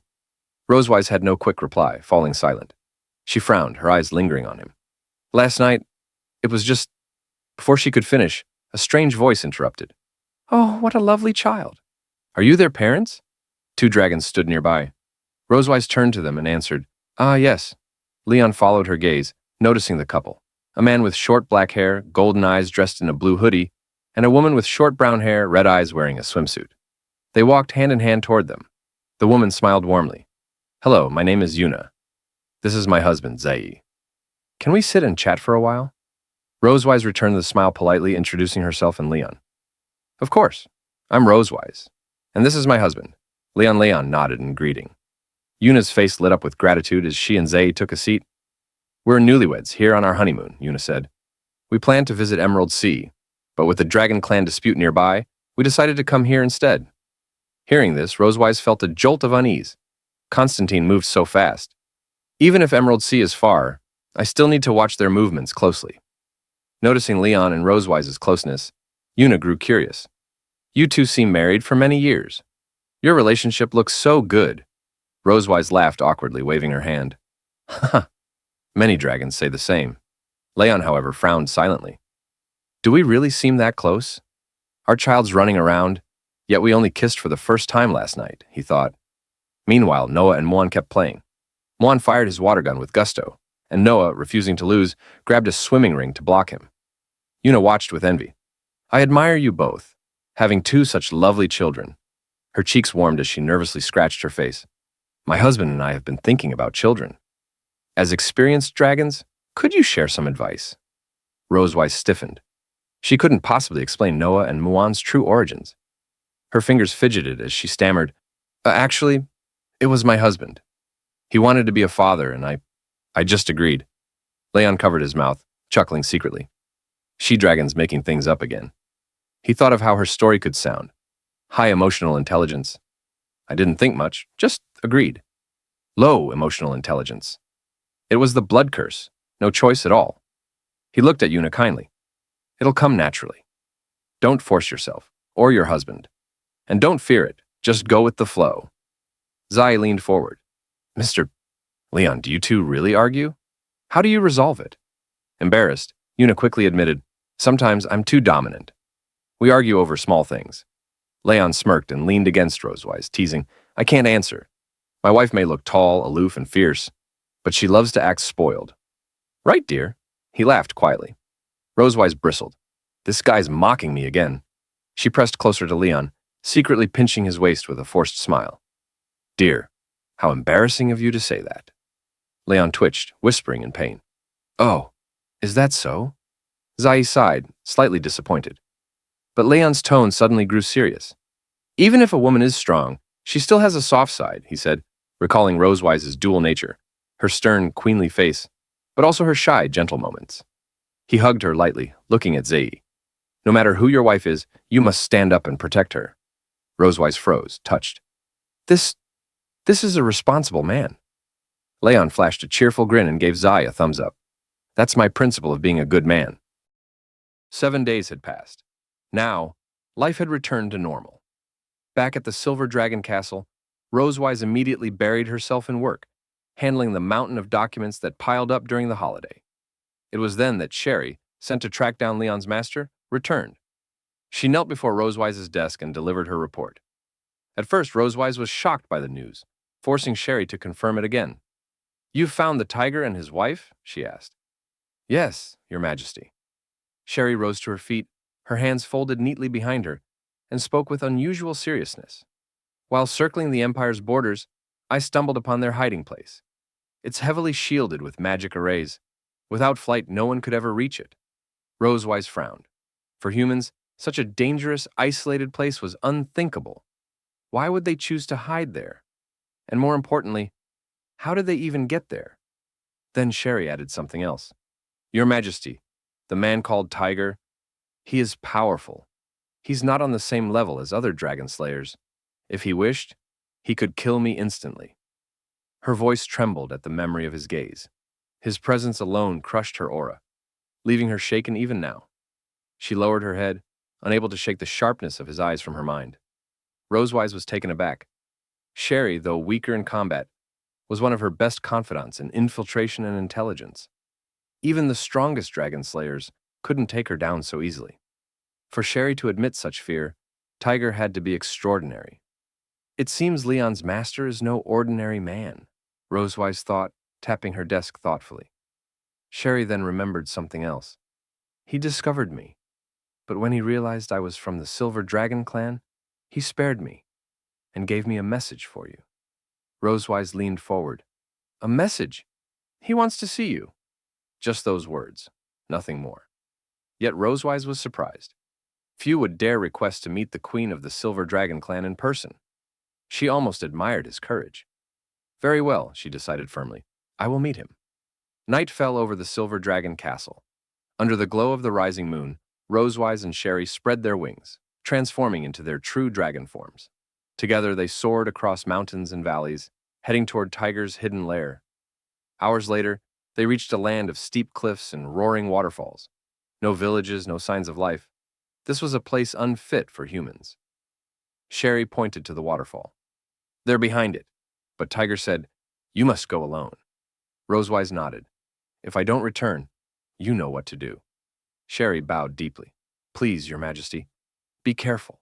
With a wave of her hand, Rosewise conjured a magical shield to repel the waterfall's spray. She stepped through the cascading water and entered a vast cavern. There, sitting calmly at a stone table, was the man himself, Tiger. White hair, white beard, yet no trace of weakness. A quiet power radiated from him as he brewed tea with deliberate calm, dressed in a plain blue robe and brown cloak. Noticing her arrival, Tiger set down the kettle and looked up. He gestured to the empty seat across from him. Please. Rosewise didn't thank him. She sat silently, her thoughts racing. I've faced countless dragon slayers. Only Leon ever felt like a true challenge.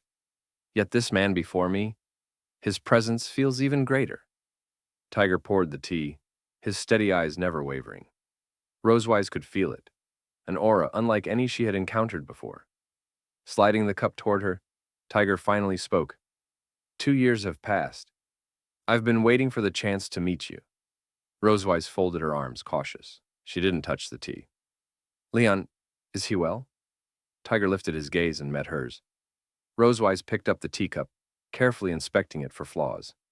She answered Tiger coldly, saying he was still alive. After a moment of observation and confirming the tea was fine, she took a sip. She continued speaking to Tiger. Leon was her prisoner of war. Though tortured endlessly, he never surrendered. He had tried every way to escape back to the Empire, but all attempts failed. Tiger calmly lifted the teacup and drank as well, showing no worry for Leon's fate. Ah, that kid. Still hard-headed after 2 years. Knowing Leon was alive, Rosewise felt relieved. Though their words seemed calm, the air between them stayed tense. Tiger knew Rosewise had sent Sherry to search for Leon. He glanced at her over his cup. I don't know what deal you made with him to send someone after me, but it proves he's still useful to you. Rosewise replied coldly, He's already paid the price. Tiger set his cup down. His eyes sharpened as he spoke. So, I expect you to ensure he doesn't return to the Empire for a year. Rosewise frowned. May I know the reason? Tiger's refusal to demand Leon directly left her confused. She pressed him. You know your apprentice is alive, yet you're not rushing to rescue him? Instead, you want him trapped in enemy lands for another year? Tiger explained what happened 2 years ago, after the clash between the Dragonslayer army and the Silver Dragon clan. The Dragonslayer army suffered a crushing defeat at Silver Dragon Castle with heavy losses. The Emperor raged, and public opinion crushed them further. The defeated army limped back to the Empire with only remnants of its soldiers. The citizens were furious. Someone had to take the blame. The Empire pinned everything on traitors within the Dragonslayer army. Rosewise already guessed Tiger's next words. Leon, the famed dragon-slaying hero, had vanished after the war. He was the perfect scapegoat. She imagined the scene. If Tiger dragged Leon back now, the people, the army, even the Emperor would see him as suspicious. Leon would face blame and endless surveillance. Tiger nodded at her thoughts and continued. You're right. Returning now means certain death. I'd rather he stay here, under your control. At least he'll live. Rosewise placed her teacup down and sighed softly. Tiger was powerful, too powerful to ignore. She could not refuse. I understand, she said, but I have a condition. I want all his information, especially his childhood dark history. Her eyes burned with seriousness. Tiger was taken aback, raising his brow at the odd demand. Still, he didn't refuse. Ha, that's a special request. He turned and disappeared into the cave. After a while, he dragged out several boxes and placed them by the stone table. From one, he pulled out an ornate wooden case and handed it to Rosewise. These are all the love letters Leon received from enrollment to graduation. I kept them for him. Rosewise was shocked. She hadn't expected Tiger to hoard Leon's love letters. She opened the box and pulled out envelopes of all colors. She read them silently while Tiger said, These were meant for his future wife. But now his life is in your hands. You decide what to do with them. What Tiger didn't know was that Rosewise could also be considered Leon's wife. Seeing the letters, Rosewise smiled wickedly. Knowing Leon's hidden past delighted her. Inwardly, she laughed. Ha ha ha, Leon. Even you have this day. She kept smiling as she read. Tiger noticed her expression and frowned. Why was she so interested in Leon's secrets? Is this interrogation? He wondered. He wasn't entirely wrong. Rosewise then pulled out a small golden-framed portrait from the box. It showed a silver-haired girl in purple, crudely drawn, clearly from Leon's childhood hand. Rosewise asked, This is? Tiger chuckled and shrugged. That's Leon's dream lover. He drew her at 6 years old. Silver hair, tall, cold demeanor. That's his type. There was even a girl at school just like that, she confessed to him. He thought for 5 seconds, then rejected her. As he spoke, Tiger suddenly froze. His eyes narrowed on Rosewise. She was silver-haired, tall, cold, exactly like the portrait. No way, he thought. Leon wouldn't dare. Not with the Silver Dragon Queen. Rosewise studied the portrait seriously, unaware of the uncanny resemblance. She placed the picture and letters back into the box. Any more explosive secrets? She asked eagerly. Tiger gave an awkward smile and shook his head. No, he's my apprentice. I can't betray him further. At that moment, Rosewise flicked several photos into her hand. She waved them before him. These are recent pictures of your beloved apprentice. Don't you want to look? Tiger shot to his feet, leaving the stone bench. Wait here. I'll let you meet Leon's first love. Leon's first love? Rosewise frowned as Tiger hurried into the cave. She hadn't expected Leon's first love to be under Tiger's roof. A nervous chill rose in her. Easter egg. Leon's weakness revealed. Before bringing the crate, Tiger stroked his beard and recalled more details. He shared them with Rosewise. Leon hates carrots. He faints if he eats eggplant, and his waist is especially sensitive. He hates being touched there. Rosewise quickly scribbled notes in her book. Tiger lifted a finger and revealed another secret. At 2:30 in the morning, if you ask him questions in his sleep, he'll sometimes answer truthfully. In his dreams, young Leon once kicked off his blanket and muttered, "I hate carrots." He even obeyed orders while sleepwalking. Tiger recalled calling him once, "Move the wood." Half asleep, Leon replied, "Okay." Looking back, Tiger laughed, hands on his hips, head tilted back. "I made him do so much farm work that way." He burst into laughter. Rosewise, speechless, thought silently, "So, you like teasing him too?"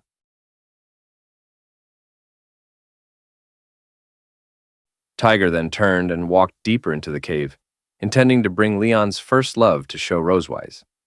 Hearing this, Rosewise grew nervous. Soon, the sound of hooves echoed out of the darkness. A donkey appeared, wagging its tail and twitching its ears as it followed Tiger. He led it out with a rope. This, he explained, was Leon's first love. Its fur was white, its skin an unusual blue, tied in a ponytail with a red bow, and dressed in a brown outfit. Still half asleep, it kept its eyes closed and sighed unhappily. "Sorry for the wait," Tiger said. "I woke her in the night. She's a little upset." Rosewise widened her eyes when she saw a donkey instead of a person. She almost wanted to ask aloud, "Leon's first love is a donkey?" She hadn't expected it to be an animal. Tiger noticed her reaction, chuckled softly, and confirmed, "That's right." He told her how Leon had tamed many animals as a child, poultry, even dangerous beasts, but never this donkey. Instead, Leon spent his days chasing after it, branch in hand, trying everything to make it obey. His little dog even joined in, but the donkey always ran ahead, stubborn and unhappy, once kicking Leon and leaving a scar across his nose. Tiger pointed to his own nose. "If you touch Leon's bridge, you'll find that scar." He got it back then when the donkey kicked him. Rosewise glanced at Leon later and indeed noticed the faint scar. Without Tiger's reminder, she might never have realized it was there. Hearing the story, she let out a quiet sigh, and her tense mood eased. "Oh, I see," she whispered. But then she caught herself. Why had she felt so relieved? It's just a donkey. Why was I nervous? She stepped closer, frowning as she studied the blue donkey. The donkey silently stared back, clearly displeased. After understanding Leon's secret, Rosewise prepared to leave. She placed the photo on the stone table and said, "I'll leave the photo here. I'm going back now." Then she remembered something. Turning back, she said to Tiger, "I need something more, a token for Leon. Proof that you're still alive?" Tiger held the rope with one hand and searched his clothes with the other. He pulled out a letter and tossed it to her. Rosewise caught it quickly. "All right," she said, tucking it away before heading for the exit. Standing at the waterfall, she stopped, her back to Tiger. "This may be our first and last meeting, but for Leon, what I want isn't just 1 year." She turned, gave Tiger a mysterious smile, then leapt through the falls. She transformed into a dragon mid-flight, wings whipping up violent winds, purple magic lighting the sky. With a roar, she soared towards Silver Dragon Castle, her glow fading as she vanished. Tiger stood at the cave's mouth, watching her disappear. Her words echoed in his mind. What a decisive queen. But what did she mean? Just then, a breeze knocked the photo from the stone table to his feet. Tiger bent down, picked it up, and widened his eyes at the face on it. For a moment, he was speechless. From the shadows, a woman emerged. Supporting herself against the wall, she asked softly, "Leon, is he okay?" She had long blue hair, matching eyes, and a strange mark on her forehead. Dressed in an elegant blue gown, her aura was gentle and kind. She was Charlotte Poseidon, Tiger's wife. She looked at him with deep worry, waiting to hear about Leon's fate. Tiger smiled at Charlotte, signaling she didn't need to worry. He handed her the photo and said, I feel that just one good word isn't enough to describe his life right now. Charlotte lowered her head and noticed the photo. She reached out, took it, and smiled softly. This guy is living better and better. She studied the picture carefully. It was a family portrait Leon and Rosewise had taken in Sky City to ensure Noah's smooth enrollment. In the photo, Leon and Rosewise wore formal attire, both smiling forward. Noah and Muan stood in front of them in matching outfits, striking cute poses. The picture radiated harmony. Seeing Leon safe and well put, Charlotte's heart at ease. She turned, noticing Tiger heading toward the side of the cave. She already seemed to know what he was about to do. Have you made up your mind? She asked. Tiger walked to the stone wall, gently stroked a sword resting there, then lifted it with a firm grip. The blade was black, decorated with an orange gemstone that shimmered faintly under the moonlight. Clearly, this was no ordinary weapon. Staring at it with steady eyes, Tiger said, "Yes, it's time to wash away his traitor label and restore his name. Consider this my gift to my granddaughters." His voice was firm, his deep blue eyes unwavering. It was clear he was about to do something crucial for Leon. 2 days later, Rosewise returned safely to the Silver Dragon Castle. Evening had already fallen. The crescent moon, like a pale sickle, climbed into the sky, casting a faint silver glow. Inside the castle, corridor lamps lit the way to every room. It was dinner time. Leon brought Muan to the dining hall, but tonight he wasn't the one cooking. It was Rosewise. After seating Leon and Muan at the table, she entered the kitchen to prepare dinner herself. Leon rested his chin on his hand, watching her with narrowed eyes. Strange, he thought. She'd vanished for 2 days without a word, and now she was acting mysterious. He had already noticed her absence 2 days ago, and it still bothered him. At that moment, Anna passed by, carrying books and documents for Rosewise's office. Leon stopped her. "Where's Rosewise?" Anna turned her head. "Her Majesty is out on business," she replied. Now, as the sound of chopping and sizzling came from the kitchen, Leon frowned deeper. She comes back, and the first thing she does is cook for us. Something's off. Before long, Rosewise emerged, carrying 2 covered plates. With a mysterious smile, she set them down before Leon and Muan. "All right," she said, "let's have dinner." She lifted the lid from Muan's plate. Inside was the little girl's favorite, steak, perfectly cooked, dripping with brown sauce, decorated with carrot flowers, cherry tomatoes, and an egg. Muan's eyes sparkled. "Wow, Mom's steak looks amazing." Leon lifted his own lid. His face froze. His plate was piled mountain high with carrots. He scowled. "What is this supposed to be?" "Vegetable salad," Rosewise replied smoothly, smiling. "Salad?" Leon pointed at the heap. "There's nothing here but carrots." Unfazed, Rosewise wagged her finger. "Correction. Carrot vegetable salad." Muan, chewing happily, tilted her head. "Dad, don't you like carrots?" Leon froze, embarrassed. He didn't want to admit it in front of her. Carrots are just a bit," he stammered. Rosewise crossed her arms and shook her head, clearly disappointed. "What do you always tell Muan? Balanced diet. No picky eating. Why can't you follow your own words?" "Yeah, Dad," Muan chimed in. "You always look dizzy, so you shouldn't be picky." Leon glared at Rosewise but had no comeback. He stabbed a carrot with his fork, muttering angrily. "Fine." I'm eating. Rosewise gave a sly little smile, pleased with herself. Leon silently cursed as he chewed the hated vegetable. That she-dragon. She's doing this on purpose. Did she somehow figure out my weakness? Then Rosewise leaned back with a sudden bright smile. "Oh, by the way, I'll be sleeping in your room tonight." Leon immediately choked, spitting out his carrot. His face burned. Does she mean? His heart raced. He knew this was going to be a sleepless night. Later, Rosewise bathed, changed into a silky black nightgown, and walked to Leon's room. The fabric clung lightly to her figure, her pale skin glowing against the dark fabric, every step carrying subtle allure. Leon lay on the bed, book in hand, but upside down. He pretended calm as he looked up. "You're here." Rosewise chuckled at his nervousness, slowly approaching. "What? Were you looking forward to it?" Leon slammed the book down, flustered. "No!" Rosewise sat gracefully on the bed, patted the spot beside her, and whispered softly, "Come on."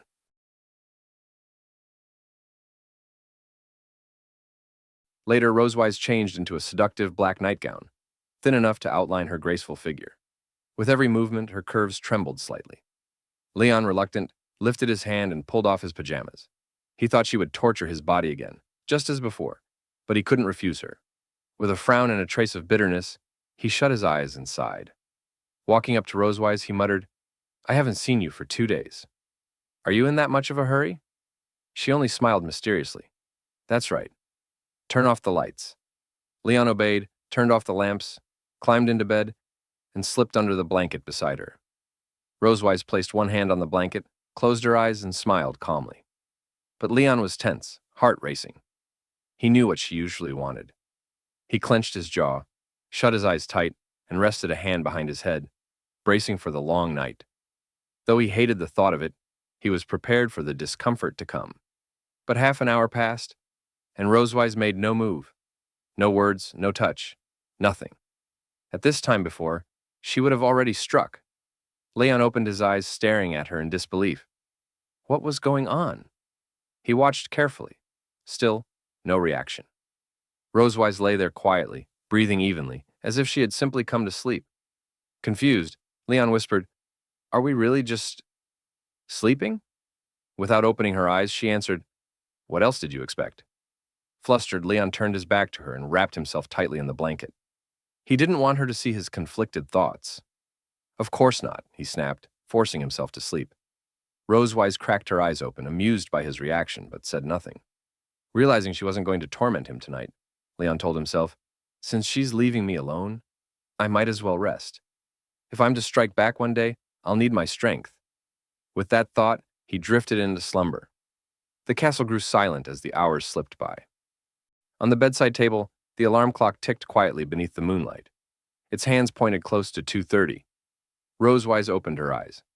She sat up slowly, lifted the clock, and confirmed the time. She had never actually fallen asleep. She'd been waiting.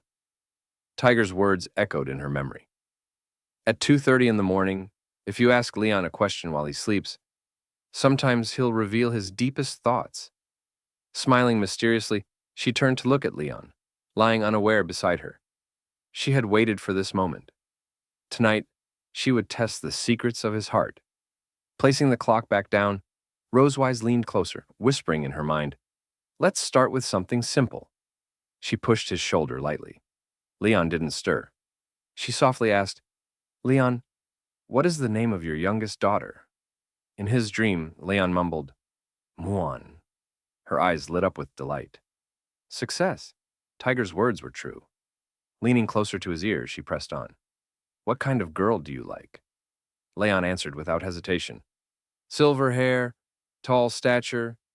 Rosewise remembered Tiger had said the same, that Leon liked silver-haired girls, tall and cold in demeanor. She nodded slightly. Exactly as his master said. But there was something else she had to know. Tiger once told her Leon had rejected a girl who perfectly matched those traits. "Why?" she whispered. "Did you turn her down back in school?" Still lost in dreams, Leon answered, "She looked fine, but I didn't like her." Rosewise crossed her arms and scowled, silently fuming. Tiger had told her he'd hesitated before rejecting that girl. "You say you didn't like her?" But you paused 5 whole seconds before saying no. Although Rosewise had learned from Tiger what type of girl Leon liked, she believed he didn't just like that type. So she pressed him further. "Tell me, what kind of girl do you like?" Leon shifted slightly and answered honestly, "I also like mature women, black stockings, and bunny girls." Hearing his answer, Rosewise's curiosity lit up. Propping her chin with one hand, she gently poked Leon's cheek with the other. But Leon, still deep in sleep, didn't react at all. With a mischievous smile, she teased, "Do you want to see one of our classmates wearing a bunny girl outfit?" Leon slowly shook his head, his thoughts clear in that moment. "No," he muttered, leaving Rosewise puzzled. Since he liked bunny girls, Rosewise assumed he must have imagined other girls in those outfits. She leaned closer, staring at him. "Oh, then who do you want to see wearing one?" Leon stayed silent, clearly thinking about his answer. Then, with a faint smile, he whispered a single name, Rosewise. Her entire body froze. Her eyes widened in shock. He actually wanted to see her in a bunny girl outfit? After a long moment, her body finally reacted. Her cheeks grew hotter by the second, glowing red like ripe apples. Her head spun, Leon's words echoing endlessly in her mind. She couldn't process his answer right away. Quickly stepping back, she waved her hands in panic, staring at him in disbelief. She couldn't believe Leon had such a thought. Her emotions tangled inside, almost impossible to suppress. Why? Why do you want to see me like that? That's impossible, she whispered. Because Leon began, but before finishing, his voice faded. He sank back into sleep, his steady snores filling the room as his chest rose and fell. Rosewise was speechless. She had been so close to hearing his reason, only for him to fall asleep mid-sentence. She shook his shoulder and poked his cheek again, desperate for him to finish. But Leon didn't utter another word. Inside, she grumbled, Seriously? At the most important moment, you fall asleep? Frustration flared. He had embarrassed her without even realizing it, leaving her heart unsettled. She clenched her fist tightly. You got away with it this time, she muttered at him. Next time, I'll definitely make you do something embarrassing while you're sleepwalking. The next afternoon, Leon, Rosewise, and Muan followed their routine, waiting on the wide lawn near the city gate for Noah's weekend return. The warm sunlight poured over the grass, wrapping everything in golden warmth. The lawn looked like a soft green carpet, shimmering under the light. Muan spotted a frog perched on a nearby stone and ran over curiously to study it. From a distance, Leon and Rosewise watched Muan play while chatting quietly. That morning, when Leon had woken up, Rosewise was already gone from his room. He glanced at her and asked, When did you leave last night? Watching Muan with a gentle smile, Rosewise calmly answered, After you fell asleep. Then she turned to him with a sly grin, clearly in a playful mood. What, are you disappointed? She teased. Leon looked away toward the grass, shrugging with feigned indifference. How could I be? The entire castle is yours. Sleep wherever you want. Recalling the night, Rosewise shut her eyes. But when I left, I heard you talking in your sleep. Leon's eyes widened in shock. What? Me? Talking in my sleep? He pointed at himself, worried about what he might have said. Rosewise touched her chin, pretending to think. Something about regretting not accepting the classmate who once confessed to you. I didn't know you had such a touching secret crush. She smiled mysteriously, clearly enjoying teasing him. Leon, however, refused to admit it. Impossible. Don't talk nonsense, he said firmly, arms crossed. Back then, I was fully committed to serving my country. I had no time for romance, let alone a secret crush. Rosewise chuckled softly. She already knew most of his secrets from Tiger, but she didn't tell him. She just wanted to see his awkward face. Who knows? Maybe your dreams reflect your true feelings, she teased. Leon immediately grew tense. He turned to her, almost pleading. Hey, she-dragon, why don't you believe me? I really didn't. Meanwhile, Muan squatted in the grass, happily weaving colorful wildflowers and blades of grass into a wreath. Suddenly, the heavy beat of wings echoed overhead. Muan looked up. A massive leviathan descended from the sky. Noah had returned. Big sis Noah, Muan shouted, dashing toward her. Leon called out from behind, Muan, slow down! Don't trip! Muan ignored him, placing the wreath on Noah's head before clinging to her arm with a big smile. Then she led Noah toward Leon and Rosewise. Mom! Dad! I'm back! Noah beamed. Leon noticed a folded paper in her hand and pointed. Noah, what's that? Noah handed it to him, saying it was her homework. Leon unrolled the paper and read it. Rosewise, curious, stepped closer to see. Together, she and Leon read aloud. Write a composition of no less than 800 words on the themes of family and happiness. An essay competition. Both Leon and Rosewise lowered their heads toward Noah. The paper revealed it was indeed a competition notice. The school required every student to write an essay and submit it on time. Noah nodded, explaining that most of her classmates would likely write about family bonds. After all, many came from oviparous dragon families. But Noah wanted something different. She raised her fists slightly, eyes firm, saying she would use the unique advantages of her own family. She didn't want to write like everyone else. She had already decided her angle at school and seemed very confident. The unique advantages of the oviparous dragon family? What does that mean? Muan blinked in confusion. With a serious look, Noah turned to her. The love between Mom and Dad. Her words left Leon and Rosewise stunned. Love? Our love, they said at the same time, pointing at themselves. The idea puzzled them. Both of them knew their current relationship was being held together by circumstance. As for love, they had little experience. But Noah stood firm, asking, Mom, Dad, please help me gather some inspiration and materials. Muan grew excited, raising her hand. Muan wants to see this. Leon sighed, smiling awkwardly. Since Noah asked, he couldn't refuse. If it's my daughter's request, of course I'll agree. Rosewise bent slightly, smiling warmly at Noah. And how do you want us to cooperate? Noah already had a plan. Go on a date in Sky City tomorrow. Leon and Rosewise widened their eyes in surprise. The next day arrived. Following Noah's request, Leon and Rosewise walked through the bustling streets of Sky City, dressed in the couple's outfit chosen by their daughters. The street overflowed with laughter, bargaining, and the lively sounds of tourists. Yet between Leon and Rosewise, the atmosphere was awkward. Leon turned reluctantly. Let's start dating. Rosewise sighed softly. Leon wondered why Noah even knew about dating at her age. Did she really understand it? Rosewise replied calmly, Noah isn't an ordinary child. She knows far more than you think. Meanwhile, Noah and Muan trailed quietly behind, observing, though their odd behavior drew glances from passers-by. Curious, Leon asked, Have you ever dated before? Rosewise shook her head. I spent 100 years in study, another 100 in career. No time for dating. And you? She asked back. Leon shrugged. 15 years studying, 5 in career, 2 taking care of children. Same result. They exchanged a silent glance, both inexperienced, both awkward. But Rosewise straightened confidently. Don't worry. I brushed up on dating knowledge last night. She had gone to the library and borrowed books like My Lover, Slumbering in the Afternoon, and The Albatross's Love. Leon nearly choked. These are love novels. He coughed into his hand. But he too had prepared. Actually, I also studied. I listed some date ideas for ordinary couples. He pulled a pink sheet from his pocket, covered with activities, dessert shop, musical dramas, zoo visits, and more.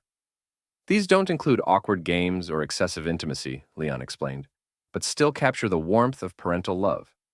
If we follow this, Noah will get the perfect material. He clenched his fist, confident. Rosewise nodded lightly, satisfied with the plan. Then, Leon and Rosewise went through each project on the checklist one by one.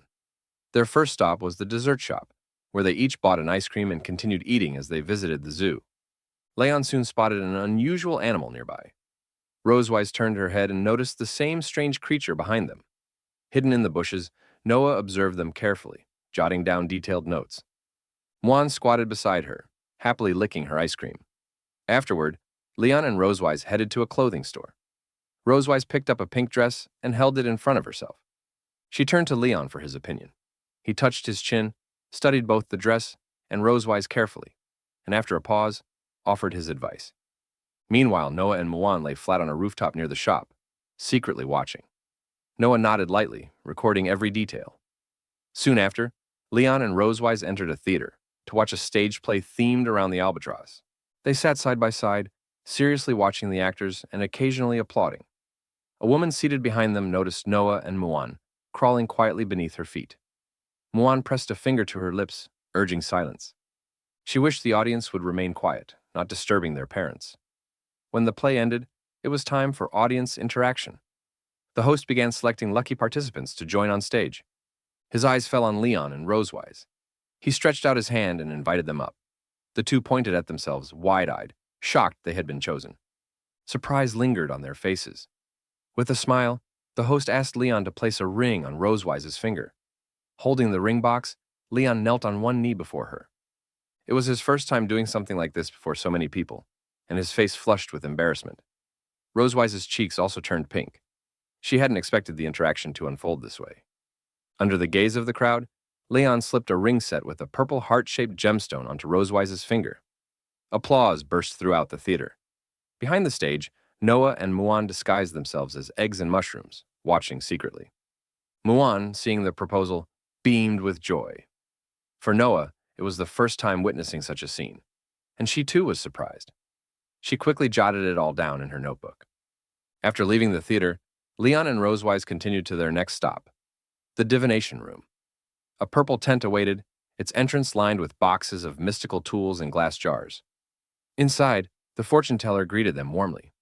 She was a young woman, dressed in a long purple gown with a witch's hat and a small cloak. A veil covered her face, giving her a mysterious air. On her desk rested a crystal ball, tarot cards, and several books. Clearly, she was a professional. With a smile, she turned to Rosewise. "Madam, are you a Scorpio?" Rosewise covered her mouth in surprise. How could the fortune teller know? She admitted softly, "Yes. My birthday is October 25th. How did you know?" Closing her eyes, the fortune teller confidently explained, "Scorpio women may seem cold on the outside, but their hearts are fierce and unrestrained. They love and hate without hesitation. Falling for a Scorpio means risking everything." Rosewise nodded, agreeing with the words. Leon, however, looked unconvinced, frowning slightly at the explanation. He muttered, "This is just trickery, deceiving children." At once, the fortune teller turned to him. "Sir, are you a Leo?" Caught off guard by her accuracy, Leon felt embarrassed. Yes," he admitted. The fortune teller thought a moment, then revealed, "No wonder. Your zodiac signs are incompatible." Leon's eyes widened in shock. He hadn't expected her to know of the bad match between him and Rosewise. Admiration filled his face as he silently declared, "Master! No wonder we clash. It's the zodiac's fault." Forgetting his earlier doubts, Leon listened as the fortune teller continued, "Your wife's sign is sensitive and insecure. You must give her more love and security." "Love? For Rosewise?" Leon's cheeks flushed red. He glanced at her. By chance, Rosewise was already looking at him. Their eyes met and the moment grew awkward. Quickly they looked away, cheeks hot. Rosewise fanned herself, trying to cool down. "Why do I feel so warm?" she muttered. Leon scratched his head nervously. "Me too," he stammered. The fortune teller placed her hands on the crystal ball. "Let me predict your fortune." "Place your hands here," she instructed. Leon obeyed. At once, the purple crystal ball glowed brightly.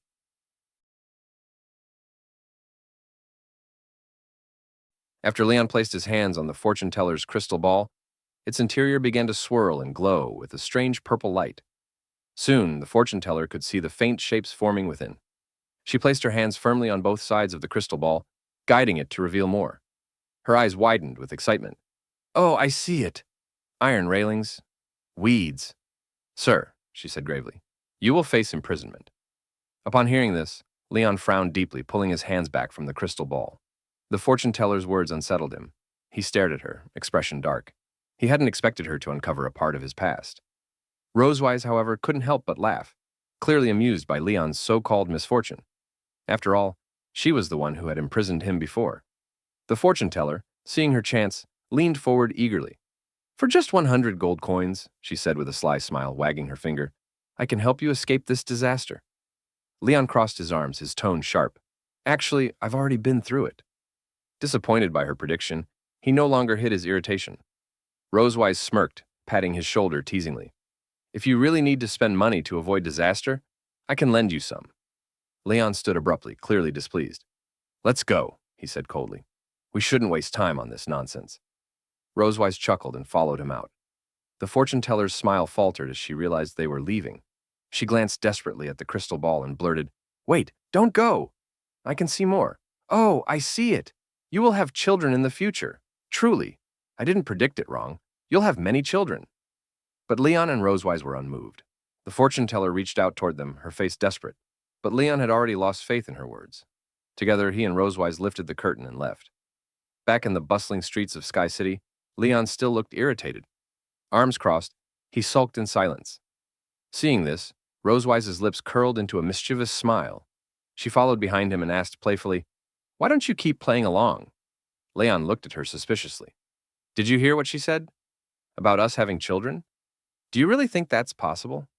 Rosewise placed a finger on her chin, pretending to think. That's definitely impossible." She then walked beside him, her mood unusually light. "Still, today was fun. I haven't done things like this in ages." Since becoming the queen of the Silver Dragon clan, Rosewise rarely had time to experience life as an ordinary person, let alone go out with Muan and Noah. For Noah's essay project, she had set aside her royal duties for a day, choosing instead to live like a normal woman, spending time with Leon. "It's like we're really dating," she said with a soft laugh. Leon turned red and averted his gaze, stammering, Glad you like it." As they strolled down the lively street, Rosewise asked, "Where are we going next?" Leon raised his right hand and declared proudly, The last stop, watching the sunset at the beach. Not far behind them, Muan gently held Noah's hand, whispering as they followed. Dragon Squad. Follow them. The beach near Sky City was bathed in the glow of dusk. The setting sun dyed the sea orange, the waves washing gently ashore, leaving behind shells and starfish. The rhythmic sound of the sea seemed to ease every heart. Leon and Rosewise finally arrived. Leon placed his hands on his hips and said confidently, "The last stop of our date, the beach." Behind them, Noah and Muan hid behind a large tree, secretly observing. Their silent guardian, Anna, stood beside them. Rosewise looked around, sensing something strange about the place. "Leon," she said quietly, "don't you think the atmosphere here is a bit intimate?" All around them were couples, some watching the sunset together, others kissing softly in the fading light, some running into the sea hand in hand. The air itself seemed soaked in romance, making Rosewise a little uneasy. Leon scratched his cheek awkwardly. "Ha ha ha. No wonder they call this place a dating paradise. Let's walk somewhere quieter." They moved to a more secluded stretch of sand. The sky above looked like an overturned palette, blue and orange blending yet remaining pure and vivid across the horizon. Rosewise happily kicked at small stones as she walked. The sunlight hit her silver hair, tinting it gold. Leon turned to glance at her, quietly captivated. In his heart, he thought, the sunset makes her silver hair glow like pale gold. Interesting. At that moment, Rosewise noticed his gaze. She turned her head toward Leon and asked, "Why are you staring at me all this time?" Noticing Rosewise's movement, Leon quickly looked away, pretending nothing had happened. Feeling embarrassed about his behavior, he sped up and walked ahead to hide his awkwardness. He placed his hand behind his head, trying to act calm. "Who's staring at you?" "I was just looking at the sun," he said. Rosewise found his reaction amusing and quickened her steps to catch up. With a playful smile, she teased, "Still so stubborn. I told you before, when you dreamed about that female classmate." Leon frowned, puzzled why Rosewise brought that up again. He had no memory of what she meant. "I swear," he said, emphasizing his words, "the only female I've ever been close to is you. Why do you keep mentioning her?" Then, as if realizing something, he added, "Oh, wait. I get it now." He looked at her with a teasing grin. "You care so much? Are you jealous?" Before he could finish, Rosewise quickly covered his mouth with her hand. She knew what he was about to say, and interrupted with a sharp, "Of course not." Her hand still on his mouth, she leaned closer, an impish smile forming. "That night you said some shocking things. Want to hear them?" Leon tensed up, nervous that Rosewise remembered what he had muttered in his sleep. He nodded slightly, hoping she'd reveal it quickly. The thought of what he might have said made him uneasy. If she knew, she'd have his weakness. But Rosewise only moved her hand away, stepping ahead with a smirk. "Ha ha, I won't tell you. Guess for yourself," she laughed while running. Realizing he'd been tricked, Leon grew both annoyed and curious about what she'd heard. "What else did I say in my sleep?" he shouted as he ran after her. Watching the two play and chase each other, Noah and Muan couldn't help but smile. "Mom's laughing so happily," Muan said softly. Noah watched the pair beneath the glowing sunset, thinking how perfect the moment was. Like a story waiting to be written. Ah, too bad I didn't bring a camera. I could have captured this scene. Just then, Anna quietly stepped out from behind a large tree. "It's actually not a pity," she said gently. Noah turned to her, confused. "Hmm? Why?"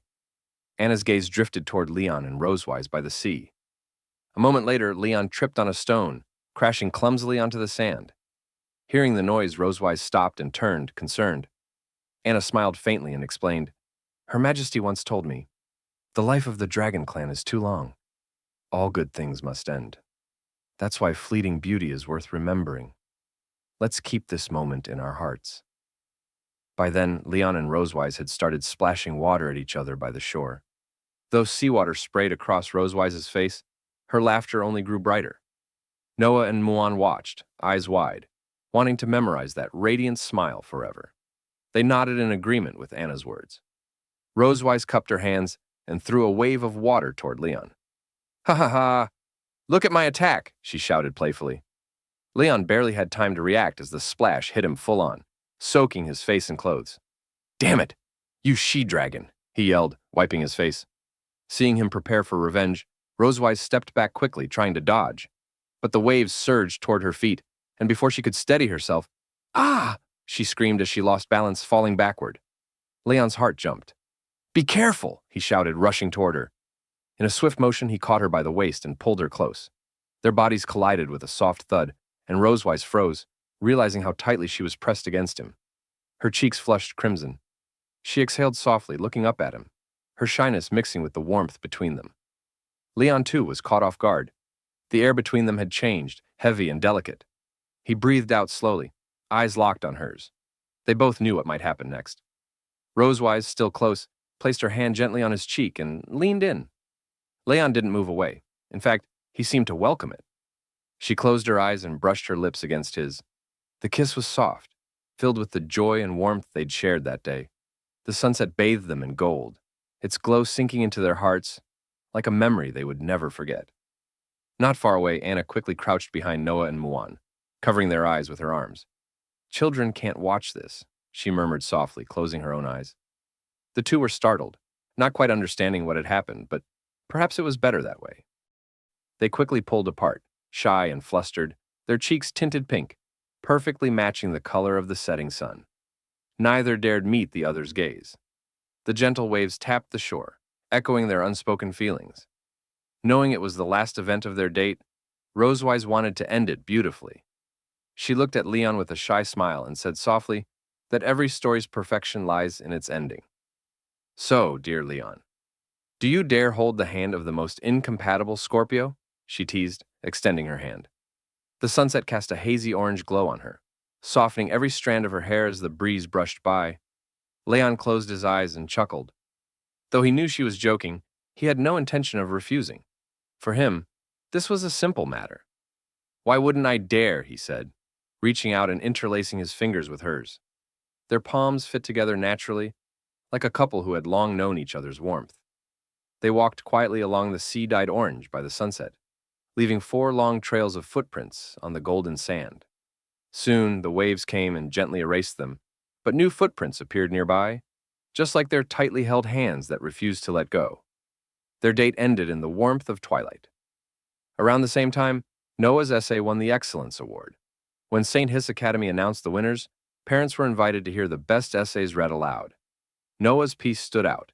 She walked on stage, holding her paper proudly, and began, "My parents are a loving and strange couple."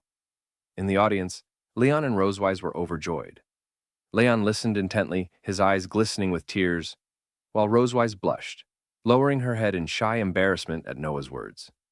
Later, after returning home under a darkened sky and finishing dinner, Leon went back to his room. Some quiet noises came from inside. It seemed he was up to something.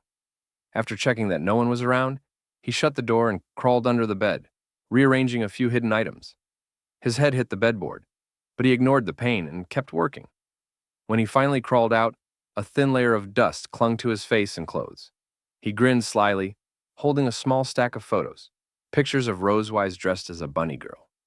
"These are the photos I secretly printed back in Sky City," he whispered. "I need to hide them well." With these, he thought, he finally had a weapon against Rosewise's usual teasing. Looking around the room, he wondered where to hide the last one so she wouldn't find it. But before he could decide, the sound of high heels echoed outside his door. Her footsteps. They grew closer. She was heading straight for his room. Alarmed, Leon quickly shoved the remaining photos into his bedside drawer, jumped onto the sofa, and grabbed a book. He opened it, pretending to be deeply engrossed, his breathing steady and calm. Just as he composed himself, the door opened. Rosewise entered gracefully. Leon lifted his eyes from the book and frowned slightly, pretending to be irritated. "What's wrong? Planning to sleep here again tonight?" he asked flatly.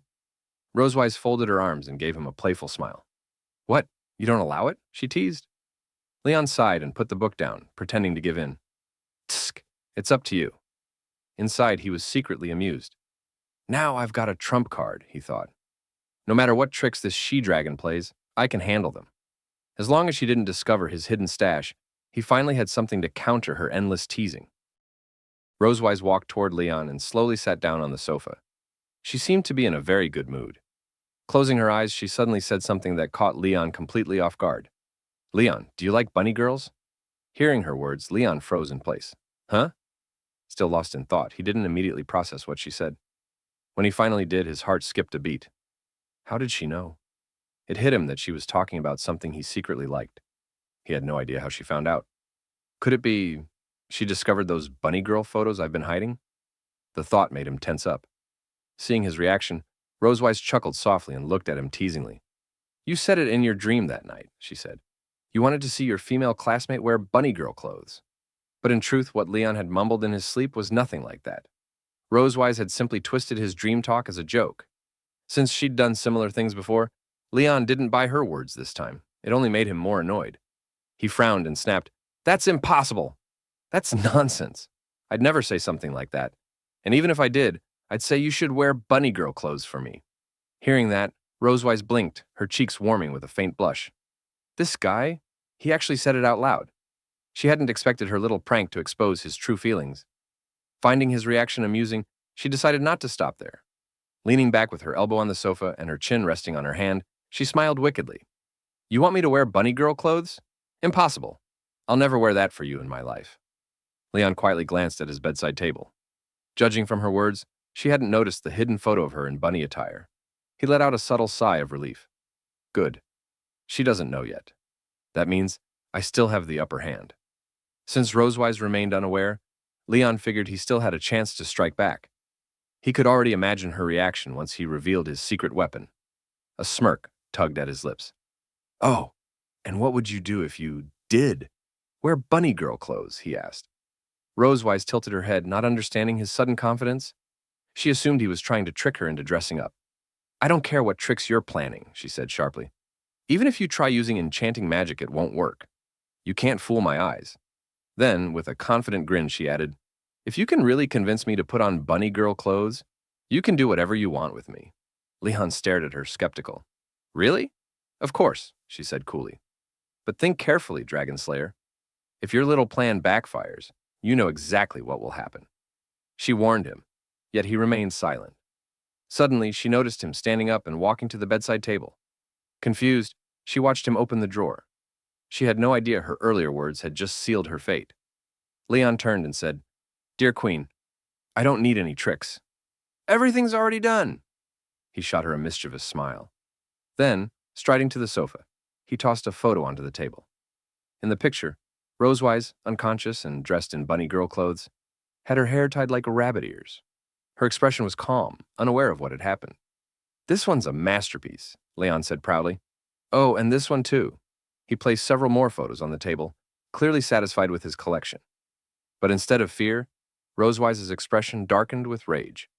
She glared at the photos without a word, her fury building. And this, Leon said, tossing down the final shot, I call the ultimate art. The table was now covered in photos, full body shots and close-ups from every angle.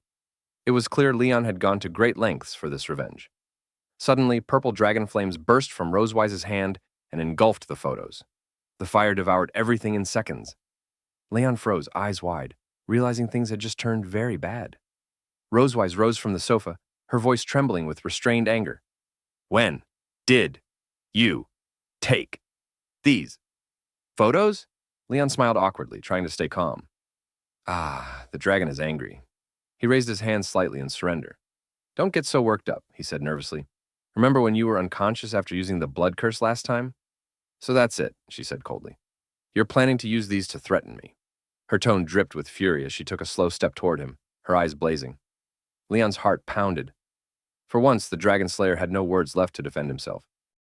She never imagined he would have done something like that while she was unconscious, and that he'd even use it against her.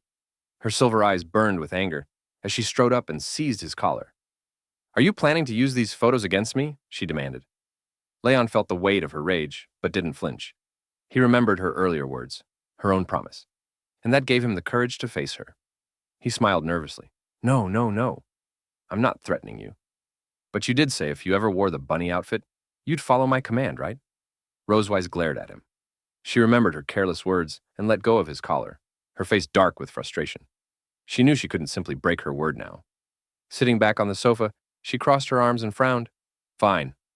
What exactly do you want me to do? Leon closed his eyes for a moment, thinking. Then he smiled. You said you'd never wear bunny girl clothes in your life. Those photos, well, they were taken while you were unconscious. So, why not fix that properly now? Put them on and show me? Rosewise frowned, realizing he was deliberately trying to provoke her. And if I refuse? Leon shrugged casually. Then maybe next time I see your sister, I'll show her the photos. I'm sure she'll find them amusing. He could almost imagine the scene, Issa teasing Rosewise endlessly about it, turning the whole thing into a running joke. Rosewise slammed her hand against the table. How many copies are there? Leon didn't meet her eyes. 2. But that was a lie, there were more. He walked over, placed a hand on her shoulder, and leaned down slightly. So, you'll just have to do as I say. You don't want your sister finding out, do you? Rosewise stood abruptly, not answering, and marched toward the door. Leon watched, amused. Running away, he teased. Shut up, she snapped. I'm just going to get ready. Take your time, Leon replied with a smug grin. I'll come by at 7 to see the result. Without another word, Rosewise left and slammed the door shut. Leon crossed his arms, satisfied. Finally, my turn to turn the tables, he thought. For once, the Dragon Slayer had gained the upper hand. By the time evening came, Leon walked down the hall and knocked lightly on her door before stepping in. Rosewise stood by the bed, cloaked, facing away from him. He smiled. So, did you get ready? Rosewise turned her head slightly. I couldn't find the rabbit ears. Her tone was clipped, defensive. Even through the cloak, Leon could tell she had worn the outfit. He didn't push her further. That's fine. It's your first time. No need to overdo it. Rosewise lowered her gaze, visibly uncomfortable, her cheeks tinged pink. Fine, she said softly. I'll follow your request. But after this, you destroy those photos. Understood? Leon didn't answer immediately. He smirked faintly. We'll see. Depends on how you do. Before she could respond, he reached forward and tugged at the edge of her cloak, not roughly, but enough to reveal part of the outfit beneath. Rosewise gasped and instinctively tried to cover herself, her face flushing. Leon! She said sharply, stepping back. Her usual commanding air faltered for the first time, and she quickly sat down on the edge of the bed, trying to compose herself. The proud Silver Dragon Queen now looked conflicted, furious, embarrassed, and unsure how to react. Leon blinked, taken aback by how strange it felt to see her like this. For once, the one who had always teased and humiliated him was the one on edge. The silence stretched between them, charged and uneasy. Leon stared blankly at Rosewise, a faint smile crossing his face. In his mind, he thought, my favorite outfit mixed with my least favorite creature? How ironic, yet somehow exciting. He seemed quite pleased with Rosewise's appearance. At that moment, she noticed something faintly glowing around her. Looking down, she saw the dragon mark on her chest shimmering with a bright purple light, as if mirroring her emotions. Realizing Leon's gaze hadn't left her, Rosewise felt her face grow warm. She turned her head aside, placing her hand near her lips to hide her flustered expression. Have you seen enough? She stammered. Leon chuckled quietly to himself. The shyer she gets, the more expressive she becomes, he thought, finding her reaction both fascinating and endearing. He smiled and replied, Of course not. We still have lessons to complete. He walked to a nearby cabinet and opened a drawer, searching for something. Rosewise frowned, a hint of unease flickering across her face. Is there anything else to do? She asked nervously. Leon turned and revealed a slender black wand, a focus tool used for training discipline and control among warriors. He lightly tapped it against his palm as a reminder, then smiled. Malkivi, please take your seat. Let's begin today's lesson. Rosewise sighed softly, sensing that Leon was about to test her again. She obeyed and sat down as he spoke. Tonight's training will focus on your composure and recitation. Let's see how well you can maintain control. Outside the window, silver light poured into the room, casting a calm yet mysterious glow. It felt as if the night itself was watching their lesson unfold, a quiet witness to secrets known only to Leon and Rosewise. When she heard his tone, similar to the one she had used during his earlier lessons, Rosewise realized what was happening. He's paying me back for what I did before, she thought, her lips tightening in annoyance. Leon paced before her with the training wand in hand. Repeat after me. The Dragon Slayer's 3 honors and 3 shamas, he instructed. Every proud Dragon Slayer must know them by heart. Rosewise frowned slightly.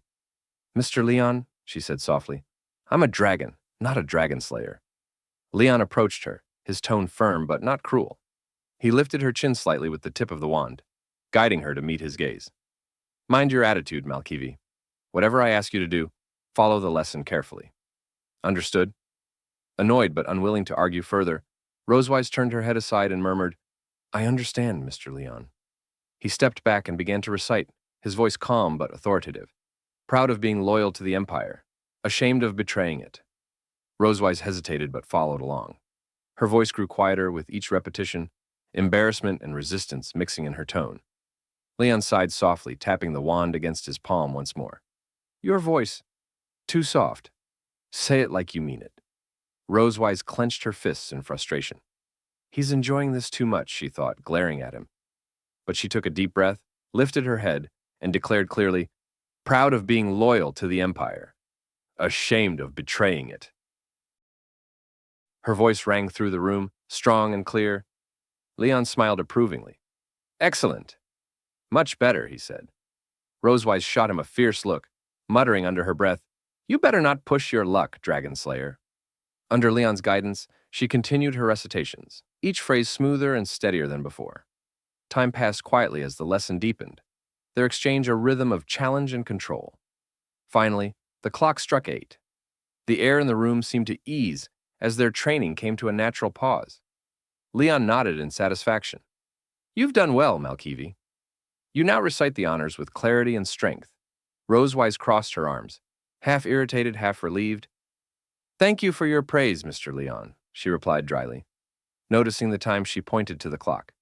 Mr. Leon, isn't it time to end the lesson? She asked with a faint smile, hoping to bring the night's training to a close. Leon glanced at the clock and nodded. Indeed, the class time is over. But instead of dismissing her immediately, he stood thoughtfully for a moment. However, he said, removing his outer coat and setting it aside, we still have one last subject, cultural appreciation. Rosewise blinked, confused by his sudden shift in tone. Cultural appreciation? Leon smiled lightly. You'll understand soon enough, he said, his eyes calm but intent. Rosewise braced herself for whatever came next, another mysterious, unpredictable lesson that only Leon could devise. He climbed onto her bed and slowly approached her. He pressed her beneath him and said, Today's lesson is about the inclusiveness and absorption of foreign cultures. He clearly intended to continue her punishment. Hearing Leon's words, Rosewise's cheeks warmed. She quietly swallowed and asked, Inclusiveness and absorption? Even though she knew what was coming, she still felt nervous. Leon smiled mischievously and leaned closer. Then, he noticed the dragon mark on her chest glowing even brighter than before. He whispered to her, Malkivi, your dragon mark is shining already.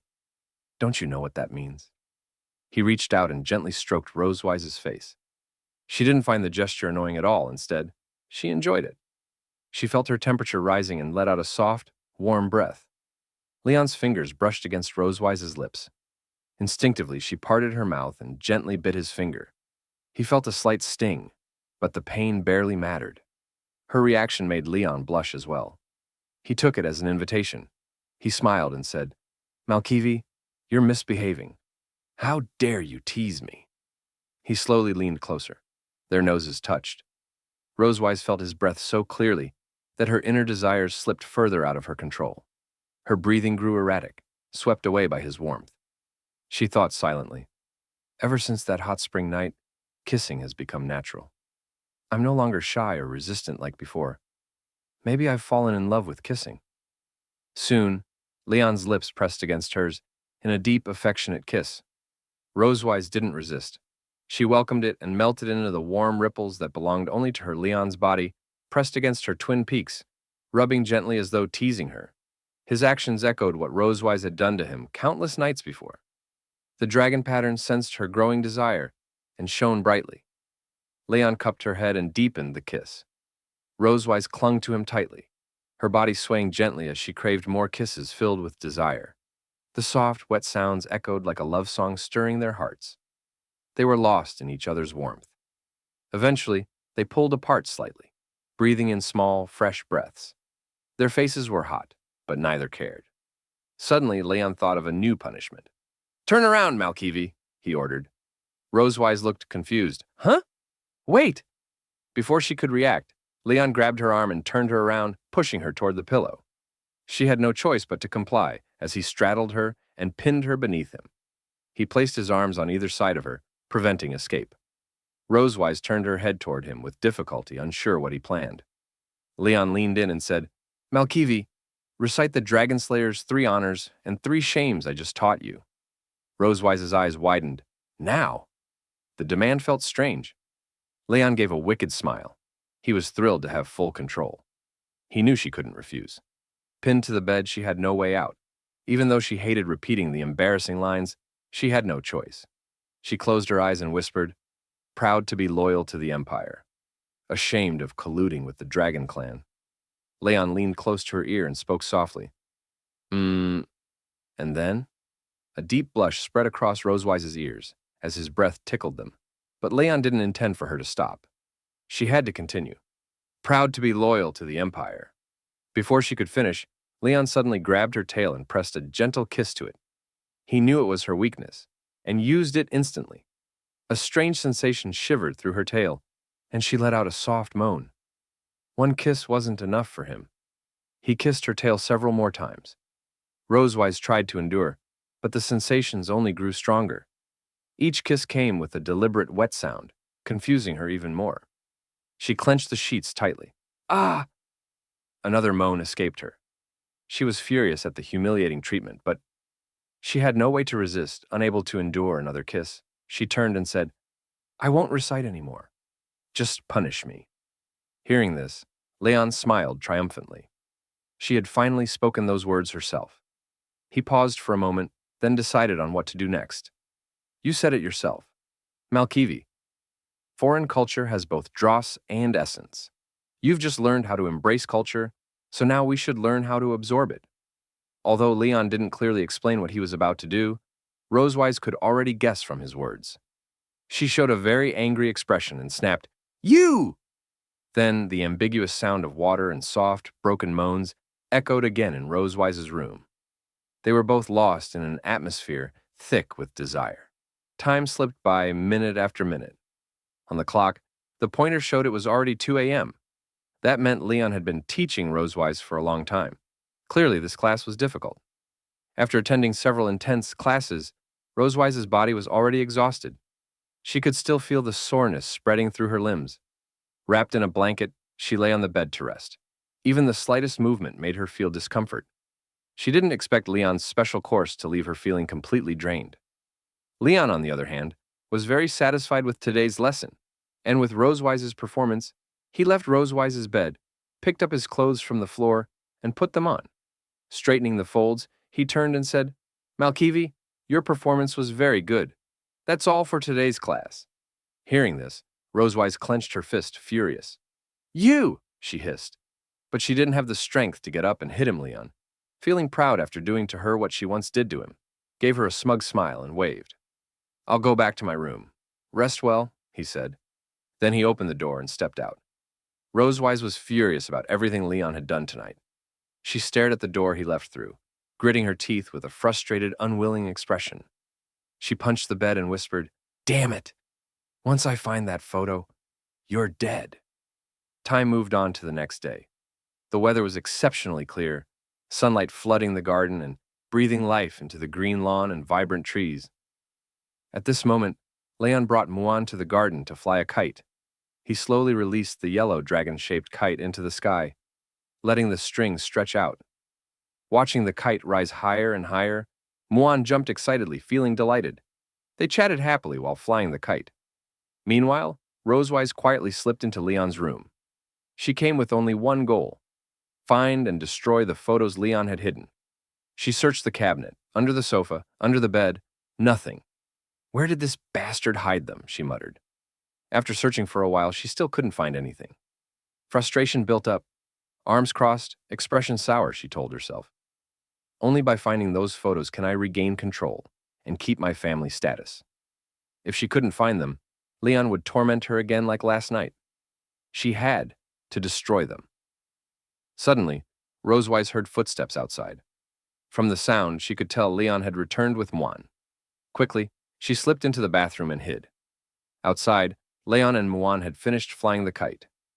Holding Muan's hand, Leon walked back inside. Muan held the dragon-shaped kite and chatted with him. Leon said, Muan, Dad has other things to do today, so I can't play with you now. You can go find Anna. Muan didn't question him and simply nodded. Okay, Dad. Then she happily ran down the corridor. Leon watched quietly until she turned the corner. Leon reached his room, hand on the doorknob, ready to enter, then noticed the door was slightly open. Strange. I remember closing it, he thought. He stepped inside and looked around carefully. Nothing seemed touched, as if no one had entered. But he still sensed something off. Everything was exactly the same as when he left, except for a faint fragrance in the air. A scent that wasn't his. Rosewise couldn't resist looking for the photos, huh? From the fragrance alone, he knew she had been here. Smirking, he turned toward the bathroom. He knew she was still inside. Leon paused, then formed a plan. Raising his voice deliberately, he said, why did I leave my coat in the garden? That's one of my favorites. I'll go get it. He pretended to leave, creating the illusion for Rosewise that the room was empty. Hearing this, she quietly approached the bathroom door. She pressed her ear against it, listening. She heard footsteps fading, then the sound of the door closing. Soon, the whole room was silent. Leon seemed gone. Relieved, Rosewise exhaled softly, tension easing. Perfect timing. I need to leave before he comes back, she thought. But she had no idea what awaited her. As she opened the bathroom door to slip out, Leon stood right there, smiling. She froze. He hadn't left at all. Instead, he'd waited to catch her. Rosewise yelped, startled. She shouted and slammed the bathroom door shut. The loud bang left Leon speechless. This guy actually tricked me, Rosewise growled, furious at his trap. She never expected him to know she sneaked into his room. She didn't expect to fall for his trick so easily. Leon stayed by the bathroom door. Malkivi, what exactly are you trying to steal by sneaking into my room? He asked. Leon didn't leave the bathroom right away. He politely knocked on the door and asked, Malkivi, why are you secretly hiding in the bathroom? Are you eager to start tonight's class? Rosewise didn't want to experience the same thing with Leon as last night again. She answered, no. Rosewise frowned, clearly furious that Leon had deceived her. Anyway, she definitely didn't want to open the door and let him in. But Leon still wouldn't give up. He kept joking with Rosewise outside the bathroom. Next up is a song from Mr. Casman, dedicated to Miss Malkivi, along with the message, last night your bunny girl was amazing. Little bunny, good and dear, open up the door right here. Quickly, let me in. It's time for me to come within. With a relaxed tone, Leon sang to Rosewise, wanting her to open the bathroom door, but it was impossible for Rosewise to obediently open the door just because of Leon's song. She shut her eyes tightly and shouted, Give up! I won't open the door! Noticing that she still refused, Leon let out a soft sigh. He had another way to force her. He placed one hand on the doorknob. I'll count to 3. If I can't open this door, Bisa will receive your bunny girl photos in 3 hours. 3. Leon had barely spoken the number when the bathroom door suddenly swung open. Rosewise stood there with a resentful expression, as if a dark cloud had covered her face. She stood before him, fists clenched, hating that Leon was threatening her with the photos. But if she didn't open the door, Bisa would likely see them. To avoid that, she had no choice. Seeing Rosewise open the door, Leon smiled with satisfaction. You're great, Malkivi. He crossed his arms in front of his chest and slowly walked into the bathroom, approaching Rosewise step by step. Since she couldn't escape, she had no choice but to step back. Right now, she was like a wild beast forced into a cage. As she stepped back, she cautiously asked, What do you want to do? But Leon didn't answer immediately. He kept moving closer. Rosewise backed toward the innermost part of the bathroom, anxiety rising. Perhaps she was too focused on him, because suddenly she accidentally hit the shower switch. Warm water sprayed onto both of them, soaking their clothes and making them sticky. But neither of them seemed to care now. Leon placed one hand on the wall, trapping Rosewise in a space that belonged only to him. His eyes locked onto hers, sharp, like a wild beast ready to pounce. Rosewise stared back carefully, so nervous, she forgot to think of a way to escape. Warm water flowed from Leon's hair down his face before dripping onto the floor, outlining his features and making him seem even more serious. He said to her, What do I want to do? I want to bring you to justice on the spot. Rosewise widened her eyes slightly. Even though Leon didn't explain further, she already knew what would happen next. That only made her more nervous. She looked up at him, unable to say a word, both angry and helpless. She had no choice but to accept the situation. Because she hadn't opened the door earlier, Leon was going to punish her now. He quickly closed the distance and held her tightly, starting his small punishments. Rosewise grabbed Leon's clothes tightly, forced to endure his punishment. Along with the sound of the shower spray, there were kisses and intermittent moans echoing in the bathroom. Then, Leon pushed Rosewise down onto the floor and punished her even more intensely. The sounds of physical impact filled the bathroom with an ambiguous atmosphere. At that moment, the bathroom door seemed to obey some silent order and quietly closed, as if giving Leon and Rosewise a more private, immersive space. Time passed quickly into night. Night fell over Silver Dragon Castle. After giving Rosewise her punishment, Leon helped her change into pajamas and took her back to his room. The alarm clock on the cabinet showed it was already 2:30 in the morning. Rosewise slowly woke from her daze. Opening her eyes, she found herself lying on Leon's bed. She carefully sat up, but the soreness all over her body made her uncomfortable. Looking at Leon, she silently cursed, "Damn it! Why did he bite me so hard?" Meanwhile, the culprit was sleeping soundly next to her, totally relaxed, not showing a hint of exhaustion. Seeing him sleep so peacefully, she frowned and clenched her fists, furious. Today's punishment had obviously tormented her body. Still, she hadn't given up on finding where Leon hid the photos. Seeing Leon deeply asleep again, she felt a spark of disdain for how defenseless he looked. Even the mightiest dragon slayer is utterly defenseless when fast asleep. Since she had once managed to get his honest thoughts while he slept, she wanted to try the same method again to find her photos. She asked him directly, "Leon, where did you hide the backup photos?" But after a while, Leon didn't react at all. He looked like he was simply sleeping normally. Seeing he wasn't responding, Rosewise felt confused. No reaction this time? Was it just luck that I heard his real words last time? Then she got a new idea. Maybe I can try another method this time. Rosewise gave a mysterious smile and felt confident in the method. She reached out her hand and gently stroked Leon's head, whispering to him, "Leon, take me to the place where you hide your photos." At that moment, Leon suddenly sat up from the bed. Although his eyes stayed closed and he didn't wake up, he seemed to have truly heard what Rosewise said to him. Leon pulled open the blanket covering him and slowly got out of bed. Seeing him prepare to leave the room as she asked, Rosewise felt a bit delighted. She didn't expect that, just by changing the way she asked, he would obediently listen. She silently told herself, "I got it right." After putting on his clothes, Leon quietly walked out of the room toward the place where he'd hidden the photo of Rosewise. He still seemed to be sleepwalking, unaware of who commanded him. Rosewise also left the room, quietly following him and watching the direction he headed. During sleepwalking, Leon would definitely not recall anything he experienced. Seeing Leon's appearance now, Rosewise let out a cold laugh. When you wake up tomorrow morning, you'll find everything has returned to its starting point." She could already imagine Leon's expression when he discovered the photo destroyed by her. Once he lost those photos, she could take the chance to retaliate for what he'd done to her before and torture him severely. Guided by Leon, Rosewise arrived at the back mountain of the Silver Dragon Castle. They passed by a forest. The shadows of trees scattered like mottled silver spots across the ground. A stream quietly flowed beside the forest. A few fireflies carrying dim lanterns skimmed over the water or hid in the woods. Anyone listening carefully could hear rustling leaves and tiny animals weaving a pleasant nocturne, adding lively melody to the quiet night. Leon, still sleepwalking, slowly led Rosewise forward. Rosewise crossed her hands over her chest and lifted her head to look around. The surroundings were nothing but trees and stones. She didn't expect Leon would hide the photo on the back mountain just to prevent her from finding it. She thought, what a cunning dragon slayer. No wonder she found no photos in the room. Searching for a few photos in this vast back mountain was like searching for a needle in a haystack. She followed Leon while looking everywhere for where he hid his photos. Then she suddenly realized the place felt familiar. But the route he's taking me is questionable. These were all the places he brought her to that night. Rosewise thought for a moment and realized every place they passed was one Leon had once taken her to. At that time, she had been unconscious for a long time due to using the blood curse.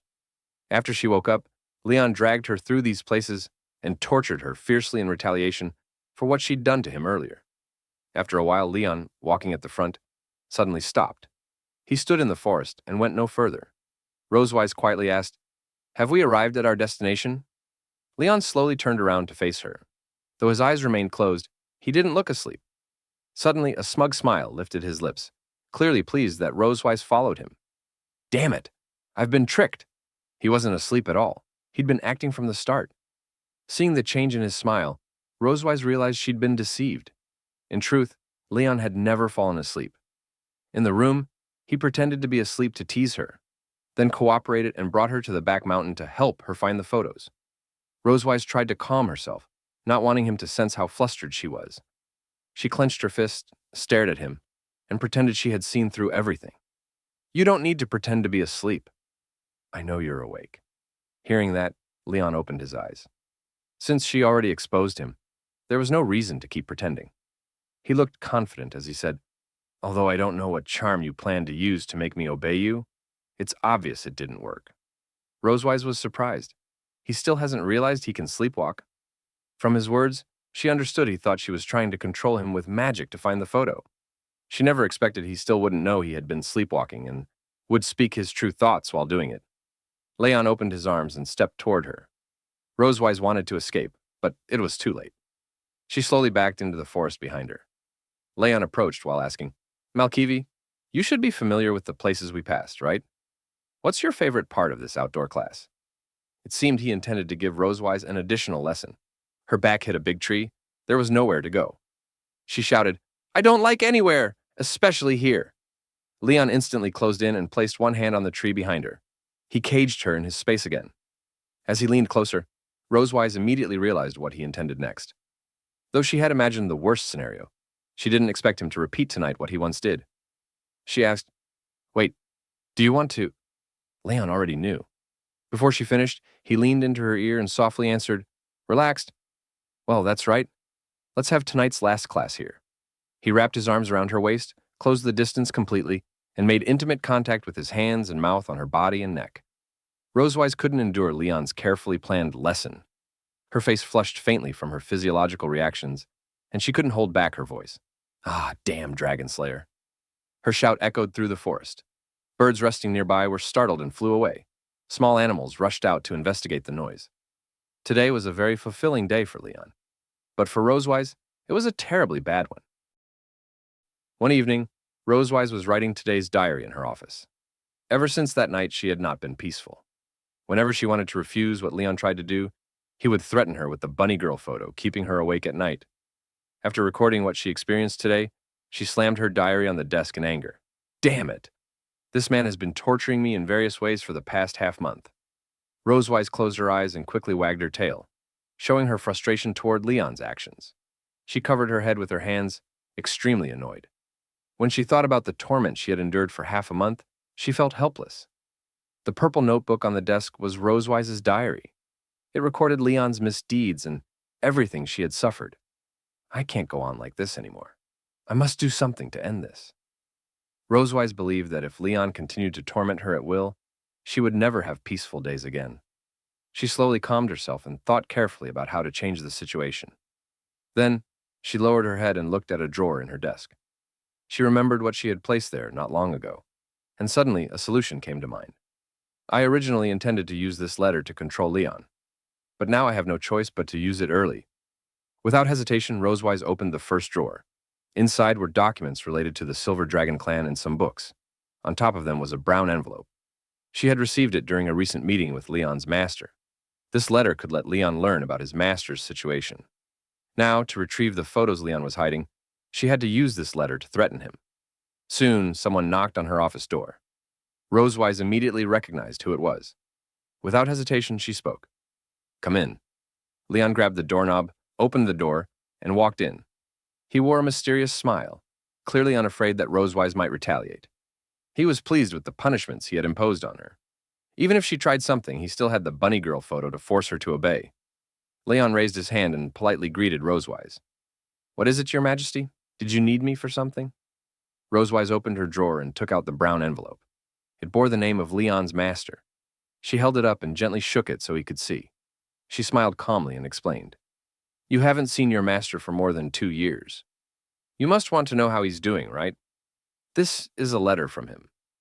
Do you want to read it?" Leon widened his eyes slightly in surprise. Without answering, he stepped up to her desk and reached for the letter, eager to know his master's condition. But Rosewise didn't let him take it so easily. She moved her hand just out of reach.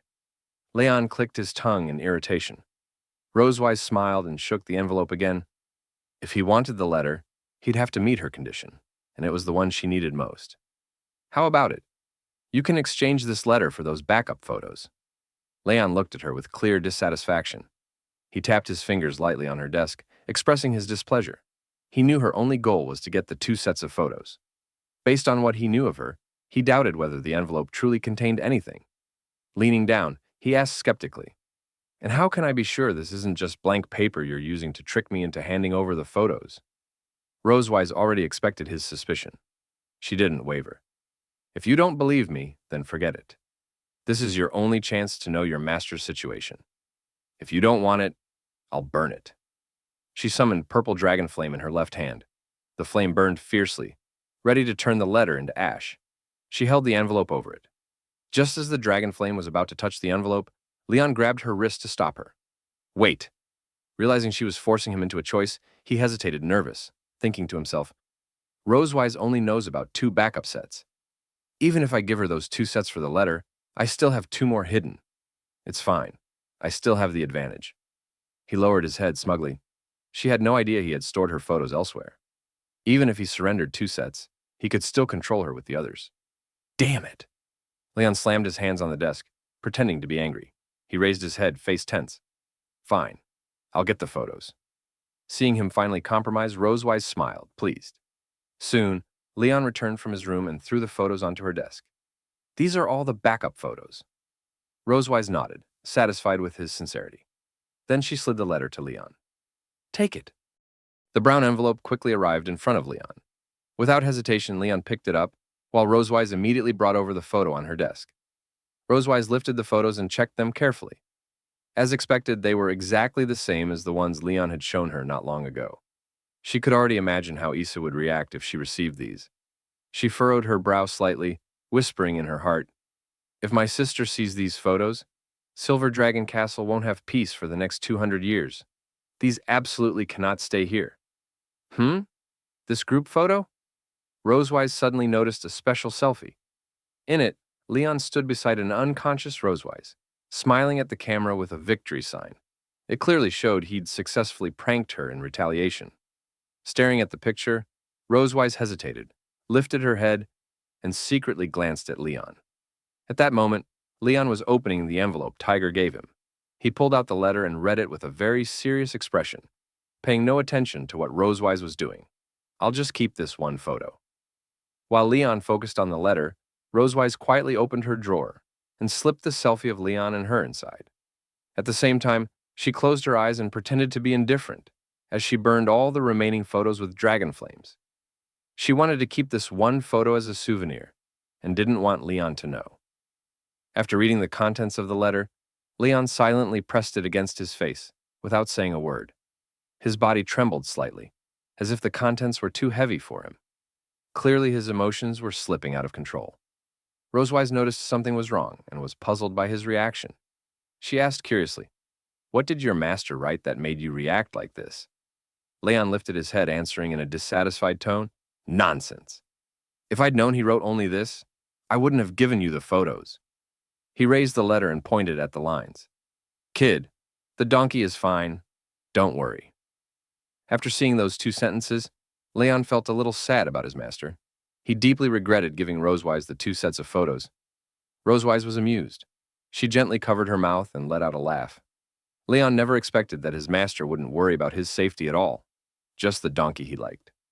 Clutching the letter tightly, he paced anxiously in front of his desk, muttering, "That old guy has never acted like a normal person." But he shouldn't just say, "Don't worry," to an apprentice who's been missing for 2 years. Suddenly, Leon seemed to realize something. He turned to Rosewise and asked with a puzzled tone, "I don't think he wants me to go back. Could he be doing something dangerous?" Leon suspected Tiger was acting strange because he was planning something Leon didn't know about. He worried about Tiger's safety. Upon hearing this, Rosewise didn't immediately reply. She remembered what Tiger told her earlier. He would never let Leon return to the Empire within a year. And truthfully, she didn't want him to leave either.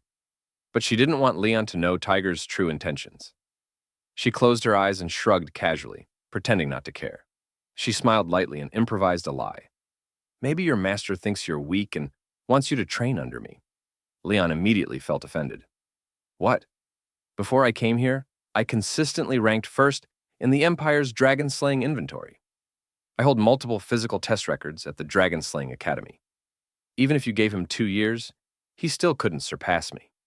Leon closed his eyes confidently as he recalled how every ranking list used to have his name at the top. No one had surpassed him for a long time. He didn't think he was weak at all. But Rosewise clearly disagreed. She mocked him. Being first place and then getting captured? I think you're the champion of getting caught, and the champion of homework submission. Leon froze. Even though he didn't want to admit it, he really was imprisoned here and unable to return. He was extremely dissatisfied. He slapped the table and pointed at the door. Haha, why don't we go outside and fight again? Rosewise was amused. She crossed her arms, smiling. Didn't I always win before? And looking at you now, my winning rate is still 100%. You should practice a bit more first. Rosewise gave him another sarcastic jab. You! Leon gritted his teeth and clenched his fist in anger. He was convinced she was underestimating and insulting him. He didn't want to admit she was telling the truth. He shouted loudly, "You'll regret this!" His voice echoed throughout Silver Dragon Castle. As usual, Leon took Muan to the garden to practice magic. Muan shut her eyes tightly, clenching her small fists at her sides. Soon, a faint blue magic aura wrapped around her body. Leon watched Muan, quietly thinking about his own magic situation. It's been several months since I woke up. My body has recovered well. But strangely, my magic is still exhausted. Leon lowered his head, opening his palm to look.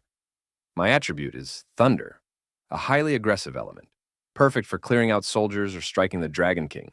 It's extremely effective. Even with strong physical ability, without magic, I can't defeat a Dragon King-level opponent. Leon tightened his hand, trying again to summon magic. But all he could produce was faint blue lightning.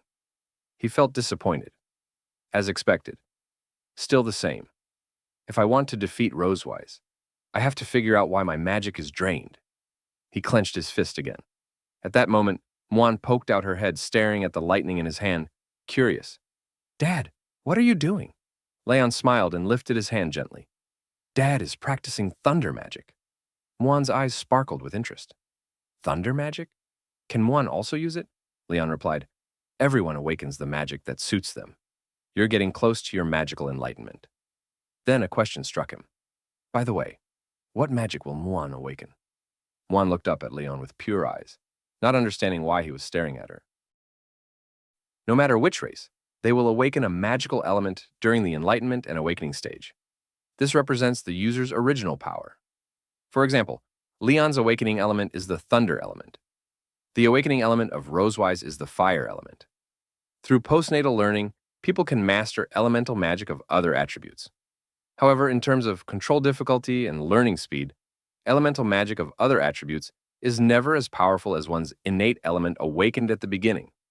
However, there are also a very small number of geniuses who can awaken two elemental magics, which can be said to be rare existences.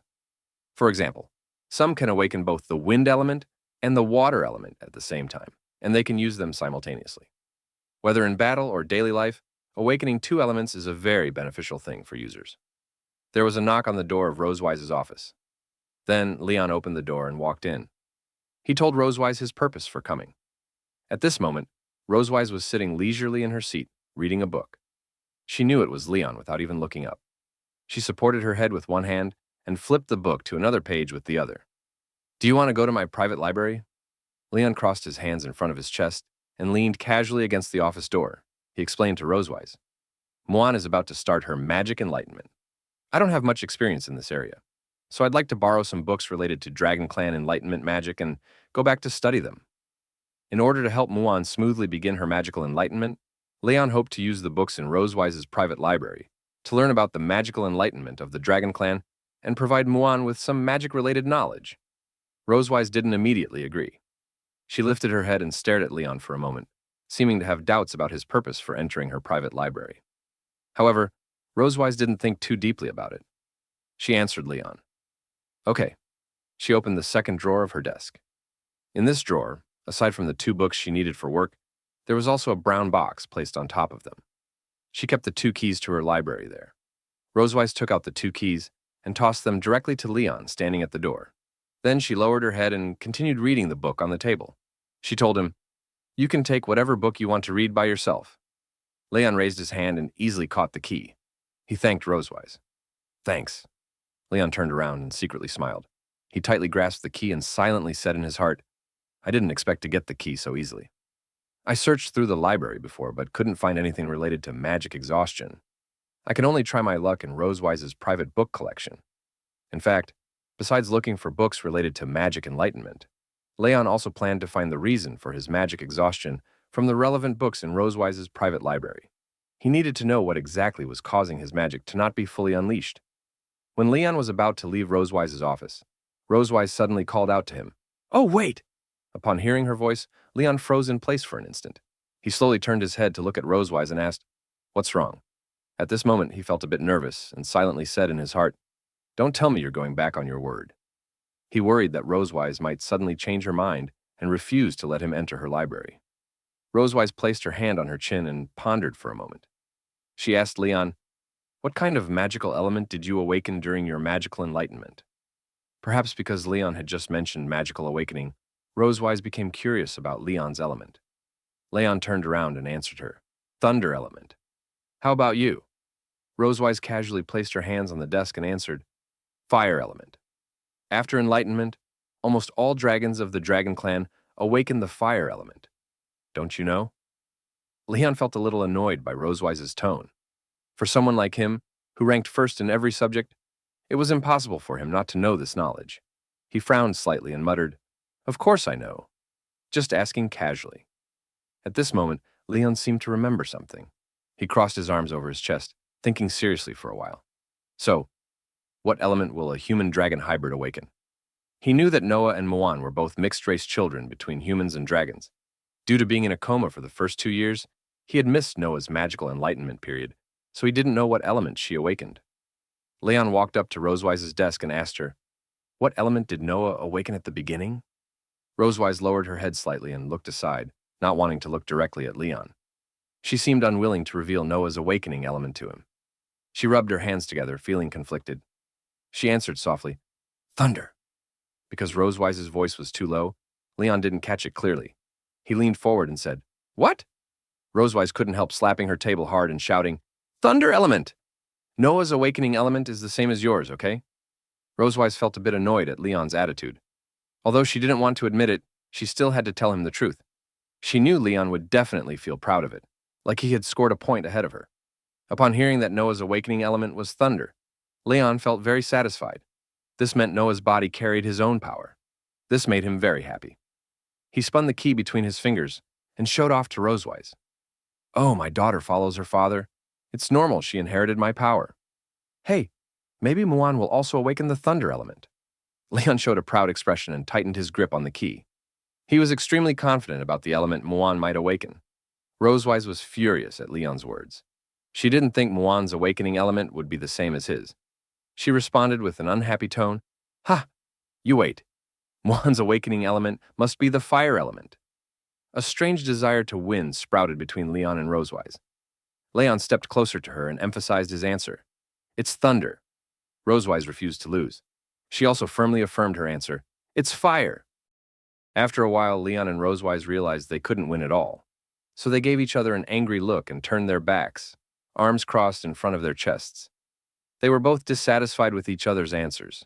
They spoke in unison. Time will tell. After speaking, Leon walked out of Rosewise's office and headed straight to her private library. Reaching the 4th floor of Silver Dragon Castle, he found Rosewise's private library. He opened the door with the key Rosewise had given him. Her private library was extremely large, filled with thousands of collected books. Books of different types and sizes were neatly arranged on wall-embedded shelves. Alongside them were several small bookshelves, beside desks for holding books that couldn't fit in the cabinets. Leon also brought Moan inside. Seeing the huge number of books, Moan became very excited. She couldn't hold back an exclamation and ran happily through the library while observing the rows of bookshelves. Dad, there are so many books. Leon stood on the library ladder, searching for books related to magical initiation. Seeing Moan's reaction made him smile. He placed several colorful magic books on the table. At that moment, Moan walked over curiously. She noticed a deep blue book titled Introduction to Young Dragon Magic. She had seen this book before. Pointing at it, she said, Muan knows this book. Noah read it before.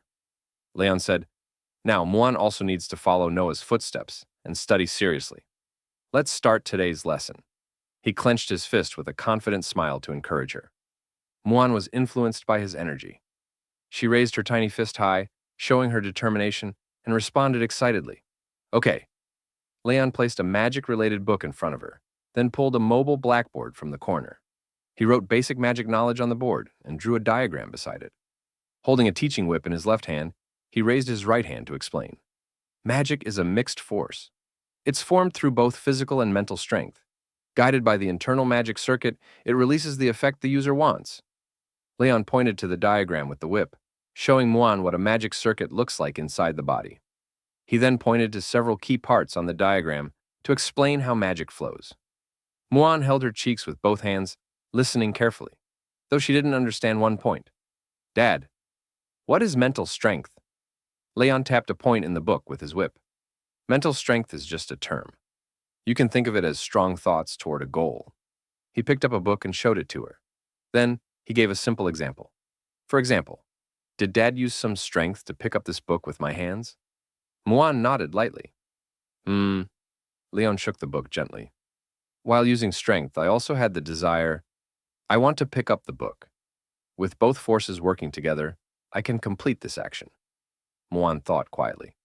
She understood the example, but still had a doubt. But even if Dad's desire isn't strong, Dad can still pick it up. Leon nodded. You're right. But when it comes to something complex like manipulating magic, mental strength has a major effect on the final result. To help her understand, Leon gave another example. He imagined a girl who loves flames, while a boy beside her dislikes them. He guided Muan to picture the scene. We can assume two extreme cases, two equally healthy dragons. One loves magic, the other hates using it. Who releases a stronger dragon flame? Muan raised her hand quickly. I know. The first dragon, Leon asked. Why? Muan waved her little finger. Dad said magic is made of physical and mental strength. So, with the same physical strength, mental strength decides the final effectiveness. Leon was satisfied. He touched her cheek softly, his eyes warm. Yes, Muan learns very fast. But strong mental strength alone isn't enough. Physical strength is also important. Muan happily held Leon's hand with a proud expression. Muan has been doing physical exercise lately. You're great, Leon said, giving her a thumbs up. He was proud she took the initiative to train. Muan wiped her nose with her finger and wagged her tail, showing how happy she was. Of course, Muan doesn't want to fall behind Noah.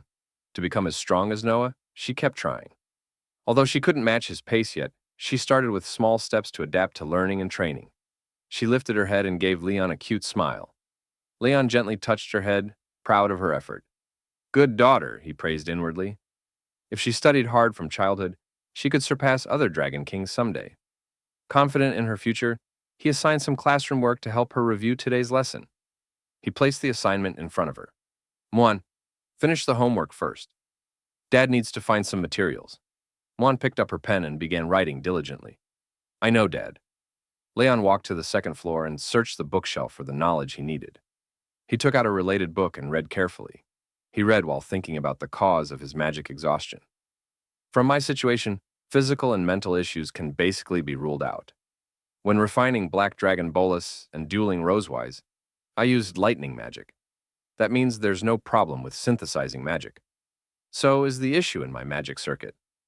Finding no answers in the book, he put it back and continued searching until he found magic circuits and circulation. He took it out and grabbed several more books. Seeing the stack grow, he sighed. It seems like this will be a lengthy investigation.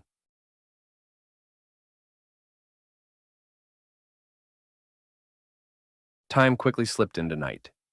Darkness fell over the Silver Dragon Castle.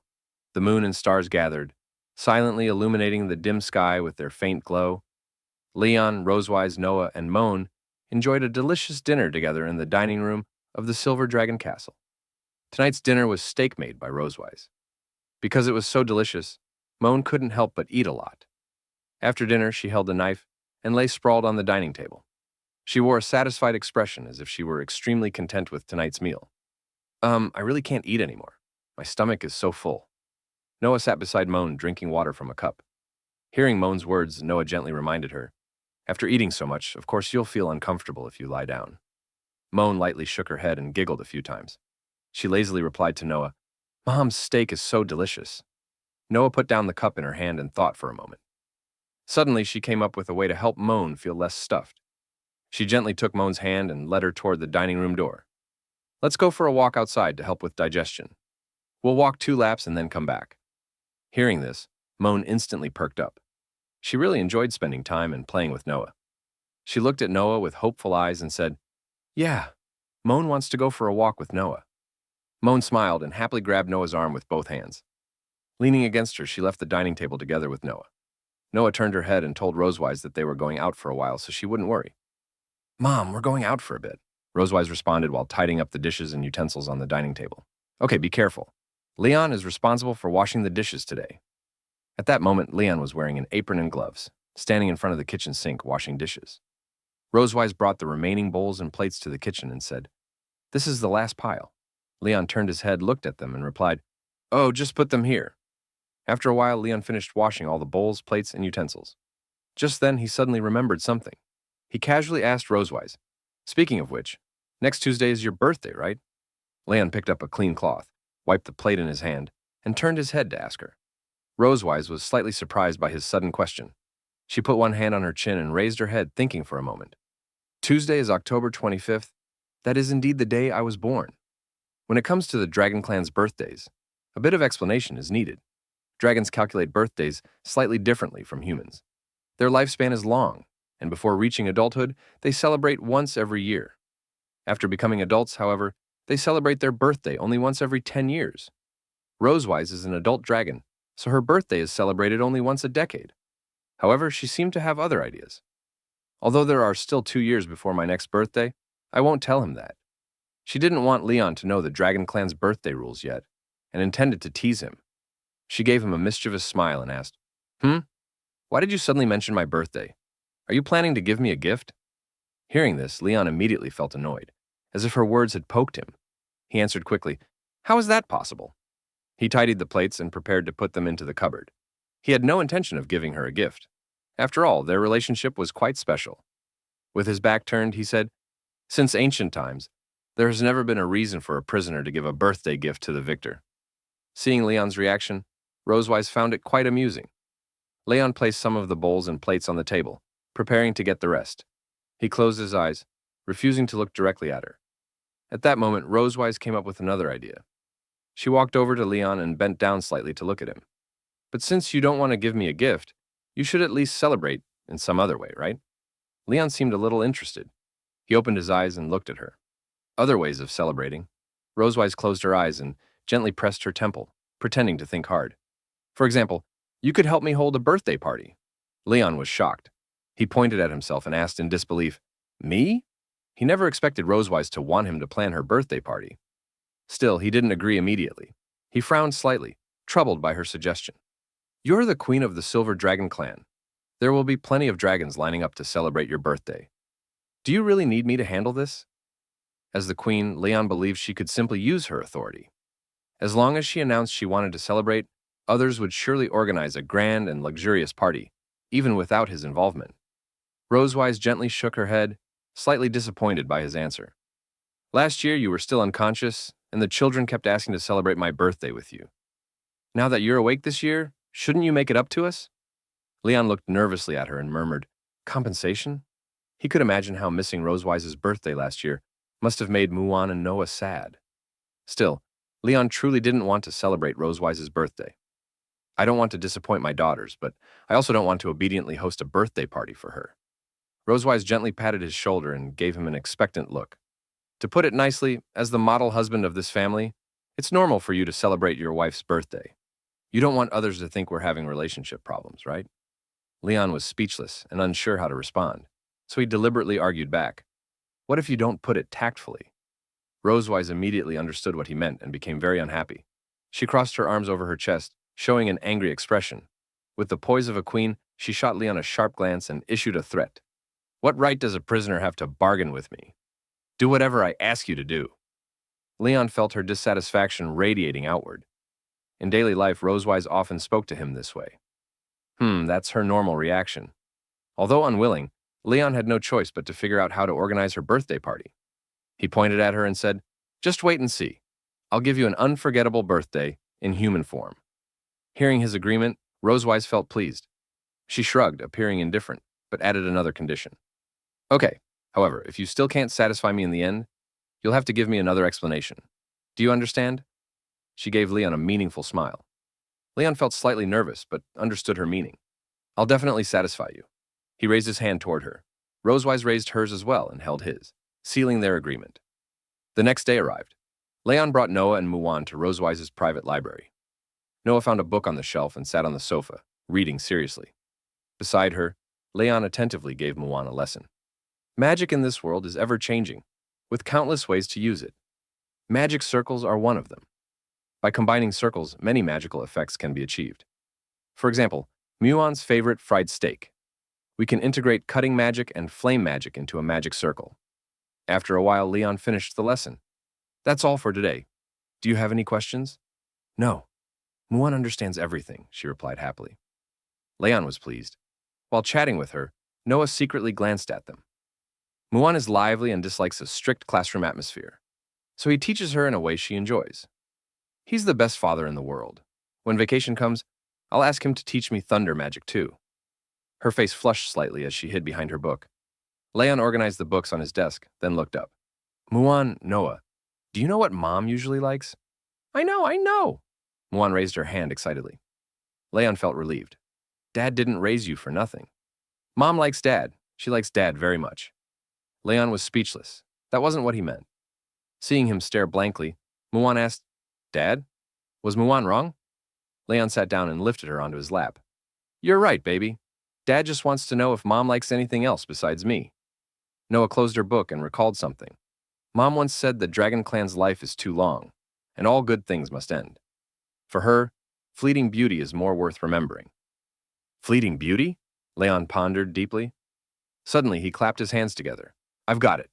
I know what to prepare for her. Class is over. Dad has something to do. You two keep reading." Leon hurried out of the library. Noah and Muwan watched him leave. "Dad looks very happy," Muwan said. Noah smiled softly. "I guess he went to find something Mom likes." Today was Rosewise's birthday. That evening, Rosewise received gifts from Noah, Muwan, and her personal attendants. They gave her presents of all sizes, each delicately wrapped in different colored boxes and ribbons just for her. It was clear they treated her birthday with special care. After thanking them one by one, Rosewise carefully gathered all the gifts and headed back to her room. Walking down the hallway with several boxes in her arms, she glanced around, but that familiar figure was nowhere to be found. From morning until now, no matter where she went, Rosewise hadn't seen Leon, which left her puzzled. "Where did that guy go?" she wondered.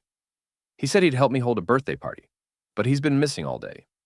When she reached her door, she noticed it was open. Peering through the crack, she saw Leon pacing inside and placing a large object on the table. He was clearly doing something in secret, but the room wasn't lit, so she couldn't see clearly. Holding her gifts close, Rosewise slowly pushed the door open. Scanning the room, she said, "Leon, what are you doing in my room?" Before she could finish, Leon suddenly popped a party popper over her head. With a loud bang, colorful ribbons and tiny pieces of paper rained down. Rosewise's eyes widened in surprise. He had actually prepared something for her. Leon grinned, party popper still in hand. "Happy birthday, she-dragon." On the table sat a birthday cake he had made himself. It had 3 layers, each filled with fruit. On the first layer, he had written, "Happy birthday, Rosewise in chocolate." The most outrageous part was that every layer was packed with candles, so many that, from afar, it looked like a giant glowing bulb. Leon had sneaked into her room just to prepare this special surprise. Rosewise pretended to remain calm. She walked over, set her gifts on the sofa, and said shyly, "Is this the birthday surprise you prepared? It'd be better if you used my name instead of she-dragon." Leon smiled and shrugged casually. "Haha, next time for sure." Rosewise bent down slightly to examine the cake. Although it looked simple, the fruits added bright splashes of color. She hadn't expected Leon to make something like this for her. Gently scraping some cream with her fingers, she said, "This looks pretty good." "Do humans always light candles and eat cake on birthdays?" she asked. Leon replied, "Well, yeah, it's a custom, and this big cake was really tough to make." Rosewise tasted the cream. It melted instantly, sweet and rich. She nodded in satisfaction. "The taste is good, too." Just as she was about to cut the cake, Leon rushed over and stopped her. She blinked in confusion. "Wait," he said, "don't eat yet." The birthday person has to blow out the candles and make a wish. There were 218 candles, matching Rosewise's age. Seeing the sheer number, she frowned. Do I really have to blow all of these? Are you messing with me? Leon shook his head. Nope. You said I should follow human customs strictly, and humans put candles for every year of age. Your Majesty, please blow the candles, he said with a suspiciously smug smile. He clearly wanted to embarrass her, and Rosewise could tell instantly. Knowing Leon, he would never miss a chance to cause her trouble. If she followed along obediently, she would definitely end up embarrassed. She looked him up and down skeptically, thinking, I knew he wouldn't take my birthday seriously. If he wants to prank me, he won't get away with it so easily. Rosewise smiled sweetly, grabbed his arm tightly, and yanked him closer. Fine, but you're blowing them out with me. Leon froze. He tried to pull his arm back, but failed. Hey, this is your birthday. Why should I blow the candles? Rosewise stared at him sharply. As my captive, isn't it an honor to blow candles with your queen? Hurry up. Her tone shifted and Leon could feel it. Helplessly, he said, I know. He realized she intended to drag him into the consequences of his own prank. I made my bed, he thought. Guess I'm lying in it.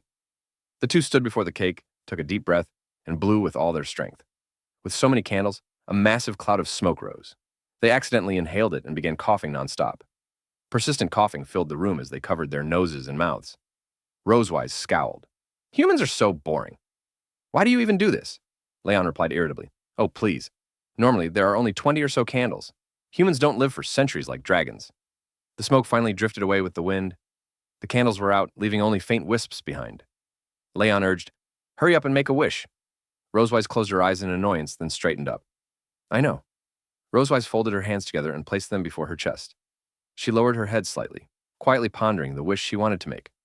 Leon stood beside her, watching in silence. I don't know what wish the she-dragon could possibly have on, he thought. As the Silver Dragon Queen, she could easily obtain anything she desired. That only made him more curious. She lacked nothing and possessed the power to claim whatever she wanted. Still, Rosewise made a devout wishing gesture before the cake, just as Leon had instructed.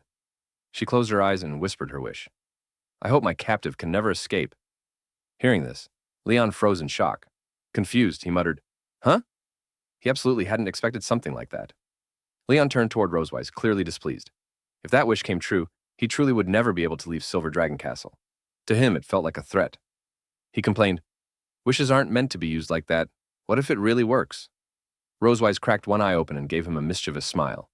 This is none of your concern, she said. It's my birthday. I can make any wish I want. Hearing that, Leon surrendered the argument. He sat on the sofa and removed all the candles from the cake.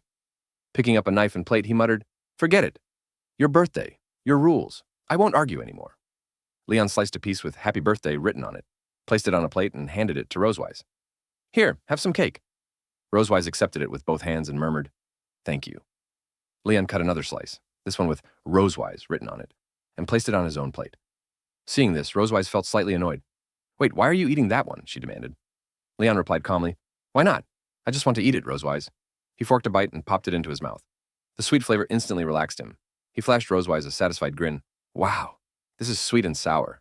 Rosewise is really delicious. Seeing his expression, Rosewise grew furious. She knew he was teasing her on purpose. Her brows tightened and her glare sharpened enough to cut steel. Her anger surged, and she snapped the fork in her hand. Damn it, she growled. When your birthday comes, I swear I'll cut off Leon and paste it on your face so you can eat it. Her rage burned like a blazing fire behind her eyes. She stared at Leon as if she might beat him senseless at any moment. A strange chill crawled down Leon's back. I have a bad feeling about this, he thought. He wanted to turn around and confirm the danger, but didn't dare meet her eyes. Suddenly, something occurred to him, and he glanced out the window to check the time. Oh, it's almost time. I have a gift for you. Rosewise turned toward him in confusion. A gift? Curiosity stirred within her. Leon set down his cake, gently took her arm, and helped her up from the sofa. Come on. He guided her to the balcony and asked her to wait there. Rosewise hurriedly set her cake aside and followed. Though he hadn't explained anything, she looked left and right, searching. But there was nothing before her except the flowers of the nearby forest and garden. No sign of any gift. Her confusion deepened. Where is it? There's nothing here. Leon walked to the railing, facing her. He closed his eyes with a confident smile, clearly proud of what he'd prepared. Don't worry, he said, slowly raising his left hand. He snapped his fingers lightly. Instantly, a beam of blue lightning magic shot up from the nearby forest at incredible speed. It burst like fireworks in the night sky, forming luminous words. Happy birthday, Rosewise.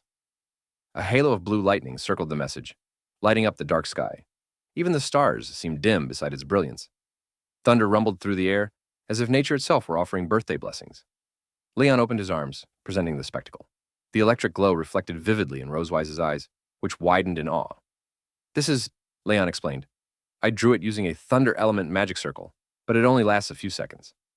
As he spoke, the lightning words faded, leaving drifting blue particles behind. Like fireworks blooming and vanishing against a deep blue canvas, it ended in an instant. Watching the fading lights, Rosewise smiled. For her, this brief magic was unforgettable. She had no real need for material things. This fleeting surprise was more than enough. She whispered, "This is already sufficient." "The fleeting beauty is more worth remembering, right?" Leon repeated the very words she once told Anna. After learning from his daughter that Rosewise enjoyed such surprises, he used his magic to create this gift. Her reaction told him she truly loved it. Hearing him, Rosewise was momentarily speechless. A faint blush rose to her cheeks, touched by his sincerity. She smiled softly. That's right. For her, this gift was more than enough. After the magical display, she returned to her room with Leon. Leon nudged her arm with his elbow. "So? Are you satisfied now, Your Majesty?" Rosewise nodded. "Yes. I didn't expect you to be so good at preparing a birthday celebration." Leon smirked proudly. "Of course. Every time my donkey has a birthday, I personally host it. I'm very experienced." Realizing he had just compared her to a donkey, Rosewise instantly exploded with anger. "Damn it!" she shouted. Above them, the moon quietly listened, watching the pair's amusing exchange. The next morning arrived bright and clear. The sun rose from the foot of the mountain, lighting up the sky with a warm morning glow. Sunlight spread across the trees and lawn, making the castle's surroundings lively and vibrant. Golden light coated the castle like a thin veil. Birds chirped outside, signaling everyone to wake up. In Rosewise's room, she had already woken up. She opened her mouth, yawned, and quietly sat on the sofa. She covered another yawn with her hand. Clearly, she hadn't slept well. Leon woke up at the same time. He found a large pink gift box and placed the leftover cake inside, planning to share it with others in the castle. When he looked up, he noticed Rosewise yawning again. He asked, "Why do you keep yawning?" Rosewise closed her eyes and gently rubbed her temples, trying to wake herself. "No, I'm just a bit sleepy lately," she said. Then she glanced down at her stomach. Even though her abdomen didn't look any different, she felt that something had changed. She touched it lightly and thought it felt slightly bigger, even though she had been eating well and exercising regularly. She glanced at Leon packing the cake. If anything had changed lately, it was that the frequency of her homework sessions with him had decreased. But she still couldn't figure out why her abdomen felt different. After packing the cake, Leon tied the gift box with a red ribbon and made a neat bow. While doing so, he joked, "So even the queen slacks off sometimes. I always thought you were a total workaholic." Rosewise frowned, slightly annoyed. She felt like he was calling her lazy. She stood up abruptly, clenched her fist, and snapped, "I work from 8 a.m. to 5 p.m. every day, without a single day off all year. Is it wrong for me to sleep a little longer today?" Leon panicked at her sudden anger. He raised his hands and said, "It's nothing, just rest." Suddenly, Rosewise felt dizzy. Her head spun sharply, making her uncomfortable. She closed her eyes and held her head. She staggered, unable to stand steadily, and collapsed back onto the sofa. The dizziness and buzzing in her head left her thoughts blank for a moment. Leon immediately put down the cake box and rushed to her. "What's wrong? Are you sick?" he asked, but Rosewise was too dizzy to respond. She leaned back and tried to rest. Leon assumed she had a fever. He placed a hand on her forehead but found no heat. "You don't have a fever." Rosewise felt shy at his sudden concern. Her cheeks tinted pink. She turned her head away and whispered, "It's fine. I just stood up too fast and got dizzy." Leon couldn't help feeling a bit of schadenfreude. He rarely saw her like this. With a mischievous grin, he said, "You should drink more hot water." Rosewise grew irritated by his perfunctory attitude. She frowned deeply and glared at him. Not wanting him in front of her anymore, she kicked him out and shouted, "Get out of my room!" Before Leon could react, he was instantly transported outside her door. Even so, he found her reaction amusing. Smiling, he carried the cake box to the kitchen to share it with the others. Rosewise's birthday ended with unexpected chaos and warmth. A few days later, Leon, as always, took Noah and Mwan to Rosewise's private library. Noah quietly read on the sofa, while Leon continued teaching Mwan magic. After assigning Mwan her homework, he returned to searching for books about his magic exhaustion. Noah noticed him constantly picking up books and reading them intently. She walked over and asked, "Dad, are you looking for something?" Leon quickly returned the book to the shelf. To avoid suspicion, he smiled and said, "No, I'm just looking around to pass the time." He didn't want Noah or Mwan to know about his condition. If they knew, they would worry. And worse, Rosewise might hear about it. In his mind, he imagined Rosewise learning that he couldn't use magic normally, giving a wicked smile and mocking him like a demon. Ha ha ha, you're so weak. The imaginary scene made him smile awkwardly. Then he remembered that Muan was working on her homework. He asked Noah, "Has Muan finished?" Noah put her book back and replied, "Not yet, but she's almost done." Muan pouted her lips as she diligently wrote. Whenever she came across a difficult question, she paused, thought carefully, and then continued writing. Earlier, Noah had observed Muan and noticed that her learning speed was incredibly fast. She told Leon, "With your teaching and Muan's speed, Dad, she should be able to start magic enlightenment this month." Noticing that Noah had her own opinion on Muan's learning progress, Leon grew curious. While searching for the next book on the shelf, he asked whether she thought Muan would awaken the thunder element or the fire element. Noah placed a hand on her chin, thought seriously for a moment, and then shared her opinion. "Mom's element is fire, Dad's is thunder, and she is also thunder. To balance Mom's psyche, if I were Muan, I would try my best to awaken the fire element." Hearing her words, Leon bent down slightly and gently touched Noah's head. He smiled and said, "Haha. What elements a person can awaken aren't determined by hard work alone." At that moment, Noah suddenly remembered something she still hadn't told Leon. "Dad," Leon noticed her hesitation and asked, "What's wrong?" Noah lowered her head slightly and stared at the ground, looking a bit shy. She said that she would be on winter vacation in just over a month, and asked if he could teach her more thunder magic then, hoping it would help her handle next semester's courses more smoothly. She truly hoped Leon could guide her during the winter vacation, but upon hearing her request, Leon felt uneasy. He still hadn't found the cause of his magic exhaustion and couldn't demonstrate his magic properly. He silently thought, "This is bad. In my current state, I can't even demonstrate powerful magic to her." With that thought, Leon imagined a scene where Noah stood beside him, watching him cast magic. He reached out his hand and shouted the spell's name, "Thunder Annihilation!" But only 3 tiny blue lightning bolts flickered from his hand. He tried several more times, yet his magic refused to produce the desired effect. Obviously, with his current abilities, he couldn't teach Noah more thunder magic. Dissatisfied with himself, Leon weakly knelt on the ground and shed tears of sadness. He never expected his weakened magic to embarrass him so badly in front of Noah. Seeing him unable to use magic normally, Noah slowly walked over. She crouched down and gently patted his back, calmly comforting him. "It's okay, Dad. You're also very cute like this." Noah stood up and turned to leave. As she walked away, she told him to take care of his other tasks first. She would find Mom to teach her instead. Since Leon couldn't use powerful thunder magic, she had no choice but to seek guidance from Rosewise. Watching Noah walk away, Leon felt deeply sad. In his imagination, dark clouds and thunder rolled overhead. He reached out toward Noah, trying to pull her back. No, this must never happen. Leon forcefully scattered the imagined scene. If that really happened, it would be devastating to him.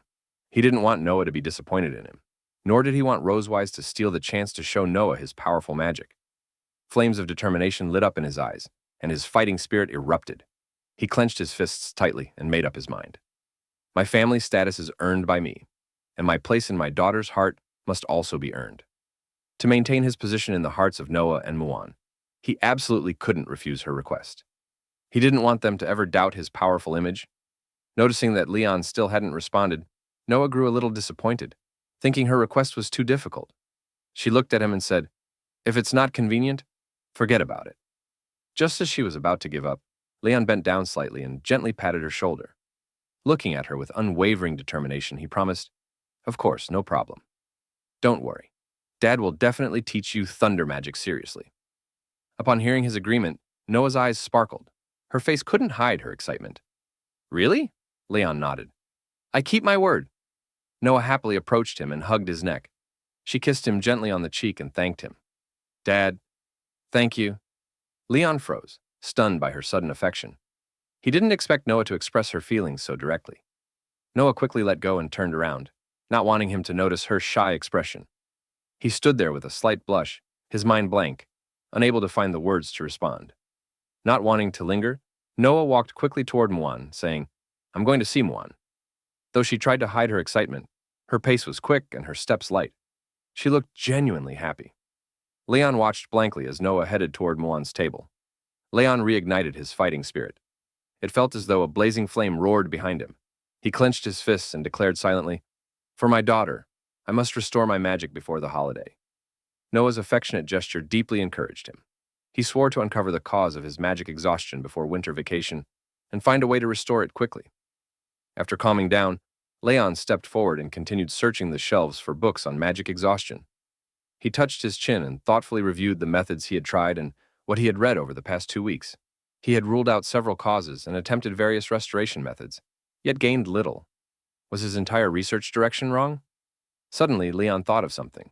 He froze, his eyes widening slightly. Could it be that the problem isn't with me, but with some external factor?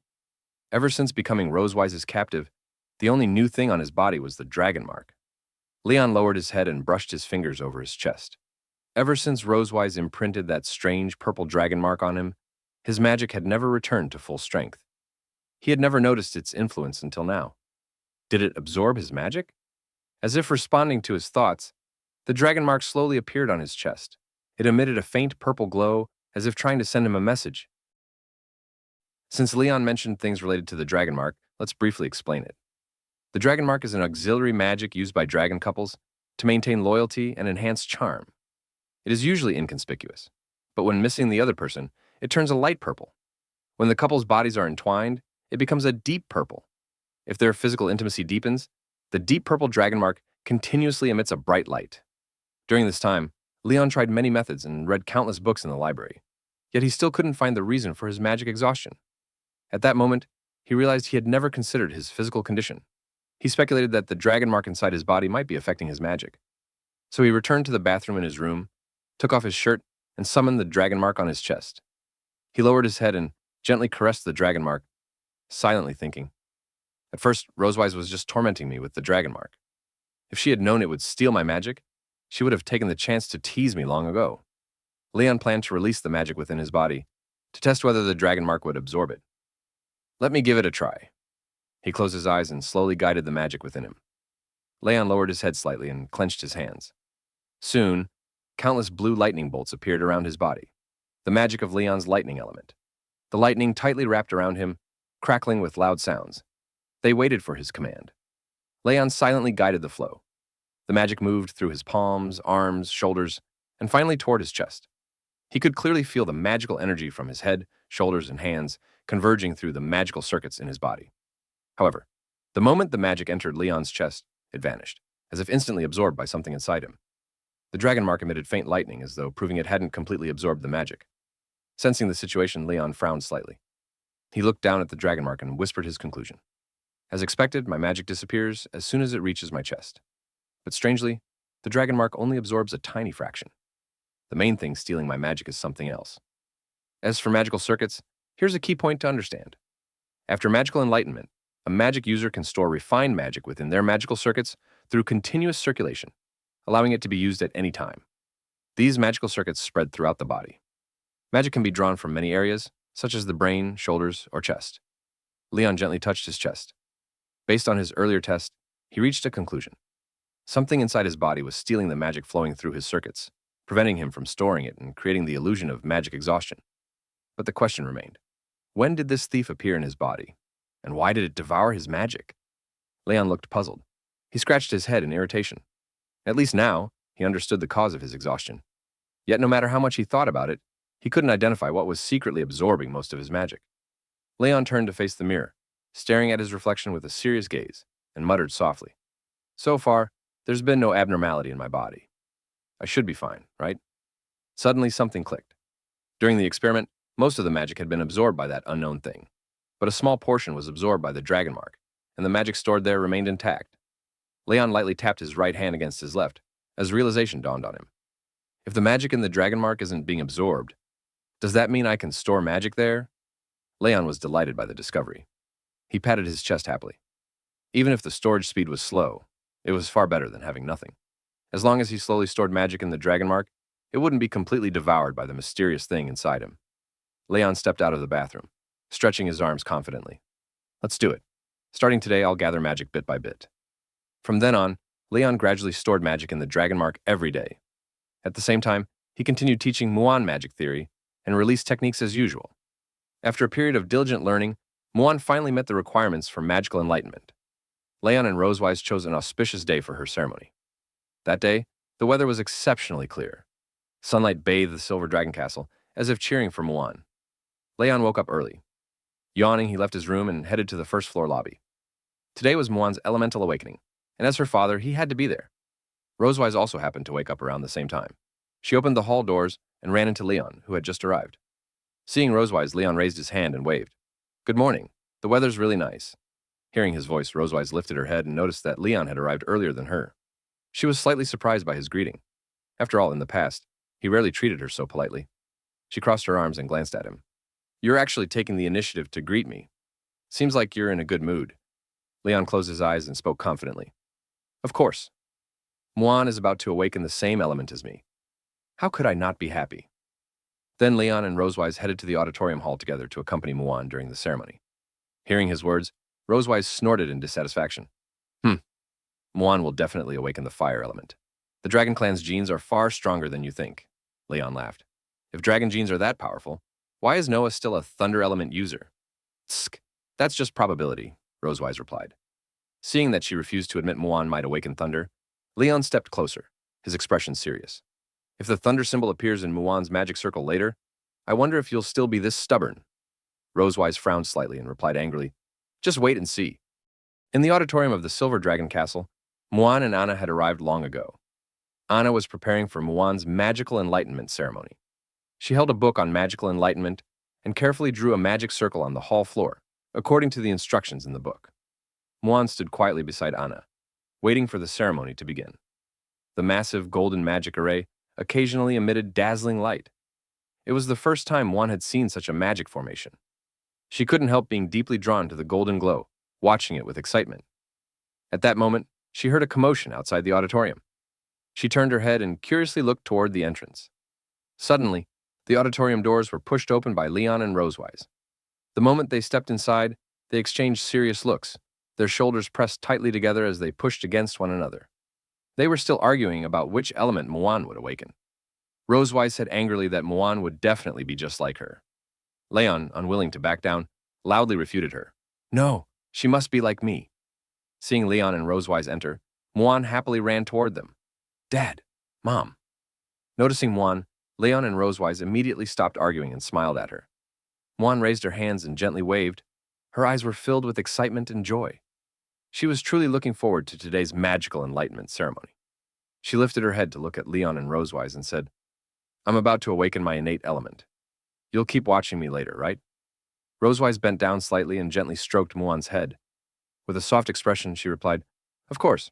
Mom and Dad will be with you the whole time." Leon slowly squatted in front of Muan, reached out and gently patted her shoulders in encouragement. "Don't be nervous. Just relax. Do it the way Dad taught you."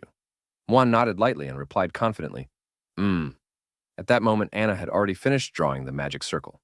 She carefully inspected it several times, confirming there were no issues. Then she turned to Leon and Rosewise, bowed politely, and reported, "Your Majesty, Royal Highness, the awakening magic circle for Her Highness Muan is ready. The ceremony may begin at any time." Rosewise lightly patted Muan's back, signaling her to step forward. "Go on. Mom and Dad will always be here." Leon clenched his fist and cheered her on. "You can do it." Muan opened her arms, gathered her courage, and ran toward the magic circle. She quickly reached its center and adopted a serious expression. She clenched her hands into fists and held them at her sides, taking a ready stance. A faint golden light surrounded her, as if quietly waiting for her next move. Muan slowly closed her eyes. Following Leon's teachings, she tightened her fists and bent slightly, silently condensing the magic within her body. Soon, the magic circle beneath her feet resonated with her power, spinning rapidly and releasing a brilliant golden glow. The waves from the circle lifted Muan's hair and skirt, as if celebrating the successful convergence of her magic. Seeing this radiance, Rosewise raised her eyebrows in surprise. It was the first time she had seen Muan complete the first step of magical enlightenment so smoothly. From past experience with other dragon clans, Rosewise had assumed Muan wouldn't be able to gather so much magical energy so quickly. Usually, the first attempt required several tries. "I didn't expect her to succeed in one go." Hearing this, Leon looked proud. He pointed to himself and said confidently, "Of course. I taught her magic." As Muan continued condensing her power, flames slowly emerged from her fists and wrapped tightly around her arms. In an instant, her entire body was engulfed in blazing fire. The gentle yet powerful flames lifted Muan into the air. The magic circle beneath her feet shifted from gold to orange-red. Flames burst forth from the circle and rushed toward her, while the entire array shimmered in fiery brilliance. A symbol representing the fire element gradually appeared at its center. Seeing the flames surrounding Muan, Rosewise felt overjoyed. This meant Muan had awakened the same element as her. Fire! She awakened the fire element. Leon's eyes widened in disbelief. How is that possible? He hadn't expected Muan's awakened element to be fire rather than thunder, and he couldn't hide his disappointment. Rosewise wore a smug smile. This result clearly meant she had won their argument. She recalled how confidently Leon had insisted earlier that Muan would awaken the thunder element, and she couldn't help feeling amused. She turned to Leon and teased him, "Why aren't you smiling? Come on, smile. Our daughter has successfully awakened her element. Aren't you happy? I understand. You've won so many times. Even the eldest daughter sided with you. But this time, I won." Rosewise looked thoroughly pleased, knowing Leon's emotions must be complicated. She reached out and patted his shoulder, pretending to comfort him in his supposed sadness. Ever since Noah awakened the thunder element, Leon had been smug for a long time. Now, Muan awakening fire finally gave Rosewise a chance to tease him back. However, Leon wasn't as dejected as she expected. Instead, he smiled faintly. The firelight reflected in his eyes, as if he still held hope for Muan's enlightenment. He stared intently at Muan and the magic circle and murmured, "No." Rosewise frowned in confusion. "No. Isn't there a clear fire symbol right there?" She wondered if Leon hadn't seen the flames and the blazing symbol in the center of the circle. Everything clearly proved that Muan had awakened the fire element. There should be no chance for another element. But Leon pointed at the magic circle and smiled smugly. The awakening isn't over yet. Rosewise turned back toward Muan, puzzled. At that moment, while flames still surged around Muan and tightly enveloped her, faint blue lightning began to appear among the fire. The blue arcs flickered, emitting a soft glow within the orange-red blaze. Although the blue lightning didn't overpower the flames, it clearly proved that while Muan awakened the fire element, she had also awakened another one. Rosewise's eyes widened in shock. This is... Muan floated in the air with her eyes closed, continuing to slowly guide her magic. The magic circle beneath her feet resonated once again with her power. The flame magic surrounding her gradually dissipated, and then blue lightning bolts began to appear around her one after another. These bolts quickly covered the remaining flames and emitted a dazzling light. The symbol of the thunder element appeared at the center of the magic circle. Upon witnessing this miraculous scene, both Rosewise and Anna were stunned. Thunder element. This was actually a dual element awakening. Leon did not react as strongly as Rosewise and Anna, as if he had already expected Muan to face such a situation. He was extremely pleased that Muan had awakened two elements and felt deeply proud of her. As the youngest daughter of the strongest dragon slayer and the Silver Dragon Queen, she was destined for an extraordinary life. Possessing the rare dual-element magic recorded only in ancient books, her future was truly immeasurable. The blue lightning around Muan gradually faded. In the golden magic circle beneath her feet, the thunder symbol transformed into a standard magic circle pattern, and its glow slowly weakened. Muan withdrew her magic and gently descended to the ground. This signified the end of her magical enlightenment ceremony. Muan opened her eyes and smiled brightly. From the ceremony, she clearly understood that she had awakened both fire and thunder elements. Filled with joy, Muan ran toward Leon and Rosewise, her heart overflowing with happiness. She excitedly spoke to them. "Dad, Mom, did you see it? Muan can use two elements. Now you don't have to argue anymore, right?" She raised her hands and waved them lightly, happily sharing the good news. Muan recalled how Leon and Rosewise had argued about which element she would awaken. Since she had awakened both fire and thunder at the same time, Muan believed there was no reason for them to argue anymore. Hearing her words, Leon and Rosewise were both surprised.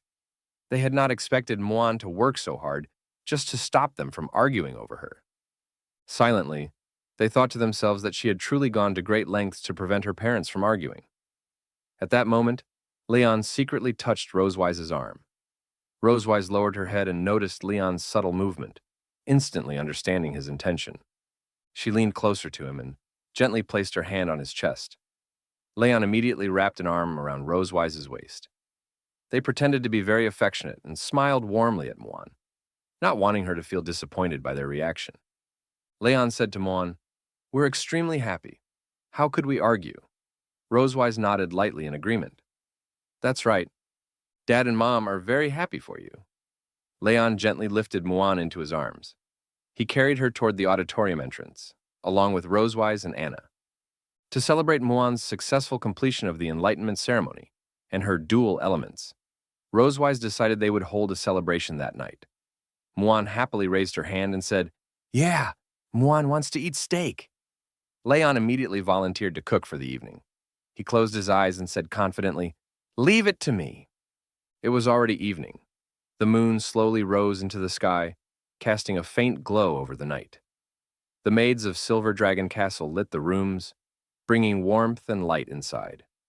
From afar, the castle shone brightly as if celebrating Muan's achievement.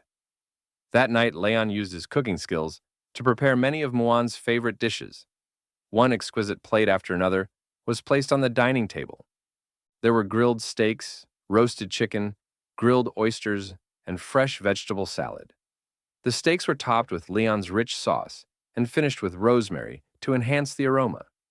The roasted chicken was beautifully colored and appetizing, while each oyster was covered in fragrant garlic sauce. The vegetable salad included lettuce, tomatoes, cucumbers, and more. Colorful, nutritious, and refreshing. Muan happily picked up a steak with her fork and began eating. Leon, seated beside her, took another steak and carefully cut it into small pieces for her. He said, "Muan did great today. Eat more steak so you can grow stronger." Muan nodded while chewing and thanked him. This is delicious. Thank you, Dad." At that moment, Muan suddenly picked up 2 large chicken legs beside the roasted chicken. She wanted to express her gratitude to Leon and Rosewise for their care and support during her magical training. Holding up the chicken legs, she said, "Dad and Mom have worked hard too. Muan rewards you with big chicken legs." She placed one chicken leg onto Leon's plate. "This is for Dad." Then Muan walked over to Rosewise and placed the other chicken leg onto her salad plate. "This is for Mom." Seeing how considerate Muan was, Rosewise reached out and gently stroked her head. She smiled contentedly and said, "Okay, thank you, Muan." However, when Rosewise looked at the chicken leg on her plate, she frowned slightly and soon showed a hint of sadness. She picked up her knife and fork, but didn't eat the chicken leg, appearing somewhat troubled. After hesitating for a while, Rosewise finally picked up some vegetable salad and began eating. Leon noticed her unusual behavior while eating his own food and silently questioned it. What's going on? The she-dragon is eating very little tonight. She didn't even touch the meat. Leon found her behavior strange. He leaned closer and asked softly, "Hey, I didn't put any cilantro in tonight's dishes. Why do you still look like you can't eat?" He was sure none of the food included ingredients she disliked. Hearing Leon's words, Rosewise closed her eyes and showed a slightly uncomfortable expression. I might just be having some stomach discomfort." After hearing this, Leon thought for a moment and seemed to immediately understand what was going on. He joked, "Are you trying to lose weight?" At his words, Rosewise's face instantly turned red. She turned her head away, not wanting him to see her embarrassment. She stammered, "How could that be? I've only gained a little weight recently. I only weigh a bit over 100 pounds. Upon seeing Rosewise's reaction, Leon genuinely thought she was secretly losing weight. He gave a mocking smile and said, "Girls under 100 pounds are either flat-chested or too short overall. If you keep losing weight, you'll end up looking like a washboard." Rosewise felt extremely unhappy about Leon's words. She forcefully stabbed the chicken leg on her plate with the fork in her hand. Almost immediately, she came up with a way to counterattack. She picked up the plate of grilled oysters on the table and dumped all of them onto Leon's plate. One roasted oyster even slipped off and fell beside the plate. It was clear that she was truly angry. Staring at the pile of grilled oysters, Leon was stunned. Rosewise closed her eyes, looking very satisfied with what she had done. Leon couldn't understand what she meant by this. He pointed at the oysters and asked in a slightly angry tone, "What are you doing?" At the same time, Moyne, who was sitting next to Leon, was still happily eating the food on her plate. She propped her face up with both hands, wearing a delighted expression. "The meat is really delicious." Rosewise gave Leon a mischievous smile and kindly explained, I heard these things are very beneficial for men's health. Eat them all. Don't sleep until you finish. Rosewise slammed both hands on the table and ordered Leon to finish the entire plate of grilled oysters tonight. Leon was completely shocked by her actions. Huh? He couldn't understand how a simple joke had made Rosewise so angry. He was clearly dissatisfied with her behavior. He shouted helplessly, Aren't you trying to keep me awake all night? Moyne didn't seem to care about their argument at all. She picked up a steak from her plate and took a bite. She happily shook her hands, fully immersed in the joy brought by the delicious food. It had been 2 days since Moyne completed her magical enlightenment ceremony, and today was another bright, sunny day. The sun slowly rose into the sky. The darkness of the night had completely dissipated, revealing a light blue sky. Sunlight bathed the silver dragon castle, coating it in a golden glow. Not far away, several birds flew over the castle garden, chirping crisply and reminding everyone inside that it was time to wake up. Rosewise was already awake. She left her room and headed to her office. She couldn't help but yawn. As if she hadn't slept enough, Rosewise flipped through the books on her desk, hoping to wake herself up by reading. However, it didn't take long before drowsiness returned. She rested her cheek on one hand to keep herself from falling asleep. At that moment, Anna walked into the office holding today's schedule. Rosewise gently rubbed her temples and asked, Anna, what do I need to do today? Anna glanced at the list and replied respectfully, In the morning, Your Majesty needs to review letters and documents from other dragon clans. In the afternoon, you are scheduled to inspect the arsenal. Are there any additional arrangements? Rosewise rubbed her temples again, then her forehead. Her head felt dizzy, and her body unusually tired. She felt she was in no condition to work. I'll take care of everything tomorrow, she said. I'm a bit tired today and want to take a day off. Anna was surprised to hear this. In her heart, Anna thought, a workaholic for years, and Her Majesty actually wants to rest. Has the sun risen from the west? In her memory, Rosewise worked tirelessly almost every day, and rarely took leave on her own initiative. Anna worried Rosewise might still try to handle urgent matters during her break. Rosewise looked up and said, If there are any urgent matters... No, please rest well, Anna quickly replied. Holding the list tightly, she turned around and hurried out of the office, afraid Rosewise might change her mind. Anna hoped Rosewise would cherish today and rest properly without being disturbed by work. Watching Anna leave in a rush, Rosewise felt a little puzzled, but she didn't bother to ask. Rosewise stood up, stretched, and yawned again. She felt something was off about her mental state today. This is really strange. I went to bed early last night.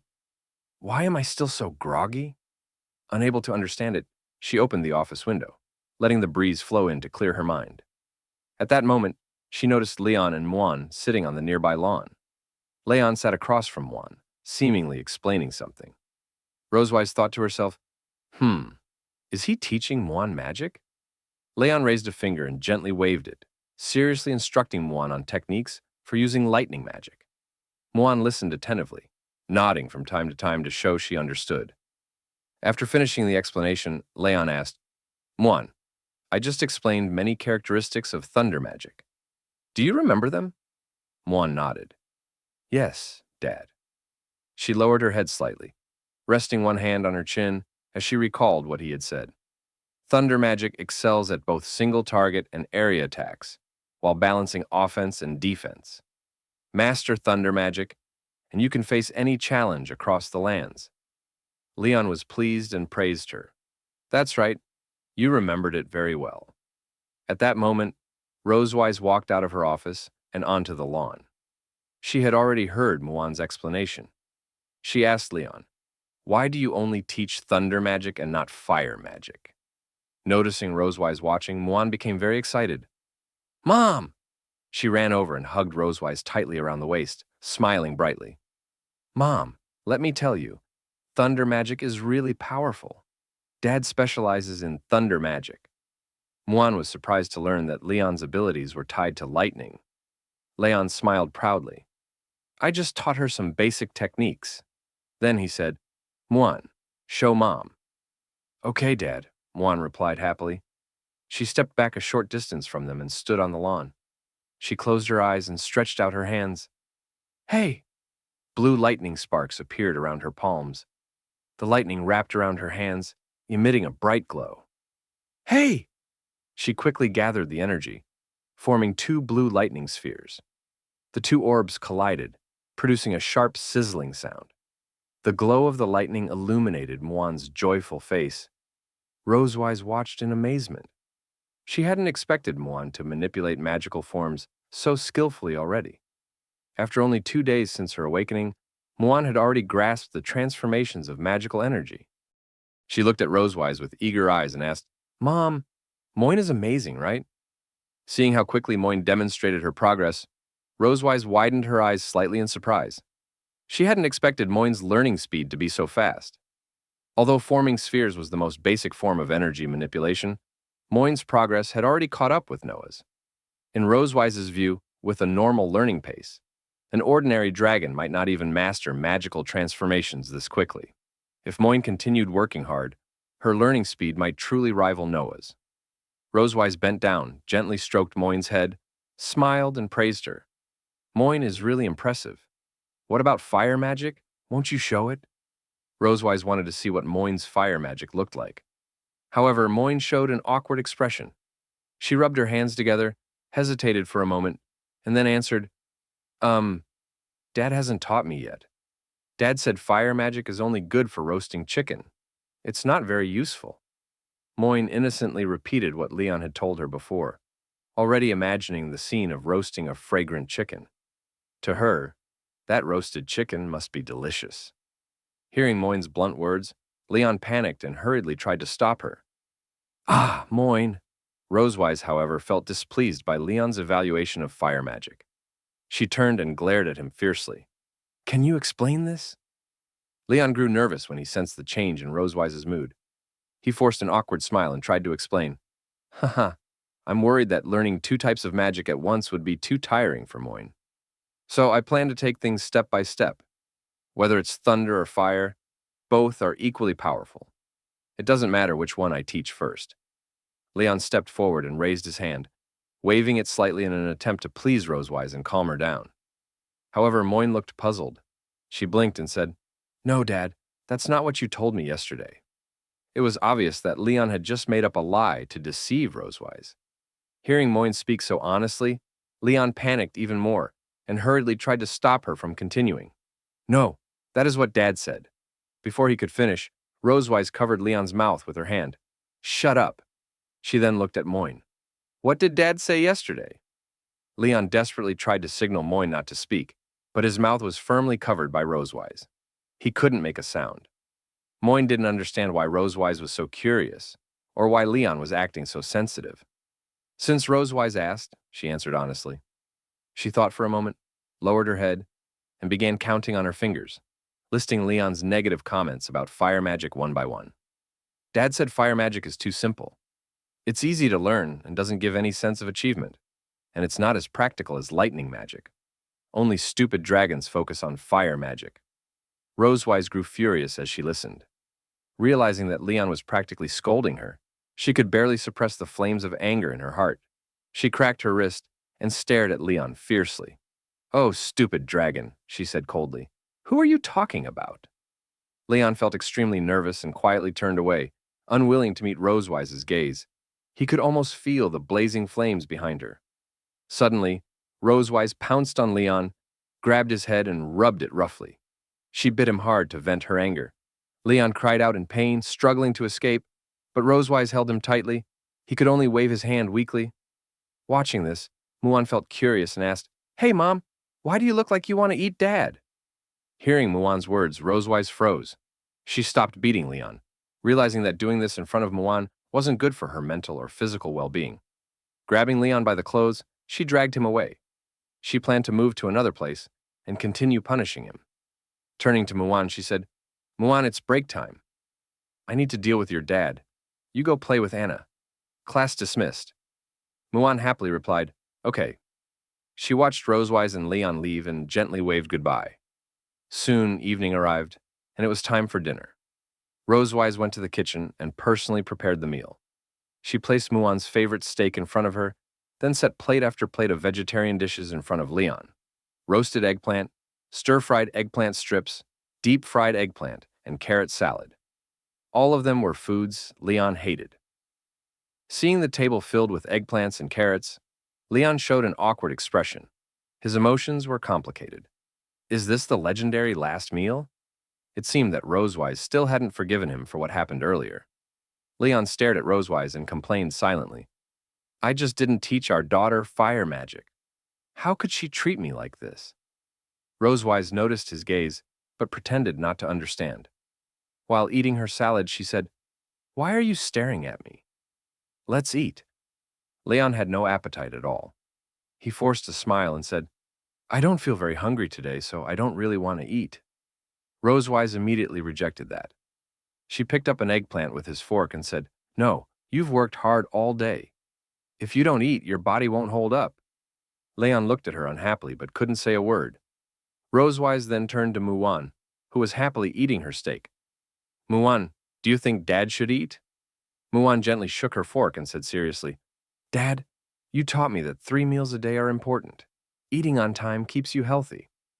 Rosewise thought for a moment, then came up with a reason. She moved the eggplant toward Leon's mouth and said, Ah, I see. Are you too tired to use your utensils? In that case, let me feed you. Leon felt extremely nervous when he saw Rosewise approaching him with vegetables he hated. He gently shook his head and refused her. No, no. However, Rosewise completely ignored Leon's resistance. Don't be polite. Come on, darling.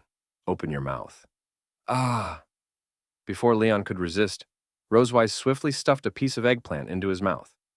Leon tried to dodge her sudden attack, but it was already too late.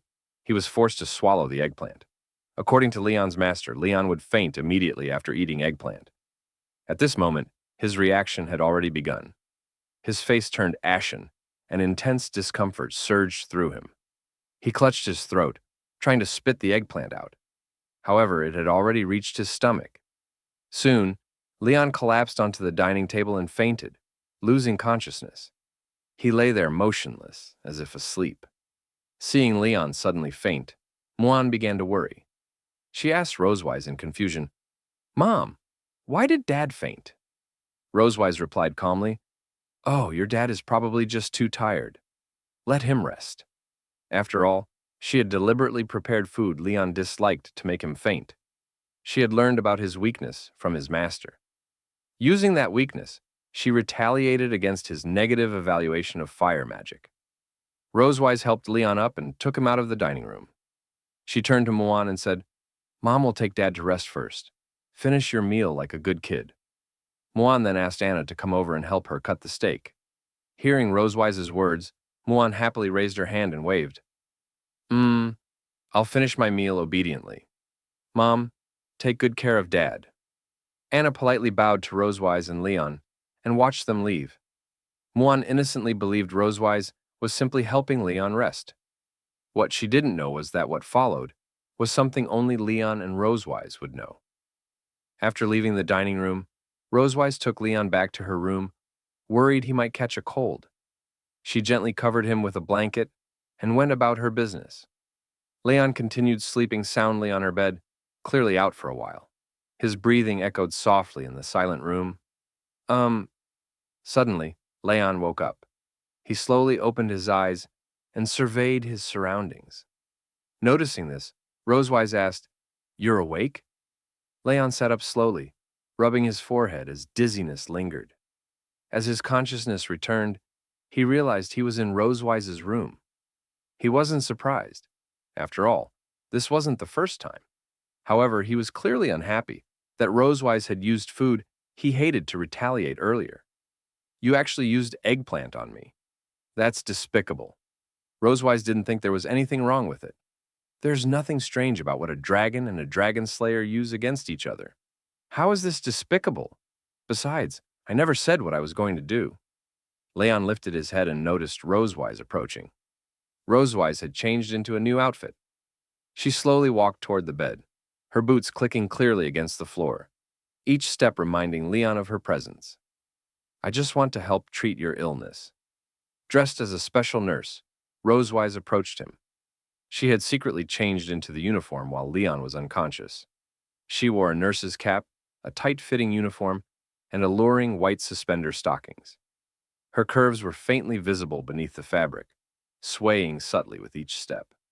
In her hands were a syringe prop and a medical record board. She looked every bit like Leon's personal nurse. Upon seeing Rosewise like this, Leon froze. Blood suddenly gushed from his nose. He couldn't handle the intense visual shock. Leon quickly turned his head away, refusing to look any longer. Even without her saying anything, he vaguely sensed her intention. Confused and flustered, he pinched his nose to stop the bleeding. Treat my illness? What illness do I even have? Thinking back to what had happened in this room before, Leon muttered internally. After the role play last time, does this she-dragon want to play nurse again? Rosewise noticed the nosebleed and smiled gently. I see you're bleeding. Do you want me to wipe it for you? Leon immediately sensed ulterior motives. Damn she-dragon. You really know how to play. Leon frowned as he wiped the blood away. No, hurry up and change your clothes. He didn't want to see her standing there, dressed like that any longer. But Rosewise had no intention of changing. She smiled secretly, ready to carry out her plan. Suddenly, Rosewise reached out and pressed her hand onto Leon's shoulder. Before he could react, she pushed him down onto the bed. Leon's eyes widened in shock. Rosewise pinned his shoulder firmly, then climbed onto the bed and sat on him, preventing any chance of escape. Leon struggled, trying to break free, but it was useless. At that moment, Rosewise issued a warning. Mr. Leon, please cooperate with the treatment. She picked up the medical board and flipped through it, pretending to review his history. Looking at him seriously, she asked, Mr. Leon, according to the records, you often experience chest tightness, correct? Leon glanced down at his chest, then at Rosewise, who was sitting on top of him. Confused, he stared back at her. You're sitting on me. Of course I feel chest tightness. He felt that she was asking something obvious. Hearing this, Rosewise frowned in dissatisfaction.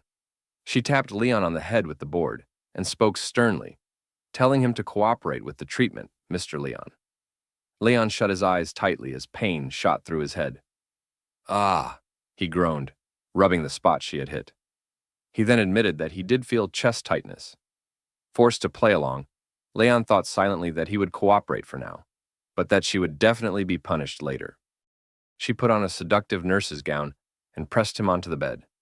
Her twin peaks pressed tightly against his chest as her body slowly swayed.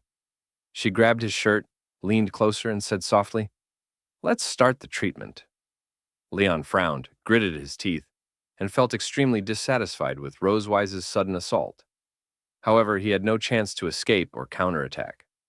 Rosewise reached out and gently touched his chest, teasing him. She licked her lips and stared at him with interest, like a beast watching its prey.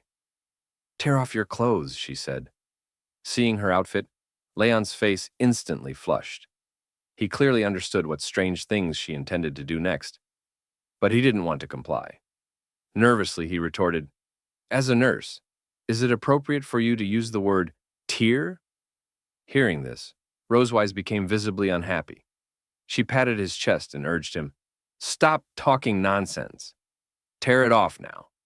Realizing she could no longer suppress her desires, Leon felt helpless.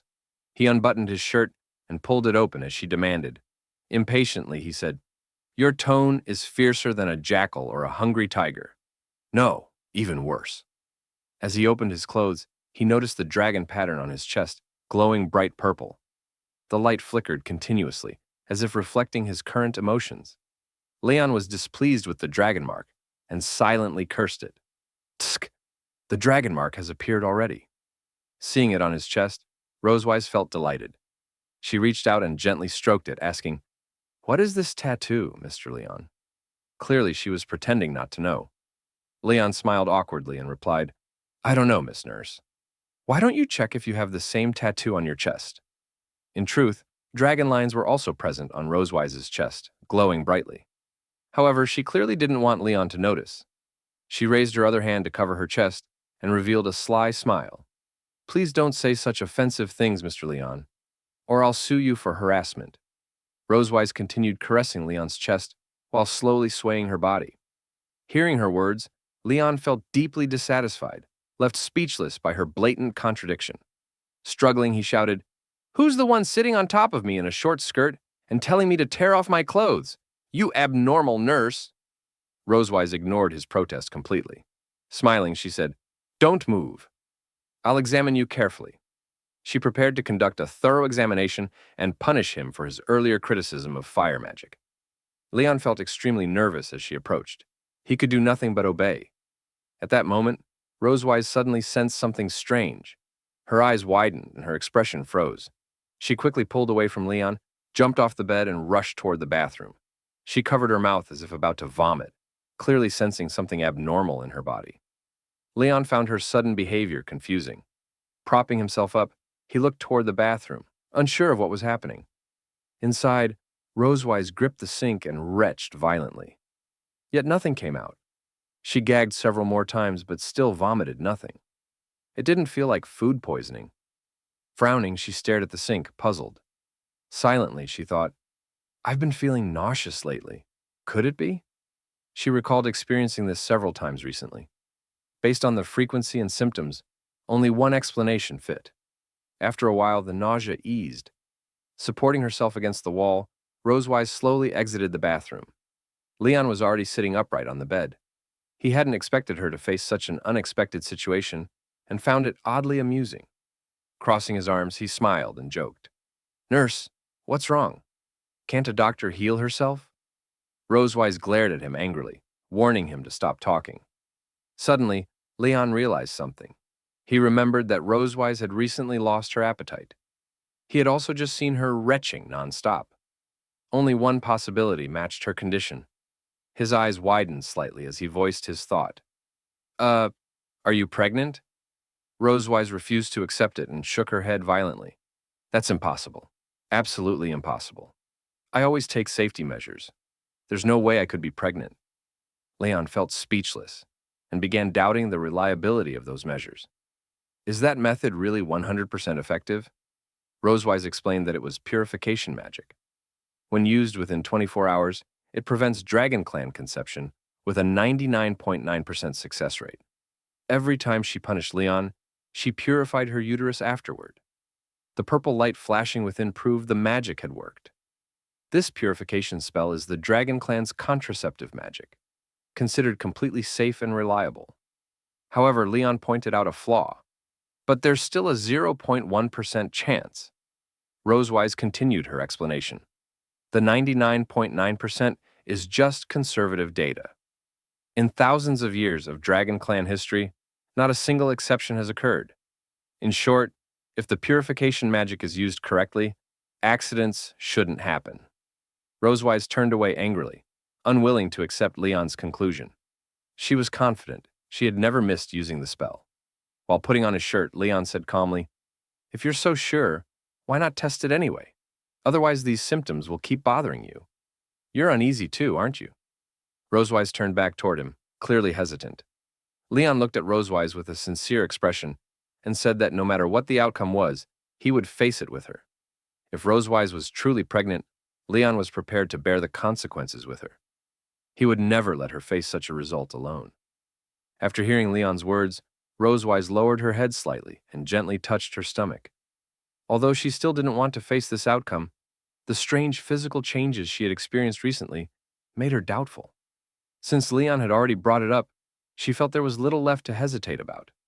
After thinking for a moment, Rosewise stomped her foot as if she had made up her mind. She walked toward the living room and said to Leon, "Okay, wait a moment." She went to a cabinet, opened a drawer, and searched for spare pregnancy testing items. Then she entered the bathroom, changed out of her nurse's uniform into casual clothes, and used a spare test stick to examine herself. 10 minutes later, the result appeared. Rosewise and Leon sat on the sofa, staring at the result on the test stick.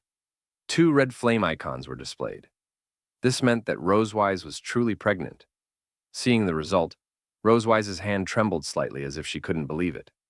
She collapsed weakly onto the sofa and stared at the ceiling, feeling utterly helpless. She whispered, "I'm pregnant." Leon was also shocked by the result. He looked up at the ceiling like Rosewise and fell into deep thought. You're really pregnant. Neither of them had expected this outcome to actually happen. Ah, why? Rosewise was unwilling to accept the fact. She suddenly shouted from the sofa, lifted her hands, and rubbed her hair wildly.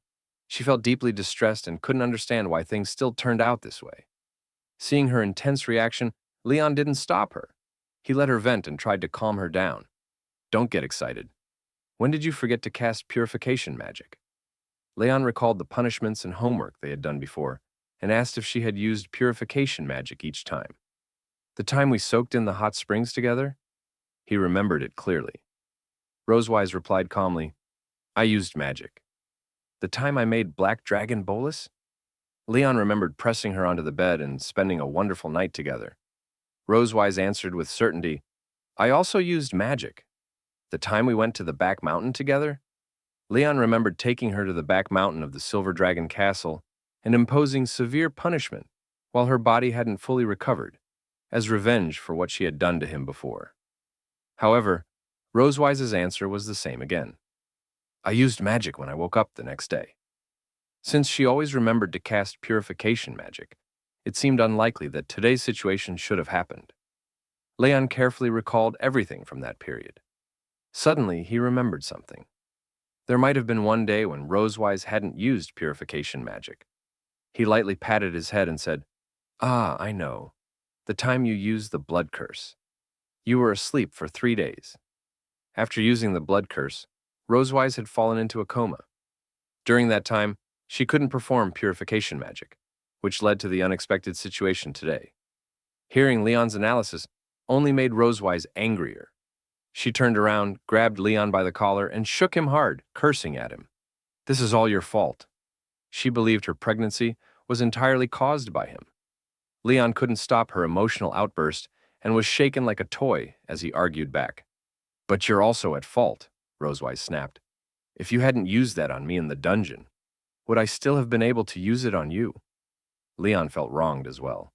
If I hadn't used it, I would have died in the dungeon. Even if Rosewise blamed Leon for everything, the outcome couldn't be changed. She hugged her knees tightly and curled up on the sofa, feeling deeply disappointed.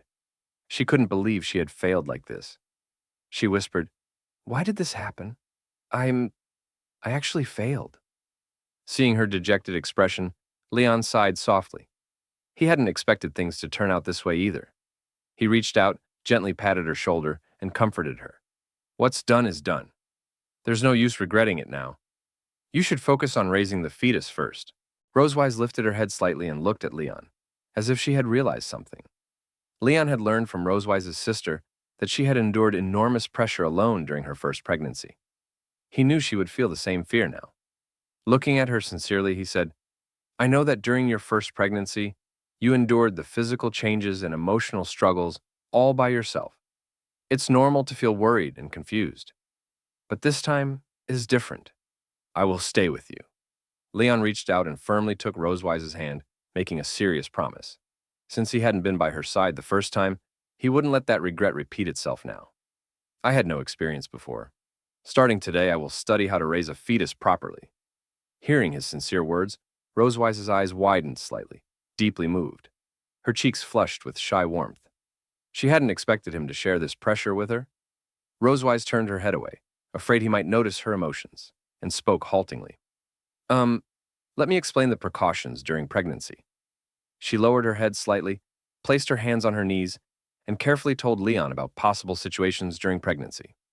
Dragon Clan pregnancies often come with anorexia, drowsiness, and irritability. If I lose my temper with you, you have to endure it, okay? Leon imagined how often this might happen and replied softly, You already lose your temper with me all the time. Which time didn't I endure it? Rosewise immediately glared at him. Don't argue with me. During pregnancy, the mother-to-be comes first, okay? Seeing her anger, Leon answered at once, Yes, Your Majesty. Rosewise was satisfied with his quick response. She smiled and said, Good. It's good that you're aware. Seeing her calm down, Leon finally breathed a sigh of relief. After that, Rosewise continued explaining other things Leon needed to pay attention to during her pregnancy. That night, Silver Dragon Castle once again returned to quiet. Since then, to ensure peace of mind for Rosewise and her unborn child, Leon had to take meticulous care of both. At that moment, Rosewise was leisurely lying on the sofa. She said to Leon, "I'm thirsty." Leon immediately walked over with a cup of water and handed it to Rosewise. "Please, I'm hungry." Leon quickly returned with a plate of fruits and desserts. "I'm cramping." "My legs." Leon sat beside her and gently massaged her legs. Rosewise was very satisfied with Leon's massage skills. She felt happy seeing him follow her instructions so completely. After all, he had always resisted or argued with her before. She smiled at him and silently thought, "Thanks to the child in my belly, I can finally make him willingly obey me." Although Leon seemed slightly displeased with Rosewise's requests, he still obediently followed them. Rosewise lowered her head and looked at her belly. Although it had not bulged yet, she could feel a new life slowly growing inside her. At that moment, a question surfaced in her mind. She reached out, gently stroked her belly, and whispered, "I wonder who this little one will take after when he's born." Hearing what Rosewise said, Leon confidently pointed at himself. Wearing a smug expression, he said, "It must look more like me." Rosewise felt speechless at Leon's strange self-confidence. She looked at him with disdain and said, "Bah, Dragon Slayer. Where did you get that confidence?" Leon closed his eyes, opened his arms, and calmly replied, "The confidence Noah and Muwan gave me." In his imagination, Noah and Muwan stood before him with bright smiles. On Rosewise's bedside table sat a photo frame. Inside was a family portrait taken in Sky City to help Noah smoothly enter school. Looking at the photo, Leon said confidently, "Their hair color's the same as mine, mainly black, right?" However, Rosewise was unconvinced. "But they have tails, so of course they look more like me." Leon was clearly dissatisfied with her response. "Noah's original element is thunder, just like mine." "Well, you're right, but they still have tails." Hearing Rosewise repeatedly use tails to refute him, Leon couldn't think of a new argument. After all, Noah and Muwan had inherited Dragon Clan genes and had tails. The human traits in them were not obvious, making it difficult for Leon to persuade her. He frowned slightly and looked at Rosewise, silently thinking that the tail was the clearest difference between humans and dragons. No matter what evidence he presented, he couldn't defeat her argument. Noticing Leon's silence, Rosewise felt extremely satisfied. She showed a hopeful expression and gently stroked her tail. At that moment, Leon turned to face her. He stared intently at her belly and remained silent, as if he had thought of something. Seeing his strange behavior, Rosewise felt puzzled. She asked, "What's wrong? Do you have anything else to refute?" Suddenly, Leon bent down and approached her belly. He reached out and gently caressed it, whispering to the child inside, "Baby, you can't have a tail after you're born. Did you hear that?" Hearing this, Rosewise became furious. She quickly pounced on him and repeatedly struck his head, stopping him from continuing. "What are you saying to the child in my belly?" Leon refused to back down. He grabbed Rosewise's cheek and cried out dramatically, "Ah, baby, look, Mom is hitting me. Don't learn from her." After arguing for a while, Leon was finally forced to leave Rosewise's room. At that moment, he suddenly realized he still had something important to do. He rushed to the Silver Dragon Castle's library, searched through the shelves, and brought several books back to his room. Many colorful books were piled on his bed, such as Lolobun's Little Dragon Encyclopedia, Precautions During Pregnancy, and others. All of them were related to pregnancy. Leon carefully read a book titled Prenatal Tips. Give Your Little Dragon a Head Start, whispering to himself as he read. When Rosewise was raising her first child, Leon had still been unconscious. She had used Dragon Clan parenting methods throughout the entire process. That was why the child she gave birth to was more dragon-like. So how could he make the second child in Rosewise's belly more human-like? The question troubled Leon. Both Noah and Muwan had strong dragon characteristics. If he wanted to win against Rosewise, he needed the child to show obvious human traits. Covering his face with the book, Leon seriously thought of a solution. If the baby absorbed more human culture from now on, perhaps it would be more human after birth. On a personal level, this was a father's way of seeking recognition within his family. On a broader scale, it was a crucial opportunity to prove that human genes were superior to those of the Dragon Clan. Just do it. Although Rosewise was less than 2 months pregnant, prenatal education had to start early. After making his decision, Leon closed the book and quickly stood up. To gain an ally on his side, he needed to act immediately. He couldn't miss any chance to win against Rosewise. Before heading to her room, Leon suddenly remembered something important. He crawled under his bed, rummaging through the clutter while muttering, "Where did I put the thing I bought in Sky City?" Found it. He pulled out a blue, gem-like object. It was a portable recording stone, compact, lightweight, and capable of recording sound. By then, it was already midnight. All the lights in Silver Dragon Castle were off, leaving the entire castle shrouded in darkness. From the outside, it seemed to be in deep sleep. Only a few cicadas chirped endlessly in the surrounding trees. The moon hung quietly in the night sky, watching over the castle. At that moment, a familiar figure appeared on the balcony of Rosewise's room. He silently jumped down and slipped inside. Rosewise was fast asleep, unaware of any movement. The one who secretly entered her room was Leon. Seeing that she was sleeping soundly, he revealed a mischievous smile. To test whether Rosewise had truly fallen asleep, Leon bent down and quietly approached her ear. He whispered softly, "Hey, Rosewise, wake up. There's something urgent." After a while, Rosewise still lay there with her eyes closed, fast asleep. There was no reaction at all. She didn't seem to hear Leon. Seeing that Rosewise showed no signs of waking up, Leon nodded slightly. "Very good.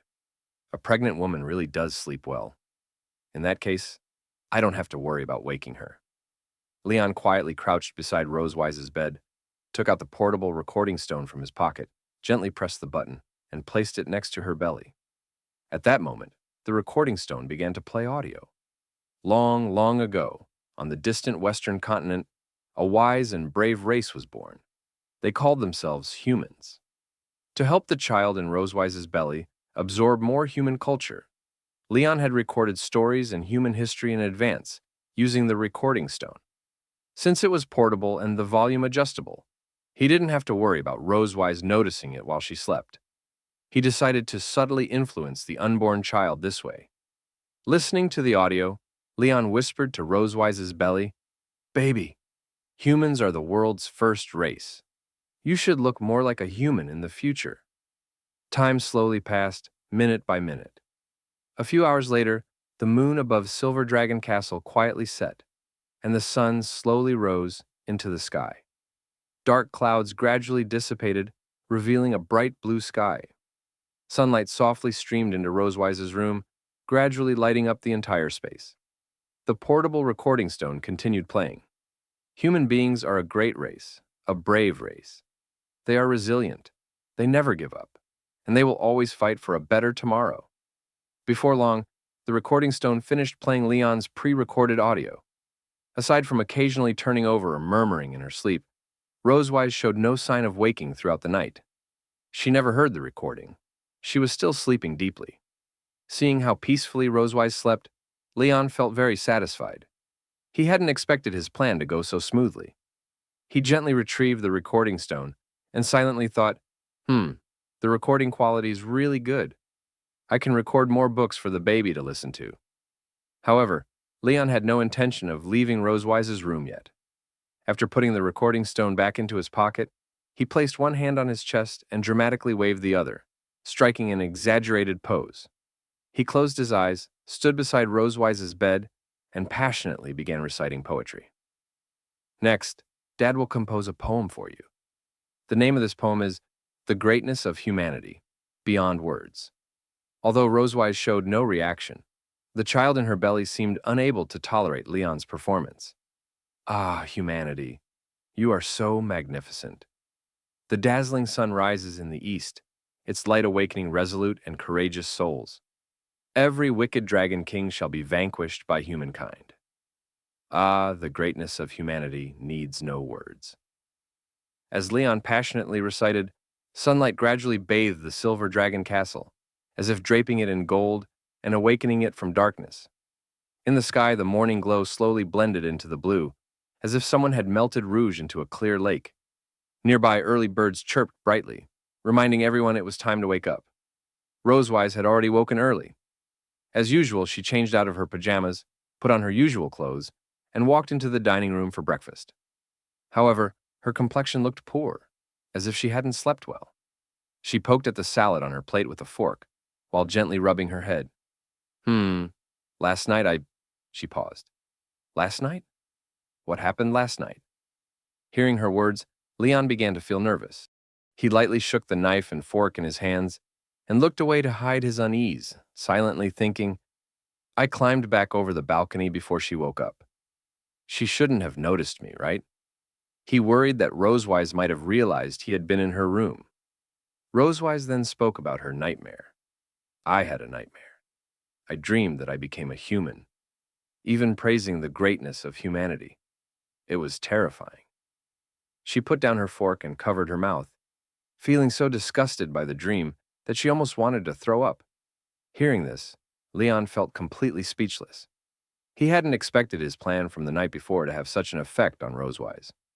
Rosewise crossed her hands over her chest, closed her eyes, and prayed devoutly. Dragon God, please bless me. Watching her serious prayer, Leon silently thought, I don't know if prenatal education works on the child, but it's definitely effective on you. In that case, I'll keep it up and influence them as soon as possible. Leon quietly clenched his fist against his palm, secretly making up his mind. He was quite pleased with Rosewise's reaction. Since she reacted this way, it meant his plan had worked. As long as he continued, he believed the child in her belly would be influenced by human culture and grow up more like him. At that moment, Rosewise remembered that Leon was supposed to continue teaching Muan magic today. She picked up her fork, lightly shook it, and asked, What are you planning to teach Muan today? Leon felt a little embarrassed and softly answered, Basic fire magic? Contrary to his expectations, Rosewise didn't get angry. Instead, she felt quite satisfied when she heard that he planned to teach Muan fire magic. She nodded lightly and said, All right, teach her how to control the morphological changes of the fire element. As for Dragon Flame, I'll teach her myself in a few days. Seeing that Rosewise wasn't upset, Leon quietly sighed in relief. He stood up and waved goodbye. I know. I'll go find her first. You eat slowly. Rosewise nodded slightly, silently allowing him to leave. Looking at the salad on her plate, Rosewise still had no appetite. After becoming pregnant, she often didn't feel like eating. After staring at it for a while, she let out a soft sigh. She said to the maid beside her, I don't want to eat anymore. You can take it away. The maid bowed politely and replied, Yes, Your Majesty. As the maid quietly cleared the table, Rosewise lowered her head and looked at her belly. She gently caressed it and softly said, baby. Mom has to endure quite a lot for you. So let's pass some of this hardship on to Dad. I believe he won't mind. At that moment, Leon was downstairs on the large lawn, teaching Muan basic fire magic. Muan listened attentively to Leon's explanation. Then she raised her hand and began casting fire magic. In no time, a small flame appeared in her palm. Seeing Muan successfully cast the spell, Leon smiled happily. Time passed quickly, and it was already midnight. The moon slowly rose into the sky, casting a faint glow over the dark night. Countless stars gathered beside it, spending an ordinary yet peaceful night together. At this moment, the Silver Dragon Castle was exceptionally quiet. All the lights were off, and everyone rested in their respective rooms. However, Leon was still awake. He sat quietly on the bed with his legs crossed, hands resting on his knees, eyes closed, carefully gathering the magical energy in his body and guiding it into his chest. The dragon mark gradually absorbed the blue magical energy and began emitting a soft, blue glow. Earlier, Leon had discovered that the dragon mark could store magical energy. Using this method, he slowly accumulated power so he could eventually use lightning magic. Before long, he finished gathering today's energy and opened his eyes, taking a deep breath. He could clearly feel the magical energy within the dragon mark steadily increasing, which made him extremely happy. Raising his arm, he clenched his fist and whispered softly, Very good. The magic is steadily accumulating in the dragon mark. If I keep this up, I'll be able to use lightning magic. Earlier, he had promised Noah that he would teach her thunder magic during winter vacation. To properly show off his thunder magic, then, he needed to keep working hard and accumulating more energy. Leon turned his head and glanced at the alarm clock on the bedside table. It read 2:25 a.m. Oh, it's already past 2 in the morning. It's time to carry out the two-child plan. Leon opened the window and climbed onto the balcony leading to Rosewise's room.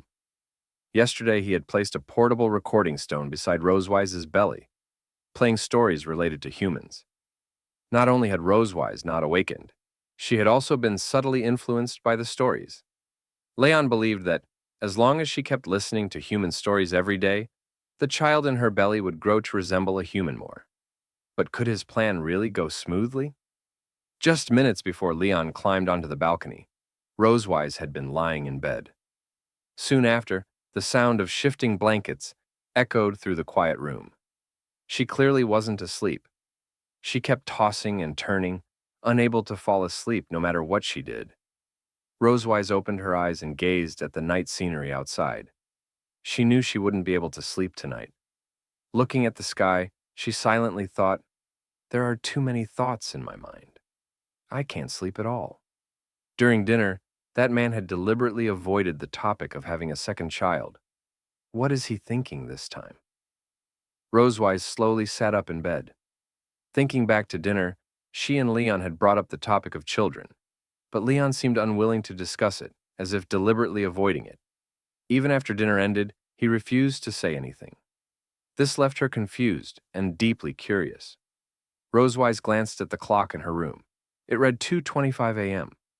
After a brief moment of thought, she made a decision. It's 2:25 in the morning.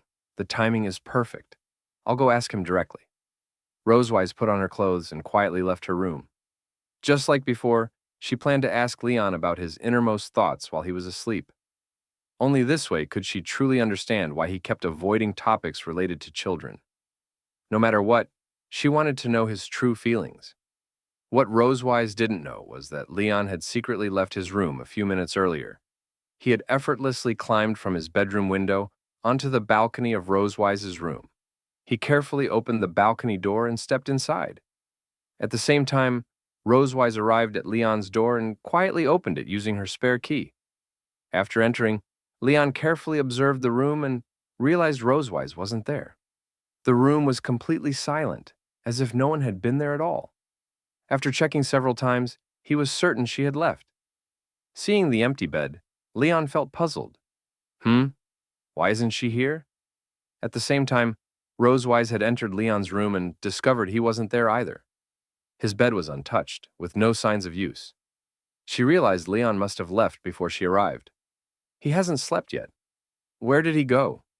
At that moment, Rosewise noticed the window was open. A gentle breeze lifted the curtains, as if hinting at something.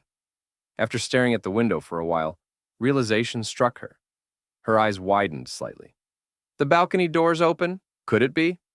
Rosewise quickly left Leon's room and hurried back to her own. Her footsteps echoed urgently through the hallway, breaking the silence. Inside Rosewise's room, Leon clearly heard the hurried footsteps approaching. His heart raced. Oh no.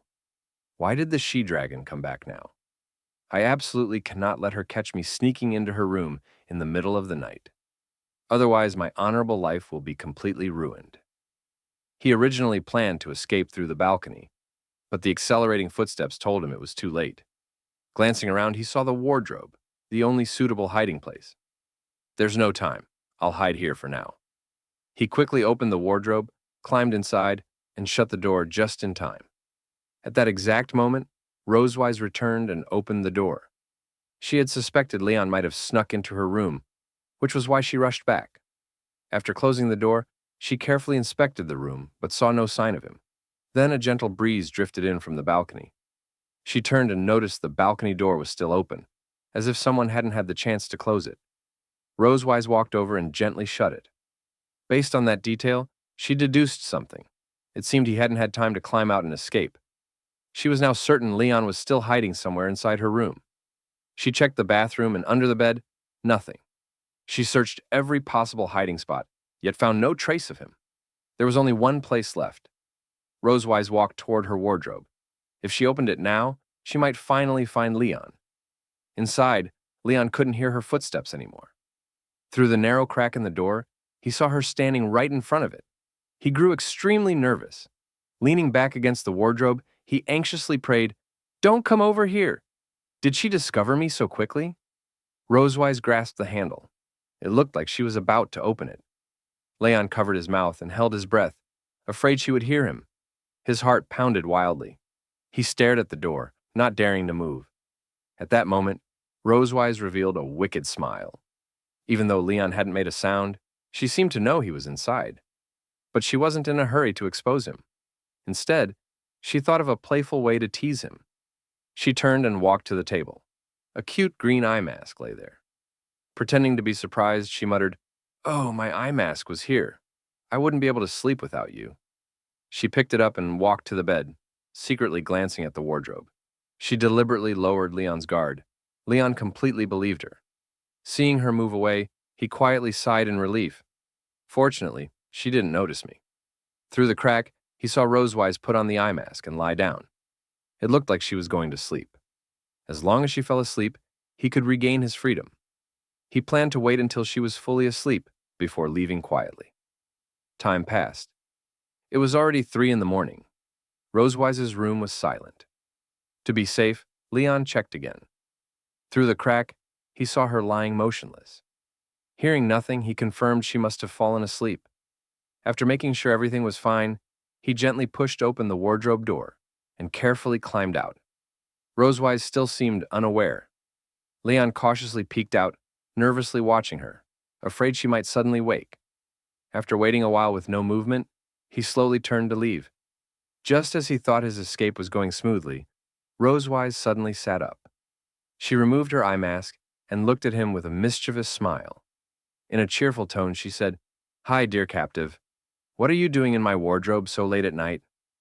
Hearing her voice, Leon froze, extremely embarrassed. Without a word, he rushed back into the wardrobe and slammed the door shut.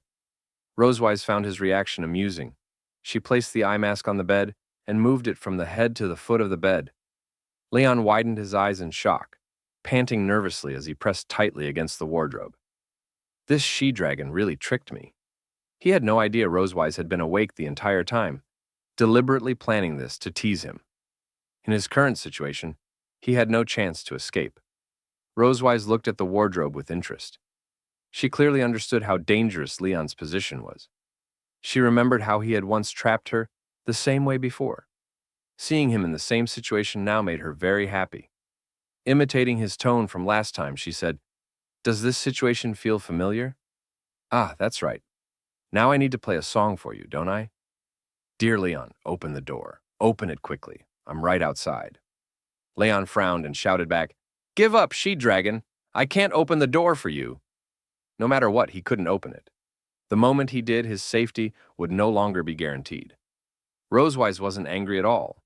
Instead, she enjoyed trapping him like this. Last time, Leon had trapped her. This time, she had turned the tables. Supporting her cheek with one hand, she smiled meaningfully.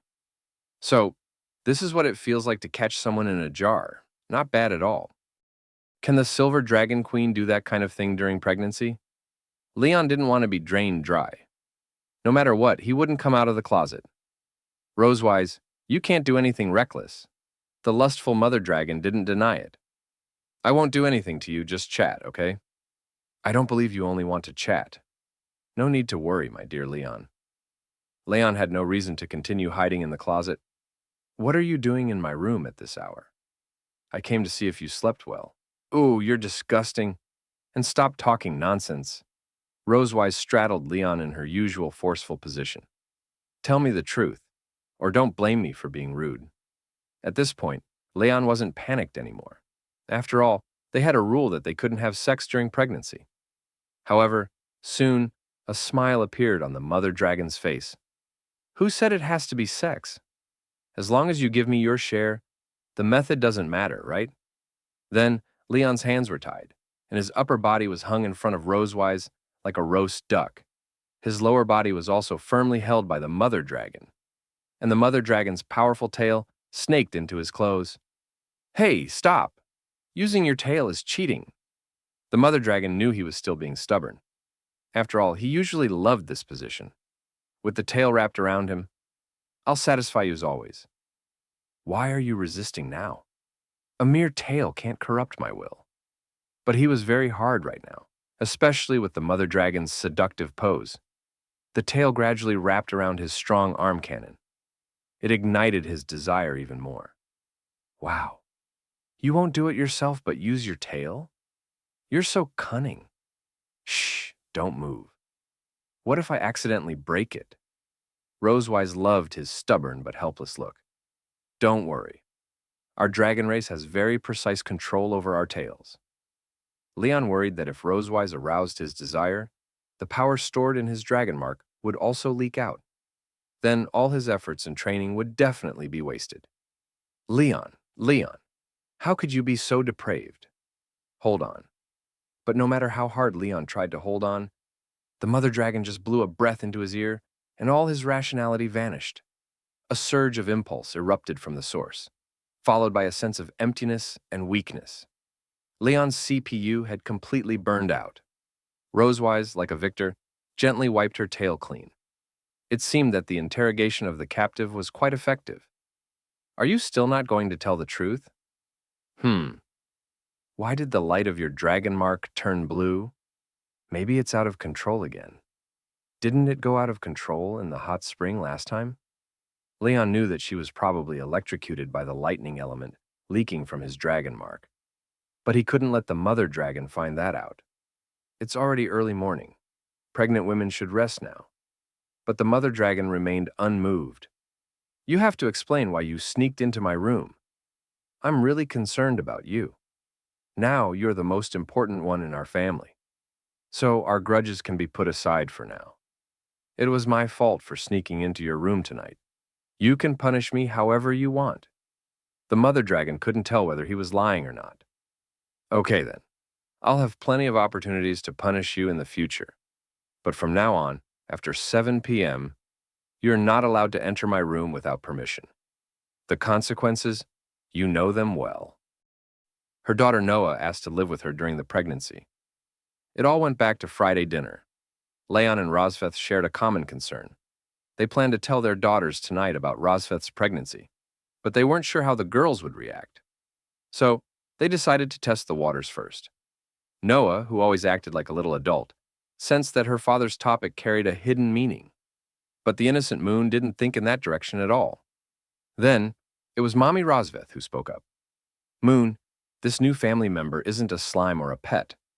Mommy is pregnant again. You'll have a new family member soon. Hearing about a new family member, both sisters showed expressions of anticipation and joy. Leon realized they had worried for nothing. These two little ones were as sensible as angels, and rightly so. No matter how many children they had, Leon and Rosveth would selflessly devote everything to them. Love is just that kind of unreasonable thing. After all, Mommy, can I have an older sister? Please? Rosveth was amused by little Moon's words. Ha ha ha. Mommy will try her best until then. Noah fell into deep thought. Then, I suggest the two of you live together. Live together? Their daughter's suggestion left them stunned. Noah began analyzing the situation like a little master. Mom is pregnant now and needs someone to take care of her. But I'm busy with school. Actually, there's no one else but Dad. So Dad is the most suitable candidate, but Leon had his own thoughts. You're just copying whatever your sister chooses. After all, I'll abstain. If Mom can't decide, we can have a family vote. All in favor of Mom and Dad sleeping together, raise your hands. Then What? He believed he was the one the mother dragon disliked the most. Moon agrees too. The mother dragon is abstaining? What is she planning? Leon could only reluctantly accept the arrangement. After all, with 2 votes already, his own opinion didn't really matter anymore. Yay! Dad and Mommy are finally going to live together. Watching the 2 little ones run off without hesitation, he realized he wouldn't have to sneak into the mother dragon's room for prenatal care anymore. Leon knew the cohabitation was set in stone. Why are you looking at me? You seem pretty happy about it. I just don't want to disappoint the girls. Theft? Who's conceited? Say something nice to me. Start helping Dad move things. But the styles of these clothes? Why are they all so strange and unusual? They don't look like something Mom would usually wear. right? You're too young to wear these kinds of things yet. Besides, they're just old clothes. No need to mind them. Although they don't know why Dad suddenly got nervous, the two daughters are quickly attracted to other clothes. These two matching pajamas are Mom and Dad's. Clearly, they've never worn them together, right? Rosewise gets nervous at this question. Mom and Dad just can't bear to wear them. Don't worry. But what exactly did Noya mean by that? Of course, we won't separate. I don't know. I've never been able to guess Noya's thoughts. But anyway, the daughters asked me to take care of you. How can I take care of you if we don't sleep together? In your dreams. Fine. Do I even need you to take care of me? It's all just to make the daughters happy. From today on, this is your bed. Don't say I didn't take care of you then. Waiting to strike. Impossible. But at night, as soon as you open your eyes, you'll see a spider lurking by your pillow. There won't be a single spider in my silver dragon sanctuary. Leon, are you asleep? Leon is speechless. It's late at night. What trick is this she-dragon up to? My Leon, wake up quickly. I can't sleep. I have to give Muan a lesson tomorrow morning. Don't mess around. What do you mean? Just now, is the she-dragon about to unleash her wild side again? You can't go back on your word. You were the one who said you wouldn't sleep with me. Then come sleep in bed with me. She-dragon, it's all your fault for insisting on talking about spiders and stuff. You need to take responsibility since I can't sleep. Sigh, no. There's still a faint sound. It seems like the daughter's footsteps. Sister, what if Mom and Dad find us? Shh. Keep your voice down. We're here to see if they kept their promise. Then the two little agents tiptoed in quietly. Oh, so that's how it is. It won't be a big deal. What does it look like when Mom and Dad sleep together? Rosvia never expected it. On the first day living with the strongest Dragon Slayer warrior, surprisingly, two young daughters conducted a late-night ward round just to see if Mom and Dad were wearing couple pajamas. At this moment, Leon is nervous, and Rosvia is pretending to sleep face-to-face. I never expected two little guys to come and inspect the room just when the two of them were speechless. I heard my daughter Muan whisper softly in my ear, Sister, look, Mom and Dad are wearing couple pajamas. Noah looked at her sleeping parents face-to-face with a serious expression on her face. Well, she thought they would sleep together. It seems that they are really cohabiting seriously. At this moment, Muan stared proudly at Noah with wide eyes. Sister, one time when Leon was in school, I came to see my parents and found out that they also slept together holding each other like this. Noah asked somewhat incredulously, Really? And Muan replied with a serious and thoughtful expression. Mom and Dad seemed very tired at that time, and their arms and necks were all red with scars from insect bites, ... And then proudly waved her little hand. Muan even applied ointment to them. Watching the sensible little sister, Noah rubbed her little face with both hands and praised her. Muan is very sensible. Sister Leon said that parents will have red scars tomorrow morning when they wake up. If there are any, just give them more medicine. Upon hearing these words, Rosvia immediately gave Leon a fierce look. Leon leaned half against the bedside. A playful smile flickered at the corner of his mouth. With a hint of teasing in his eyes, he whispered, Strawberry print. At the moment when the words were spoken, Rosvia's hand suddenly reached out and accurately pinched Leon's waist. Leon's body suddenly tightened, and his pupils contracted rapidly. The smile on his face disappeared instantly. Instead, there was shock and intense pain. Leon furrowed his brow and gnashed his teeth. Pain and embarrassment made Leon stare at the woman in front of him. So painful. Why are you still pinching someone's waist? Rosvia extended a slender finger and gently pressed it against her lips. Her eyes carried an undeniable sense of oppression. Don't make any noise. Oh. Upon hearing this, Leon's eyes sharpened. Okay, since Leon wants to play, I'll play with him. Leon suddenly grabbed Rosvia's wrist. He pressed her under him against her back and kissed her directly. The urgent sound of the fabric rubbing against the sheets echoed in my ears. Rosvia's pupils suddenly constricted. Her cheeks instantly turned red. Her eyes were filled with astonishment and embarrassment. Leon, this guy, Leon whispered, don't make a sound. Leon closed his eyes and lowered his head. His other hand forcefully squeezed Rosvia's waist again, bringing Rosvia's body closer to Leon's side. Then Leon forcefully kissed her lips. Rosvia couldn't break free from Leon's embrace, even with full force while slapping him. And the little daughter Muan, who was watching from the side, felt a little sleepy. Muan rubbed her eyes, yawned, and spoke softly. Sister, Muan is so tired. Let's go. Noah patted Muan and said, okay. Noah and Muan acted quickly, transforming into several black shadows and leaving. They exited from the corridor at an extremely fast speed. Da da da da! Longmian Special Forces retreat! After leaving the room, Noah and Muan didn't leave immediately, but they stopped in their tracks. Sister Muan poked her small head out from the crack in the door. Muan's eyes were full of obedience. She affectionately said to her parents in bed, "Good night, Mom and Dad," then gently closed the door along with Noah. The figures gradually disappeared at the end of the corridor. At the moment when the door closed and the figures of the two little ones completely disappeared, Leon and Rosita, who were sleeping and playing on the bed, couldn't help but bounce off the bed. Leon and Rosvia were both panting heavily. Her chest was heaving violently and her face was still flushed with shock. My eyes were filled with the joy of surviving a disaster. Fortunately, no more secrets were discovered by the two little girls. The ambiguity and tension just now? At this moment, everything has turned into embarrassment and a rapid heartbeat. At a glance, I couldn't help but lower my head, my cheeks turning red. After calming down for a while, Leon instinctively lowered his head and looked at his chest. There is a faint dragon mark on Leon's chest. At this moment, this dragon mark is emitting a faint but dangerous light. The dragon mark flashes and flashes, particularly eye-catching. Seeing this light, Leon's eyes instantly became solemn. The blush on his face gradually faded away, replaced by a serious expression. Leon knew in his heart that the power within him had fluctuated due to the intimate gesture just now. If this continues, it is likely to get out of control, so they cannot continue. Leon forced himself to calm down, took a deep breath, turned around to get out of bed, and went to sleep on the sofa. This can not only prevent embarrassment from happening again, but also control the strength within himself. And Rosvia beside him, at this moment, her breathing was gradually calming down. Seeing Leon about to leave, Rosvia instinctively spoke up. There was a subtle sense of panic and reluctance in Rosvia's tone. "Leon, where are you going?" Leon was tidying up his clothes while calmly telling Rosvia, "I want to go back to the sofa and sleep." Just as Leon had one foot on the ground and was about to get out of bed, Rosvia suddenly reached out her hand. She grabbed Leon's wrist with little force, but with a hint of pleading. Rosvia's cheeks were still red.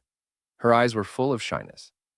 Afraid to look directly into Leon's eyes, Rosvia lowered her head slightly. One hand lightly patted the empty space beside her. Rosvia's voice was soft, with a hint of shyness and expectation as she said, "You don't have to go back. Stay with me." Looking at Rosvia's shy appearance, with rosy cheeks and evasive eyes, the high and mighty demeanor of a queen had disappeared at this moment, leaving only the tenderness and shyness of a little woman. Leon's heart softened instantly, and all the solemnity and awkwardness dissipated in that moment. Leon nodded in agreement and lay back in bed, but subconsciously maintained a certain distance from Rosvia. After all, what just happened still made Leon a little embarrassed. Leon thought that by keeping a distance like this, he could sleep soundly, but little did he know that Rosvia slowly turned around and faced Leon, with a hint of grievance and expectation in her eyes. She whispered, "Stretch out an arm for me." Looking at Rosvia, Leon did not refuse. As she requested, he extended an arm and gently placed it under her as her pillow. Rosvia slowly lay down, resting her head on Leon's arm and pressing her cheek against it, feeling Leon's body temperature. Rosvia's face gradually showed a satisfied smile, and the blush still lingered but added a touch of tenderness and peace of mind. She gently closed her eyes, her voice soft with a hint of exhaustion and sweetness. She said to Leon, "Good night." She instinctively shrank back into Leon's arms, like a gentle little cat, snuggling up tightly to him. Leon maintained a stiff posture, not daring to move. Feeling the weight of the person in his arms and her even breathing, his heart was filled with warmth. He also understood that tonight he couldn't turn over casually. He could only stay quietly with her until dawn. The scene at this moment was particularly warm, with moonlight shining through the window onto the two of them, outlining gentle contours. The feeling of peaceful time couldn't help but make people's hearts flutter. Leon, with his ultimate reflexes and gaming skills, merrily won the first group stage victory. As the first round of the two-group competition came to an end, the stadium was instantly ignited, and the audience erupted into deepening cheers. In the referee's resounding announcement, Twin Dad Leon and the mysterious lady successfully won the first round of the group stage and advanced to the final, embarking on a peak showdown. The cheers and discussions of the audience were intertwined, with some shouting for Leon, who was protecting his wife. The final is approaching, and the air on the field seems to have frozen. Leon calmly glanced at the mysterious lady beside him. As early as the group stage draw, he noticed this blonde dragon, who always wore a wide-brimmed black hat and red-framed glasses. Even though she restrained her breath throughout, Leon could feel the undeniable power in her. As expected, this lady also made it all the way to the finals. At the edge of the arena, the two looked at each other from a distance. The mysterious lady's wide-brimmed hat was pressed very low, covering most of her face, only revealing her finely crafted jawline. She held her chest with both hands, and a playful smile played at the corner of her mouth, as if this final was just a casual game to participate in. Leon had already conducted a comprehensive evaluation based on her performance on the field. This blonde female dragon's physical fitness was on par with his wife Rosewise, with top-notch explosive power and endurance and extremely strong overall strength. What made him even more wary was that her scheming during the game was on par with Rosewise, and every step in the group stage was flawless. Her displayed strength and urban power made Leon dare not be careless at all. He knew that this would be the most difficult battle he had ever fought since his debut. At this moment, the blonde dragon, even through the lens, exuded a calm and confident aura, as if everything was under her control. She tilted her head slightly, and the lenses reflected a cold light in the sunlight, as if she had already grasped the victory of the final. She lifted her chin, showing a smile of victory in her hands, and with a voice that only two people could hear, she let out a playful chuckle. But in order to nourish his pregnant Rosewise, not to become Rosewise's punching bag for the twin daughters at home, and even for Rosewise's second child, Leon made a vow in his heart that he would never lose this game. Leon took a deep breath, clenched his fist tightly, and his knuckles turned slightly pale due to the force. His previous scattered gaze became incredibly firm, like a sharp blade about to be unsheathed, ready to fight with all his might. The brief pre-match eye contact ended, and the final bell officially rang.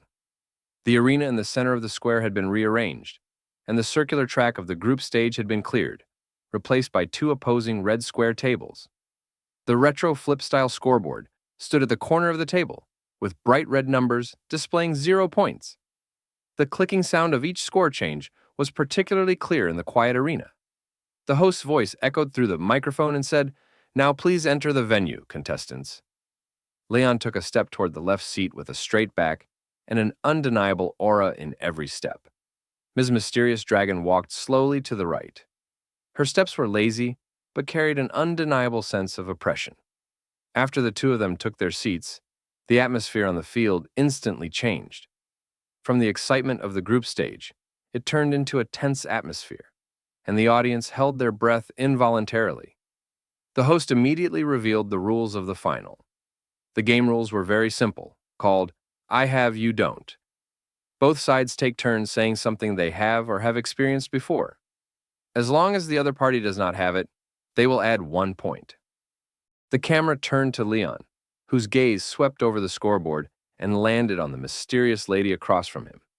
He quickly judged in his heart that the game rules were quite simple. Let's first see the other person's movements. Leon slightly turned to the mysterious lady and made a gesture of please, with a calm but dignified tone. Ladies first?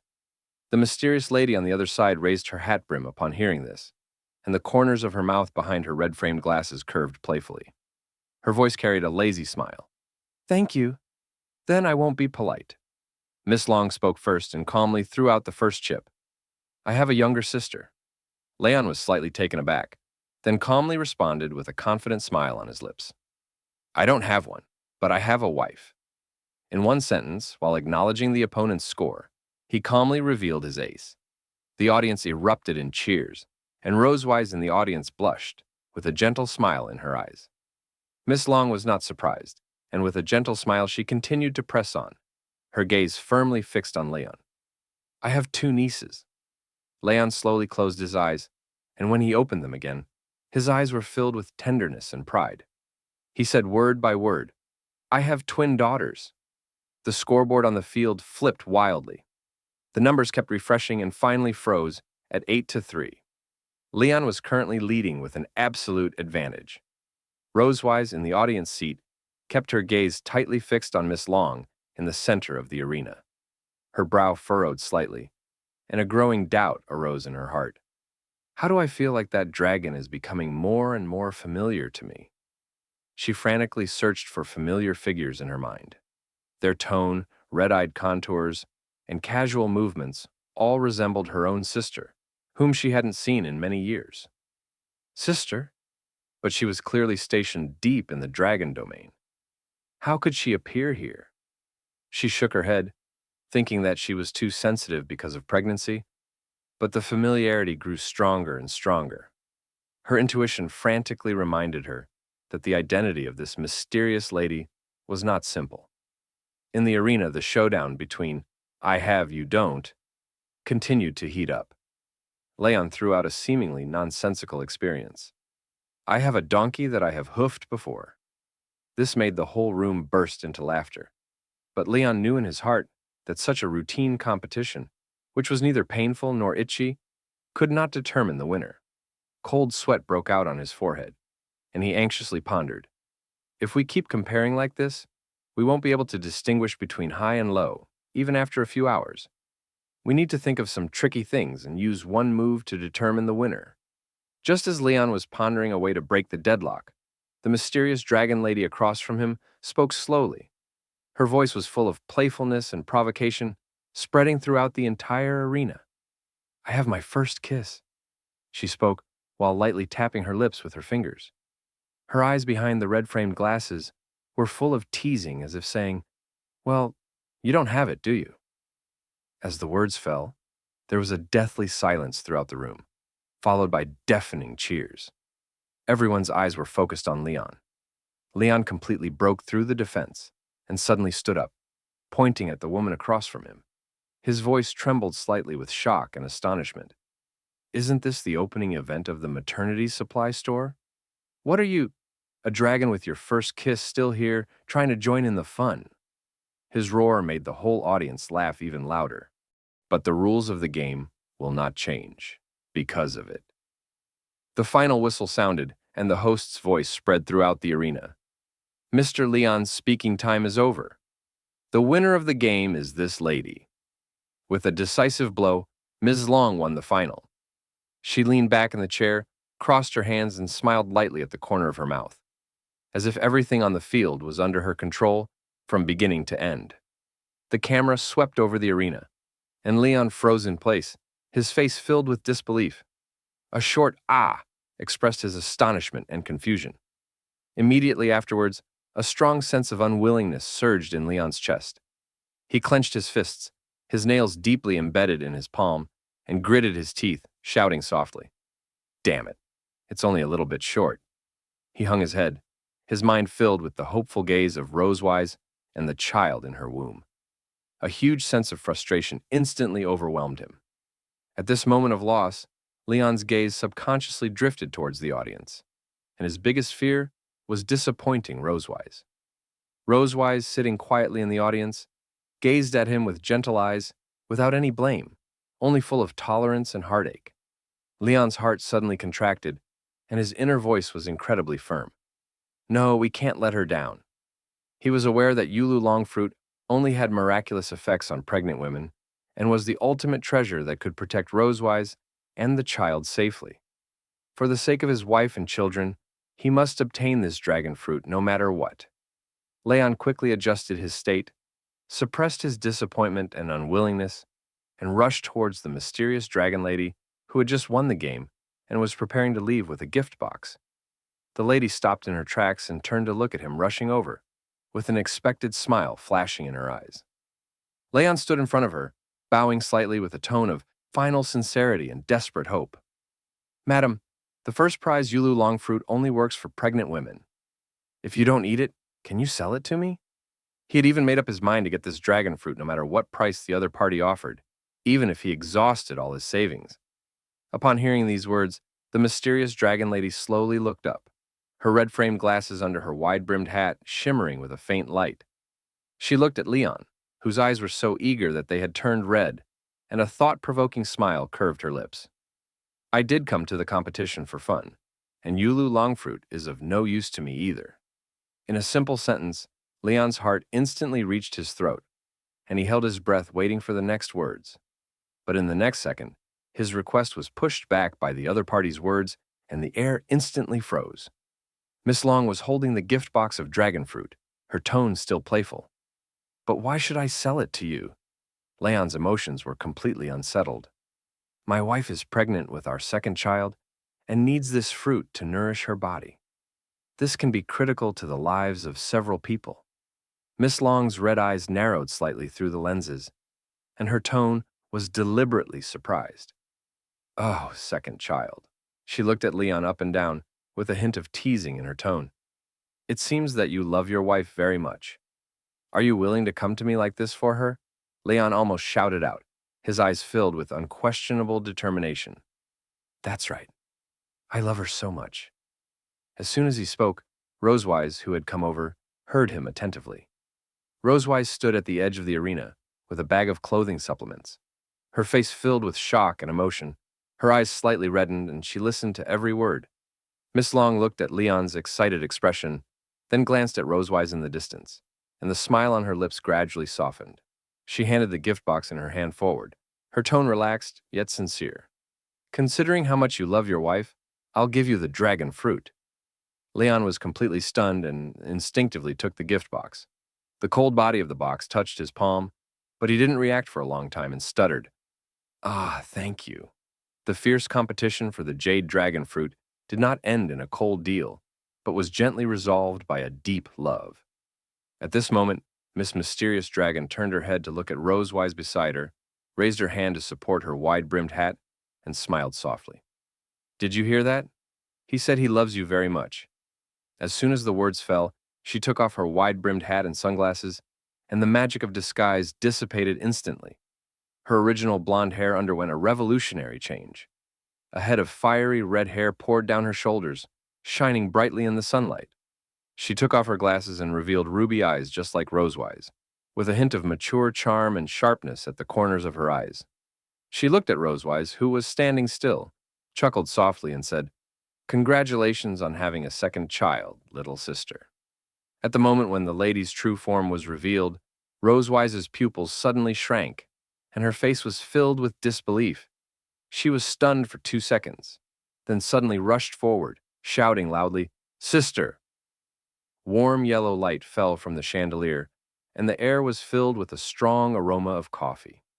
Outside the window, the dragon maid gently pushed the steaming hot coffee in front of several people, and the cup collided with the plate, making a crisp sound. Molkavi sat on the sofa with a somewhat serious expression, looking at the young couple sitting straight and nervous across from her, as if they were about to undergo a serious interrogation. Until the maid turned around and left, the private room became completely quiet. Molkavi, with one hand dragging her chin and the other stirring her coffee, looked up at Rosewise and slowly spoke. How many months has it been? Rosewise sat up straight and obediently answered truthfully. It's been 2 months. Molkavi put down her coffee spoon and said with a hint of dissatisfaction, Why didn't you tell me? Rosewise awkwardly turned her head, with a nervous cold sweat on her forehead, her fingers gripping her skirt, unable to say a word. Leon sat aside, his palms also sweating, and he quickly smiled to smooth things out, with a hint of flattery in his tone. Sister, we only confirmed this a few days ago. As he spoke, he nudged Rosewise beside him and squeezed his eyes, saying, Isn't it about coming to Sky City today to buy some supplements and have a follow-up? I'll write to you when I get back, right, wife? Rosewise immediately understood and nodded in agreement, her cheeks slightly flushed with nervousness. Yes. We're still considering whether to write a letter or tell you in person, she said. Molkavi sighed helplessly as she looked at the submissive couple, picked up her coffee, and took a sip. The seriousness in her tone faded away, leaving only her undisguised indulgence. Well, I thought you were intentionally not telling me. After hearing this, Rosewise and Leon looked at each other with an embarrassed smile, but Rosewise said at the same time, "I'm afraid you are too excited to spread the word around, and then all the Long Clan will know." The atmosphere completely calmed down, and Rosewise's curiosity was aroused. She leaned over to her sister and asked with bright eyes, "Sister, what are you doing in disguise at Sky City today? Are you really here to participate in the competition?" Upon hearing this, the smile on Mulcahy's dragon face slowly faded, and her fingers holding the coffee cup tightened slightly. Her expression became extremely serious, and her tone also became solemn. "The leader of the Wind Dragon clan personally wrote a letter inviting me to come a few days ago, saying that there was an important matter to discuss regarding the latest developments of the Red Flame Dragon King Constantine. Gilding the bone china cup of hot coffee and scattering into fine, shimmering golden flecks. This fateful encounter, sparked by a single jade dew dragon fruit, has ultimately unearthed an earth-shattering conspiracy hidden deep within the territories of the dragon clans. From the swelling ambitions of Constantine, the Flame Red Dragon King, to the alliance and power play between the Red Dragon Sanctuary and the Wind Dragon clan." Rosewise leaned forward slightly, her silvery hair cascading over her shoulders. She knew her sister's temperament all too well. She would never have disguised her identity and traveled incognito to Sky City unless the matter concerned the very fate of the entire dragon clans. Her gaze locked onto the fiery, red-haired Melkavy across the table, and her blunt question cut through the fragile warmth. "Constantine, what new moves has he made?" Melkavy sat up straight, slowly setting down her coffee cup. The soft clink of the cup base against the tabletop rang out sharply in the quiet private room. She closed her eyes for a moment, and when she opened them again, all the warmth in her gaze was gone, replaced by unmistakable solemnity. The words that left her lips landed like a sledgehammer on both their hearts. After annexing 4 minor clans, Constantine's ambitions have grown out of control. He's been making frequent provocations and probing maneuvers along the Wind Dragon clan's border as of late. They may well be his next target. With just a few words, she laid bare the increasingly unbridled expansionist fangs of Constantine, the Flame Red Dragon King. In a mere 6 months, he had annexed 4 border minor clans with lightning brutality, his territory expanding at a frenzied pace, shattering the century-old balance of power between the major dragon clans. This time, by setting his sights on the deeply rooted Wind Dragon clan, he was undoubtedly issuing a challenge to all the established powers of the dragon clans. The moment the words left her mouth, the air in the cafe turned to ice. Rosewise's brows snapped together, her eyes wide with disbelief. "The Wind Dragon clan? They're an ancient, powerful great clan, nothing like the minor clans he swallowed before. Constantine's appetite is impossibly large if he thinks he can take them down." As the queen who had ruled the Silver Dragon Sanctuary for years, Rosewise knew better than anyone the might of the Wind Dragon clan. They held the eastern natural strongholds of the dragon territories, boasting a formidable warrior force and a 1,000-year-old defensive barrier array. They were in no way comparable to the 4 defenseless minor clans that had fallen before them. Constantine's relentless advance had long since crossed the line of ordinary clan expansion. It was a high-stakes gamble that would reshape the entire future of the dragon clans. A flash of resolve crossed Melkavy's crimson eyes, along with unshakable strategic foresight. The Wind Dragon King dares not make a reckless move. As it happens, her territory and my Red Dragon Sanctuary form a mutual defensive line. If the Wind Dragon clan falls, the eastern border of the Red Dragon Sanctuary will be directly exposed to Constantine's military might. That's why she has reached out to me for help, seeking an alliance to take down Constantine together. Rosewise fell silent, resting her chin on one hand, her fingertips unconsciously brushing the rim of her cup, her expression growing graver by the second.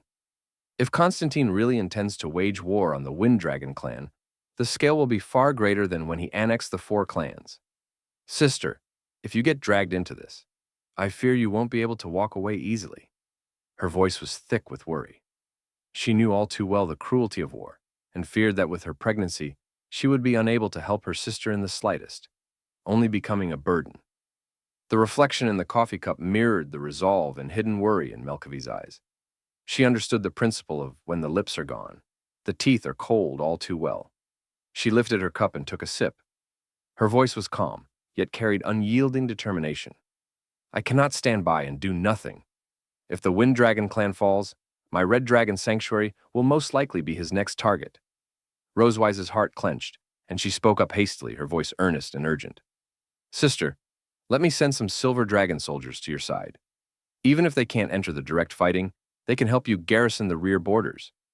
Melkavi just smiled and waved her hand, unwilling to drag her pregnant sister into the turbulent undercurrent of this conflict. No need. I'll join forces with the Wind Dragon clan to pressure him. Constantine is no fool. He won't dare launch an attack on the Wind Dragon clan with the Red Dragon Sanctuary backing them. Her words brimmed with quiet confidence in controlling the situation, as well as an unspoken reassurance for her sister. Meanwhile, beside Rosewise, Leon had long since gone cold. He sat in silence, listening to the sisters' conversation, his fingertips unconsciously rubbing the side of his cup. A whirlwind of complicated emotions churned in his chest. War is coming again. He lifted his eyes to the window. The warm sun of Sky City spilled over the bustling streets, painting a picture of peace and tranquility. Yet in his mind, he could see nothing but the endless flames of war. The crumbled ruins of battlefields long past were scenes he had once known all too well, and the past he now wanted nothing more than to leave behind. Whether human or dragon, boundless greed makes limited resources all the more precious, and war always follows. A sigh echoed in Leon's chest, heavy with the weariness of one who had seen too much of the world. Once he had been the sharpest, most fearless dragon-slaying blade of the human empire.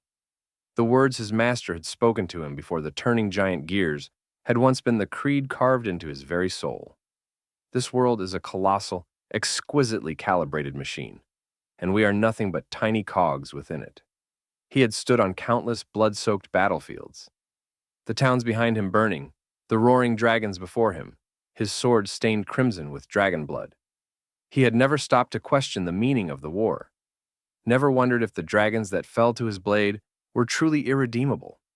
He only knew he had to be an obedient cog, follow the Empire's orders, and slay every dragon in his path. That was what he believed right up until the moment he was betrayed from within. He had cheated death on the battlefield time and time again, battle after battle that seemed impossible to win, only to be stabbed in the back by the very people he had sworn his life to protect. On the road to his triumphant return, the searing pain of a cold blade piercing his chest was still as vivid as if it had happened yesterday, even after all these years. At the thought, Leon's grip on his coffee cup tightened abruptly, his knuckles whitening. He could never understand. He had only ever wanted to do his duty, to risk his life guarding the Empire's borders. How had that earned him a vicious assassination attempt? Could it be that he, a high-efficiency cog, had gotten in the way of someone's plans? Blocked someone's path to profit and thus been marked for death? When I find out which spineless rat set me up, I'll beat him within an inch of his life. Rage surged in Leon's chest, and the aura around him rippled faintly. Sitting beside him, Rosewise noticed his change in demeanor instantly. She turned to him, her eyes soft with deep concern, and asked in a quiet voice, "What's wrong?" That gentle question pulled Leon back from his smoke-choked memories in an instant. He immediately reined in his hostility, putting on a relaxed smile and waving a hand at Rosewise while deliberately smoothing out the tremor in his voice. "Haha, it's nothing. All good things must come to an end." When the three of them stepped out of the cafe, the afternoon sun was still warm, spilling generously over them and stretching their shadows long across the pavement. Melkavi was about to depart for the Red Dragon Sanctuary. She looked at Rosewise, her eyes soft with reluctance, and her voice held a solemn warning. "Take good care of yourself. If the situation calms down, I'll come see you again." Rosewise nodded quickly, reaching out to hug her sister, whom she hadn't seen in so long. Her voice was thick with affection and worry. "I'm fine, sister. You handle the territory matters well, and take care of yourself too. Be careful with everything." Then, Melkavi's gaze fell on Leon, her eyes glinting with playful teasing, yet holding an unnegotiable charge. She reached out and clapped him on the shoulder. "My sister is in your hands. You better keep the promise you made to me." Leon straightened his back, meeting her gaze steadily, his voice unshakably firm. You can count on me." At that, Rosewise was the only one left in the dark. She blinked in confusion, looking from her sister to Leon, her eyes wide with curiosity and bewilderment. "Promise? What promise? Leon's cheeks flushed bright red in an instant, his gaze darting away as he stammered, trying to brush it off. It's nothing. But Melkavy had no intention of sparing him his embarrassment. She leaned in close to Rosewise with a mischievous grin, revealing the agreement they'd made in one fell swoop. Your husband here said he didn't take good care of you during your first pregnancy, and that when the second one came around, he'd stick by you and the baby every second, and never let you suffer even the slightest discomfort. She paused, raising an eyebrow at the beet-red Leon, and continued to tease. Tsk, tsk, tsk. I thought he was just bragging back then. Who would have thought that not even half a year later, you two already have a second one on the way? Looks like he was really eager to prove himself. Prove Rosewise? Leon, his old secret laid bare in public, turned red from the tips of his ears to the roots of his hair, the tips of his ears burning hot. He clutched the bag of supplements in his hand, feigning a cough to hide his fluster, his voice full of helplessness. Sister, why did you have to tell her everything? Beside him, Rosewise watched his flustered, helpless look, and couldn't help but cover her mouth and giggle, her eyes overflowing with soft affection. Melkavy paid no mind to his embarrassment, leaning in closer to Rosewise again, grinning as she egged her on. All in all, Leon is a good man who keeps his word. Sister, you better not let this one get away, okay? Rosewise's eyes crinkled into a smile as she replied, I know, dear sister. No sooner had the words left her mouth than she wrapped her arms around Leon's arm, her cheeks flushed, her voice soft and playful as she teased. Besides, you don't want to leave my side, do you, husband? Leon jumped slightly at her sudden affectionate gesture, then nodded hastily, his voice brimming with undisguised fondness. Huh? Oh, right, of course not. Watching the two cooing at each other like no one else was around, Melkavy wrinkled her nose in feigned disgust, putting her hands on her hips and huffing. Ooh, give it a rest already. If I stay here any longer, I'm gonna choke on all this lovey-dovey nonsense. Unwilling to sit through any more of their couple banter, Melkavy waved them off, turned around, and pulled on her wide-brimmed hat, waving goodbye as she called, I'm off now. Bye, sister. Rosewise and Leon stood in place, waving as they watched her figure walk away, their eyes still soft with reluctance until that flash of fiery red hair vanished completely around the corner of the street. Only when Melkavy was completely out of sight did Rosewise spin around abruptly, leaning in close to Leon's face, the tip of her nose nearly touching his. She stared at him with bright, burning eyes. Was what my sister said just now true? Caught red-handed and put on the spot, Leon's gaze darted away and he immediately turned to run, trying desperately to change the subject. I don't remember. Hurry home, the girls are waiting for us. With that, he took off at a sprint toward the castle. Behind him, Rosewise refused to let him off the hook, lifting the hem of her skirt and chasing after him, her clear, bright voice echoing down the street. Don't change the subject. Spit it out! Beneath the setting sun, their figures chased each other playfully across the stone pavement, their warm laughter drifting on the wind, washing away all the heaviness and dread of the earlier talk of war. Time flew by quickly. By the time the two of them returned to the castle, still bickering and laughing, night had fallen over the entire land. A crescent moon hung above the castle spires, spilling soft silver light over everything. In the bathroom, Leon stood in front of the mirror, staring at his reflection in a light blue rabbit-themed pajama set. The dragon mark on his chest glowed with a faint purple light under the lamplight, its energy far more concentrated than before. As he brushed his teeth, he breathed a quiet sigh of relief in his mind. It's been a few days living with this dragooness, and thank the gods she hasn't made me fulfill my marital duties again since that one night. These past few days, every chance he got, while Rosewise was fast asleep or busy with her duties, Leon would sneak away to condense his magic power, storing the pure, refined energy, bit by bit, into the dragon mark on his chest. Once dim and faded, the mark now glowed brighter and more lustrous under the nourishment of his magic, and his physical condition had improved by leaps and bounds along with it. His internal magic power was growing steadily and silently with each passing day. After finishing his nightly routine, Leon pushed open the bathroom door, his mind still turning over his plans. But even if I'm keeping my distance, the prenatal education plan still has to go on. He lifted his eyes to the living room, and there was Rosewise curled up on the sofa in a purple silk nightdress, her snow-white long hair tied loosely in a high ponytail. She held a thick stack of documents in her hands, her brows slightly furrowed, clearly still handling the clan affairs of the Silver Dragon Sanctuary. So focused, she hadn't even noticed him walk in. Why is she still up this late? This workaholic. Leon shook his head helplessly, his voice thick with undisguised affection and concern. He walked over slowly, his footsteps light, and spoke in a soft voice. It's so late. Aren't you going to bed? Rosewise looked up at the sound of his voice, her eyes still holding a faint trace of exhaustion. Yet she curved her lips into a smile and teased. I'll head to bed once I finish these documents. What, you worried about me? Leon cleared his throat, turning around with a feigned calm, crossing his arms over his chest and putting on a haughty air. I'm just worried you'll tire out the baby. Going to bed early is good for your health. Just say you care about me. You don't have to use the baby as an excuse. Rosewise set down her documents, seeing right through his little act. Leon stiffened his neck, doubling down on his stubborn act.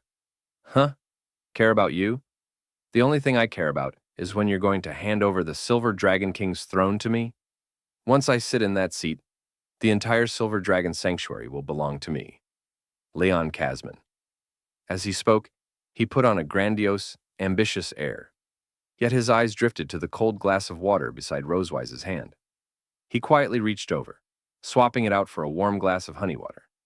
Rosewise raised an eyebrow, her tone amused and curious as she pressed. And then what? Leon's cheeks flushed faintly, the arrogant aura he'd put on vanishing in an instant, his tone melting into undisguised softness.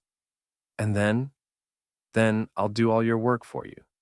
Leave this workaholic with nothing to do but rest, take care of the baby, and live a nice, easy life. Rosewise couldn't help but burst out laughing, her silvery laughter ringing through the quiet living room. She reached out and ruffled Leon's hair. All right. For the record, I'm still a good few hundred years away from retirement. You can climb out of your grave and help me with my work then. The night grew deeper, and the two of them finally lay down on the soft, large bed. Rosewise waved a hand, turning off the bedside lamp, and the bedroom was plunged into soft, gentle darkness. Good night. Rosewise's voice, thick with drowsiness, whispered softly. Oh, good night, Leon replied, his back still turned to her. Confirming that Rosewise was fast asleep, only then did Leon let a sly grin tug at the corner of his mouth. He muttered silently in his mind. Go to sleep, go to sleep. That's the only way I can carry out my prenatal education plan. The night had grown thick and heavy, like dense black ink wrapping the chambers of the Silver Dragon Sanctuary in an impenetrable embrace. An old mantel clock stood in the corner, its hands gliding slowly past the 12 o'clock mark. Dong, dong. The bell tolled, its deep, resonant chimes reverberating through the empty room, the lingering hum winding around the beams and pillars, before fading away. Then came the pendulum's steady tick-tock, each sound striking Leon's heart like a heavy hammer, blow after blow. Leon and Rosewise lay side by side on a soft velvet bed, covered by a single thin quilt. A few streaks of cold moonlight slipped through the window panes. Just then, a faint rustling of fabric cut through the late-night stillness. Leon's eyes flew open, his eyelashes fluttering rapidly, his heart lurching hard in his chest. From the corner of his eye, he saw Rosewise beside him turn onto her side, inching silently closer, her movements as light as a drifting cloud. Her silver hair spread loosely across the pillow and her warm breath brushed his cheek in delicate, wispy puffs. What is Rosewise up to at this hour? Confusion churned in Leon's chest. He even began to wonder if this cunning dragon had secretly cast some strange charm on him. Otherwise, why was his heart pounding so fiercely, the tips of his ears burning faintly? As his thoughts raced, Rosewise's voice drifted to his ear, soft and gentle as a feather, laced with tentative curiosity. Are you asleep, Leon? Pretending to be fast asleep, Leon pressed his lips together. Memories of Rosewise's several odd, inexplicable gestures flitted through his mind. He sighed quietly to himself and resolved to play along first, to uncover what she was scheming. His eyes remained closed, feigning deep slumber, yet his senses blazed to life, sharpened to an unbearable edge. He could feel every strand of Rosewise's silver hair brushing his neck, the warmth of her body drawing closer, seeping into his bones. After a long moment, Leon forced out a muffled groan, as if truly ensnared by Rosewise's magic. At the sound of his reply, a sly smile tugged at the corners of Rosewise's lips, her eyes lifting slightly. She leaned even closer, murmuring softly, It seems it worked this time. Leon kept his composure on the surface, but in his mind, he had already pictured himself as a crafty little devil, raising an eyebrow and smirking as he outwitted this dragon with ease. He preened inwardly. Childish dragon. Lucky for me, the dragon slayer is one step ahead. I never fell for your trick. If you want to play these little games, I'll play along. But the next second, the aura around Rosewise shifted abruptly, her mischief replaced by a faint undercurrent of nervousness and unease. Her voice, soft and trembling with uncertainty, floated to him. Leon, was the promise you made to my sister, to protect me, genuine? Still pretending to sleep, Leon answered calmly yet firmly, each word clear and steady. Yes, it was the truth. I will protect you with everything I have, even if it costs me my life. Silence followed. The moment his words left his mouth, a rosy blush bloomed across Rosewise's cheeks. In her eyes, disbelief mingled with undisguised sweetness and hope. She whispered to herself again and again, "Does Leon truly care about me?" After a pause, Rosewise spoke again, her voice fragile. "But we are enemies. How can you feel this way about an enemy without betraying your own heart?" Leon slowly pried one eye open, his voice deep and resolute. "In my heart, you haven't been an enemy for a long time. You are my wife, my one and only love." He emphasized the words, his gaze filled with unwavering sincerity. "You are the one I'm willing to protect for the rest of my life." The words struck Rosewise like thunder. Her eyes widened, unable to believe what she had just heard. Meanwhile, Leon maintained his calm facade, though inside, his heart burst with triumphant delight. "Sweating now, aren't you? Blushing, shy, on the verge of tears," he thought smugly. He imagined himself as the queen's mentor, holding a tiny ruler, raising an eyebrow at Rosewise and saying, "Your Majesty, does the queen need guidance to outmaneuver a foe?" Stunned, Rosewise took a while to regain her composure. She slowly lifted her head, her purple eyes filled with a mix of hope and unease, her cheeks still flushed. "Then, when did your feelings start to change?" she asked softly. Leon's hidden smile deepened. His eyes remained closed, his tone lazy.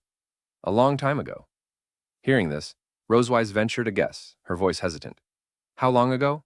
Was it the date in Sky Citadel?" Leon let out a dismissive sound. "No." Undeterred, she pressed on. "Then, was it the hot spring?" His tone remained calm. "No, not that either." As Rosewise's fingers tightened into white-knuckled fists, her impatience rising, she was about to demand an answer when her gaze flicked to the mantel clock. Her eyes snapped wide, her stare fixed rigidly on the clock hands. What's going on? The truth or dare ended at 2:21. It's already 2:23, and he's still answering me. Realization crashed over her like a wave. Which means this bastard has been faking sleep from the very start. She bit her lower lip in irritation. "Fine. I'll play along too." Taking a deep breath, countless mischievous ideas flashed through her mind. Rosewise leaned closer, her voice softening with a playful tone. "Oh, was it after Purinton and Nennen?" Leon struggled to maintain composure, forcing out a gruff denial. "No." Seeing this, Rosewise sighed in feigned regret. "What a shame. I thought it was the bunny girl outfit." Then she delivered the final blow, her voice heavy with mock disappointment. "I was actually planning to wear the bunny girl outfit and surprise you tomorrow morning." The words hit like lightning, shattering Leon's composure instantly. His entire body tensed, excitement surging through him. There's a reward like that waiting? His imagination ran wild with vivid images of Rosewise in the outfit, the corners of his mouth twitching despite his effort to stay still. Behind him, Rosewise sounded conflicted, muttering, "Where did I put that outfit? It's been so long. I wonder if it still fits." The more she spoke, the faster Leon's heart pounded. He heard faint rustling behind him, as if she were truly searching for it. Leon couldn't hold back any longer. She's really going to wear it. Curiosity finally overpowered caution. Maybe just a quick peek. The thought had barely crossed his mind when he turned to look, but the moment he did, he froze in surprise. The space beside him was empty. Leon stiffened, confusion flooding his mind. Huh, where did she go? In the next instant, a familiar aura closed in from behind, carrying a faint chill. A cold shiver ran down Leon's neck, and cold sweat broke out across his back. Leon snapped fully to his senses, one thought blazing in his mind. Crap! I've fallen for a trap! He looked up sharply, and what met his eyes was Rosewise, smiling, cold, yet brimming with unrestrained cunning. Her features were set in a frosty scowl, but her voice was syrupy sweet, thick as dripping honey. As she drawled each word, "You finally woke up. Husband."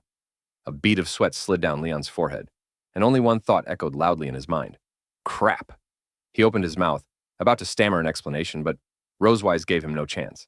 She lifted her stocking-clad thigh and, with a gentle nudge of her knee, pressed firmly on his wrist, her movements crisp and decisive.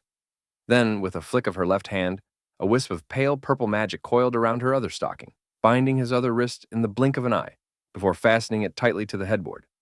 Having done this, Rosewise straddled Leon in an instant. She leaned down to look at him, a triumphant smile curving her lips. "I was so touched when you said those words just now." Pinned by her dragon's power, Leon couldn't move an inch. His whole body was rigid as stone, not even a finger able to stir. His eyes narrowed slightly, his gaze darting instinctively, and then he caught sight of the expanse of pale skin at Rosewise's chest. He stammered, flustered, I... Seeing his abashed state, Rosewise leaned in even closer, her eyes locking onto his without blinking. She raised one hand and slammed it down beside his shoulder, her fingertips lightly pinching his shoulder blade as she smiled. "In my silver dragon sanctuary, is there anything that Prince Leon dares not do?" Leon's eyes darted wildly as he shook his head in panic, his voice stumbling. It's a misunderstanding. A beautiful misunderstanding. You have to listen to my explanation, okay?" At this, Rosewise leaned even closer, her chest pressing forward, their breaths mingling. Yet her tone softened suddenly, her purple eyes filling with feigned affection and dependence as she murmured, "I'll listen, husband.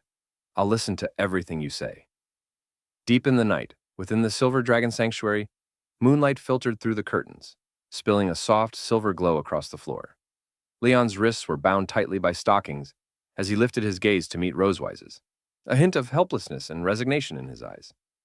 "Then, can you untie these stockings for your husband first?" Rosewise wagged a finger at him, her voice light yet unyielding. "No can do, husband.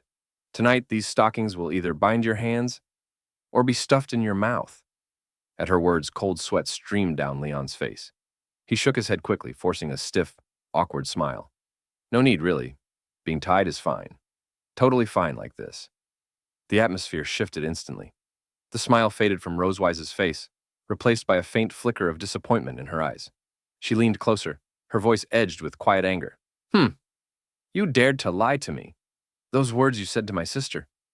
They were lies too, weren't they?" Leon fell silent for a moment. His gaze softened as he spoke quietly. "Those words I said to your sister, they were half true, half false." The tips of his ears flushed pink, the color spreading down his neck to his collarbone. The words he had buried deep in his heart spilled out, unguarded. The promise was real. It's just that, back then, there was still some resentment in my heart. But ever since I met you, all that so-called resentment has long disappeared. His words rippled through Rosewise soft and warm, washing away her anger. She stared at him in a daze, the grievance in her purple eyes melting away instantly. Even so, a trace of stubborn indignation lingered. She turned her head aside, avoiding his gaze, letting out a soft huff. Half true, half false. Just an excuse to lie to me. Leon saw through her instantly, her flushed cheeks betraying her. He smirked slightly. "I didn't know you cared so much about that promise I made to your sister. Could it be you want to turn this fake act into something real?" Rosewise froze for a split second. Then her cheeks flared bright red. Furious and flustered, she grabbed the large brown teddy bear beside her and slammed it onto Leon's face. She pressed it down hard, covering his head completely, making it hard for him to breathe. Beneath the bear, Leon's muffled voice protested, "Murder! Rosewise, are you trying to murder your own husband?" Rosewise shoved the teddy bear down repeatedly, forcing him backward until he collapsed onto the bed. She straddled him again, her silver hair cascading like a curtain, hiding her flushed cheeks. A mischievous glint sparkled in her eyes as she teased, "Hey, it's the teddy bear that's killing you. What does that have to do with me?" With that, farewell, husband. From beneath the bear, Leon growled, "Rosewise, you'll pay for this." Seeing his frustration, Rosewise laughed even harder. She leaned closer, her voice dripping with sweetness. "What's that? I can't hear you, husband." Suddenly, Leon felt something hard pressing against his chest through the soft stuffing, right at the bear's belly. His expression darkened instantly, unease creeping in. He stopped struggling, his body tensing as his eyes focused through the fluff. "What's inside this bear? There's something hidden in here." Just as Rosewise reached out to press him again, Leon suddenly surged forward, using his momentum to snatch the teddy bear off his head in one swift motion and clutch it tightly to his chest. Rosewise's eyes widened in shock. You! Give that back to me at once! She lunged at him, trying to grab it, but Leon dodged to the side. Holding the bear tightly, he smirked, curiosity gleaming in his eyes. You're in such a hurry to get it back, which means there's definitely something interesting hidden inside, isn't there? Rosewise's cheeks flushed even deeper, a mix of embarrassment and anger. I'm not. There's nothing inside at all, nothing. Leon raised an eyebrow, hugging the bear tighter and patting its belly lightly. The hard shape inside pressed clearly against his palm. His tone turned teasing. Then I guess I'll just have to find out what secret you're hiding. Panic flashed across Rosewise's face. She rushed at him recklessly, reaching for the bear, but Leon blocked her again, holding it firmly out of reach, not even an inch closer. Deep in the night, the Silver Dragon Sanctuary lay enveloped in utter stillness.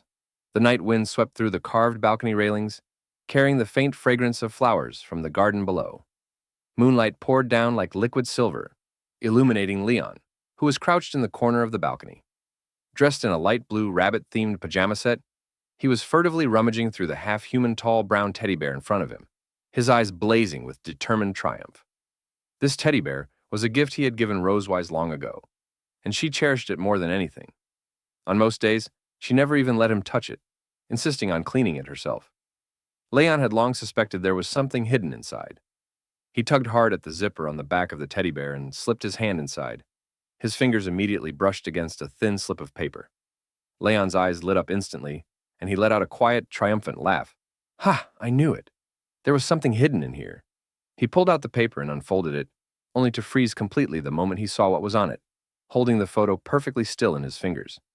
It was a photo of him and Rosewise, the only picture of the two of them together, a candid shot the studio owner had taken by chance long ago. In the photo, he was looking sideways at her, a soft smile in his eyes he hadn't even realized he had, while she stood beside him, her silvery white hair caught in the wind. Leon had always thought this photo had long been thrown away by that sharp-tongued woman. What's this?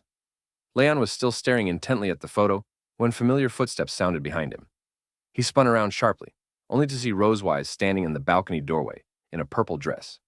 She wore a thin purple nightdress with a matching robe draped loosely over it. She had clearly woken in the night, found him gone from the bedroom, and followed the sound to track him down. When her eyes fell on what Leon was holding, her pupils constricted sharply. The color drained from her face, then rushed back just as quickly. Seeing her flustered, helpless expression, Leon understood everything instantly. He turned toward her, waving the photo with a cheeky, triumphant grin. I can't believe you kept this photo all this time. That single sentence was enough to turn Rosewise's ears bright red, the tips burning hot. She forced herself to look away, stiffening her neck as she doubled down on her stubborn denial, her voice carrying a faint tremor. I just forgot to throw it away, that's all. Oh, forgot to throw it away? Leon called her bluff immediately, his grin widening, his voice thick with undisguised teasing. If you just forgot, would you have hidden it inside the teddy bear I gave you? And hidden it so well I almost didn't find it? Caught red-handed, Rosewise was overwhelmed with embarrassment and panic. She could no longer maintain her calm facade. Biting her lower lip, her eyes flashing with mortification, she lunged forward to snatch the photo. Give it back to me right now! Leon instinctively raised his hand to dodge, but in the next instant, her silvery gray dragon tail shot out behind her, glinting coldly in the moonlight, and coiled around his wrist as fast as lightning. The grip wasn't tight, but it left him completely unable to move. Leon froze, and before he could react, the photo was snatched from his hand. She clutched it tightly, staring at the image of them standing side by side. Her fingers tightened slightly. Her chest constricted with shame and anger, and a flicker of panic even she refused to acknowledge. Under Leon's stunned gaze, she gritted her teeth, raised her hand, and threw the photo straight off the balcony. It arced through the night wind, sailed past the castle railing, and dropped into the grass below, vanishing into the darkness. Leon stared at the empty night sky, completely dumbfounded. Then he looked back at Rosewise in disbelief, his voice full of shock. Huh? You actually threw it away? Rosewise forced herself to remain calm, stiffening her neck as she clung to her stubborn lie. Even as her eyes unconsciously drifted toward where the photo had fallen, a flicker of regret, one she didn't even notice, shimmered within them. Of course I threw it away. With that, she couldn't bear to meet Leon's gaze any longer. She turned on her heel and walked back toward the bedroom as if nothing had happened, muttering under her breath with feigned disdain, Tch, how boring. I'm going to bed. Her steps were quick and hurried, like she was fleeing. What Leon didn't see was how her eyes had reddened the moment she turned away, the tip of her nose stinging with unshed tears. She had just thrown away the photo she had kept for so long with her own hands, and the moment it left her fingers, her chest tightened painfully, her heart flooding with regret. But her pride and sharp tongue wouldn't let her turn back. Not for anything. Leon stood rooted in place, watching her figure disappear down the hallway. Then he turned his gaze toward the grass where the photo had fallen. A sudden thought struck him, his brows furrowing slightly. Wait a second. When he had been holding the photo earlier, he had caught a glimpse of something written on the back. The night wind blew again. The discarded photo lay still in the grass, the words faintly visible in the moonlight. May the radiance of the Silver Dragon Queen shine forever in the eyes of the one she holds dear. Every stroke was written with meticulous care, filled with a softness and affection its owner had never dared to speak aloud. Time passed in the blink of an eye, and soon it was early morning the next day. The rising sun pierced through the mist, spilling gently over the training grounds of the Silver Dragon Sanctuary. Lush woods surrounded the field, with rolling green mountains stretching into the distance. His daughter Muan stood on the field, dressed in a simple white t-shirt and blue shorts. Her jet-black hair was tied in a high ponytail, her bright blue eyes full of life. She gripped a wooden sword with both hands, practicing her swings again and again with full focus. Her small face was set with a seriousness beyond her years, every strike clean and precise. Leon stood off to the side, arms crossed, watching her. But his mind lingered on the night before. His thoughts were filled with the image of Rosewise's reddened eyes and the photo she had thrown away, leaving him distracted. Muan finished her routine, lowered her sword, and ran straight toward him. Tilting her face up, she asked innocently, "Daddy, did you and Mommy have a fight?" Leon snapped back to reality, forcing a casual smile. "What makes you think that, Muan? Daddy and Mommy are perfectly fine. We didn't fight at all." But Muan saw right through him. Her brows furrowed as she stared at him seriously, like a tiny adult. "This morning, you and Mommy didn't talk at all. You sat next to each other at breakfast and didn't say a single word. It wasn't like this before." Leon froze, his smile stiffening as confusion filled his face. Do we usually talk that much? In his memory, he and Rosewise always bickered whenever they met. Both stubborn, both sharp-tongued, constantly taking jabs at each other. When had they ever had endless things to say? But Muan nodded vigorously, her head bobbing like a rattle. Yeah. You don't see each other much during the day, but when you do, you always talk nonstop, like you have a million things to say. Even when you argue, you talk a lot. Not like today, where you're both quiet and ignoring each other." Leon was instantly plunged into doubt, his mind filled with question marks. Me and Rosewise? No way. Muan must be mistaken. He thought back carefully, only to realize that, before he even noticed it, the way he and Rosewise got along had completely changed. He had unconsciously started paying attention to her every move, caring about her mood, unable to stop himself from bickering with her and sharing little parts of his day. Those seemingly hostile conversations had long since become their own unique way of being together. It was just that both of them had been blinded by their own pride and stubbornness, refusing to admit it. But what Muan said next completely broke through this stubborn dad's walls. Muan lifted her small wooden sword again, her little face serious, every word clear and unwavering. "Daddy, Muan thinks you and Mommy are just like the hedgehog couple in Little Dragonling's Enlightenment tales." Leon blinked in confusion, tilting his head. "The hedgehog couple?" Muan explained earnestly, her sweet voice carrying a profound truth. "They have sharp spines on the outside, but their hearts are soft underneath. But if one of them doesn't put their spines away, they can't give each other a real hug. Either you will hurt Mommy, or Mommy will hurt you. So, the only way Daddy and Mommy can hug each other is if you both put your spines away at the same time, right?" That single sentence snapped both stubborn, sharp-tongued adults out of their pride. Leon was struck with sudden realization, as if hit by lightning, frozen in place. He and Rosewise were just like the two hedgehogs.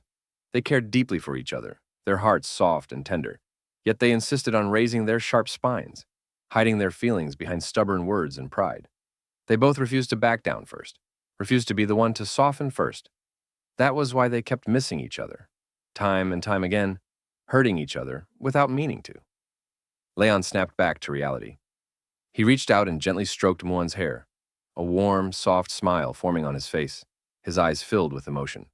"Muan." He crouched down, looking into her bright, sparkling eyes, and made a solemn promise. "Daddy promises you, tomorrow morning, Daddy and Mommy will be just like we used to be." Muan nodded eagerly, her eyes shining like stars. After the day's sword practice ended, time passed quickly, and soon night fell again. The castle was deathly quiet, lit only by the faint, warm glow of wall lamps along the hallway. Rosewise slipped on a black cloak, pulling the hood low to cover her face, and quietly snuck out of the castle. Every few steps, she glanced back nervously, afraid Leon might catch her. After all, she had stubbornly insisted she didn't care about the photo, that throwing it away meant nothing. If he caught her sneaking out to look for it now, she would never live down the embarrassment. She made her way to the edge of the grass, where she had thrown the photo the night before. Crouching down, she used the faint light from her phone to search through the grass, muttering to herself. It should have landed somewhere around here, right? She searched every inch of the ground. The hem of her dress grew damp with cold dew, and a blade of grass nicked her finger, but she didn't care. No matter how much she searched, she found nothing.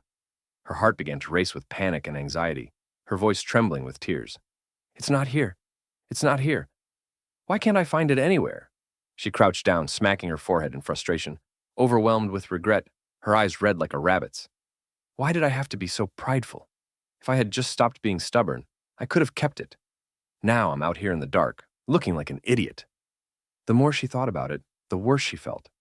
She hugged her knees tightly, her nose stinging as tears threatened to fall. She remembered what the photo studio owner had said. This was a candid shot, one of a kind. There was no negative, no copy. If it was lost, it was gone forever. It was the only photo she had of the two of them together. She had hidden it for so long, cherished it so deeply, only to throw it away with her own hands in a moment of foolish pride. Just as she was drowning in regret, a familiar voice sounded gently behind her, as soft as the night wind. Are you looking for this? Rosewise froze. Her head snapped up, eyes locking onto the figure behind her. You... Leon leaned casually against a tree, wearing a dark blue jacket, holding the very photo she had thrown away. He had carefully cleaned it. No creases, no damage. Seeing her red, tearful eyes, his heart softened completely. He smiled gently. I picked it up earlier, when I was out practicing with Muan. He walked over, crouched in front of her, and held the photo out. Even now, he couldn't help but be a little stubborn, hiding his feelings behind teasing words. For the record, I just picked it up by chance. Not like someone who came out here looking for it on purpose. Rosewise clutched the photo tightly, her treasure finally back in her hands. Her fingers trembled as she let out a long breath, the weight in her chest finally lifting. A small, uncontrollable smile tugged at her lips. Yet she still stiffened her neck, clinging to her pride. I didn't come out here looking for it either. I was just taking a walk. Leon couldn't help but laugh softly. He reached out, took her arm, and helped her to her feet. Her clothes were damp with dew, her hands ice cold. Frowning, he removed his jacket and draped it over her shoulders, his voice warm and gentle. Yeah, I know. He looked down at her, his gaze soft enough to melt. Just keep it safe this time, okay? Don't throw it away again. Rosewise's face flushed bright red. She turned away, hugging the photo tightly to her chest. I don't need you to tell me that. They walked back toward the castle side by side. The night wind brushed past them, and the moonlight stretched their shadows long across the ground, close together. Leon glanced at her with a grin. Hey, you know what Muan said about you? She said you're like a hedgehog. Rosewise immediately kicked him lightly. No force, just a playful nudge. She rolled her eyes. Don't lie, she definitely said both of us. Leon laughed, watching her flustered expression.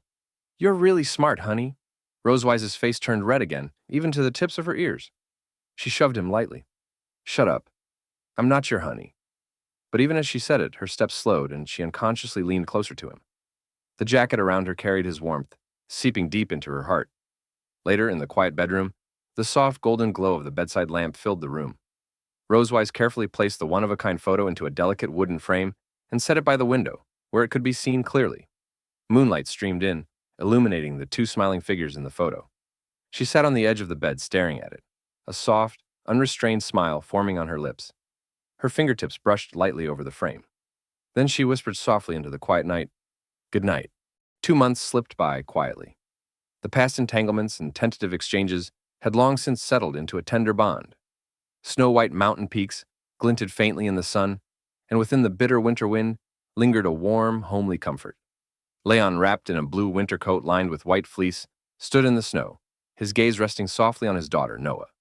The little girl had her hair tied in a playful high ponytail, wearing pink and white earmuffs, straining to push a plump, round snowball forward.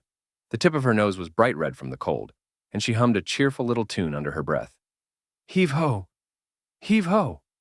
Leon crossed his arms, his voice filled with pride and anticipation. Noah, first tell me, how are your studies at the academy going? Noah immediately stopped, looked up at him, and chirped brightly, Okay, Daddy. Her blue eyes sparkled like gemstones in the snowlight, as she reported earnestly, I've already learned some B-class lightning magic at the academy. Next semester, they'll teach us the fundamentals of A-class lightning magic. So I wanted to get a head start and familiarize myself with it. A smile tugged at the corner of Leon's lips, his eyes filled with undisguised pride. That's my girl. Second to none when it comes to self-directed learning. Meanwhile, Noah thought to herself, I'll get a head start with you, Daddy. She crossed her arms, practically bursting with excitement. I'm going to blow all my classmates out of the water next semester. The scene shifted as Leon became the lecturer of Leon's little classroom, tapping a finger to bring up a pyramid chart of magic ranks. He explained patiently, both humans and dragons use spiritual energy and draconic power to fuel magic. The higher the rank, the greater the destructive power of the spell. Noah listened intently, her little head bobbing, the pom-poms on her earmuffs bouncing with every nod. Atop the snow-white mountain peak, the cold wind swept fine snow past them as Leon's steady voice broke down the essence of magic. Because of the physiological differences between humans and dragons, the same spell classified as A-class for humans is only B-class for dragons. Again, stepping into his role as lecturer, he unfolded a virtual ranking chart. Two faint silhouettes shifted between A and B-class markings, visually demonstrating the difference. Noah stared at the chart, fully focused, afraid to miss a single detail. Now, Daddy's going to teach you the most practical A-class lightning spell, my personal favorite. Leon turned his back to her, his voice filled with pride and hope. Noah clenched her little fists and nodded eagerly. Yes, I'm watching. Leon let out a low shout. The spiritual energy around him surged instantly. Pale blue lightning burst from his palm, snaking up his arm and coiling around his fingertips like a living thing. The crackling current shimmered sharply in the snowlight, distorting the air with heat. Noah's eyes widened, her mouth falling open. Whoa. She stared at the lightning dancing in his palm, her cheeks flushed pink with excitement. Leon continued calmly, the lightning growing brighter. First, gather high-purity lightning magic at a single point, and then, before finishing, he snapped his hand forward, firing the condensed lightning straight at a wooden stake ahead. The blue flash cut through the snow mist with perfect accuracy. The stake was instantly engulfed in crackling current, letting out a sharp fizz. Leon turned to his daughter, smiling softly at her awestruck expression. This is the fundamental application of A-class lightning magic. The wind howled across the peak as the lightning around Leon surged violently. Noah stood frozen, her earmuffs fluttering slightly, her blue eyes wide with shock and awe. She stared at the fading lightning, holding her breath, before finally whispering, That's so cool. Leon lowered his hand as the lightning faded. He turned to her with a gentle smile. If you create distance first, then use this move while sprinting, it greatly increases penetration power. He demonstrated the stance, faint sparks still flickering at his fingertips. But it requires sharp perception and strong combat skills. It's dangerous if interrupted, so kids shouldn't try it recklessly, okay? His tone turned serious, filled with concern. Noah nodded quickly, her head bobbing like a rattle. Yes! Her eyes shone even brighter now, filled with admiration. Then, she tilted her head curiously. Wait, Daddy? Does this move have a name? Leon smiled slightly and raised his hand again. Pale blue lightning gathered in his palm, humming sharply, like a chorus of birds singing in unison, echoing across the mountains. Of course it does, he said. When you use it, the energy rubs against the air and creates this sound, like 1,000 birds singing. So the name of this move is... Noah held her breath, eyes wide with anticipation. Leon grinned mischievously. It's called Lightning Rush. Lightning Rush? Noah tilted her head, confused. Daddy, what does that have to do with 1,000 birds singing? Leon burst out laughing, hands on his hips, eyes crinkling into crescents. Nothing at all. Daddy was just showing off his metaphor skills. Using stuff like this in essays gets you extra points, you know. Noah froze instantly, her little face twisting with exasperation, the corners of her mouth turning down. Even her earmuffs seemed to droop. Daddy's showing off again. In the middle of the father-daughter banter, Muan, who had been rolling a snowball off to the side, turned her head and spotted Rosewise approaching from a distance. Muan's eyes lit up instantly. Ah, Mommy. She waved her little hand wildly toward her. There was Rosewise, dressed in a purple winter coat trimmed with gold, her silvery white hair falling over her shoulders. Her stomach was slightly rounded as she walked slowly toward them.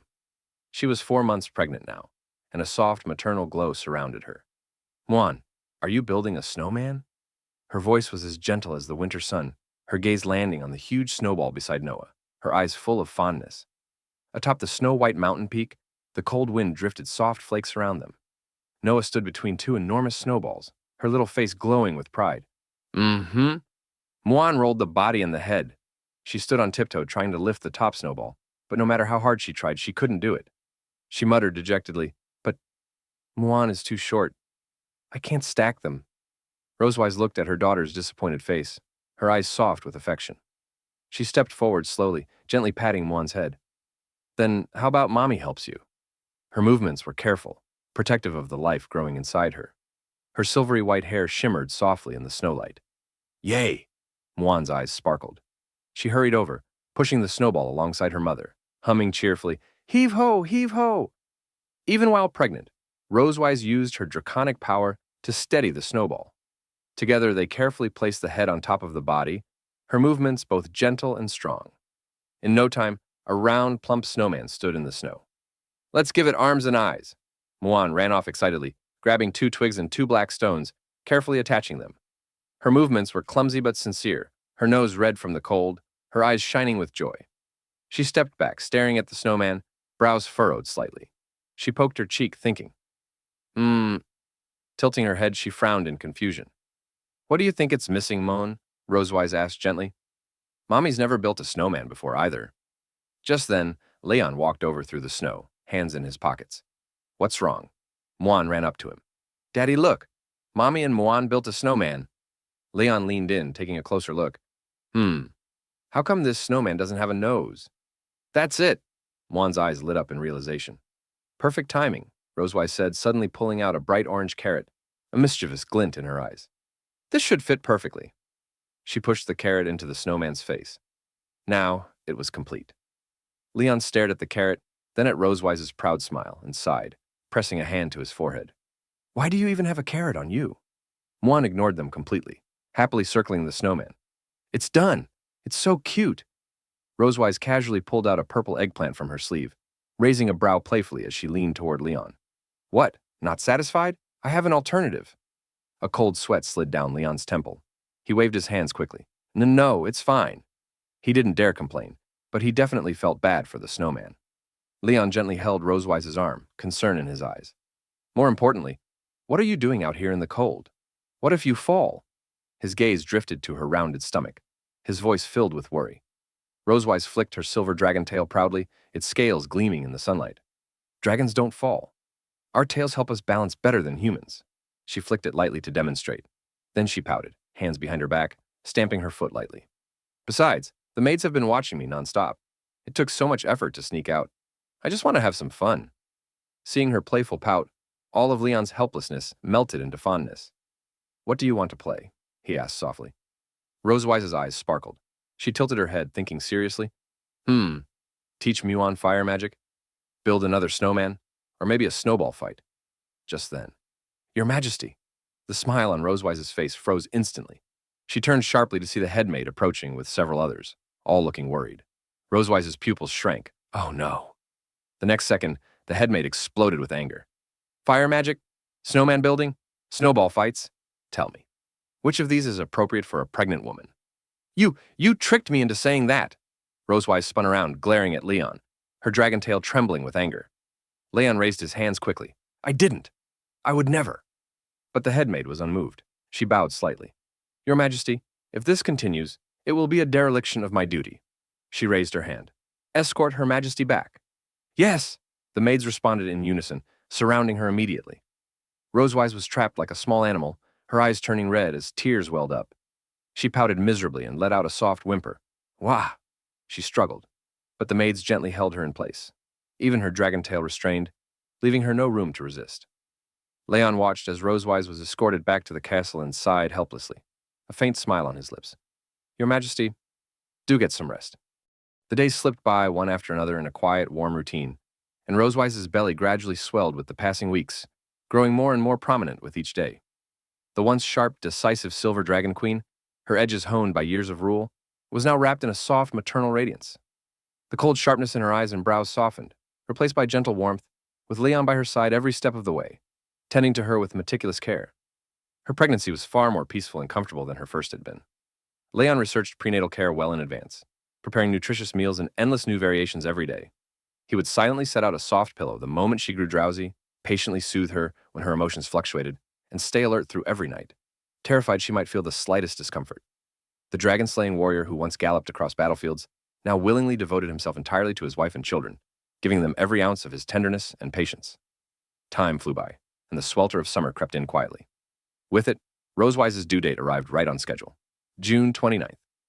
The sky hung heavy and overcast, as if pressed down by a thick slab of lead. Within the Silver Dragon Sanctuary, the atmosphere was stretched to its breaking point. The delivery room was bathed in bright light, yet filled with unspeakable tension and agony. Rosewise lay on the bed, enduring the searing, all-consuming pain of childbirth. Her body was racked by violent convulsions, with every wave of contractions, each one feeling as if a colossal force was tearing through her very bones. Her cries of pain spilled intermittently through the closed door, each one clenching the hearts of those outside. "Your Majesty, keep going. Push a little harder. The baby will be here very soon." An experienced midwife stood by her side, wiping away the constant cold sweat on her forehead, urging her on again and again. But the pain came in crashing waves, higher and stronger, giving her no chance to catch her breath. Rosewise's cries of agony grew more heart-wrenching with each passing moment, her voice hoarse and broken. Every scream struck like a sledgehammer against Leon, who waited outside the delivery room. In the hallway, Leon was beside himself with worry. His hands clasped tightly behind his back as he paced back and forth, his footsteps sharp and heavy. His entire body was coiled tight like a drawn bowstring.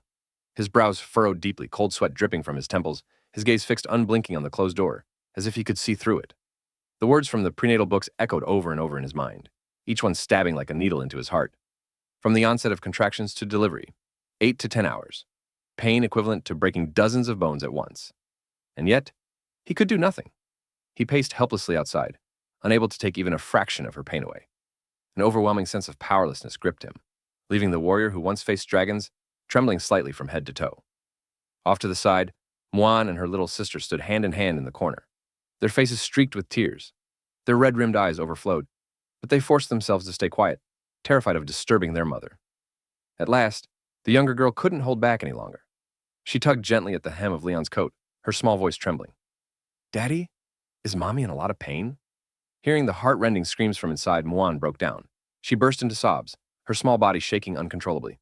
"Wah, Muan doesn't want a baby anymore. I just want Mommy to stop hurting. Mommy's in so much pain." Watching his two daughters cry, Leon felt his heart being crushed, overwhelmed with grief.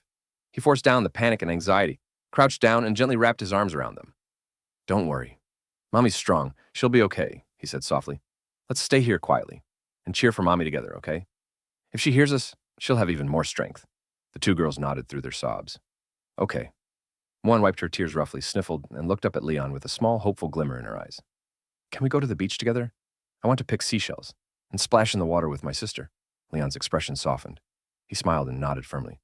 "It's a deal. When Mommy recovers, our whole family will go to the beach together.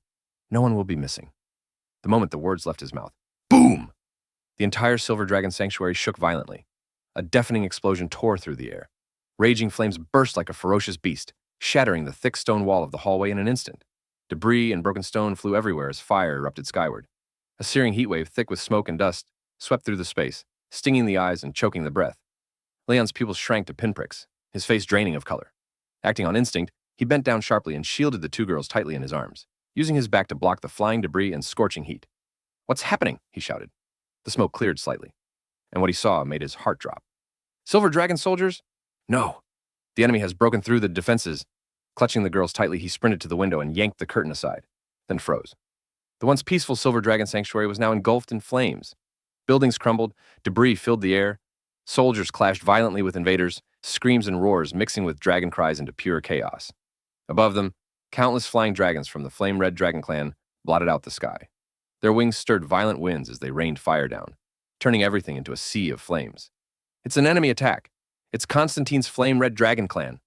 The two children trembled in terror, their faces pale as they clung tightly to Leon. "I'm scared." Leon immediately covered their eyes. "Don't look. Stay good. Don't look outside." Moments later, several battered and bloodied Silver Dragon soldiers rushed in and dropped to one knee. "Prince Consort, your highnesses, are you unhurt?" Leon's gaze sharpened like a blade. His voice dropped, cold and furious. "What the hell is going on? Why didn't the guard send a warning? How did it turn into this chaos?" Meanwhile, in the side hall just outside the delivery room, Headmaid Anna received urgent news from the front lines. One of her maids, her face deathly pale, stumbled in, her voice shaking uncontrollably. Headmaid, it's terrible. The Flame Red Dragon clan has launched a surprise attack. They're attacking from the back mountain and the main gate at the same time. The defenses are about to collapse. Anna's face drained of all color, her body jolting in shock. The Flame Red Dragon clan? Constantine's men? Why would they suddenly attack the Silver Dragon clan? There's been no declaration of war, no major conflict between our clans. Why now? The maid's voice trembled with despair. They chose this exact moment, when Her Majesty is at her weakest, when she has no combat power at all, to launch a full attack. This was premeditated. Just then, another agonized scream from Rosewise rang out from the delivery room, sharp, weak, and more heart-wrenching than ever. Anna snapped back to reality, forcing down the panic in her chest and steadying herself. Where is Shirley? Who is commanding the guard regiment? She demanded immediately. Lady Shirley has gathered the sanctuary's elite guards and is now holding the main gate with her life, doing everything she can to stop the Flame Red Dragon vanguard, her subordinate replied. Anna's gaze hardened. Her voice turned cold and unwavering. Good. Dispatch every messenger dragon in the sanctuary. Send them at full speed to the neighboring dragon clans and to the Red Dragon Sanctuary. Make sure the message reaches Lady Malkvi. Also, send 4 elite squads through the back mountain immediately. You must secure an escape route before the enemy completes their encirclement. Yes! Inside the delivery room, Rosewise had just endured another brutal wave of pain. Her face was pale as paper, her body drenched in sweat, her eyes half-lidded with exhaustion. Yet she could clearly hear the explosions, the clash of weapons, and the roar of dragons outside. Her breathing was shallow, her voice hoarse. Anna, what's happening out there? Anna stepped forward, gently holding her down as she tried to rise, forcing herself to speak steadily despite her fear. Your Majesty, we are under a surprise attack by Constantine's Flame Red Dragon clan. This was a premeditated strike. Rosewise's pupils shrank sharply, and she cried out with what strength she had left. Constantine? She struggled to sit up, ignoring the tearing pain ripping through her body. No, I have to go out there. I have to fight with you. I am the Silver Dragon Queen. Anna held her down firmly, her voice urgent and trembling. Your Majesty, you must not move. You are in the middle of childbirth. The slightest mistake could cost both your life and the baby's. Please, stay here and focus on delivering the child. I will lead the Maid Corps into battle. Once the escape route is secured, we will escort you to safety. You must trust us. But Rosewise couldn't think about herself, or even the child in her womb. Her mind was filled only with her daughters. The thought of her children in the middle of a battlefield drove her into panic. Tears streamed down her pale cheeks as she screamed, My daughters! Where are they? Are they safe? Tell me. At that moment, the door burst open. Leon rushed in, carrying the 2 girls. Rosewise, we're here. The girls are safe. The moment they saw her, the girls broke free and ran to the bed.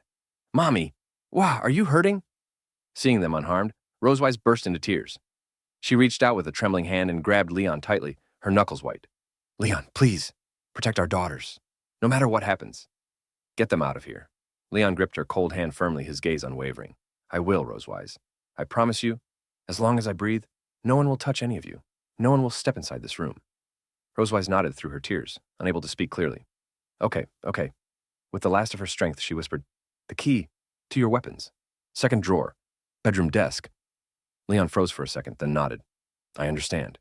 He quickly settled them, then strode into the bedroom, opened the drawer, and took the heavy set of keys. Inside lay the power of his former life, the weapons of a dragon-slaying warrior, and now he would take them up again. Muan clutched his coat tightly. Daddy, you'll come back, right? Leon crouched down, wiping her tears with his thumb, forcing a gentle smile. Of course, we made a deal, didn't we? We're going to the beach when Mommy gets better. Daddy never breaks a promise. So stay here. Protect Mommy and your sister for me. You're the big sister now. Muan sniffled, wiped her tears, and nodded firmly. I can do it. I'll protect them. Leon gently stroked the younger girl's head. Don't cry. Daddy's going to defeat all the bad dragons. The little girl nodded through her tears. Oh, okay. Daddy, you can do it. Leon stood. In that instant, all warmth vanished from his eyes, replaced by cold, unyielding resolve. The warrior had returned. Everyone, assemble! We march out and face the Flame Red Dragon clan. Behind him, the guards, maid corps, and remaining soldiers knelt in unison. We will defend the Silver Dragon Sanctuary with our lives. We will protect Her Majesty and the princesses. What should have been a moment of new life had fallen into chaos and war, and in Leon's mind only one thought remained. Hold the line. Protect his family. The skies above the Silver Dragon Sanctuary were torn apart by explosions and desperate clashes. Red and violet flames ripped across the night sky, lighting everything in chaos. Dragon blood stained the earth crimson. Severed limbs flew through the air, flesh mangled beyond recognition. Everywhere you looked, there were bodies. This wasn't random. This was a long-planned surprise assault, crashing down on the sacred sanctuary, the place that bound humans and dragons together. Outside the sanctuary, headmaid Anna led the elite maids in a desperate stand. Beside her, Sherry fought with deadly precision. Together, they had already repelled multiple waves from the blazing flame dragon clan. But it wasn't enough. Sherry's brows were tightly furrowed, sweat dripping down her temples. Daggers in hand, she stayed alert in the chaos. Headmaid, hasn't the back mountain encirclement been broken yet? Anna's sharp eyes narrowed. No. They came fully prepared. Even the emergency escape tunnel is gone. We have to stall for time. Sherry's voice tightened. Then, reinforcements? Anna didn't hesitate, but her answer was cold. The nearby dragon tribes fear Constantine. They won't risk helping us. That single sentence froze the battlefield more than the cold wind ever could. Sherry's golden eyes hardened. Anger replaced fear. In the next second, she exploded forward. Blinding speed, flashing steel. Her daggers tore through enemy ranks, sparks flying as magic clashed with metal. In seconds, multiple invaders fell. She scoffed, voice filled with contempt. Idiots. If the Silver Dragon clan falls, do they really think Constantine will spare them? But suddenly, a figure burst through the smoke, stumbling forward. Headmaid! Headmaid! Anna turned and instantly felt it. Something was wrong. The maid's voice trembled with despair. Our reinforcements? They were ambushed. They're completely pinned down. Silence hit like a shockwave. At the soonest, 5 hours before they arrive. Anna's grip tightened until her knuckles cracked. Everything, every strange movement these past months, suddenly made sense. Sherry wiped blood from her lips, voice filled with rage. They were never targeting the wind dragons. This whole time, it was us. Anna's voice dropped, cold and sharp. The Silver Dragon Sanctuary was always the real target. This was a trap, to isolate us completely. Then her eyes swept across everyone. But there's something worse. How did they know today? No one answered. Her Majesty's exact due date. Only a few of us knew. The realization hit like lightning. A traitor. Someone. Inside the Silver Dragon clan, Sherry's voice trembled. You mean, there's a mole among us? No one could deny it, and then the sky itself changed. A crushing pressure descended, heavy, suffocating, unbearable. A massive shadow tore through the clouds, wrapped in burning heat. Its body blocked out the sky. Anna's pupils shrank, cold sweat slid down her face. It's him. A colossal dragon appeared, covered in crimson and dark brown scales. Flame-like patterns pulsed across its body like living fire. Constantine, the blazing flame dragon king, had arrived. His presence alone crushed the battlefield. His wings spread wide, his breath scorching the air. Every dragon felt it, the pressure drilling into their bones, suffocating their very souls. Sherry froze. Her body refused to move. This pressure. I can't breathe. Then, Constantine opened his jaws. A sea of fire exploded forward like a tsunami. The battlefield vanished in flames. Soldiers screamed as they were swallowed whole. Armor melted, flesh turned to ash, and Sherry didn't move. Sherry! Anna lunged forward, shoving her aside at the last second. The flames roared past. Don't freeze up! Sherry hit the ground hard, finally snapping back. Guilt flooded her face. Sorry. But there was no time. Anna turned sharply to the messenger. Go. Report this immediately. Her voice hardened. Constantine has appeared. Do whatever it takes. Break through the back mountain encirclement. Everyone understood. This battle couldn't be won. The gap between a dragon king and them was impossible to overcome. So there was only one goal left, save the queen. Even if the sanctuary falls, she must live. The messenger nodded and vanished into the chaos. Sherry forced herself back to her feet, staring at the battlefield engulfed in fire. Fear still lingered, but her eyes sharpened again. Only one thought remained. Hold the line. Anna stepped forward, gaze locked on the massive dragon in the sky.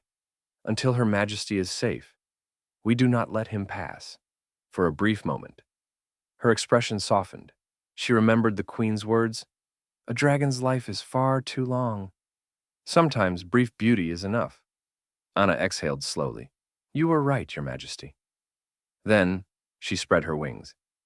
In a flash of light, she transformed into her dragon form. Even then, she was only a fraction of Constantine's size, like a mantis, standing before a chariot, but she didn't step back, not even once. Kors had sworn an oath to protect Queen Rosewise.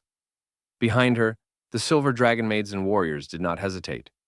One after another, they transformed into their true silver dragon forms. Spreading their wings, they charged in perfect unison after their head maid, rushing toward the enemy ahead. Even though the one before them was the blazing flame dragon king, standing at the pinnacle of dragonkind, they showed not the slightest sign of retreat. They roared together, their voices filled with the resolve to die if necessary, echoing through the night sky, and at this moment, completely different from the battlefield outside, where thunder roared and corpses lay everywhere, was the delivery room deep inside the sanctuary. The heavy stone doors blocked most of the chaos, but they could not block the marrow-piercing dragon pressure, nor the desperate news still arriving. The silver dragon queen, Rosewise, lay half-reclined on the birthing bed. Her silver-white hair was soaked with cold sweat, clinging to her pale cheeks and neck. Wave after wave of labor pain crashed over her like a relentless tide, nearly swallowing her consciousness and pushing her to the brink again and again. "Your Majesty," the messenger maid knelt beside the bed, her voice choked with sobs. "The blazing flame dragon king, Constantine. He has appeared on the battlefield in person." That sentence shattered the last of the maid's composure. The elder maid assisting the birth spread her arms, shielding the two young princesses behind her. Her voice trembled. "There is no one who can kill a dragon king of that level." The two young girls clutched each other tightly. They didn't understand the full meaning, but they felt the suffocating fear in the air. Rosewise listened. She did not collapse. She did not cry. Her lips parted slightly. Through clenched teeth, she forced out her words, hoarse yet filled with unshakable resolve. "Dragon King, kill." Hatred burned deep in her bones, intertwining with the agony of childbirth, tearing at both body and soul. And yet, her mind was clearer than ever. Just then, the stone doors burst open. A maid rushed in, disheveled and panicked. "Your Majesty, the back mountain route has been opened. Please evacuate now. If we wait any longer, it will be too late." She reached out to help her up, but Rosewise gently shook her head. Her voice was soft, but absolute. "No, I am staying. I am giving birth." "But Your Majesty, Constantine is already here. The front line won't hold much longer." The maid's voice broke into tears, but Rosewise interrupted her. She turned her gaze toward the crimson-lit night sky outside the window. The hatred in her eyes faded, replaced by something else. Something warm, something certain. "I believe in him." The room fell silent. Her voice remained calm, steady, unwavering. "Killing dragon kings has always been what he does best." Those words became light, piercing through the despair that filled the room. At that same moment, in the chamber next to the delivery room, Leon knelt before a long-sealed wooden chest. He opened it slowly. Inside lay black armor, etched with golden patterns, armor that had followed him through countless life-and-death battles. Every scar on it told a story. Every mark carried his pride as a dragon slayer. He reached out, brushing his fingers over its surface. There was no fear in his eyes, only the quiet warmth of reuniting with an old companion, my old friend. Back on the battlefield, everything had already collapsed into chaos. Constantine's flames surged like an endless tsunami, devouring the Silver Dragon clan's defenses again and again. The Silver Dragon warriors were covered in wounds, their scales shattered, their blood staining the scorched earth. And still, they stood still. They formed a wall. Anna's voice had gone hoarse, yet she roared with everything she had left. "Don't even think about taking another step toward the sanctuary." But before the power of a Dragon King, it was not enough. Through smoke and ash, Constantine looked down at the battlefield with cold contempt. Fools who don't know their place. His crimson eyes shifted to the sanctuary. That was the true target. His tail lashed violently. Flames surged. Charge. At his command, the blazing flame dragon guards surged forward like a tidal wave. Weapons raised, they roared as they rushed the sanctuary gates.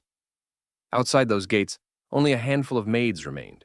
Exhausted, trembling, barely standing, they looked at the overwhelming enemy, then back at the sealed gates behind them. "Your Majesty, run! Please, run!" Their voices broke, and just as the enemy was about to break through, a bolt of blue lightning split the sky. It struck the front lines instantly. Boom! A deafening explosion. Lightning devoured the battlefield. Flames were torn apart. The charge stopped. Silence followed. "Who is that?" Through the smoke and crackling electricity, a figure stepped forward. Blue lightning coiled around him. His black hair whipped in the storm. His silver armor gleamed beneath the flashes of light. With every step, the ground trembled. The aura he carried rivaled even a dragon king. Constantine narrowed his eyes. This power, could it be? As the smoke cleared, the battlefield saw his face. "Prince, your highness." Recognition spread, fear followed. Constantine understood. This man was the true variable. Rage erupted within him. His tail smashed the ground, turning stone to dust. His roar shook the sky. But Leon did not move, not even an inch. He raised one hand. Lightning gathered in his palm. Wild and alive, his gaze lifted, cold, steady, unshaken. Then he spoke. "Your opponent?" He stepped forward. Lightning exploded outward, surging across the battlefield like a tidal wave. "Is me." Above them, thunder and flame collided. Silver and crimson clashed. And in that moment, the battle that would decide the fate of the Silver Dragon clan truly began. When the silver-white armored figure stepped in front of the sanctuary, the dragons of the Crimson Flame clan were utterly stunned. They stared at the tiny humanoid silhouette, radiating overwhelming pressure, whispering in disbelief, "The pressure coming off that guy is insane. Who the hell is inside that armor? He hasn't even taken dragon form, and he can already unleash magic this powerful. Could he be the new Dragon King the Silver Dragon clan has been cultivating?" Before absolute power, identity no longer mattered. Whoever he is, kill him. Before his words had even faded, countless crimson flame dragons opened their massive jaws at once, gathering apocalyptic torrents of fiery breath. Orange-red flames surged in like a tidal wave. Wherever they passed, the earth was scorched black, rocks shattered, and the battlefield was swallowed by blistering heat, as if the silver figure were about to be devoured. And yet, faced with the sky-filling inferno, the figure beneath the silver armor did not retreat in the slightest. Blue lightning erupted around Leon, forming a barrier before him and slamming head-on into the scarlet flames. Boom! The earth-shaking explosion made the mountains tremble. Blue and red light clashed and intertwined. Smoke and fire shot into the sky, and the night seemed torn apart by the sheer extremity of their power. Leon let out a contemptuous roar. "You think this little trick can trap me? Don't underestimate me." Then, the silver-armored figure raised his hand. Lightning swelled like a living creature. Thunder rumbled across the sky, and the lightning transformed into countless razor-sharp thunder blades that hacked violently into the oncoming flames. Crackle! Boom! The thunder blades tore the fire apart, slicing through dragon breath like knives and driving straight toward their bodies. The dragons cried out in terror, "What?" Before they could react, Leon charged into the swarm like a blade forged from lightning. Every punch carried crashing thunder. Every step made the ground quake. Blue lightning ran wild around him, and wherever he passed, crimson flame dragons fell one after another. Their scales shattered, blood sprayed through the air, and agonized screams echoed across the battlefield. His armor shone brighter with every strike, golden patterns blazing amid the storm. One swift step, one thunder-piercing blow, and another dragon fell from the sky. Leon tore through the horde as if crossing an empty field. Every attack precise, every strike lethal. The once arrogant Crimson Flame clan crumpled like paper beneath his power. When the final dragon crashed down, the silver-white armored prince stood at the center of the battlefield. Lightning still crackled around him, and blood slowly dripped from the gaps in his armor. The sight stunned the wounded Silver Dragon clan, who had been on the verge of collapse. Shirley looked up, her voice trembling with disbelief. "Your Highness, the prince is actually this strong?" Leon turned his head, his gaze calm but commanding. Surely, is it? She bowed, breathing hard. Yes, it's me. Take the remaining soldiers and wipe out the rest. Leave the big one to me. Lightning flickered at his fingertips as he gave the order. Worry flashed in Shirley's eyes, but go! His voice thundered with absolute authority. The lightning around him flared even brighter. Understood, Your Highness. Please be careful. She hesitated no longer. Spreading her wings, she led the remaining Silver Dragon warriors into battle once more. All elites with me. Counterattack the Crimson Flame clan. The battlefield erupted again. Leon turned forward. Several hundred meters ahead, Constantine watched. A streak of scarlet flame flashed, and a young man with red hair, crimson eyes, and black-red armor appeared before him. They walked toward each other. 10 meters apart, they stopped. Silence. Constantine's red hair danced in the firelight, a cold smile curling on his lips. What a sight. The Empire's dragon-slaying hero. Now protecting the Silver Dragon clan, Leon Casmode. A chill ran through Leon. He knows who I am? The implication hit instantly. Constantine knew there was a human beneath the armor. Leon had thought this invasion was simple expansion. Now, he realized, it was something far deeper. Constantine stepped forward slowly, each step heavy with power. Isn't it ironic? Leon lifted his gaze, voice steady and firm. If you dragons want to slaughter each other in some pointless war, I don't care. But the moment you threaten my wife and child, that's different. Your wife and child? Constantine laughed, eyes filled with disdain. To him, strength meant being cold and ruthless. Family was weakness, a chain that would drag the strong down, a traitor who abandons his own kind for a fragile little family. In Constantine's eyes, Leon had betrayed humanity itself. But Leon didn't waver, not even for a second. If anything, the lightning around him surged even stronger. He stared straight at Constantine, voice unwavering. Someone like you will never understand. Then, from within the silver armor, Leon answered with a furious roar that shook heaven and earth.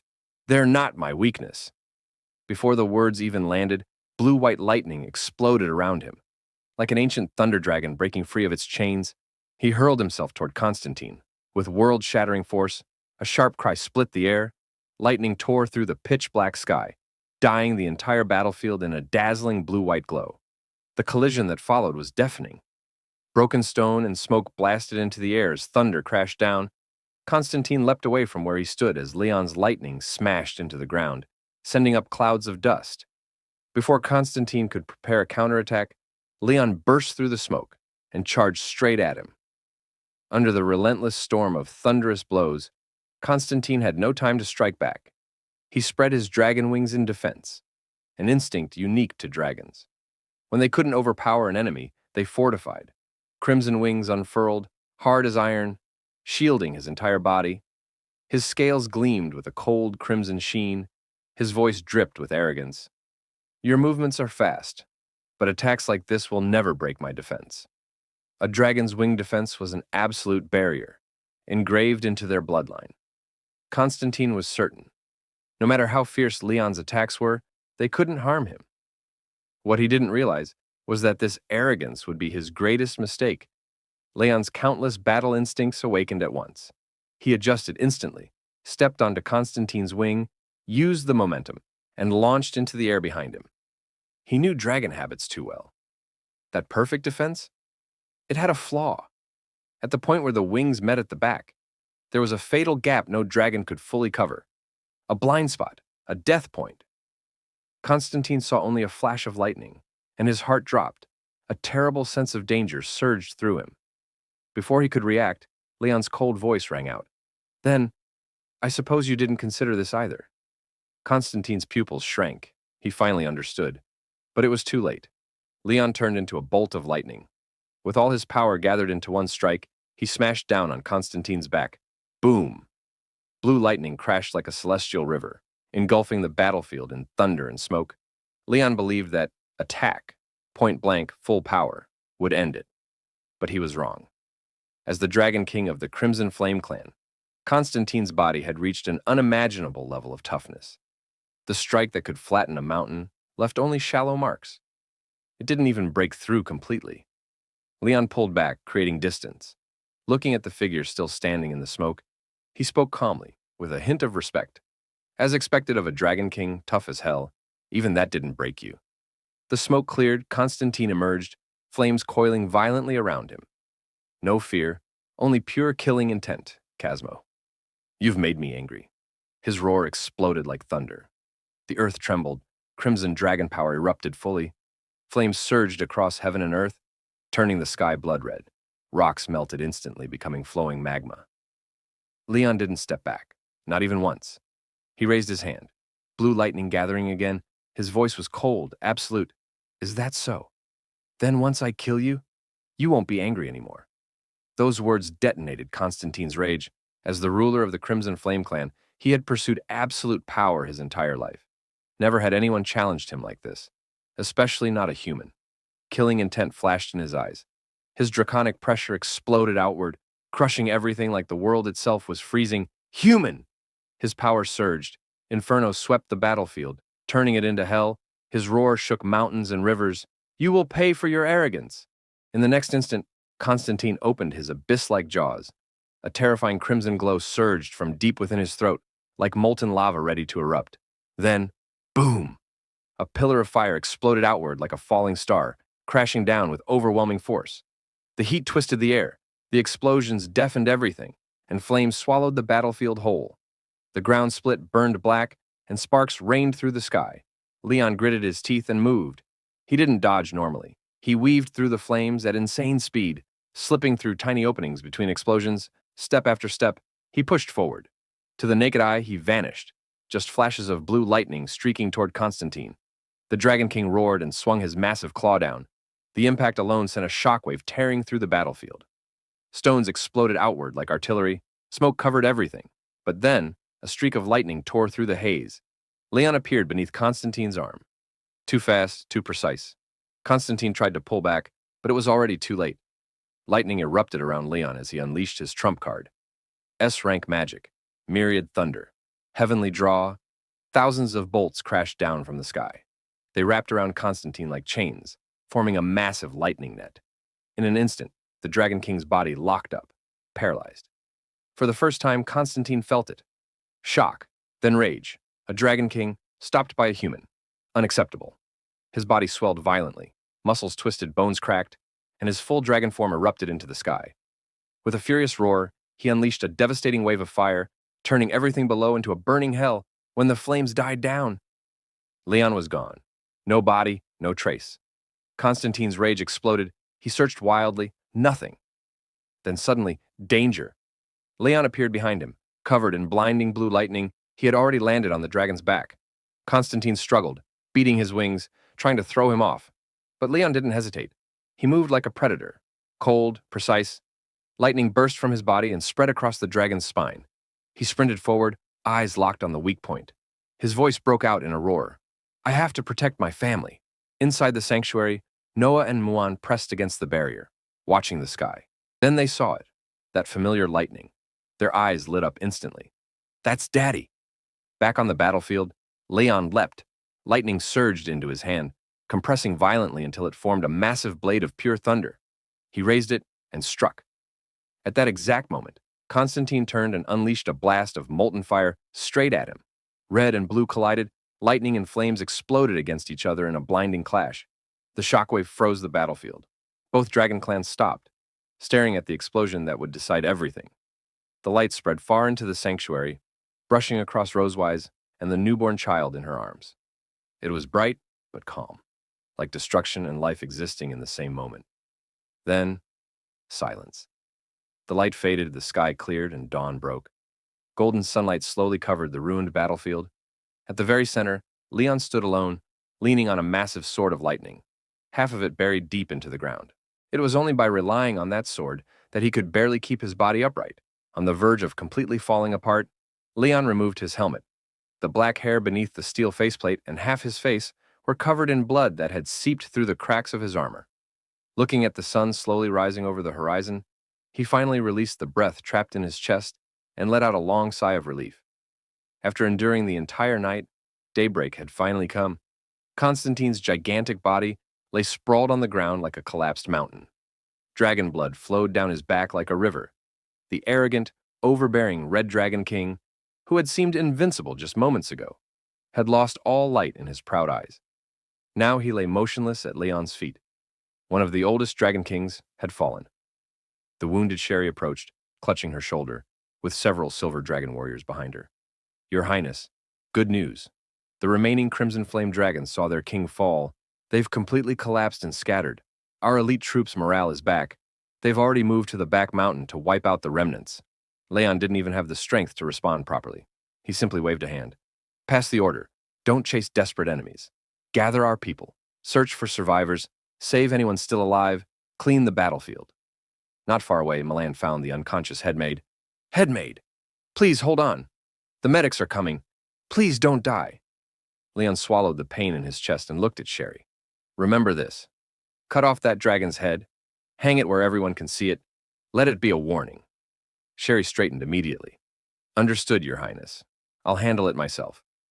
Then she paused, staring at him with undisguised admiration. "I always thought you were only good at taking care of children. Who knew you were this terrifying in battle?" Leon's lips finally curved into a faint, tired smile. "What? Scared? Surprised? Want an autograph while I'm still alive?" Sherry waved her hands quickly. "Your Highness, please don't joke. Go rest. We'll handle everything." Leon turned without hesitation and began walking toward the temple. Each step was heavy, unsteady. Around him, the silver dragons moved quickly, some finishing enemies, others rescuing the wounded. Then suddenly cheers erupted. "We won! We finally won! The temple is safe! We survived!" The moment Leon heard that, the tension holding him together broke. Exhaustion crashed over him like a tidal wave. His vision blurred, his legs nearly gave out. He bit down hard and forced himself to keep moving, step by step, toward the only place that mattered. Soldiers along the way bowed deeply as he passed. All of this, just so he could open that door. He reached out, then stopped. Looking down at his blood-soaked armor, he let out a helpless laugh. "Right, I'm covered in blood. If I go in like this, I'll scare them." He cleaned himself up, changed into fresh clothes, and finally pushed open the door. The moment it cracked open, two small figures lit up instantly. "Daddy!" The two little girls ran straight at him, hugging him tightly. "Daddy, you were amazing. We saw everything. You beat that scary dragon all by yourself. Daddy is the strongest hero ever." Leon could barely stand, but he still held them close. The killing intent from the battlefield vanished completely. "So, was Daddy cool?" "Cool! The coolest!" Muan raised her tiny fist. "Daddy, you're the second strongest dragon." Leon froze, then laughed softly. "Oh, then who's number one?" Muan pointed straight at the bed. "Mommy!" Leon sighed with a smile. "Fair enough." He stepped forward. There, lying on the bed, was Rosewise, pale, exhausted, holding a newborn child. The baby cried softly, breathing in the world for the first time. Leon's heart melted. Rosewise looked at him and smiled gently. "It's a daughter." For a moment, Leon couldn't speak. His eyes burned. Then he smiled, bright, real, and full of life. That's wonderful." The newborn little daughter lay quietly in a soft, warm swaddle, as if the world itself had wrapped her in gentle care. The two older sisters standing beside her could barely contain their excitement. Curiosity sparkled brightly in their eyes as they leaned closer to stare at the tiny baby. "Little sis is so tiny, feels like one punch could send her flying really far," Noah said with complete seriousness. "Hey sis, don't scare the baby." Muan calmly looked at the infant before adding, "One punch might not even be enough. It'd probably take two." Their innocent but ridiculous conversation filled the room, yet Leon didn't react at all. His eyes were completely fixed on the newborn. From the very first moment he saw her, his gaze never moved away. A softness had appeared in his eyes that had never existed before. Quiet affection overflowed endlessly as he carefully traced every detail of her tiny face. The small curve of her lips, the softness of her cheeks, and the gentle rise and fall of her breathing. Even though he already had two daughters, none of that mattered. Not even a little. His wife immediately noticed his expression. A faint teasing smile appeared on her lips as she tilted her head slightly. "But no matter what happens, her mouth absolutely must not be as stubborn as yours, stubborn." "Since when has my mouth ever been stubborn?" Noah and Muan answered instantly without mercy. "Daddy is stubborn." Leon froze completely. For a brief moment, embarrassment crossed his face as he tried defending himself. But nothing convincing came out. "You two just don't understand." But the awkwardness quickly disappeared the moment he looked back at the baby. Lowering his voice, he gently whispered to her, "You mustn't side with them in the future, okay? You'll definitely be on Daddy's side, right?" It was supposed to be a harmless little conspiracy, but the result shocked him. The baby's eyes suddenly filled with tears before her tiny face scrunched up. Then she cried loudly. Her soft but piercing cries instantly filled the room. Leon panicked right away, huh? Why is she crying all of a sudden? Meanwhile, his wife remained perfectly calm. She stepped forward naturally, lifted the baby into her arms, and gently rubbed her back. There, baby, don't cry." Her soothing voice slowly calmed the child until the crying completely disappeared. Soon, only soft breathing remained. Peace returned to the room once again. She turned toward Leon. "Do you want to hold her?" Leon hesitated immediately. "I just came back from the battlefield. I still smell like blood. My aura is chaotic, and I'm covered in the hostility of war. If I frighten the baby, that would be bad. Come on, hold her." Her voice was gentle but firm. After another moment of hesitation, Leon finally gave in. Okay." She carefully guided him step by step. "Support the baby's neck first. Use your other hand to support her bottom, then let her rest in your arm." Leon followed every instruction with extreme caution, afraid even the slightest mistake might hurt her. Every movement he made was stiff and overly careful, but eventually, the baby settled comfortably in his arms. And the moment she did, something changed. The baby, who had been crying moments ago, suddenly became completely quiet. She gently nestled against him, relaxing as if she had found the safest place in the world. The two sisters stared in amazement. So amazing. As soon as Daddy held her, she stopped crying. A warm atmosphere filled the room again. Leon's wife quietly smiled before speaking softly. "Whenever you girls cried and couldn't be soothed, placing you beside your father always made you calm down quickly." Muan tilted her head in confusion, unable to remember, but Noah seemed to understand something deeper. "Maybe it's because Daddy makes people feel safe." Those simple words struck Leon harder than expected. Warmth slowly rose inside his chest. I used to hear Rosewise talk about that. I never thought it was actually true. For the first time, he truly understood the feeling. But the peaceful moment didn't last long. Noah suddenly became excited. "Oh, right. Little sister doesn't have a name yet. Let's give her one.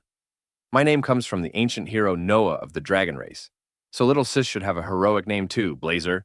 Muan quickly argued back. "My name means moon, so little sis should be called Star. Blazer, Star." The debate escalated instantly until both girls suddenly turned toward Leon. "Daddy, you decide." Leon sighed helplessly. "Naming a child is an important matter. Your mother and I spent a very long time thinking about it and still couldn't decide." Then he smiled playfully. "Do you think your little sister looks more like Daddy or Mommy?" The girls leaned closer and carefully studied the baby before finally answering honestly, "We can't tell." A small smile appeared on Rosewise's lips. "Of course you can't tell yet, but look behind her. She has a tail, and it's pink." Leon's expression instantly stiffened. Damn it, my prenatal education plan completely failed. In the end, the dragon race genes still took over. And suddenly, boom! The grand doors burst open as a blazing aura swept through the hall like wildfire. The Red Dragon Queen Isamelvi stormed into the room with terrifying pressure radiating from her body. Her long crimson hair whipped behind her like flames. "Bring her to me!" But the moment Issa saw the tiny baby in Leon's arms, her fierce expression melted instantly. The murderous aura disappeared completely, replaced by pure adoration. "Oh my, this little baby is far too lovable." Isa leaned down and gently kissed the baby's forehead. "Look at that pink tail. So adorable. When she grows up, it'll definitely look just like mine." Noah and Muan immediately became excited. "It's true, Aunt Isa." Isa cradled the baby lovingly before glancing toward Leon with a mischievous grin. "Brother-in-law, why are you so quiet? How about I take this little darling back to the Red Dragon clan? I won't marry or have children anyway. In 100 years, she can become the next Red Dragon Queen." Leon's face instantly lost all color. "Big sister Isa, wait a second!" Isa burst into laughter before finally handing the baby back to Rosewise. "Relax, Leon. I was only joking. Look at you, so scared." But the laughter suddenly stopped. Her smile vanished instantly as the terrifying Red Dragon Queen returned.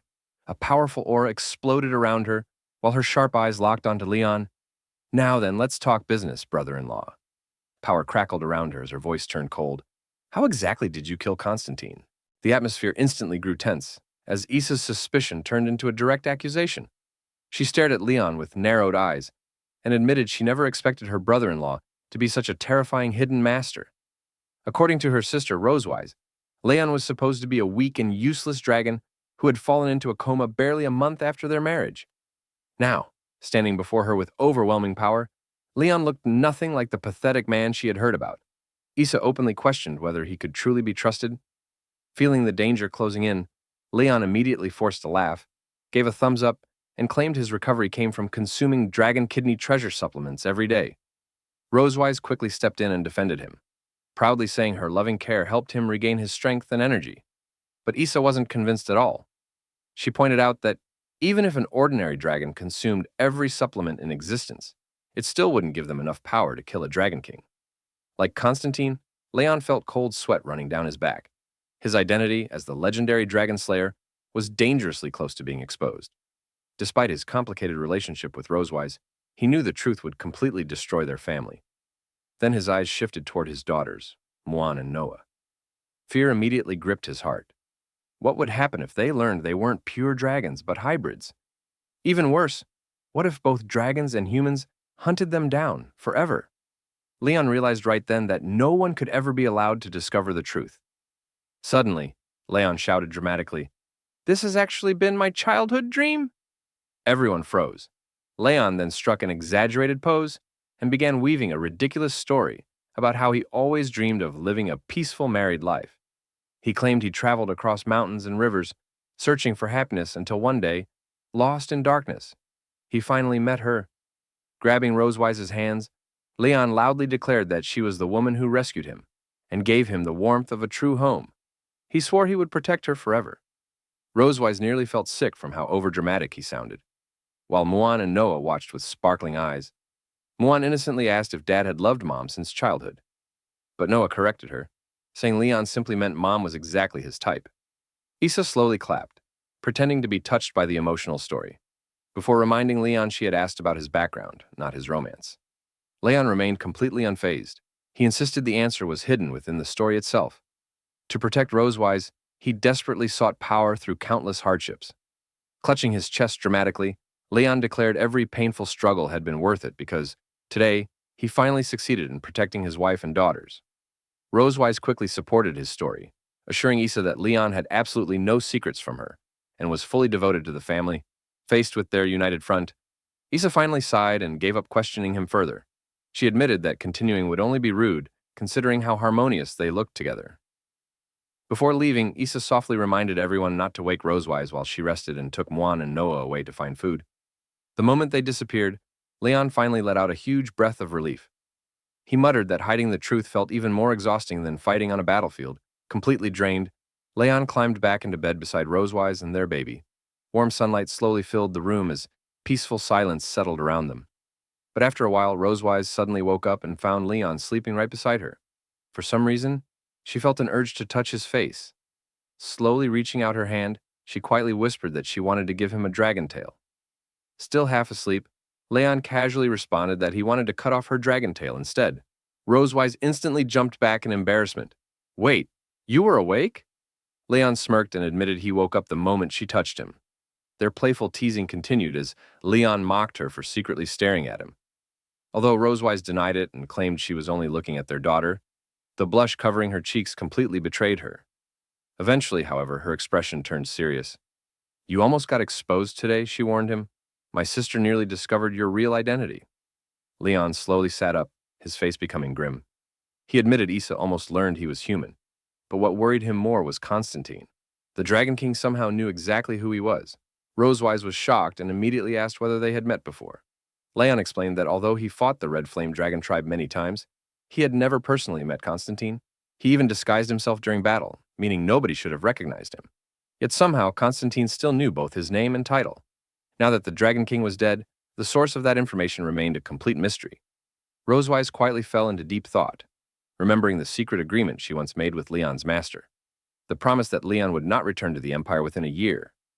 Staring silently at Leon, she began wondering if that promise was connected to everything, and whether the time had finally come to reveal the truth. Several peaceful days passed, and Leon decided to take his family out for a walk to enjoy the beautiful weather. Their newborn daughter, Aurora, spotted butterflies fluttering nearby and immediately began chasing after them at incredible speed, moving faster than most adult dragons. Seeing this, Muan excitedly shouted, "Sister! Sister! Look how amazing our little sister is." Noah nodded calmly and began writing down Aurora's incredible achievements inside her notebook. Not far from the children, Leon and Rosewise sat together quietly.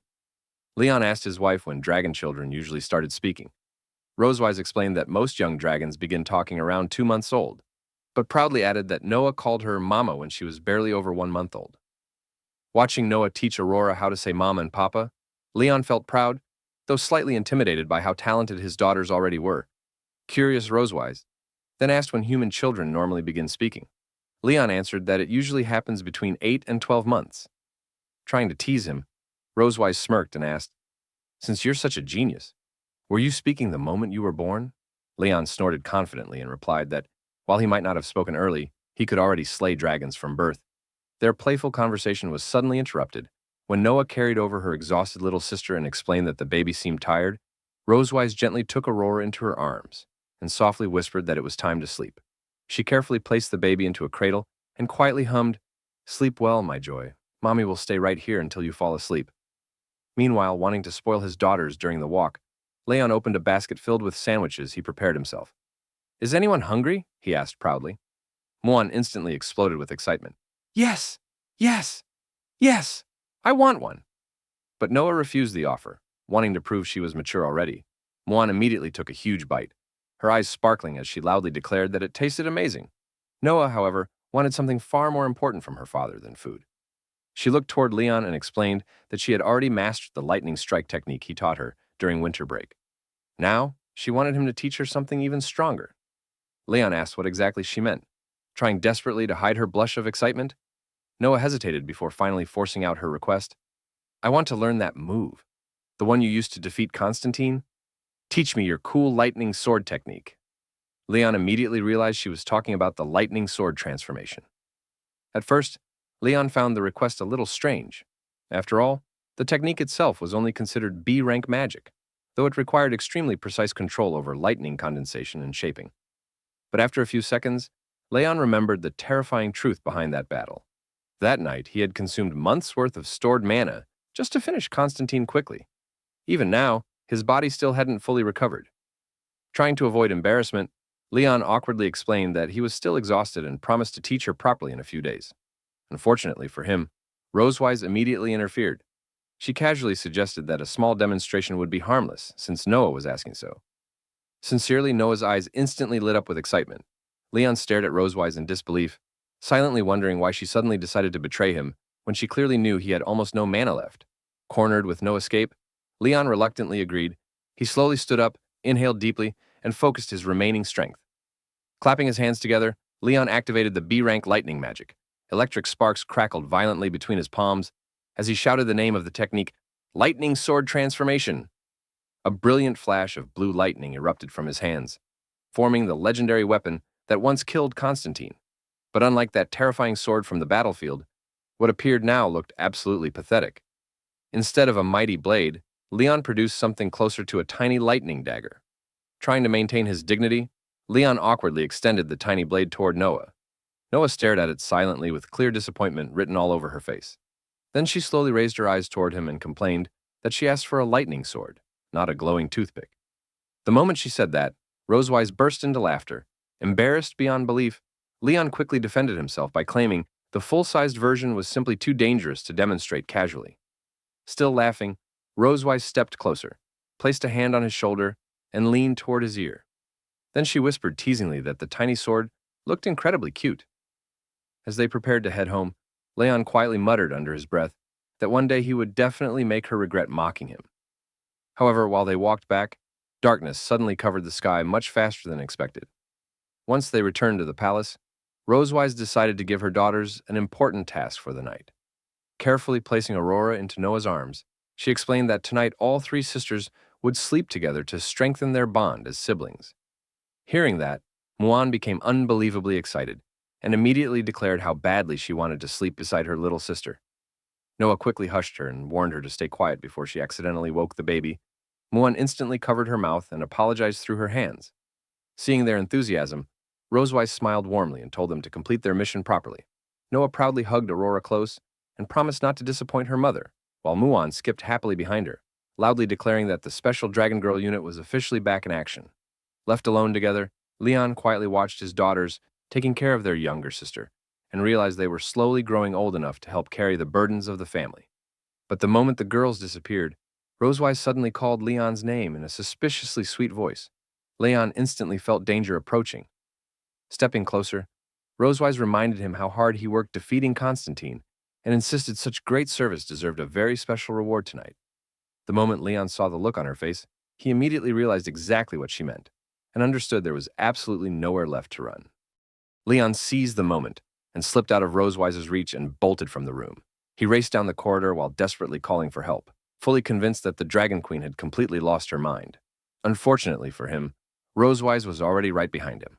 After months of patiently holding herself back, there was no chance she was letting him escape now. Leon quickly rushed into a nearby guest room and threw a heavy settee between them as a makeshift barrier.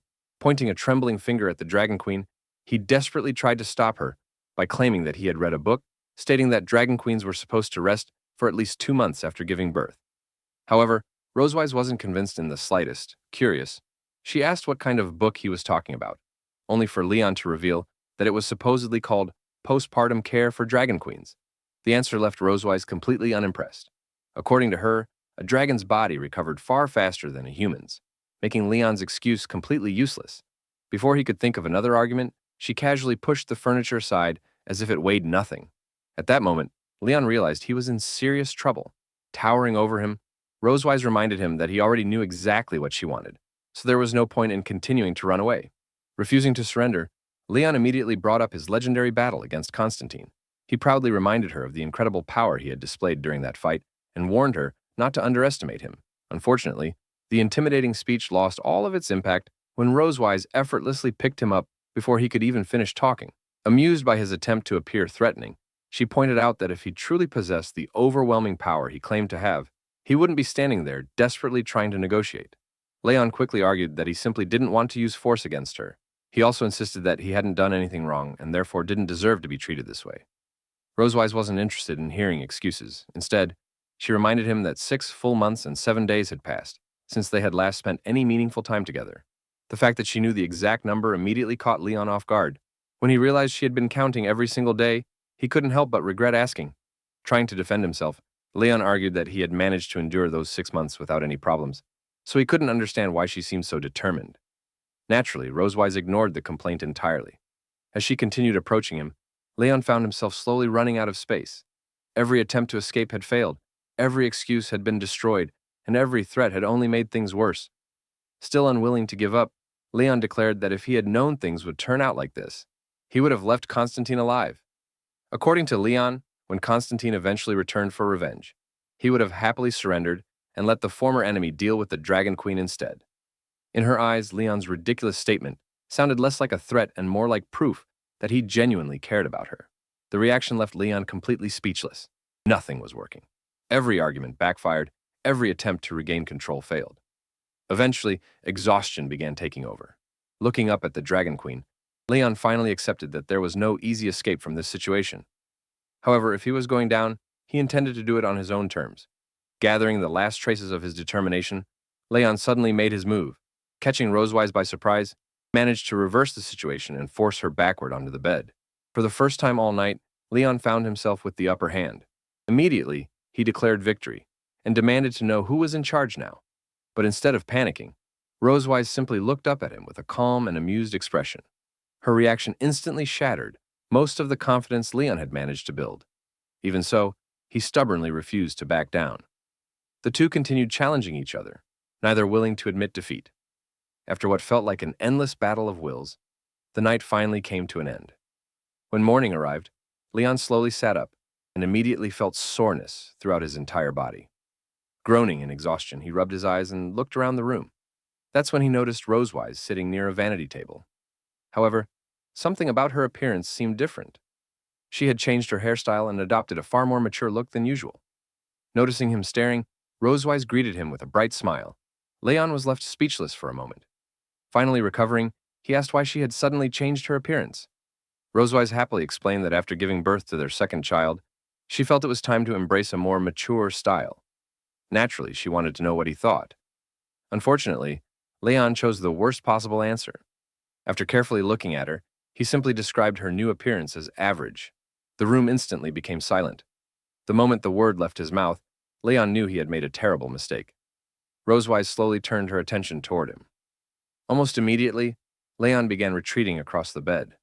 As the Dragon Queen continued moving closer, he desperately pointed out that it was already morning and that their daughters could wake up at any moment.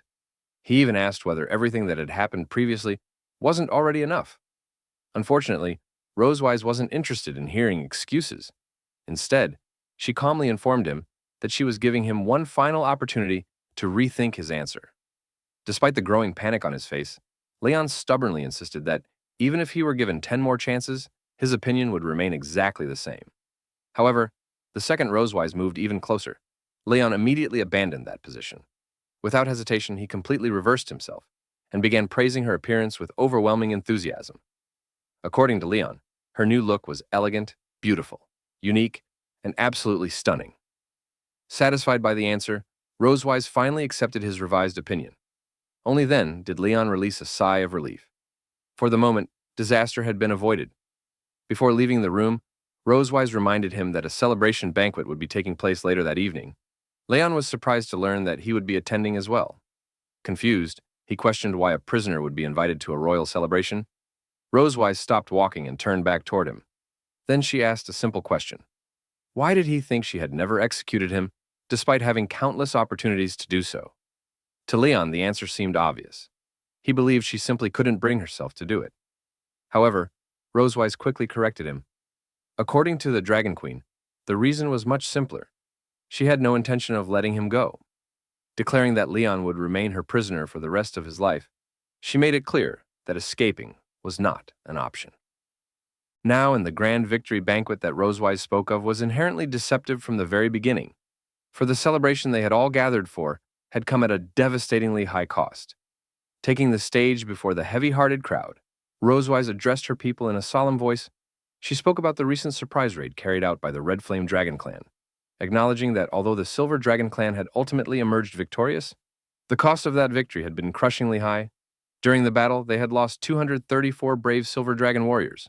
Rosewise shared the clan's grief over the loss of their fallen comrades, but she also urged everyone not to remain trapped in sorrow. Those who survived needed to stay strong and continue moving forward. To honor the fallen, she announced that they would release guiding lanterns into the sky, hoping the eternal flames would illuminate the path for the departed souls and allow them to find peace. Soon, hundreds of glowing lanterns rose into the night sky. They drifted above the city like countless stars, transforming the clan's mourning into a beautiful and heartfelt tribute. As the ceremony ended, the atmosphere gradually shifted towards celebration. Nearby, Shirley approached Leon and asked why the prince consort, the hero of the banquet, was standing off to the side instead of joining the queen. Leon quickly refused the idea. Rather than standing in front of a huge crowd, he preferred staying with his daughter. Shirley pointed out that many dragons wanted to see the face hidden beneath his helmet. After all, he was the man who had saved the Silver Dragon Clan. Leon could only laugh awkwardly. The situation still felt strange to him. 3 years ago, he had been a human outsider. Now, he had somehow become a hero among dragons. Even so, Leon insisted that he wasn't a hero, and that there was nothing special worth talking about. Shirley admired his humility. In her eyes, both Leon and Rosewise possessed tremendous power, yet neither sought praise or recognition. To her, that was the mindset of truly great people. Not far away, Rosewise was actively socializing with her subjects. She laughed loudly and accepted countless toasts from those celebrating the victory. Shirley explained that drinking with her people was part of the queen's responsibilities. Rosewise had an incredible tolerance for alcohol, and it was extremely rare to see her intoxicated. Hearing that, Leon glanced toward his wife. He quietly noted that she still hadn't fully recovered her strength and should really be resting more instead of pushing herself so hard. Calling her a foolish dragon under his breath, he then turned his attention toward his daughter. His expression immediately softened. Playfully, he warned her never to become a workaholic like her mother. Work and rest needed to be balanced properly. Otherwise, her father would worry himself to death. The baby happily babbled in response, before suddenly throwing a tiny punch directly into Leon's jaw. Leon blinked in surprise. Then he immediately praised her strength. Jokingly, He claimed that even Constantine had never managed to hit him hard enough to make his jaw hurt, yet his daughter had somehow accomplished exactly that. Clearly, she was far more terrifying than Constantine. A while later, several maids approached and informed Leon that it was time for the young princess to sleep. After thanking them, Leon entrusted the little girl to their care. With his daughter gone, he decided to check on Rosewise. However, before he could do so, something suddenly struck him across the face. Startled, Leon looked up and found a massive beer mug hovering in front of him. Holding it was Rosewise. Her face was completely red, and her usual regal demeanor had vanished. Offering him the mug, she enthusiastically asked if he wanted a drink. Leon quickly declined and explained that he didn't drink alcohol. Rosewise immediately pouted. If he wasn't going to drink it, then she would. Leon tried to stop her, pointing out that she was already completely drunk. Unfortunately, Rosewise ignored him. Instead, she complained that Leon kept swaying back and forth and demanded that he stand still. Leon stared at her in disbelief. She was the one swaying. Realizing how unstable she had become, Leon sighed and wondered how much alcohol she had consumed. Before she could fall over, he stepped forward and supported her. Leaning against him, Rosewise suddenly complained that being a queen wasn't fun at all. Leon couldn't help laughing. If she hated it so much, why did she continue taking her responsibilities so seriously? Then he jokingly suggested that she hand over the throne to him and let him become the ruler of the Silver Dragons instead. To his surprise, Rosewise became thoughtful. According to her, the throne was nothing more than a cage. The moment someone sat upon it, their life no longer belonged entirely to them. Despite that, she had no intention of abandoning her duties. She proudly declared that she would remain inside that cage and fulfill every responsibility expected of her. After all, who else could possibly be the greatest queen in the world? Sitting together beneath the stars, Rosewise raised her hand dramatically and demanded an answer. Was she the greatest queen or not? Leon immediately agreed. Without question, she was the best queen. Delighted by the praise, Rosewise laughed happily. According to her, the greatest queen naturally deserved the strongest captive. It was a perfect combination. She then admitted that Leon was much stronger than she had originally believed. At first, she thought all his claims were exaggerated. Leon instantly protested. Of course he was strong. He hadn't earned the title of strongest dragon slayer for nothing. Rosewise rolled her eyes and reminded him that despite all of that, he had still ended up as her prisoner 3 years ago. Leon's confidence disappeared immediately. He quickly argued that a traitor had set him up. Otherwise, things would have ended very differently. Curious, Rosewise asked what exactly he would have done. The question instantly caught Leon off guard. His face turned red, and he struggled to answer. At the time, they had been enemies. That much was true. Yet for some reason, the words refused to come out. Leon found himself wondering whether he had gradually developed a different perspective toward the Dragon Queen.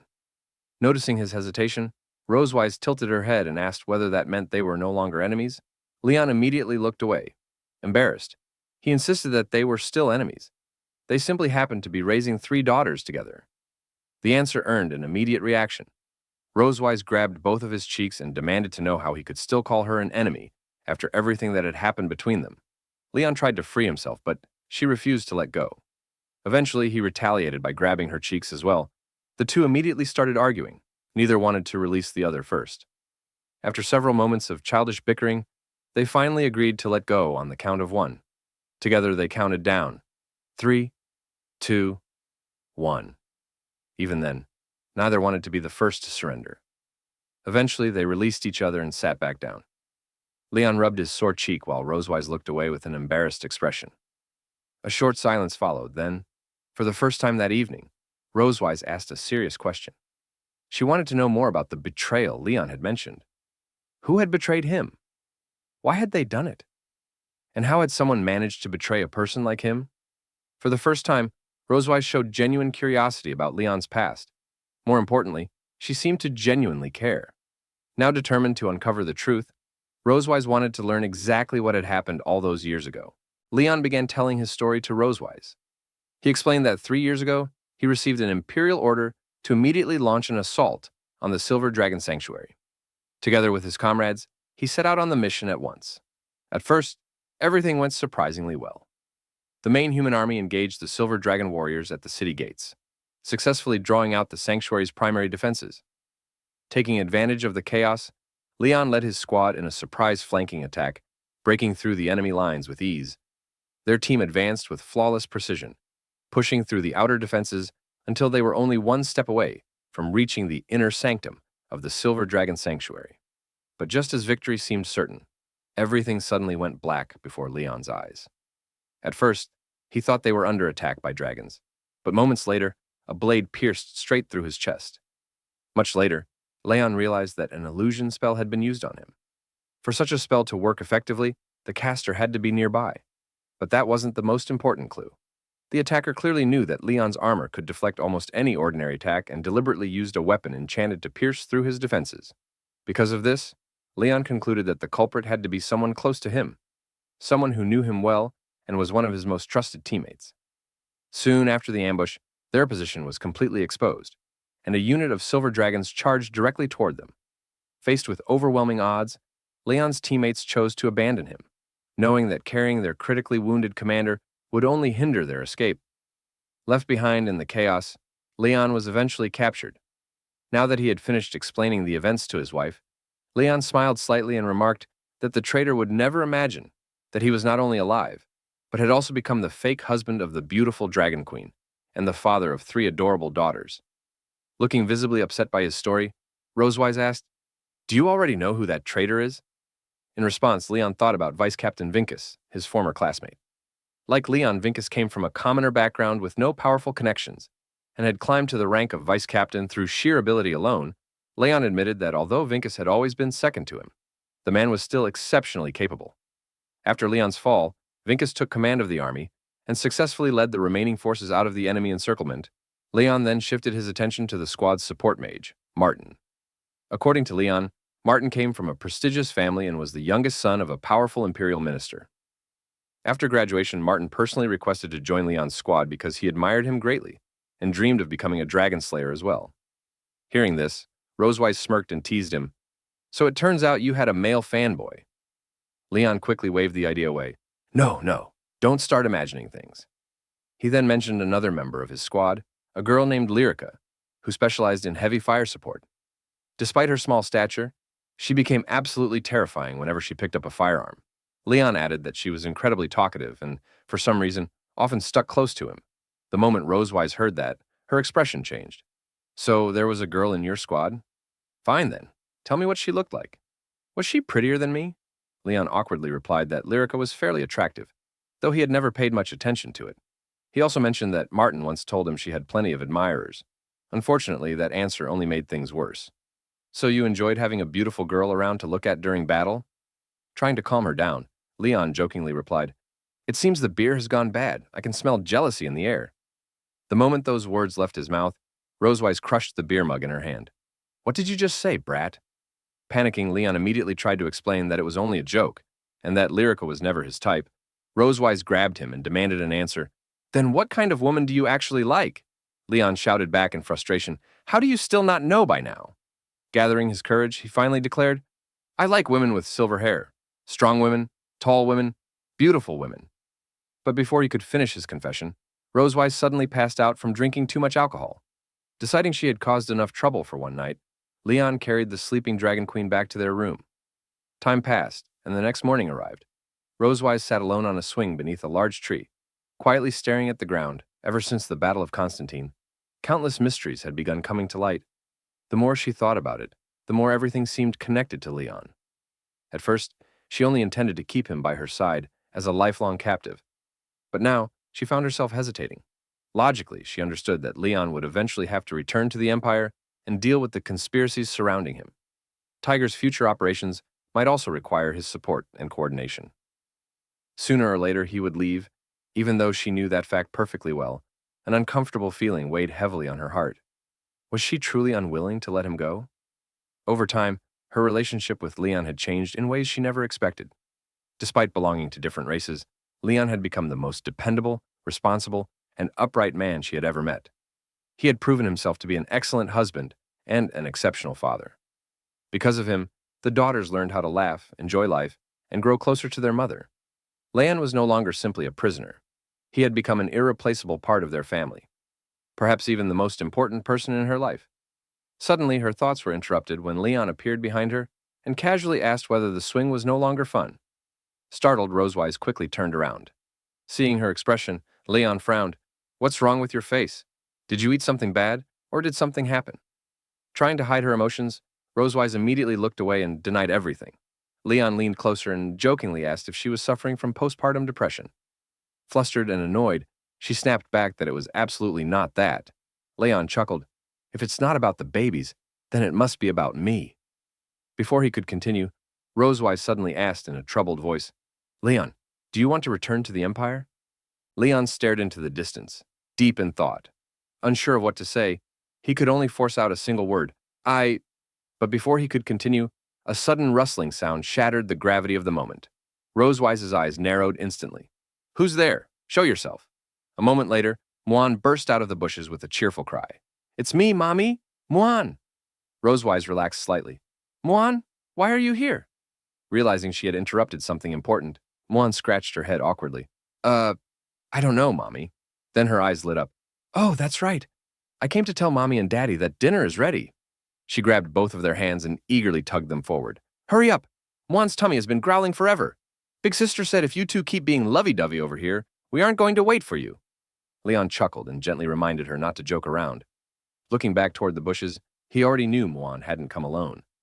Raising his voice, he called out, "Tell your big sister that if she keeps spying on Mommy and Daddy, Daddy won't teach her magic anymore." The bushes exploded with movement. "No, Daddy, that's not fair!" Noah rushed out in a panic. "Please forgive me." Seeing her sister get caught, Muan burst into laughter. "Big sister, how did you get exposed too?" Leon shook his head with a smile. "So, how did you two end up here?" Noah grinned sheepishly. "We secretly followed Daddy after you left." "It seems both of your stealth skills have improved quite a bit," Leon replied. After dinner, night completely settled over the estate. Leon and Rosewise had just finished putting their youngest daughter to sleep. As Rosewise gazed down at the baby, she softly hummed a lullaby. "Sleep, sleep, my precious little one." A moment later, Leon approached from behind. "Is she asleep?" Rosewise nodded. Keep your voice down." Leon stepped closer. "I spent some time playing with Muan and teaching Noah a few magic techniques. Before I left, I made sure to give both of them a hug, just like you asked." Then his expression became more serious. "Let's go to the balcony. There's something I need to tell you." Rosewise quietly nodded. Together they stepped outside beneath the dark night sky. Leon looked upward before speaking. "Master once told me not to return to the Empire for at least a year." Rosewise took a deep breath and began explaining everything she had learned. After Leon's master discovered he was still alive, Rosewise sent people to the mountain valley to deliver a message. However, when they arrived, the place had already been completely abandoned. She looked directly at Leon. "Your master abandoned his secluded life, and even hid your master's wife's whereabouts. Whatever he's doing is extremely dangerous," she continued. "According to reports from my spies in the human empire, your master is now a wanted fugitive." Leon blinked in disbelief. "My master? That old henpecked farmer?" He burst into laughter. "How is that possible? He's over 50 years old and retired long ago. What could he possibly have done?" Unlike Leon, Rosewise remained serious. "When I first met your master, the aura surrounding him was far from ordinary." She paused. "And someone capable of raising a monster like you cannot possibly be a simple old man." The laughter slowly faded from Leon's face. Rosewise looked directly into his eyes. "I think the reason he's being hunted is connected to you," she continued. "And he once said that the Empire branded you a traitor to humanity." Leon lowered his gaze. "A traitor?" Then he sighed. "Honestly, I expected something like that. The failure of the war needed a scapegoat, and I was the perfect choice." After a brief silence, he added, "Maybe that was the mole's plan all along." Rosewise's expression softened. "I didn't want to tell you any of this." Her voice trembled slightly. "You are the father of the children. You are also my husband. Even if this family started as something artificial, you've become an irreplaceable part of it." She looked away. "I don't want you to leave." Rosewise also knew that Leon once had a happy life in the human empire with his adoptive parents and his former home. Taking a deep breath, she continued, "You deserve to know the truth, and you deserve to make your own choice. Right now, your master needs you more than we do." "So, what are you going to do?" Leon thought carefully. "The Scarlet Dragon King has already been defeated. For now, the other dragon clans won't dare challenge the Silver Dragon Clan." After a moment, he turned toward his wife. My master raised me and cared for me like a parent. If he's in danger, I can't ignore it. You already know my answer. Rosewise fell silent before finally nodding. Then you should leave tonight. Leon stepped closer. Thank you, Rosewise. Noticing her troubled expression, he smiled teasingly. Have you really been distracted for days because of something like this? Rosewise immediately huffed in annoyance. This is not something trivial. Your departure is very important to me. After collecting herself, she smiled gently. Before you leave, go give your daughter one more hug. Yes, my lady. Leon walked over to the sleeping child and leaned down. When you grow up, listen to your big sister. And protect mommy for me, all right? Before leaving, he kissed her forehead. Soon after changing clothes, Leon returned to the balcony where Rosewise was waiting. Without hesitation, he jumped onto her back. Let's go! With a powerful leap, Rosewise shot into the night sky. The estate quickly disappeared beneath the clouds. As they flew, guilt suddenly struck Leon. I didn't even say goodbye to Noah and Muan. That means I need to come back as quickly as possible. Hearing his concern, Rosewise smiled faintly. You were the best father in the world. Leon laughed. Wow, it's rare for you to compliment me. But because of her embarrassment, Rosewise couldn't bring herself to say what she truly felt. That Leon wasn't only the best father, he was also the husband she trusted most, and the man she wished could stay by her side forever. Meanwhile, the sound of their departure woke Noah. She looked out the window and watched her parents disappear into the distance. Only one thought filled her mind. Mommy, Daddy, where are you going? Far away at the border of the human empire, Leon and Rosewise finally arrived. Looking at the familiar border town, Leon quietly murmured, After 1 year, I've finally returned. Turning back to Rosewise, he spoke in a gentle voice, You should return home soon. There's no telling what dangers may be waiting on the road back to your palace. I can handle the rest of the journey myself. But before he could finish speaking, Rosewise suddenly grabbed him and pulled him tightly into her embrace. Caught completely off guard, Leon could only whisper, Rosewise.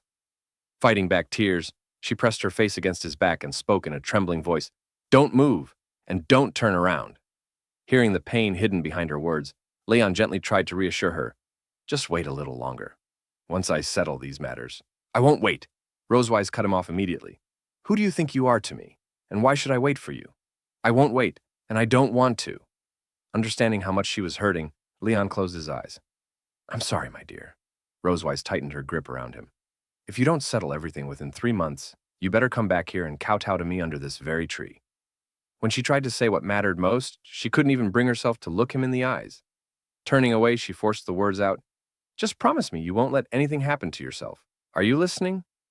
Leon looked at her tenderly and gently wiped away the tear forming at the corner of her eye. Don't worry, I promise I'll come back safely. After calming down slightly, Rosewise made one final request. Before you leave, why don't you give our daughter a name? Leon blinked in surprise. Me? You want me to name her? Rosewise folded her arms and looked at him firmly. Yes, and don't you dare pick something weird. Leon looked toward the distant horizon and thought for a moment. She was born at the break of dawn. A faint smile appeared on his face. How about Aurora? It represents the northern lights and the first light of morning. Rosewise's face instantly brightened. Aurora. She nodded happily. That's perfect. Looking at him one last time, she gave him her blessing. I wish you success in everything ahead. Go, Leon.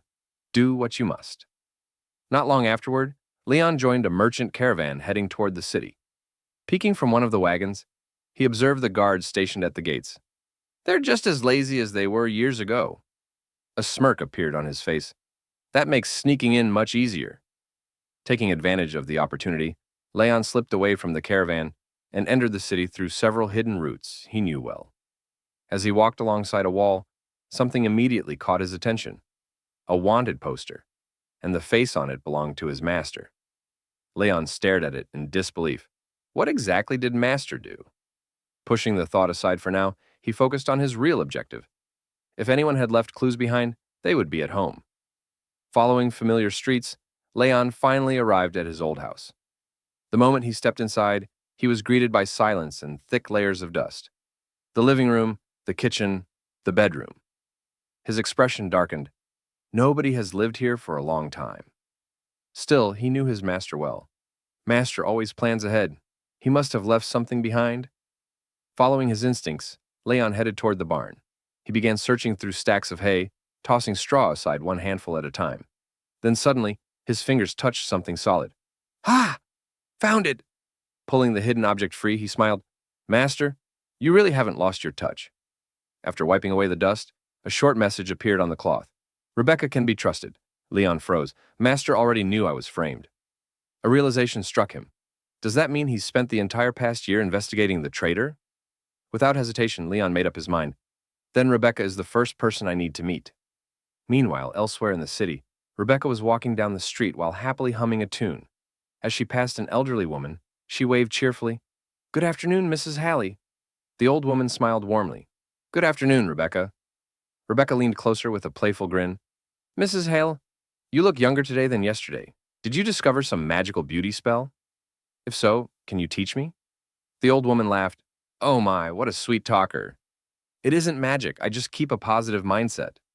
As thanks for the compliment, Mrs. Hal handed her a freshly baked apple pie. "I made this today. Take it home and enjoy it." Rebecca's eyes sparkled. "Thank you so much." Then she offered to return the favor. "By the way, if you ever have pests or bugs around your house, just let me know." Mrs. Hal immediately shook her head. No, that's not necessary." Knowing Rebecca's methods all too well, she preferred to keep her home intact. Rebecca simply laughed. "All right then. Goodbye, Mrs. Hal." A short while later, she arrived home and kicked the front door open. "I'm back!" The moment she stepped inside, her instincts screamed at her. Someone was standing behind her. Without hesitation, Rebecca lunged toward the pistol hidden beneath the table. Spinning around, she aimed the weapon directly at the intruder. Her eyes narrowed dangerously. "Who the hell are you? Do you have any idea whose house you just broke into?" Rebecca stood her ground inside the brightly lit room, aiming a handgun directly at the mysterious intruder. With a playful smirk, she flipped off the safety and joked that she never expected a lingerie thief to break into her house in broad daylight. The stranger calmly raised both hands and teased that pointing a gun at someone was far more dangerous than the supposed thief herself. Before Rebecca could react, he vanished. In a single motion, he disarmed her, caught the falling pistol with one hand, and pointed it back at her. Rebecca froze. His movements were so fast that she hadn't even seen him move. Even stranger, the man somehow knew her name. As he slowly lowered his hood, Rebecca's eyes widened. It was Leon. Holding the empty pistol, Leon casually remarked that it wasn't even loaded before jokingly asking how she planned to stop an underwear-stealing pervert with an empty gun. Rebecca stood speechless, after staring at him for several seconds. Tears suddenly filled her eyes. She had always believed Leon was still alive. Unable to hold back her emotions, she rushed forward and tried to hug him, repeatedly saying that this had to be a dream. Leon quickly stopped her. He explained that things were different now. He was already married, and because his wife had an incredibly sharp sense of smell, he couldn't allow another woman's scent to linger on him. Still unconvinced, Rebecca picked up her pistol, loaded it, and declared that the only way she would believe he was real was by shooting him in the thigh. Leon immediately panicked, shouting that no sane person verified a dream by shooting someone in broad daylight. If anyone should be shot to prove it was a dream, he joked, it should be her instead. Although Rebecca laughed at his response, she couldn't hide her disappointment. She complained that after returning from the dead, the first thing Leon did was refuse her a hug. The mood quickly turned serious. Rebecca explained that during Leon's 3-year disappearance, the human empire had changed dramatically. If anyone discovered she was hiding a man branded as a traitor, she would be executed alongside him. Leon calmly asked whether she truly believed he had betrayed the empire. Rebecca answered without the slightest hesitation. Of course not. She revealed that, when the military accused Leon of treason, she had been the very first person to object. She even confronted the military leadership and demanded they clear his name. Instead, they expelled her from the elite dragon-slaying army. Now, rather than fighting dragons, she spent every day patrolling ordinary city streets. Frustrated, Rebecca cursed the military commanders, complaining that they had completely ruined her career. Watching her vent, Leon couldn't help but think she now hated the Empire's leadership even more than dragons themselves. He sincerely thanked her for believing in him. Rebecca simply smiled and reminded him that they were comrades who had survived countless life-and-death battles together. Trusting him had never been difficult. Those words confirmed Leon's suspicions. Before coming here, he had secretly searched Rebecca's entire house and found absolutely nothing suspicious. Combined with her unwavering loyalty, he was now convinced she wasn't the traitor. The two finally sat down to discuss what had really happened during the assault on the Silver Dragon Sanctuary. Rebecca admitted that she had always felt something was wrong about that battle. During the mission, everything had suddenly gone pitch black. For several critical seconds, she had lost both her vision and her senses. By the time she recovered, Leon was already lying on the ground. After thinking about it repeatedly over the past 3 years, she realized there had only been 4 members of their squad in that isolated area. No silver dragon could have slipped in unnoticed. That meant only one possibility remained. The person who stabbed Leon had been one of their own teammates. Leon confirmed that her conclusion was correct. The attacker had used a specially enchanted weapon, designed specifically to pierce his legendary armor and stab directly through his heart. Surviving that attack had been nothing short of a miracle.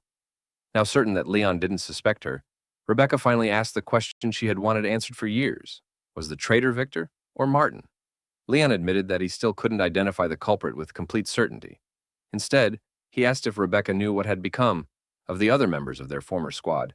Rebecca explained that Martin had immediately returned to his influential father after leaving the dragon-slaying army. Although protected by his family, rumors claimed he now lived under the constant pressure of his strict stepmother. As for Victor, he had taken most of the blame for the failed operation. He was expelled from the dragon-slaying army and now barely made a living singing at a local tavern. The moment she finished explaining, Rebecca suddenly jumped to her feet. With frightening enthusiasm, she declared that there was no need to keep investigating. Since both men had always annoyed her, why not simply eliminate them both? Leon could only stare at her in stunned silence.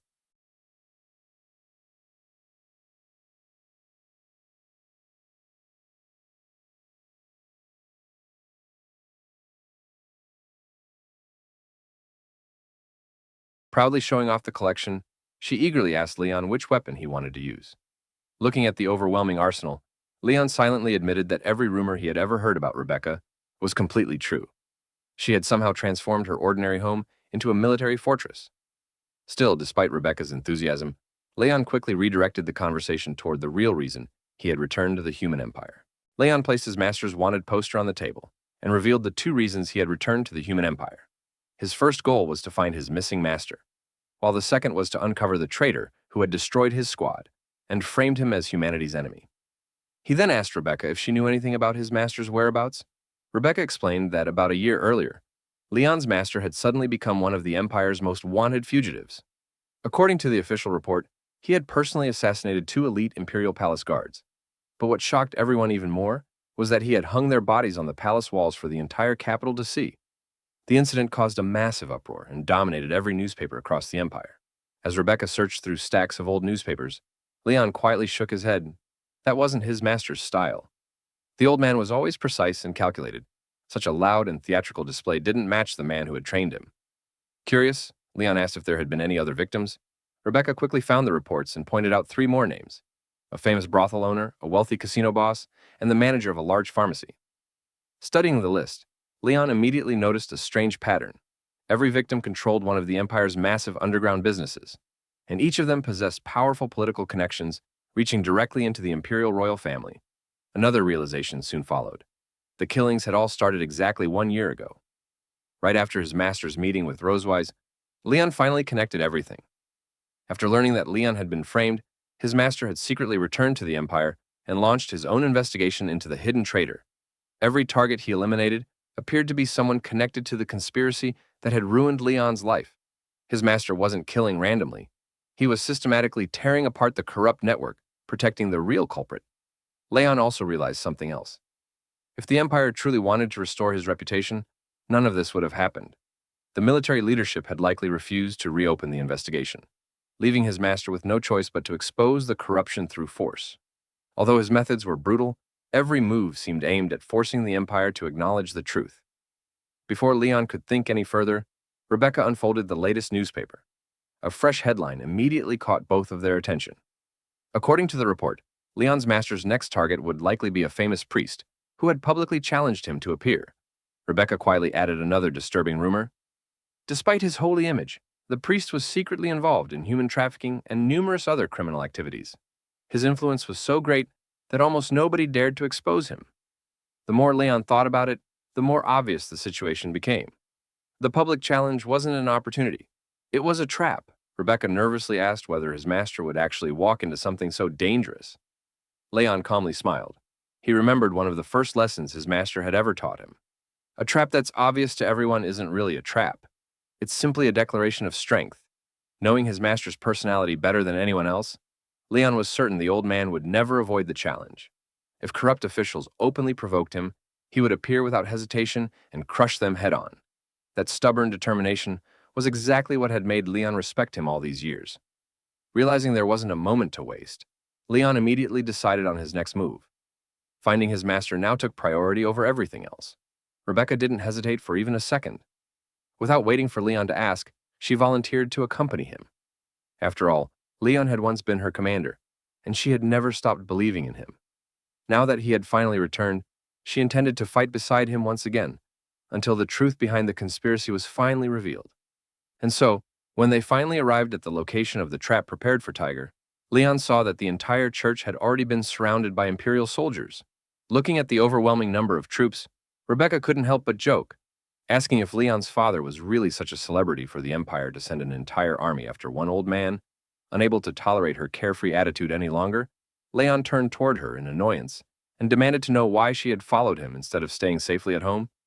Completely unfazed, Rebecca flashed a thumbs up and grinned. She cheerfully declared that this was way too much fun, and that rescuing Leon's father was far too important for her to simply sit at home doing nothing. Leon sighed before reminding her that one of them was officially a wanted criminal, while the other was considered a rebel. If either of them were caught, the consequences would be severe. Hearing those words, Rebecca's smile slowly faded. She remembered how, 3 years earlier, she had been forced to leave Leon behind and retreat back to the Empire. That regret had haunted her ever since. This time, however, she firmly promised that no matter what happened, she would never abandon her commander again. Leon was genuinely surprised by her determination. But just as he started believing she had matured, Rebecca instantly ruined the serious atmosphere by raising both fists and shouting that she had armed herself to the teeth and was ready to keep fighting for an entire week. Leon could only stare at her in silence. Before either of them could continue talking, an urgent shout suddenly echoed from the church grounds. The soldiers immediately tensed. Then, without warning, a deafening explosion tore through the cathedral. Half of the massive building exploded apart as stone and debris rained across the battlefield. As the smoke slowly cleared, a lone figure calmly stepped out of the ruins. It was Tiger. The priests immediately panicked and screamed that Tiger had murdered the head of the church before desperately ordering the knights to kill him. The knight commander stepped forward and demanded that Tiger surrender peacefully. Tiger simply looked at the crowd with complete disdain. He remarked that it was truly pathetic to see hundreds of elite knights gathered just to capture one old man, while completely ignoring the 6 children imprisoned beneath the church who were about to be sold into slavery. The commander immediately realized their crimes had been exposed. Without wasting another second, he ordered his men to release the creatures they had prepared specifically to eliminate Tiger. Several terrifying A-rank monsters emerged from their cages. Tiger glanced at them and calmly remarked that he had expected only a single beast, not an entire pack. He mocked the Empire for falling so low that it had begun breeding monsters for its own purposes. Before he could finish speaking, one of the beasts charged directly toward him. Tiger effortlessly cut it down with a single strike. However, before he could even pull his blade free, every remaining monster attacked simultaneously. Just as they were about to overwhelm him, bolts of lightning suddenly crashed down from above, instantly blasting the monsters away. Tiger quietly muttered that perhaps age had finally caught up with him if he now needed someone else's help. At that moment, a familiar figure landed beside him. Leon smiled and jokingly asked whether his master had already forgotten him after only 3 years apart. Instead of feeling happy, Tiger immediately exploded with anger. He demanded to know why Leon had somehow become the father of 3 granddaughters. Without telling him anything, Leon scratched his head awkwardly and admitted that there simply hadn't been enough time to explain everything. He casually added that Tiger actually had 3 granddaughters now because his youngest daughter had only recently been born. Tiger was completely stunned. He loudly scolded Leon, accusing him of spending the past few years helping the Silver Dragon clan increase its population instead of doing anything useful. Their conversation left the knight commander completely speechless. The legendary Leon had returned. Immediately realizing the danger, he ordered every soldier to capture both Leon and Tiger at all costs. Within seconds, the two were completely surrounded. Tiger calmly suggested that they postpone discussing family matters until after they escaped. Leon simply grinned and teased his master, asking whether becoming a grandfather had finally slowed him down. Tiger immediately fired back, declaring that no matter how old he became, Leon would never be able to keep up with him. Leon laughed. "If that's true, then let's go."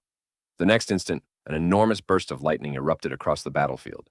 Knights were launched into the air as explosions echoed throughout the church grounds. Watching his soldiers collapse one after another, The commander completely lost his composure. In desperation, he ordered every remaining cage to be opened. All of the monsters were released at once. Seeing the creatures stampeding toward the city, Leon immediately shouted that if those monsters escaped into the streets, countless innocent civilians would die. Tiger cut down another wave of enemies, before shouting that the Empire was no longer the nation it used to be. With another devastating strike, he carved a path straight through the battlefield. Leon immediately followed behind him. As the two sprinted across the stone plaza, Tiger suddenly asked whether Leon had really rushed into the rescue without preparing an escape plan first. Leon simply smiled. Everything, he replied, was about to happen. Unfortunately, his brilliant plan didn't unfold quite as smoothly as he had imagined. A horse-drawn carriage suddenly came charging toward them. Standing at the front was Rebecca, desperately struggling with the reins as she screamed that the horse refused to listen to her. She begged Leon for help. Without hesitation, Leon and Tiger both leaped onto the speeding carriage. Leon quickly grabbed the reins and took control, while ordering Rebecca to move to the rear and help Tiger deal with the pursuing monsters. Rebecca immediately sighed with relief. She admitted that driving a horse was far more difficult than firing cannons and happily gave up the driver's seat. The moment she climbed onto the back platform, however, her entire expression lit up with excitement. Grinning from ear to ear, she reached for her beloved weapons and happily declared that it had been far too long since she had last fired her precious babies. Wielding her dual pistols, she laughed wildly and shouted for the monsters to come at her, because her precious guns had been waiting a long time for a fight like this. Yet no matter how many creatures she shot down, more kept charging forward. Tiger stepped beside her and calmly told her not to focus on protecting him. With a practiced motion, he threw a small magical orb onto the road. The moment the pursuing monsters reached it, a massive energy net erupted and trapped them before a devastating surge of lightning blasted through the entire group. Rebecca stared at the tiny device with sparkling eyes. She excitedly asked what kind of incredible gadget it was, and immediately demanded one for herself. Tiger merely smirked and told her that she still had a long way to go before she could use toys like that. After several hours of riding, they finally managed to lose the pursuit and arrived at Tiger's temporary hideout. The old man welcomed Leon by preparing the simple home-cooked meal he used to make years ago. He admitted that he had wanted to grill proper beef for Leon's return, but under the circumstances, canned stew was the best he could offer. Leon accepted the warm meal and asked about Tiger's wife, wondering why she wasn't staying with him. Tiger explained that the Empire had become far too dangerous, so he had hidden his wife in a secure location under the protection of someone he trusted completely. Leon nodded, but quickly asked the question that had been bothering him the most. Why was the Empire hunting Tiger in the first place? While Tiger served Rebecca a bowl, she stared at the food like a starving beast and happily chanted about eating it all. Ignoring her antics, Tiger explained that after the dragon-slaying army's defeat 3 years earlier and Leon's disappearance, the Empire had declared Leon a traitor. Tiger had refused to believe that accusation for a second. Determined to clear his student's name, he returned to the Empire and began investigating the conspiracy. Instead of helping him, the corrupt officials framed him for murdering 2 Imperial guards and tried to silence him permanently. According to Tiger, the Empire had rotted from the inside. During the past year, he had been hunting down Imperial lackeys to force the people behind the conspiracy into the open. Meanwhile, Rebecca ignored the serious conversation and enthusiastically stuffed her cheeks with food. While praising Tiger's cooking, Leon looked at his master with genuine gratitude and admitted that Tiger had already done far more for him than anyone else ever had. He then changed the subject and asked whether Tiger knew anything about Constantine, the ancient Red Dragon King. Tiger recalled that Constantine was a legendary dragon hero whose power had terrified generations of the dragon-slaying army. Many elite squads had fought him in the past, but none had ever managed to defeat him. Hearing about such a powerful opponent, Rebecca became excited and said she would have loved the chance to fight a dragon king like that. Leon casually laughed and dropped a bombshell. Constantine had already been killed by Leon himself. Both Tiger and Rebecca froze. Leon explained that Constantine had launched a surprise attack on the Silver Dragon Sanctuary at the exact moment the Silver Dragon Queen was about to give birth. Since the Silver Dragon clan couldn't hold back the assault, Leon had stepped in and personally dealt with the Dragon King. Rebecca immediately exploded in disbelief.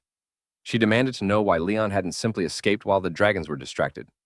Leon calmly replied that escaping had never been an option because the Silver Dragon Queen giving birth was his wife, and the child being born was his daughter. Rebecca's brain completely stopped working. She stared at him in horror before screaming that the commander of the dragon-slaying army had somehow fathered not 1, not 2, but 3 children with the Silver Dragon Queen.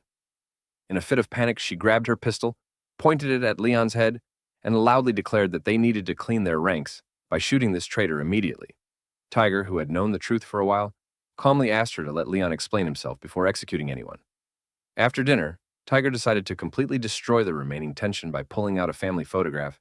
He casually asked Rebecca whether she wanted to see it. Her hostility vanished instantly. The moment she saw the picture, she squealed with excitement. Leon's daughters were unbelievably adorable, and Rosewise was stunningly beautiful. Rebecca completely forgot about shooting Leon and rushed over to ask for the names of the children. Leon introduced them as Noah, Muan, and Aurora, explaining that Aurora was the youngest and had been born recently, which was why she wasn't in the older photograph. Looking at the picture, Tiger commented that it seemed humans and dragons truly could have children together after all. Leon awkwardly laughed and admitted that he hadn't expected Rosewise to send his master a family photo. Eventually, Leon steered the conversation back to business. He explained that during his battle with Constantine, the Dragon King had somehow known Leon's true identity. Later, Rosewise confirmed that no dragon other than her knew that secret. That meant the information could only have come from an internal traitor. Tiger immediately understood what Leon was implying and asked whether the Empire and Constantine had been working together. Leon believed they had. He pointed out that Constantine's attacks across dragon territory had started around the same time Tiger began targeting corrupt imperial officials. To Leon, it looked like the Empire suspected he was still alive and had sent Constantine to attack the Silver Dragons in order to lure him out and eliminate him. After Constantine died, the Empire likely panicked and accelerated its efforts to kill Tiger. Before the two of them could reunite and expose the truth, Tiger listened carefully and then asked Leon what he planned to do next.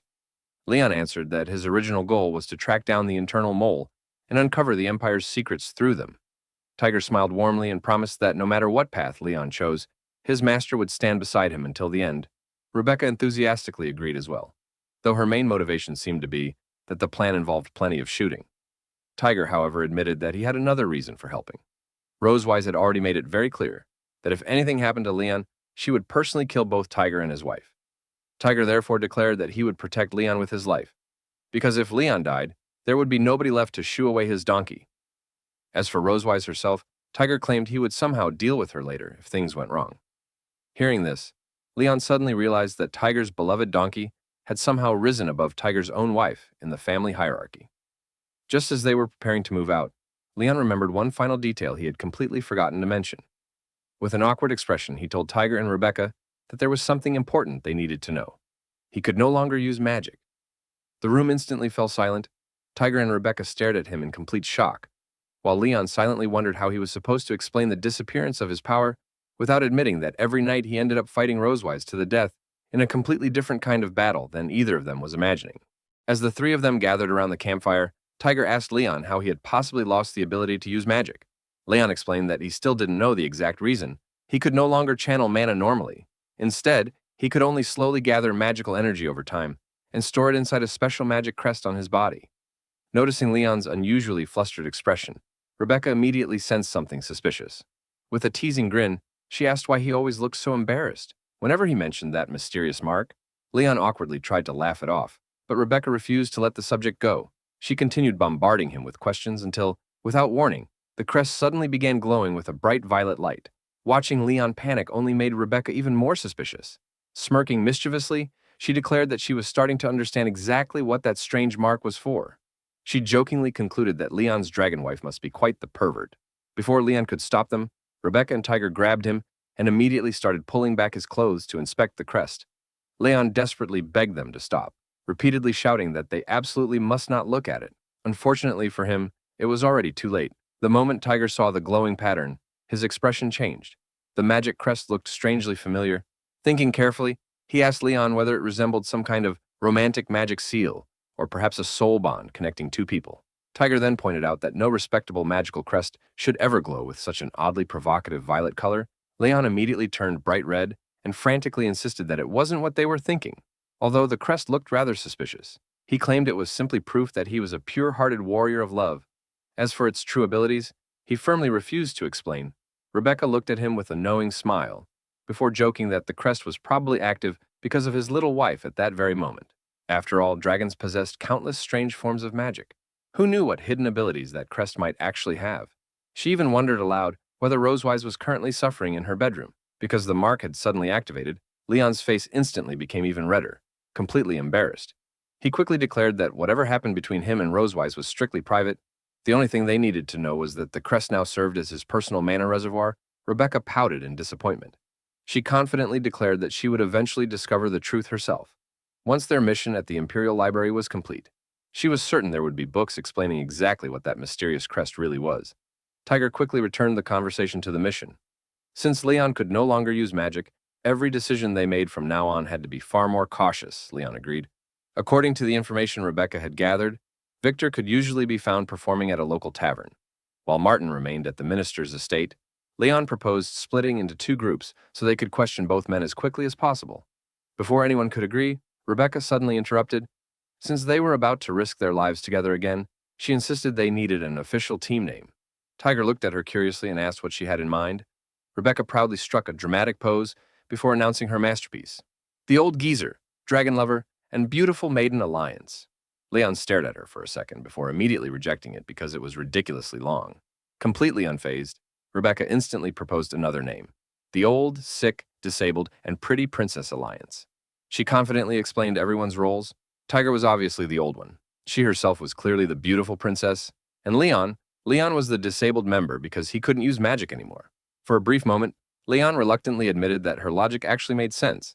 Despite the ridiculous name, the three of them officially agreed to work together to expose the mastermind hiding within the Empire. Several hours later, the group rested before beginning their mission. While Tiger and Rebecca slept peacefully, Leon volunteered to stand guard through the night. Holding the family photograph he had borrowed, he quietly gazed up at the bright moon overhead.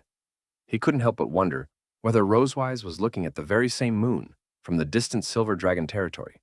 Instinctively, Leon touched the glowing dragon crest on his chest.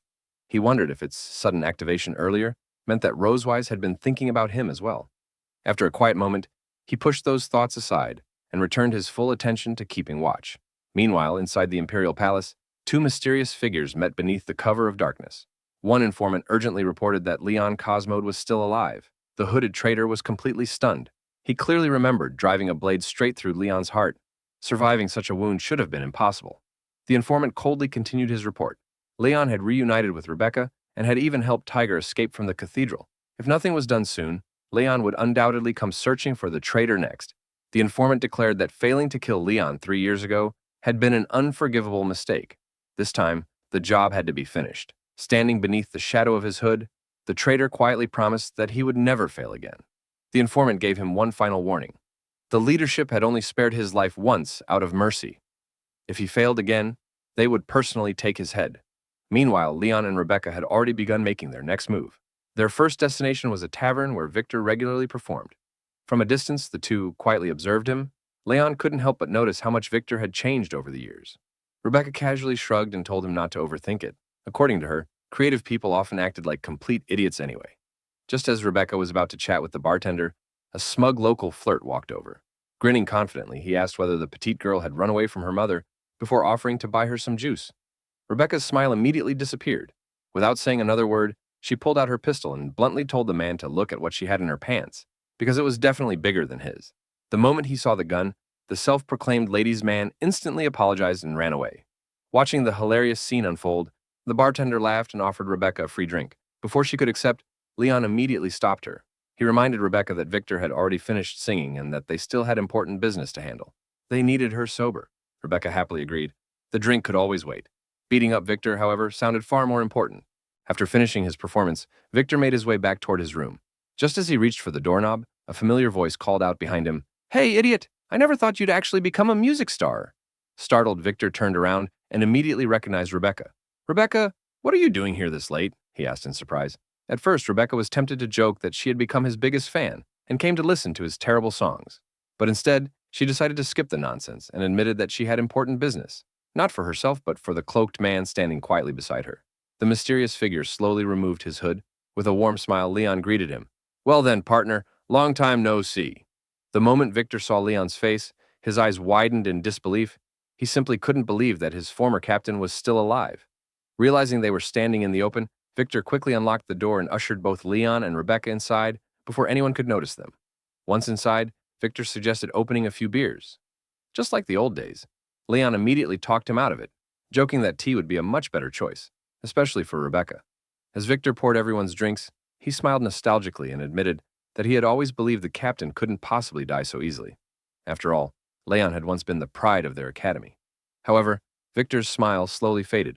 With deep regret, he confessed that if he hadn't hesitated while breaking free from the illusion spell that day, he might have been able to save his commander. Leon simply smiled. "There is no point dwelling on the past," he said calmly. "I'm standing right here in front of you." Meanwhile, Rebecca had completely lost interest in the conversation. She noisily sipped her tea while happily smacking her lips. Ignoring Rebecca's antics, Victor brought up Martin. He explained that Martin had been staying at his father's estate while helping organize his stepmother's birthday celebration, making it difficult to stay in contact with him. Leon nodded thoughtfully. It had finally become time for all 4 surviving members of the squad to reunite. More importantly, it was time to uncover the person who had betrayed him 3 years ago. Victor agreed without hesitation. "All right, Captain, give me a few minutes to change, and I'll come with you." Not long afterward, the 3 of them arrived at one of Tiger's hideouts. They had only been waiting a few minutes when Tiger finally appeared, dragging someone behind him. It was Martin. The moment Martin stepped inside and saw Leon sitting there alive, the color drained from his face. He immediately realized why Tiger had suddenly dragged him away from the banquet. Pulling out a chair, Martin slowly sat down and looked around at everyone gathered inside the room. Unable to hide his confusion, he asked why everyone had been called together. Leon wasted no time. Looking directly at Martin, he calmly explained that after 3 long years, this meeting had only one purpose: to uncover the traitor who had framed him and destroyed his life. The moment Martin heard those words, his entire body noticeably tensed. His nervousness didn't escape Tiger's attention. Without saying a word, Tiger reached into his robe and tossed an object onto the table. He calmly explained that he had confiscated it from Martin at the entrance. Victor picked it up for a closer look. His expression immediately became serious. It was an S-rank mammoth tusk, an incredibly rare and expensive material that only wealthy nobles could casually afford. Cornered, Martin hurriedly explained himself. He claimed that his relationship with his stepmother had always been poor. His father had purchased the valuable tusk so Martin could present it as a gift in hopes of repairing their relationship. Victor continued examining it. Its magical adaptability was extraordinary. Its structure also made it the perfect material for forging enchanted weapons with incredible piercing power. He slowly looked toward Leon. Leon had previously explained that the weapon used against him had been exceptionally thin, sharp, and specifically designed to pierce even his legendary armor. Martin immediately began panicking. "Guys, come on! I'd never betray the captain. It's just a present." I had absolutely no idea anyone could forge weapons out of something like this. Without another word, Leon slowly pulled a handgun from behind his back. His expression remained cold. His voice carried nothing but disappointment. "The truth is finally clear. I know exactly who betrayed me that day." He raised the pistol. The barrel pointed directly at Martin's chest. "It was you, wasn't it, you bastard?" The room instantly fell silent. Rebecca was the first to react. "Captain, wait! Martin may be an idiot, but I don't think he's the traitor. At least let him explain himself." Martin's body shook uncontrollably as he stared down the barrel of the gun. Desperately, he begged Leon for one more chance to speak. But Leon showed no mercy. He had no interest in hearing another excuse. Without hesitation, he pulled the trigger. The bullet tore straight through Martin's heart. Martin collapsed lifelessly onto the floor. Looking down at his fallen comrade, Leon spoke quietly. "The moment you pointed your weapon at me, you should have known this day would eventually come. Go to hell." Rebecca immediately rushed forward, desperately trying to stop the bleeding. Even though she already knew it was hopeless, Victor quietly stood beside Leon, trying to reassure him that everything would be all right, that perhaps this painful ending had always been inevitable. Leon said nothing. He simply lowered his head, unable to hide the bitterness in his heart. After a long silence, he quietly asked Tiger to remove Martin's body from the room. As Leon wondered how someone he had once trusted so deeply could betray him, a sharp metallic click echoed beside his ear, the unmistakable sound of a gun's safety being switched off. Then, a familiar voice broke the silence. "I already knew you were an idiot, but killing Martin this easily? I never imagined you'd actually go that far." With a twisted smile, he admitted that he never expected to get another chance to kill Leon a second time. He explained that he could not stay for long because Tiger and Rebecca would return soon. But before leaving, he wanted to create the perfect story. Victor imagined the headlines that would spread across the empire, claiming that the former vice commander of the Dragon-Slaying Legion had eliminated the imperial traitor, Leon Cosmode, but failed to save a certain minister's son. He proudly believed his plan was flawless. However, Leon remained completely calm. Instead of showing fear, he mocked Victor's terrible jokes, saying that even after all these years, nothing about him had changed. Victor's expression darkened as he claimed that Leon was wrong. Unlike before, he had changed. He had become stronger and smarter. While Leon had grown arrogant after defeating Constantine, Victor believed that defeating a Dragon King had made Leon think he could challenge the entire empire. With the gun pressed against Leon's head, Victor questioned whether Leon regretted being defeated by someone who had always been beneath him. But Leon calmly looked directly into Victor's eyes and warned him that the moment he pulled the trigger, Victor would be the one regretting everything, confident in his victory. Victor laughed and pulled the trigger, but instead of a gunshot, only a harmless clicking sound echoed. The weapon failed. Victor's confidence instantly turned into panic as he repeatedly pulled the trigger, desperately trying to fire, but nothing happened. Before he could understand what was happening, Leon moved faster than he could react. With a powerful strike, Leon smashed Victor across the room and sent him crashing into the wall. As the dust settled, Leon stood over his defeated enemy and revealed that he had known Victor was the traitor from the very beginning. He admitted how difficult it was to pretend everything was normal while standing beside him. Leon explained that he originally wanted to give Victor a second chance. Years ago, he would have forgiven him. But after everything that happened, there was no mercy left. Victor, lying defeated, asked when Leon had started suspecting him. Leon explained that his suspicion began 3 years ago, because Victor was the only person besides him who knew the positions of every assault team during the mission. However, that alone was not enough evidence. So after returning to the Empire, Leon carefully watched Victor's actions. He noticed that Victor was deliberately trying to shift all suspicion toward Martin. But the biggest mistake Victor made was keeping the expensive guitar pick around his neck. Leon recognized that the item was made from the ivory of an S-rank monster, something even wealthy nobles could hardly obtain. Leon questioned how someone who struggled to afford a proper guitar suddenly possessed such a valuable item. He revealed that this same pick was the weapon Victor used to pierce his black gold armor during the betrayal. Victor kept it because it was either too valuable to destroy or because it represented his greatest achievement. Leon then grabbed the pick from Victor's neck and crushed it instantly. The destruction of the item caused Victor unbearable pain, proving that the object was connected to him in a way Leon had already predicted. Leon explained that Victor believed he was only a piece on the board, but the reality was different. Leon had been the one controlling the game from the shadows. Even while losing blood, Victor refused to accept defeat. He warned Leon that the Empire would eventually come for him and destroy everyone he cared about, including Rosewise. But Leon only looked at him with disappointment. He explained that Victor's biggest mistake was not hiding in the shadows for years. His true mistake was choosing to become a servant of the Empire and turning himself into Leon's enemy. Victor had rushed to kill Leon because the Empire was putting pressure on him, forcing him to finish the mission before his secret was exposed. Suddenly, Victor thought he had found one final way to escape. He laughed and pointed out that even if Leon defeated him, Martin's father would never forgive him for killing his son. He believed Leon had finally lost. However, Leon simply looked at him with pity and told him to look behind him. When Victor turned around, his entire expression froze. Martin was standing there alive and completely unharmed, supported by Rebecca. Victor could not understand how Martin survived when he clearly saw him dying earlier. The truth was finally revealed. Leon and Tiger had never actually executed Martin. The entire situation was a carefully planned trap designed to expose Victor's true identity.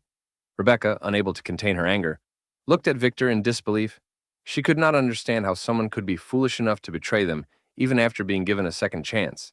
After Martin finished his unbelievable performance pretending to be injured, he immediately started complaining about his ribs hurting.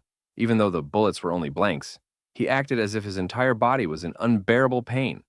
Watching his exaggerated acting, Leon quickly realized that Martin would never win any acting awards. He told Martin to stop overdoing it, especially since he had personally broken Victor's nose earlier, and Victor did not even make a sound. Rebecca then turned toward Victor with a mocking smile. She revealed that the bullets used on Martin were only training rounds mixed with red dye, meaning the blood was fake. However, Victor's injuries were completely real.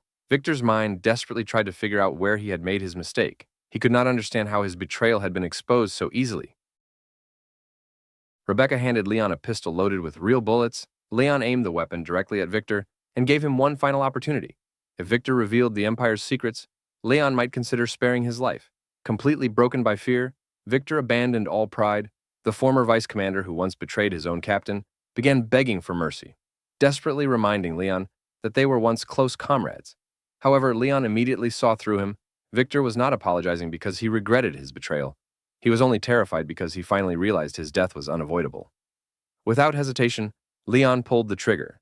The sound of the gunshot echoed through the room, and Victor's lifeless body collapsed onto the ground.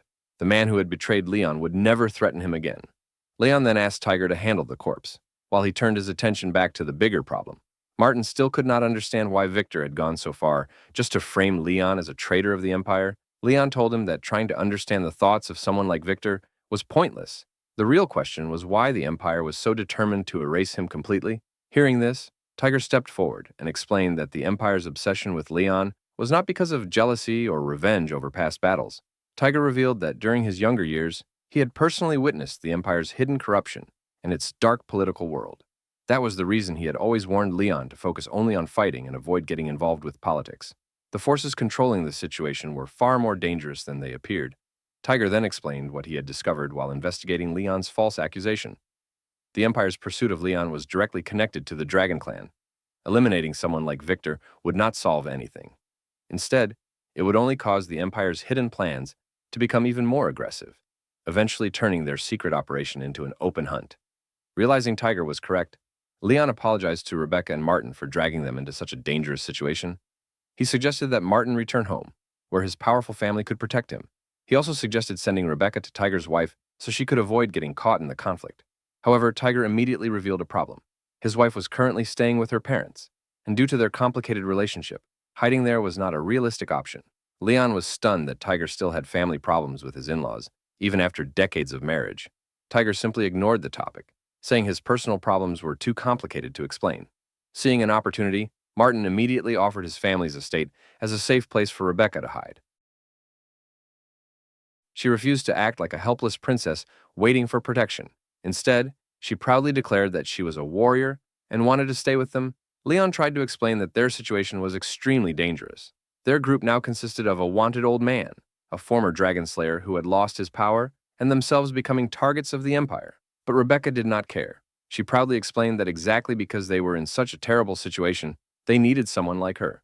According to Rebecca, Tiger was an old man, Leon was powerless, and they needed a beautiful and reliable warrior to complete the team. Leon questioned whether she truly understood the danger of staying by his side. Rebecca answered that spending her days doing boring patrol work was far more dangerous to her spirit than fighting against the Empire. Seeing that Rebecca's mind was impossible to change, Leon decided to convince Martin instead. He ordered Martin to stay away from the conflict and remain safe at home. However, Martin refused. He explained that he could actually help because his family's position within the Empire gave him access to valuable information.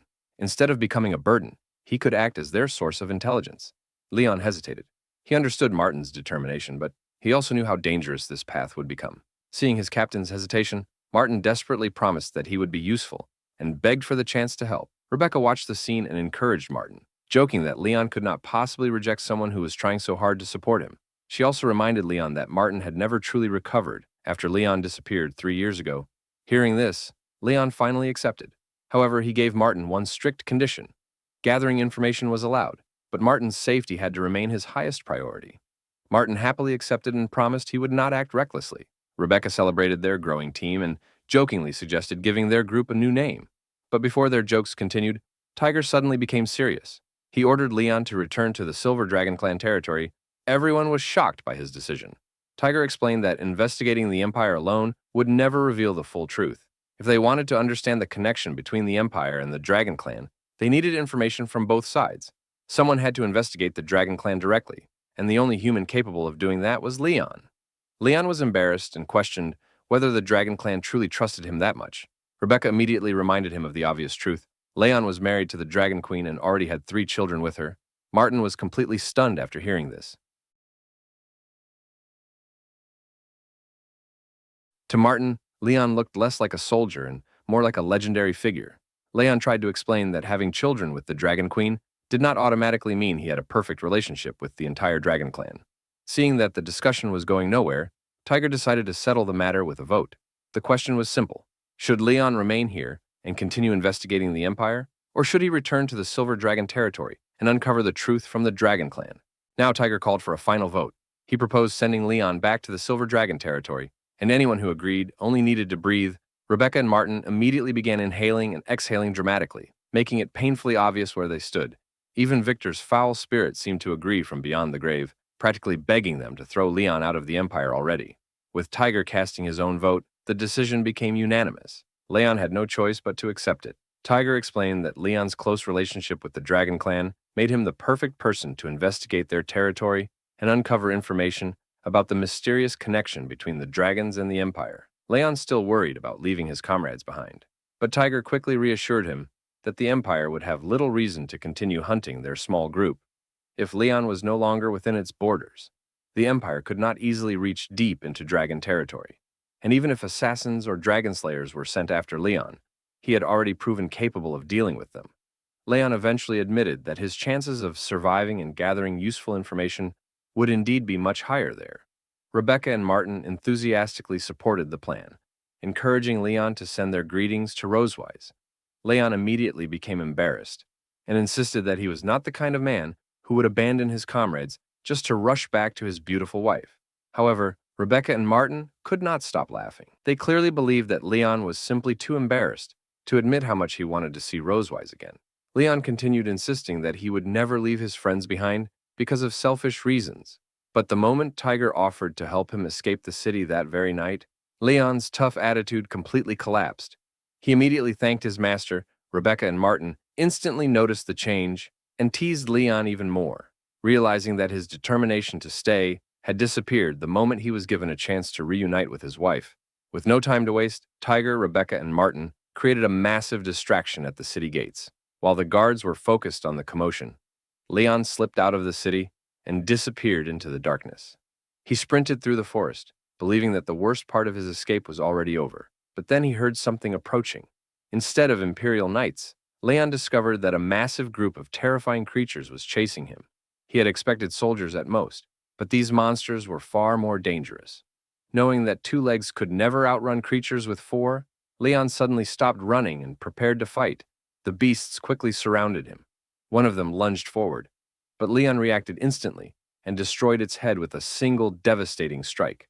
The remaining monsters were not frightened. Instead, they tightened their formation and attacked from multiple directions. Realizing that there was no easy way out, Leon gathered the remaining magic inside his body and unleashed a massive lightning attack. The entire group of monsters was instantly fried. However, Leon immediately felt his body becoming extremely weak. His mana was recovering far too slowly. The creatures were long-tailed demon apes, and unlike ordinary monsters, they possessed terrifying intelligence. They coordinated their attacks, created distractions, and deliberately attacked from Leon's blind spots, forcing Leon to dodge at the last possible moment. The situation was becoming increasingly dangerous. Meanwhile, Tiger realized that Leon had successfully escaped the city and decided that their group needed to retreat as well. Rebecca was disappointed because she wanted to keep using her weapons against the monsters. Martin, however, was far more concerned. He worried that Leon might not survive after being surrounded by such a massive swarm. Tiger calmly reassured him that Leon was far tougher than he appeared. While Tiger, Rebecca, and Martin escaped, Leon continued fighting deeper inside the forest. More monsters arrived, and eventually Imperial forces discovered the battlefield. The soldiers stared at the mountains of dead demon apes and the destruction surrounding them. The Imperial commander could hardly believe that a single person had caused such devastation. Despite the evidence of Leon's incredible strength, the commander refused to believe that Leon could continue fighting forever. He ordered his soldiers to capture him immediately, believing that even the strongest warrior would eventually reach his limit. Leon, meanwhile, was already reaching that limit. Blood trickled from his wounds as he struggled through the dark forest. Every step became heavier. His body was exhausted, his mana was nearly gone, and he knew the Imperial forces were still following his blood trail. A sudden burst of pain struck his side. Leon nearly collapsed, but he managed to grab onto a nearby tree and use it to keep himself standing. For a brief moment, he considered turning back toward Tiger, Rebecca, and Martin. They were less than an hour away. If he returned, he could recover safely. But then Leon looked down at his hands and thought about his family. If he turned back now, there was a chance he might never reach the Silver Dragon territory. He might never see Rosewise again, or his newborn daughter, Aurora. That thought immediately changed everything. Leon clenched his teeth and forced himself forward. He had to keep moving. He had to reach his family. Behind him, the sound of armored footsteps grew louder. Imperial soldiers had finally discovered his blood trail. Leon realized that his escape had reached its final stage. He was wounded, exhausted, nearly out of mana, and surrounded from every direction. For the first time, even Leon could feel death approaching. As he listened to the soldiers closing in, he imagined how much easier everything would be if he had wings like a dragon. With no strength left to waste, Leon accepted that his situation could not get much worse. He closed his eyes and silently wished that Rosewise could somehow be there beside him. Then, completely unexpectedly, a familiar female voice suddenly came from nearby. The voice carried the same teasing warmth Leon knew all too well. Rosewise had finally arrived, and judging by her tone, she was not exactly impressed by the state Leon was in. She teased him for looking terrible, and casually asked whether he needed some help. Leon's desperate escape had finally reached its turning point, because the person he had been fighting so hard to reach had come directly to him instead. Leon could not believe his eyes when his wife suddenly appeared before him, staring up at her in disbelief. He wondered why she was there, when he thought she had already returned home with the children. But Rosweiss only smiled calmly and reminded him that she could never leave without him. After all, the children were waiting for both of them. Their peaceful reunion lasted only seconds, because an Imperial Knight suddenly spotted Leon and immediately raised the alarm, shouting that they had finally found him and ordering the others to surround him before he could escape. But before anyone could even reach Leon, Rosweiss instantly transformed into her magnificent dragon form, grabbed Leon and threw him onto her back, then launched into the night sky with terrifying speed. The Imperial Knight could only stand there in shock, staring at the dragon carrying Leon away, completely unable to understand why such a powerful dragon would care about someone like him. Once they were safely away from the Empire, Leon could not stop thinking about Rosweiss, especially about the fact that she had apparently been waiting for him. The strange part was that she had chosen to wait in human territory, something that made absolutely no sense to him, because as far as Leon knew, Rosweiss was an incredibly impatient dragoness who would never willingly remain among humans for his sake. He could not shake the feeling that there was something more behind her actions. Even though he considered himself nothing more than her prisoner, he secretly wondered if he had somehow managed to claim even the smallest place inside her heart, and because he could not figure out the answer himself, Leon decided that sooner or later he would ask her exactly what he meant to her. Several hours later, Rosweiss finally informed him that they had already been away from human territory for hours, meaning the Imperial Knights would never catch them now. She noticed Leon was exhausted and shivering, so she decided they should stop and rest. She carried him toward a dark cave hidden along the wooded mountainside, then landed smoothly and suggested starting a fire so Leon could finally warm himself. But the moment Leon realized they were completely alone together, his instincts immediately screamed danger. He slowly began crawling away from her, only for Rosweiss to raise a threatening fist, instantly reminding him who truly ruled the household. Leon immediately scrambled back beside her and sat down obediently. After an awkward silence, Leon finally gathered enough courage to ask if she had really waited for him the entire time. Rosweiss calmly admitted that she had originally planned to wait only 3 days. After those 3 days passed, she intended to leave whether he returned or not. Leon quickly pointed out that his return to the Empire had taken 4 or 5 days. And that was when Rosweiss suddenly blushed, admitting that she had decided to wait longer because he still had not returned. Leon was stunned, so he asked what she would have done if his return had taken even longer. What about her Silver Dragon clan? Surely she could not simply remain away from them forever. Rosweiss casually explained that she had already told Anna she might be gone with Leon for a while, and instructed her to take care of the children. Then, she confidently declared that if Leon had been delayed for 2 days, she would have waited 2 days. If he had been delayed 10 months, she would have waited 10 months. And if he had somehow been delayed for years, she claimed she would have waited for years too. That confession completely caught Leon off guard, because he could not tell whether she was serious. So he asked again if she really would have remained on human land, waiting for him for years. Rosweiss immediately grabbed his ear and twisted it, complaining with an adorable pout that he was dreaming if he thought she would actually wait that long. She explained that no one would have the nerve to make such an important royal figure wait for years, so she had simply assumed Leon would return within 10 days. Then, she released his ear and gave him one final lesson, telling him that a fool should never question his wife about something that was already obvious. Leon rubbed his ear in confusion, surprised that it barely hurt at all. But when Rosweiss noticed his smug expression, her temper instantly flared. She threatened to show him what real pain felt like and ordered him to strip. Leon froze completely, unable to understand how removing his clothes could possibly hurt him. But Rosweiss quickly clarified that his clothes were soaked from the journey and needed to be dried beside the fire. Leon knew exactly how dangerous it was to remain alone with a hungry dragoness after being separated for days. So he desperately tried to resist, insisting that his clothes would dry eventually. But Rosweiss was having none of it. Moments later, the completely defeated Leon was sitting naked beside the fire with tears in his eyes, silently realizing that despite all his struggles, he had become completely henpecked by his own wife. That moment reminded Leon of his childhood, when he once wondered why his master willingly tolerated so many strict rules from his mistress. His freedom had been restricted so much that he even needed permission for something as simple as smoking his pipe. Yet despite all those rules, his master always looked genuinely happy. Back then, his adoptive father had given him a strange piece of wisdom, telling the young Leon that being strictly managed by a wife was actually a special kind of happiness, and that one day when he grew older, Leon would finally understand it. Now, sitting beside Rossweiss and looking at his own situation, Leon finally understood exactly what his master had meant. He may have once believed that being controlled by his wife was a terrible fate, but after everything Rossweiss had done for him, especially waiting in enemy territory just because she refused to leave without him, Leon could finally see the truth behind his master's words.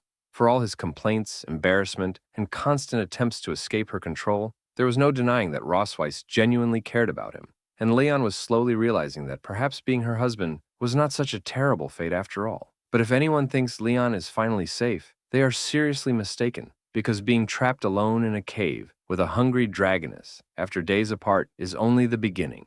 Leon paced around the cave, desperately searching for a way to avoid his inevitable fate. His restless movements quickly caught Rossweiss' attention, especially when she noticed the fresh wounds covering his body. She gently asked if he was hurt anywhere, but Leon immediately brushed everything aside, claiming the scratches were nothing more than injuries caused by a pack of brainless wild monkeys. Yet Rossweiss was clearly more interested in Leon himself than his wounds. She moved closer and began gently caressing him, while Leon quickly realized that her hands were nowhere near his actual injuries. Seeing the opportunity to tease her, he proudly remarked that if she wanted to admire his impressive physique, she could simply say so. But the moment her hand touched his skin, the atmosphere changed completely. Rossweiss could immediately sense that Leon was losing his composure. She playfully teased him, making it clear that his abs were not exactly what had caught her attention, and the dragon mark on Leon's chest suddenly flared with power. Her shameless teasing finally broke through Leon remaining restraint. He pulled her close and surrendered to his emotions. The long separation from the Empire had clearly taken its toll on both of them, and before long, their playful confrontation turned into an intense struggle between husband and wife. Hours later, Leon was completely exhausted, while Rossweiss looked at him with clear satisfaction, admiring his strong physique and every scar that covered his body. To her, those scars only made him more attractive. Seeing Leon staring at her, Rossweiss playfully asked whether he still did not want to give his exhausted little wife another kiss. Leon teasingly wondered whether the kisses from earlier had somehow not been enough. Rossweiss simply touched her lips and challenged him to kiss her again. When Leon hesitated, she impatiently ordered him to hurry up, but Leon refused to surrender so easily. Determined to maintain his pride, he challenged her to act more like a proper wife and ask nicely, promising that maybe then he would give her the kiss she wanted. Rossweiss immediately blushed and rejected the idea, questioning whether Leon seriously expected her to call him her husband. Leon leaned closer and teased her to give it a try, promising that he would gladly call her his cute little dragoness in return. Rossweiss refused to give him the satisfaction, suddenly wrapping her arms around him and declaring that she would never do it. Then she playfully bit his ear, causing Leon to recoil while clutching his reddened ear in disbelief. Leon quickly recovered and decided to turn the tables. Determined to prove that he still had plenty of stamina left, he pulled Rossweiss close and continued their playful battle, refusing to let her believe she had completely won. After another long stretch of their intense struggle, Rossweiss could hardly hide how exhausted she had become. Yet she was secretly impressed by Leon's recovery. Only hours earlier, he had been drenched by the rain and barely able to move. But now, he seemed to have recovered an incredible amount of energy. Realizing how determined Leon was, Rossweiss decided to indulge his confidence, choosing to pretend that she had finally been defeated and allowing him to enjoy the illusion that he had become the dominant one in their household. She softly admitted defeat and begged him to stop, promising that she had learned her lesson and would never challenge him again. Leon looked down at her proudly and asked whether she finally understood her mistake. Rossweiss continued playing the obedient wife, promising that she would behave and would no longer force him to kiss her. Hearing that answer, Leon leaned closer and teasingly offered her a final little present. He gave her the kiss she had been asking for, and for a moment, the two of them completely forgot about their argument. When the kiss finally ended, Leon looked directly into her eyes and asked what she would call him now. Rossweiss wanted to keep fighting for her pride, but this time, she decided to follow her heart instead. After hesitating for a moment, she finally whispered the words Leon had been waiting to hear. Calling him her husband, Leon immediately pretended that he had not heard her, forcing Rossweiss to repeat herself, and realizing that this was a special occasion, she decided to indulge his ego just a little more. Gathering all her courage, Rossweiss loudly repeated the word husband again and again, leaving Leon completely satisfied as he watched her blushing face He became convinced that he had finally become the undisputed master of the household. But Leon had no idea how badly mistaken he was, because Rosweiss had simply allowed him to enjoy his victory for the moment. Behind that embarrassed expression was still the same powerful dragoness, who could easily turn the entire situation around whenever she wanted. Still believing that he had completely won, Leon boldly ordered Rosweiss to turn around, intending to continue their unfinished battle from earlier, completely unaware that his supposed victory might only be the beginning of another disaster.